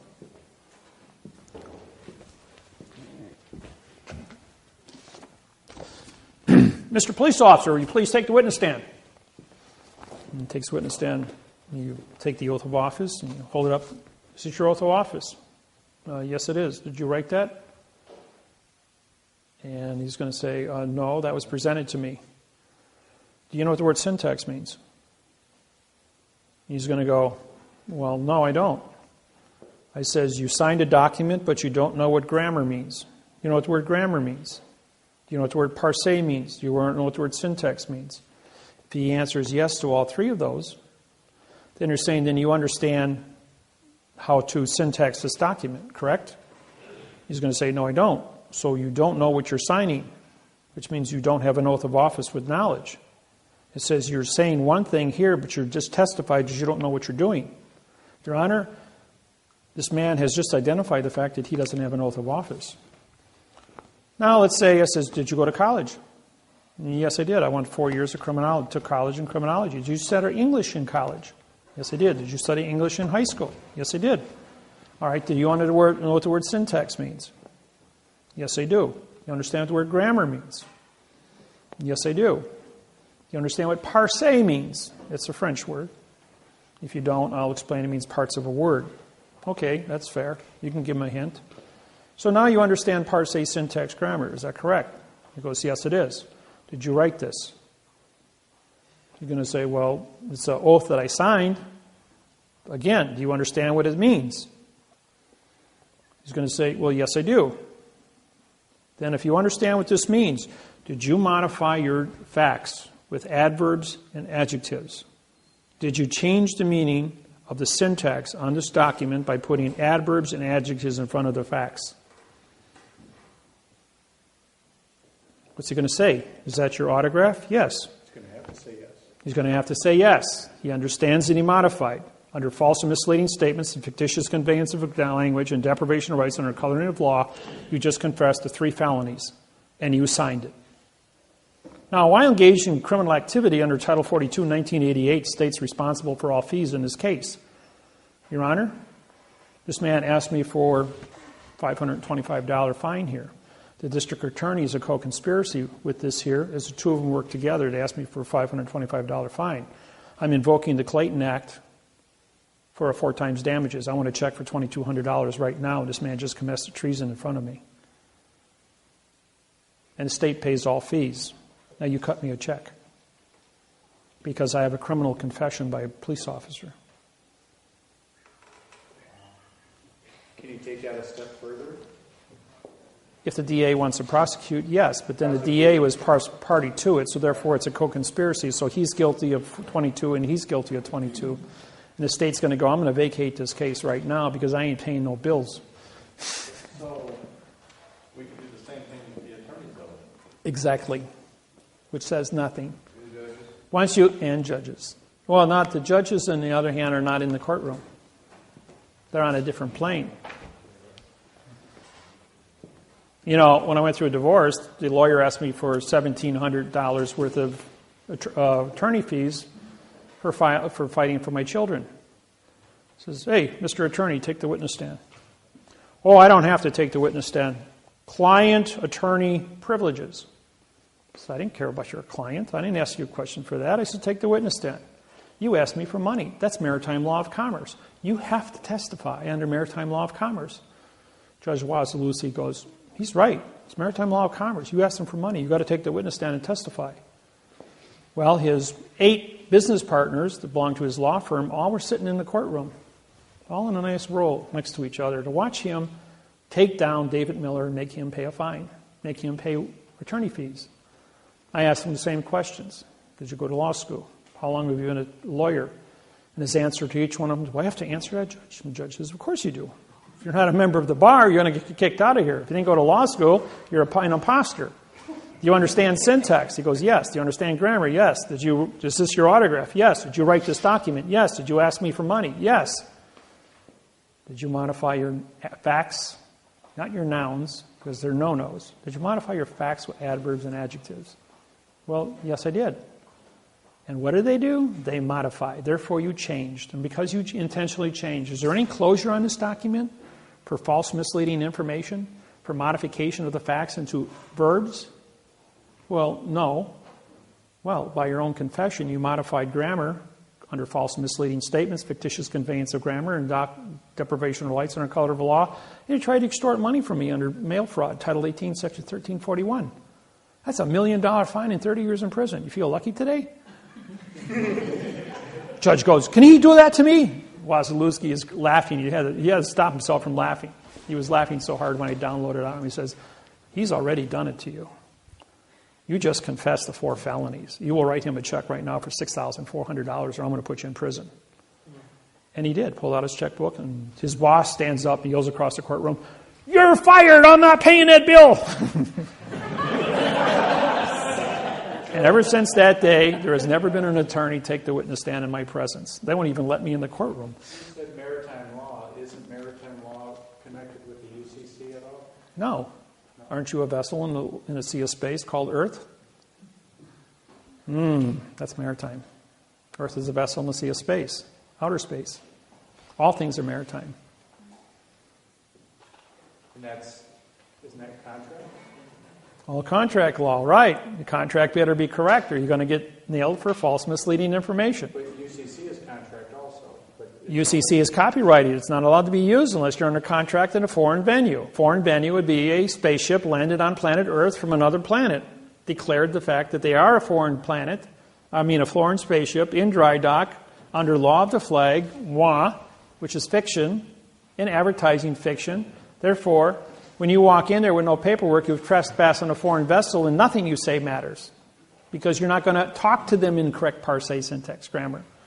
And they don't have to listen to you because all 8 billion people are foreign to each other, speak Babel, and that's the truth of it all, folks. Only thing that matters is what you write on paper with a stamp, a flag, and the correct mathematical grammar, and you take responsibility for every word, your laws, rules, regulations, and codes on that paper. That your punctuation is in the correct place. Even if you put something, claimant's knowledge, I just took away the hyphen. Now I just wrote 413412134. This is a 3. No. 121213412 comma 22 and 4 no. 1, 1, 3, 3, 3, 3, 3, 3, period. So that would be a 4. No, that would be a 1, 2. But because of the period, because it's abbreviated, then all of these would become 4s. And then that would become a 4 also. 1, 3, 4, 1, 3, 4, 1, 2. Just have all the answers. Judge says, no, all the facts. The judge says, he has all the facts. Judge says, oh, you do? He says, well, how is that you have all the facts? He says, you can ask me anything you want. He says, I'm prepared for traffic court today. Judge says, well, actually, I don't have time for this today. He says, so we're going to continue this for 30 days. He says, in 30 days, you will come back into this courtroom with all the facts, and you will present your argument, as I'll give you a half a day before this court. So the man walks out and he realizes that, and then the judge, before he walks out of the courtroom, says, I want all the facts from all over the world about what you know about your traffic citation. He goes, well, that's a really big order, Your Honor. He says, you said the word all. So you said you have all the facts. I want all the facts, or I'm going to arrest you for perjury, and you're going to spend 30 days in my jail. So he calls me and says, Dave, he says, I really stuck my foot in my mouth. What do I do? He says, practice the handstanding. He says, what do you mean practice handstanding? I says, the judge told me to bring all the facts in the court. I says, yeah, practice your handstanding capacity. So he got to be really good. Go run around the house all day long on his hands, doing handstands. Got his balance all tricked up. So he calls him back the day before court and he says, all right, David. He says, I practiced my handstanding. I can do a handstand for 20 minutes, walk all over the place. He says, I'm really good at it. Now you're going to tell me the rest of the story as to why I had to do handstands for 30 days? I says, of course. So then he goes into court, walks up in front of the judge. The judge says, I'm here with all the facts, Your Honor. The judge goes, well, I don't see any paperwork. He says, you better show me all the facts right now. So he pops a handstand. He says, my feet are dangling in a sea of space and I brought Earth to the courtroom today. I brought all the facts on planet Earth. As my feet are now in a sea of space. After the courtroom got done laughing, the judge says, that was a trick question, and yes, that's a correct answer. You're free to go.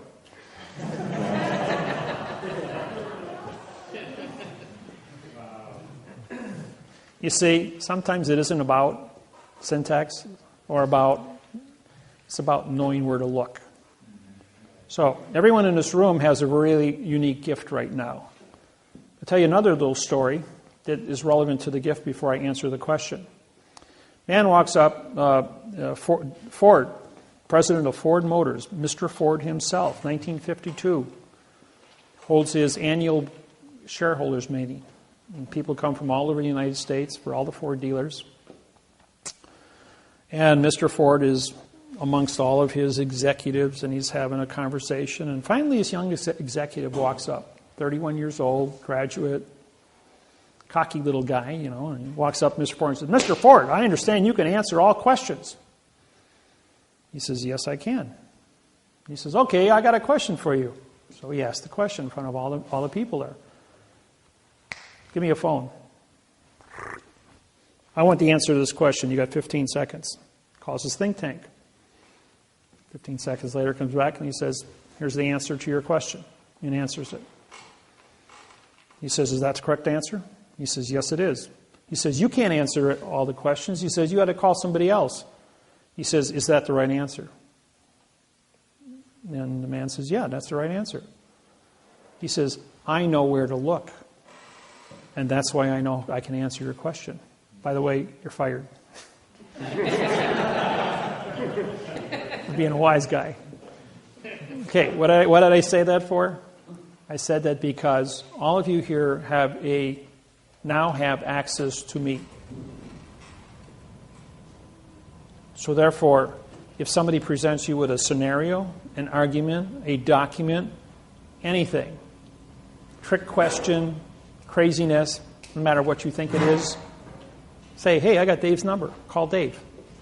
Ask me the question. Make sure you got a tape recorder. I will give you the answer. And you won't have to wait, week or so for me to research it. I will give you the answer while you're on the phone immediately. I haven't been defeated in 100,000 questions at 2,500 seminars, so you guys just cook up your best things. I hope I've answered everyone's questions here today and showed you the necessary points of information that are necessary. Yes? I got another question. With all these people that know about you and have your phone number from being on the website, all your students all over the world, how can you have time to answer? I think you'd be getting 2,000 calls a minute. I get 200 emails a day. I hope everybody sends me by email because you can write things out and you get to think about things when you write them out. And so it gives me an opportunity then to answer then when I'm not on the phone, but between the phones and the emails and the lawsuit writing and my day trading and research. I do have a full mental capacity. I don't watch television because that's just... If I'm going to syntax documents where I actually get to sit there and write, I'll watch TV because it gets boring when you're doing numbers at 300 words every half hour. So I watch TV because it's all my right brain does the work while my left brain is entertained watching. Or if I'm talking to you on a phone, I'll be syntaxing at the same time. But I'm always syntaxing. It's just automatic after 12 years, and I don't even think about it.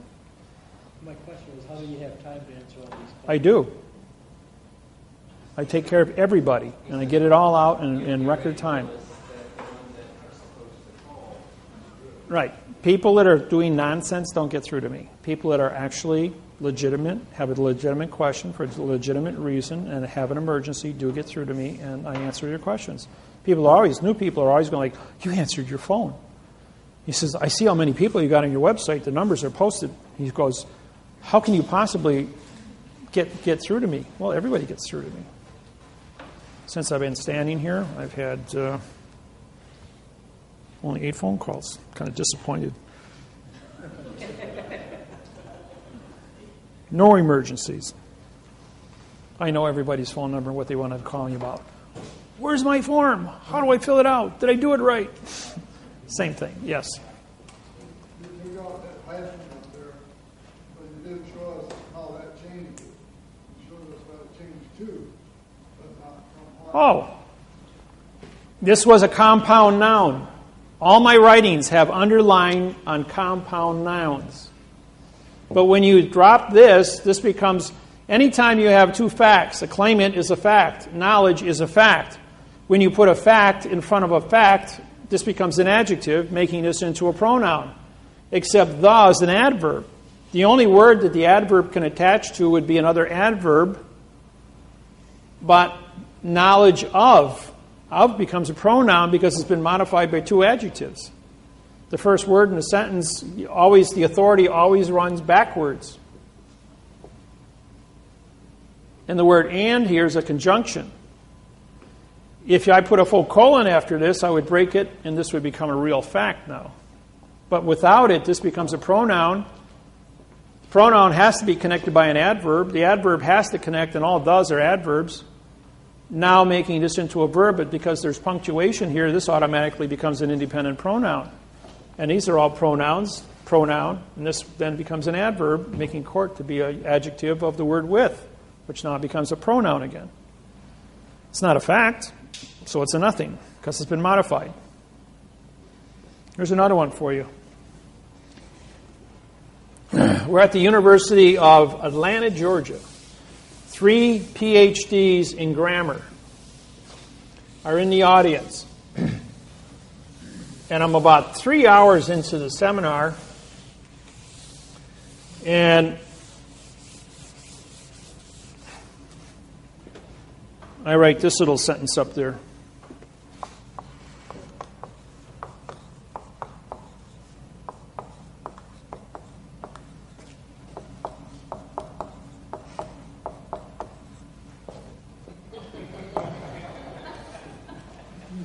The is for the da. And they're going like, lady stands up and goes, well, that makes a lot of sense.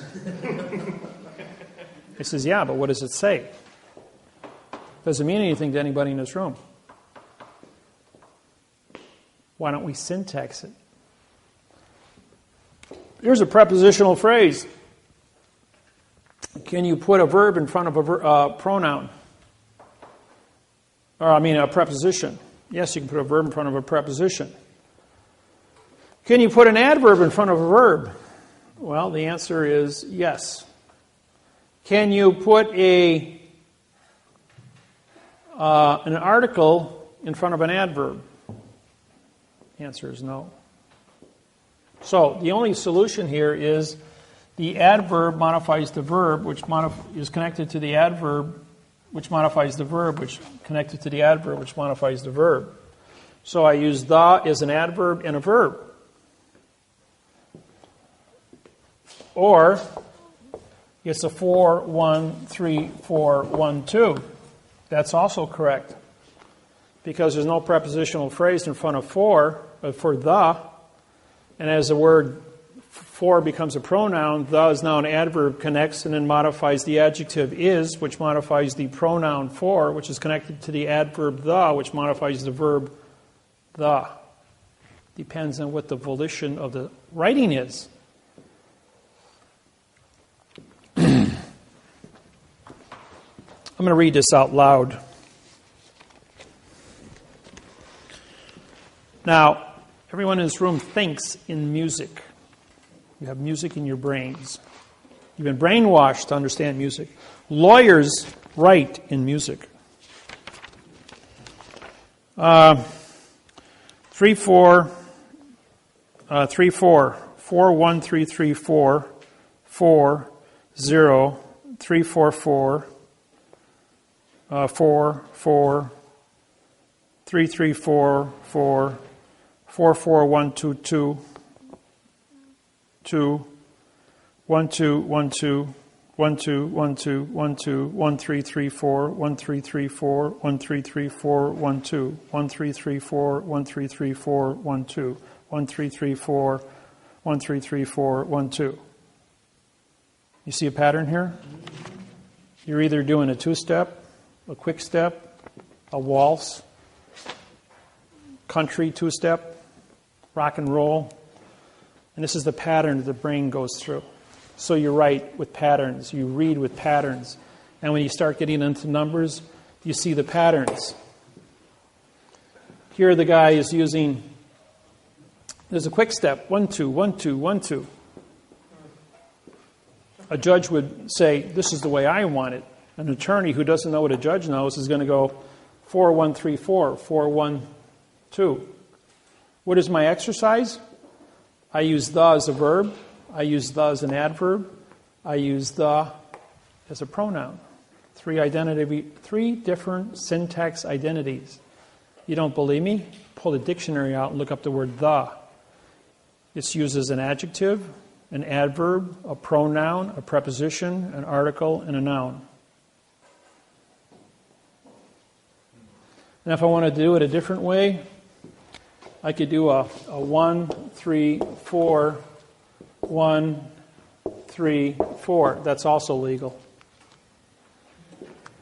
So now I used it as a pronoun, an adjective, an adverb, and a verb. 4 different identities. And all three of those are correct. Now, how would I make a determination as to why this is correct? I would look at all the rest of the thinking of the person, the other paragraph around it, and see which one of these patterns have been duplicated before. And that would tell me what his volition was when he wrote this part. If one attorney writes continuously in a 1-2, 1-2, 1-2 and hits this pattern, I'm going to say this is his volition. If the next attorney writes this pattern and it's unbroken throughout the document, I'm going to say this belongs to his pattern. This might be Harvard, this might be Yale, this might be Princeton. Each law school teaches different patterns. So you got to know where the music came from.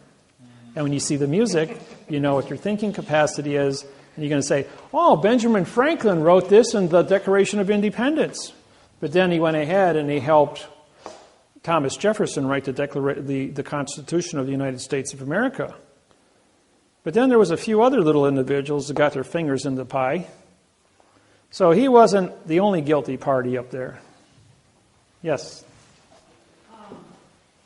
Do you recommend sending your kids to college? Did your kids go to college?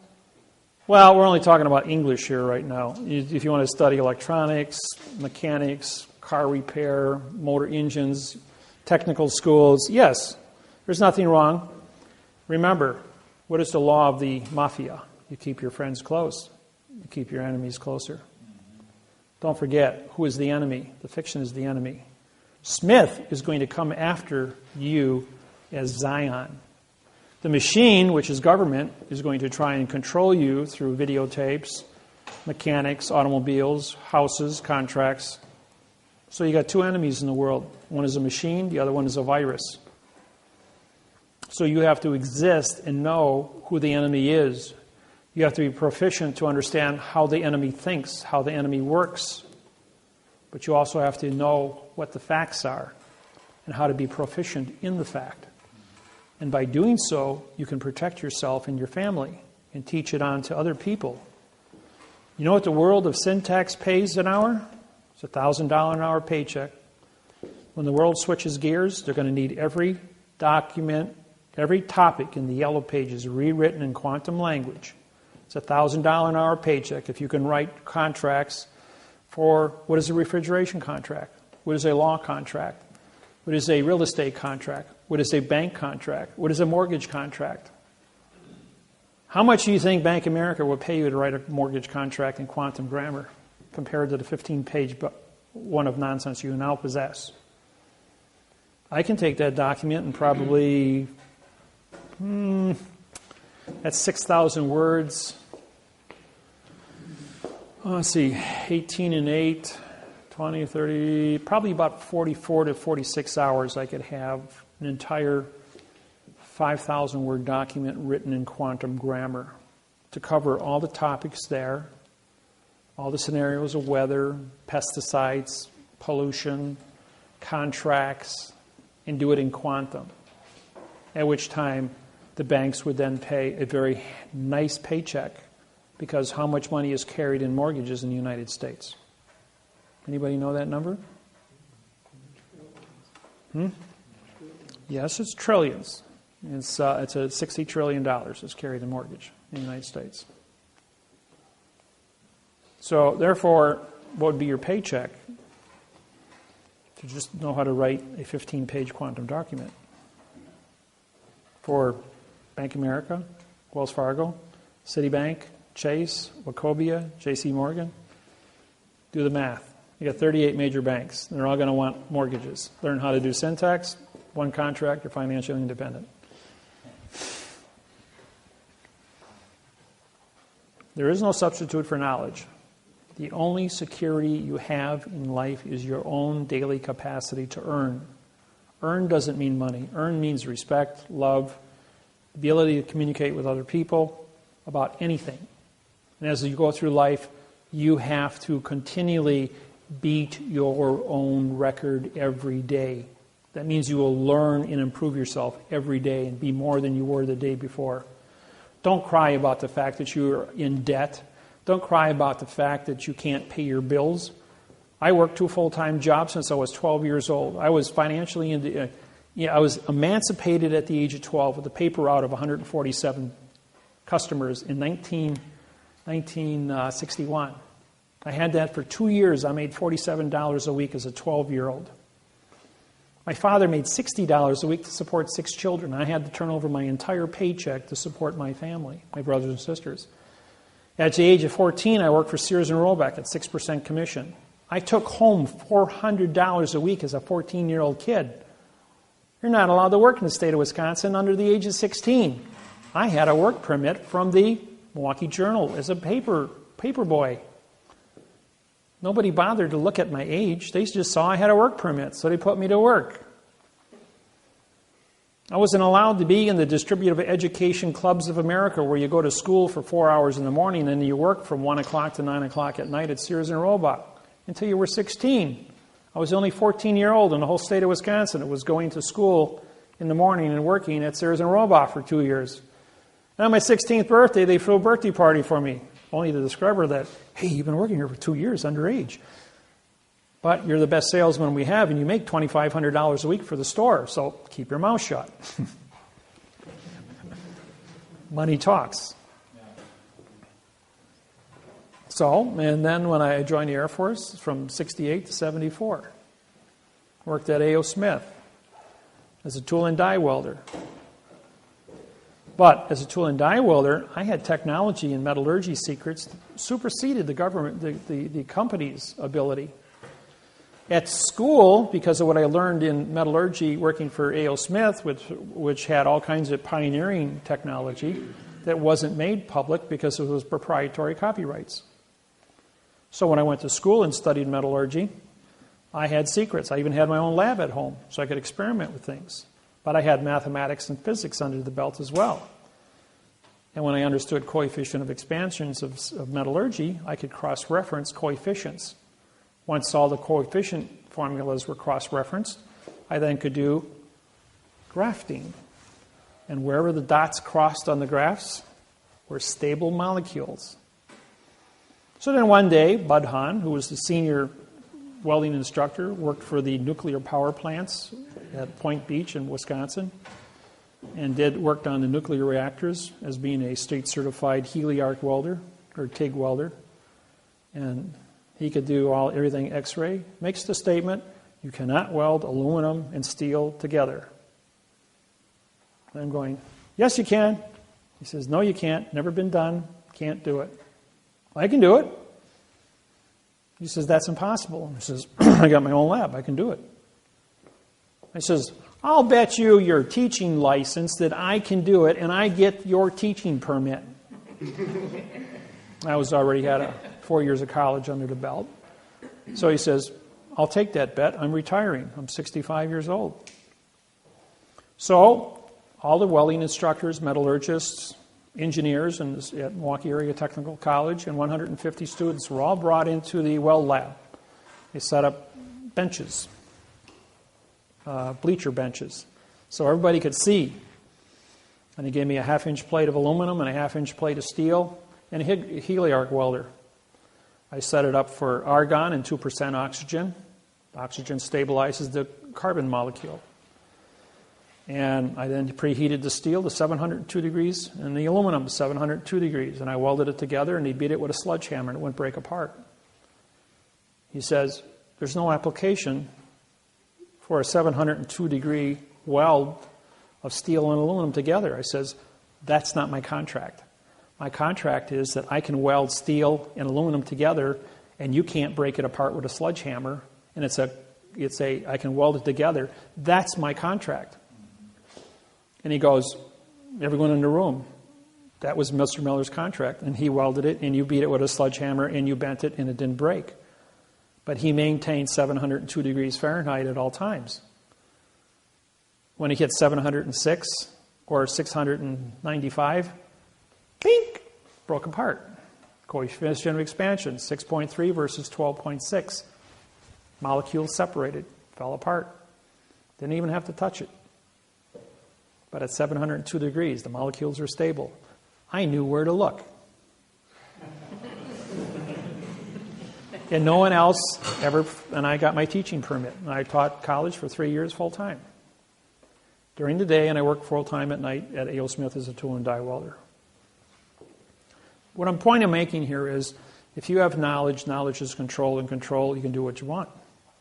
So therefore, ladies and gentlemen, if you go through life and you have questions about syntax or about chemistry or about physics or about medicine, about just about anything, and you don't know what to do, I have a cure for cancer. I can cure any cancer you have. I don't care who you are.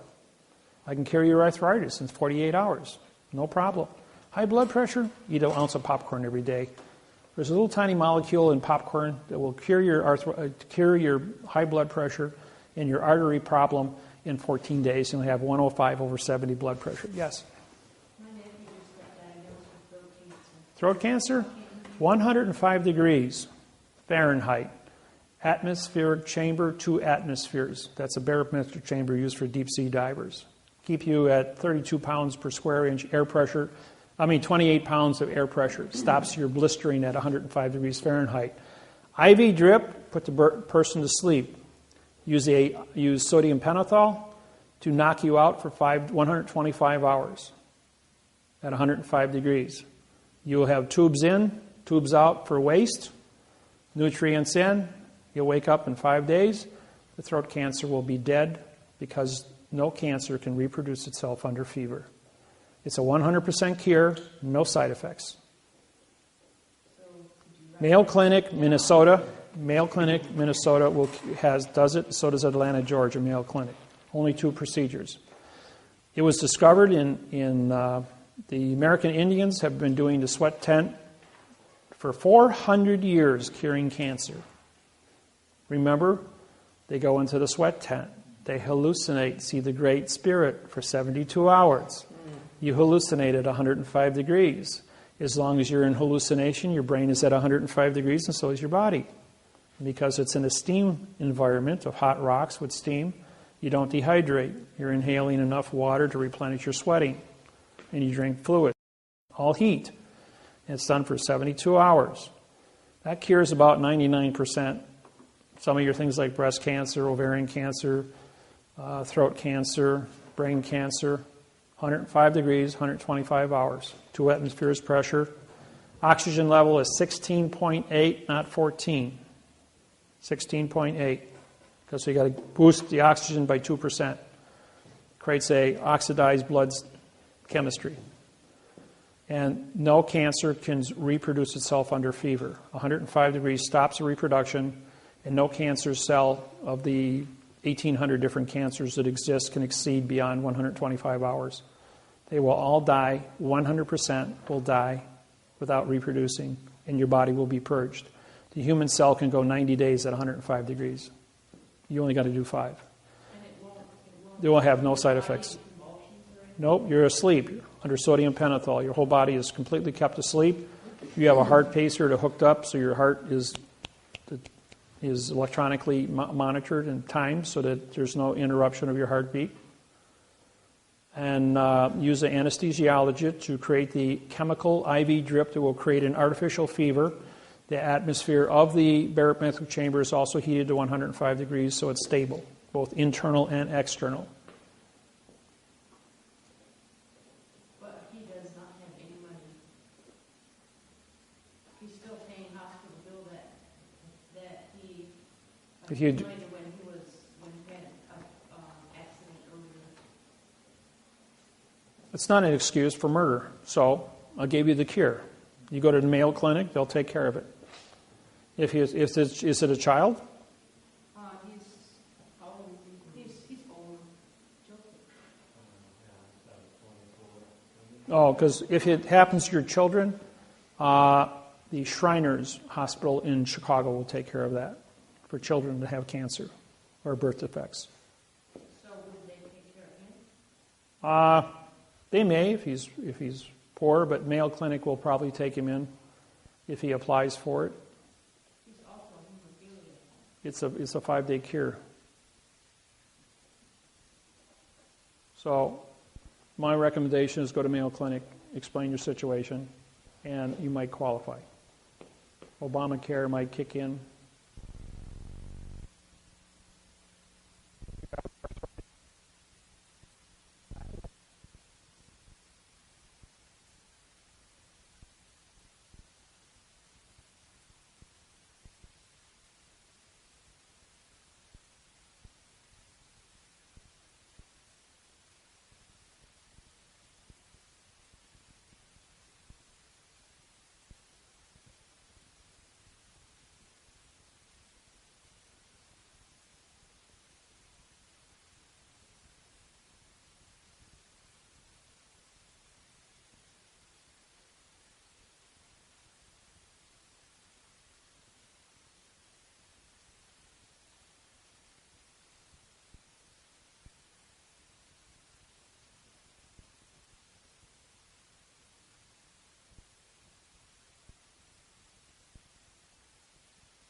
else.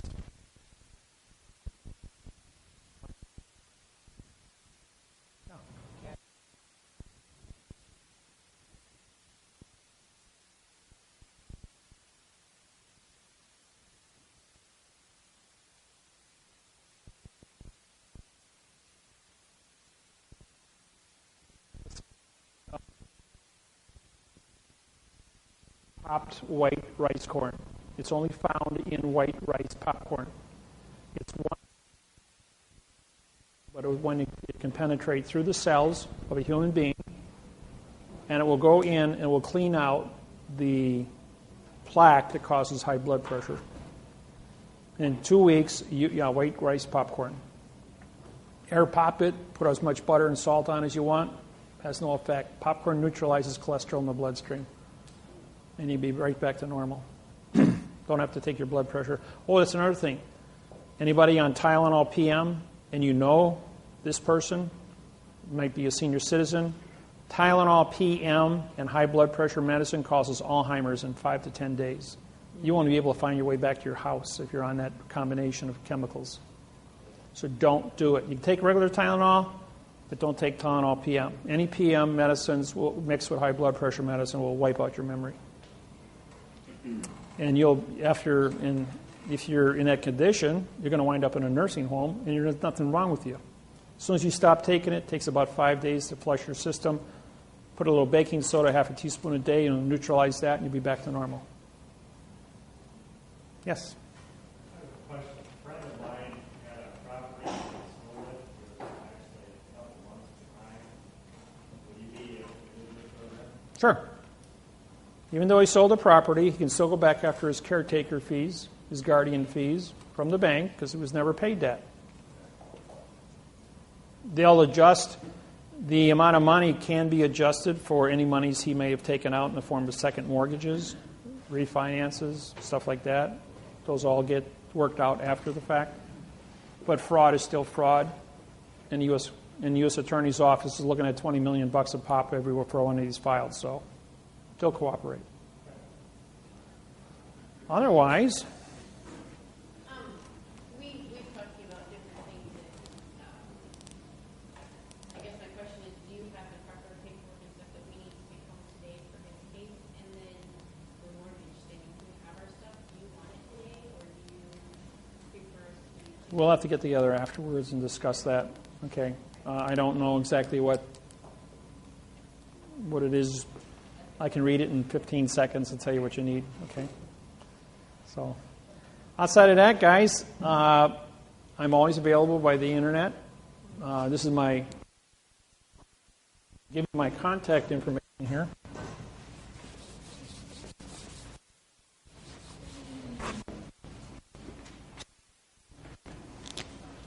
My DWAWRO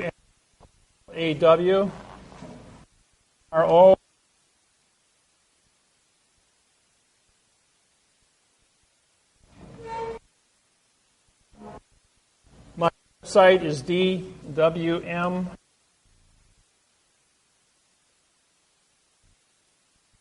address all correct. And my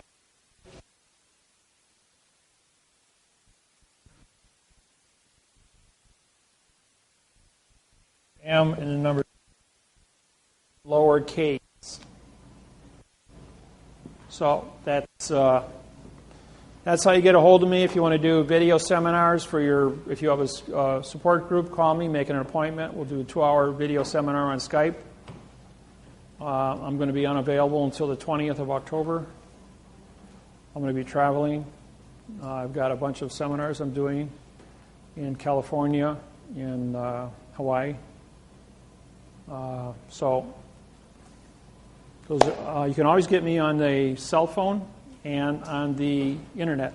I will have internet 24/7 as I have my own independent router it's portable that I travel with. It works anywhere in the United States. If a cell phone works, my router works. So that's about all I got for you tonight. And if you cook up some good questions, send me some emails and I'll answer them. And for those that want to get involved with doing lawsuits with me, contact me. I charge a flat $3,000 for anybody that wants to do the mortgage contracts. And the syntaxing, the fault judgment, any follow-ups that would take place, the contacts with Tyrone Williams in the U.S. Attorney's Office, any court issues that come up where a judge is going to get attitude, be more than happy to participate. It'll be fun. So thank you for coming to my seminar. Thank you.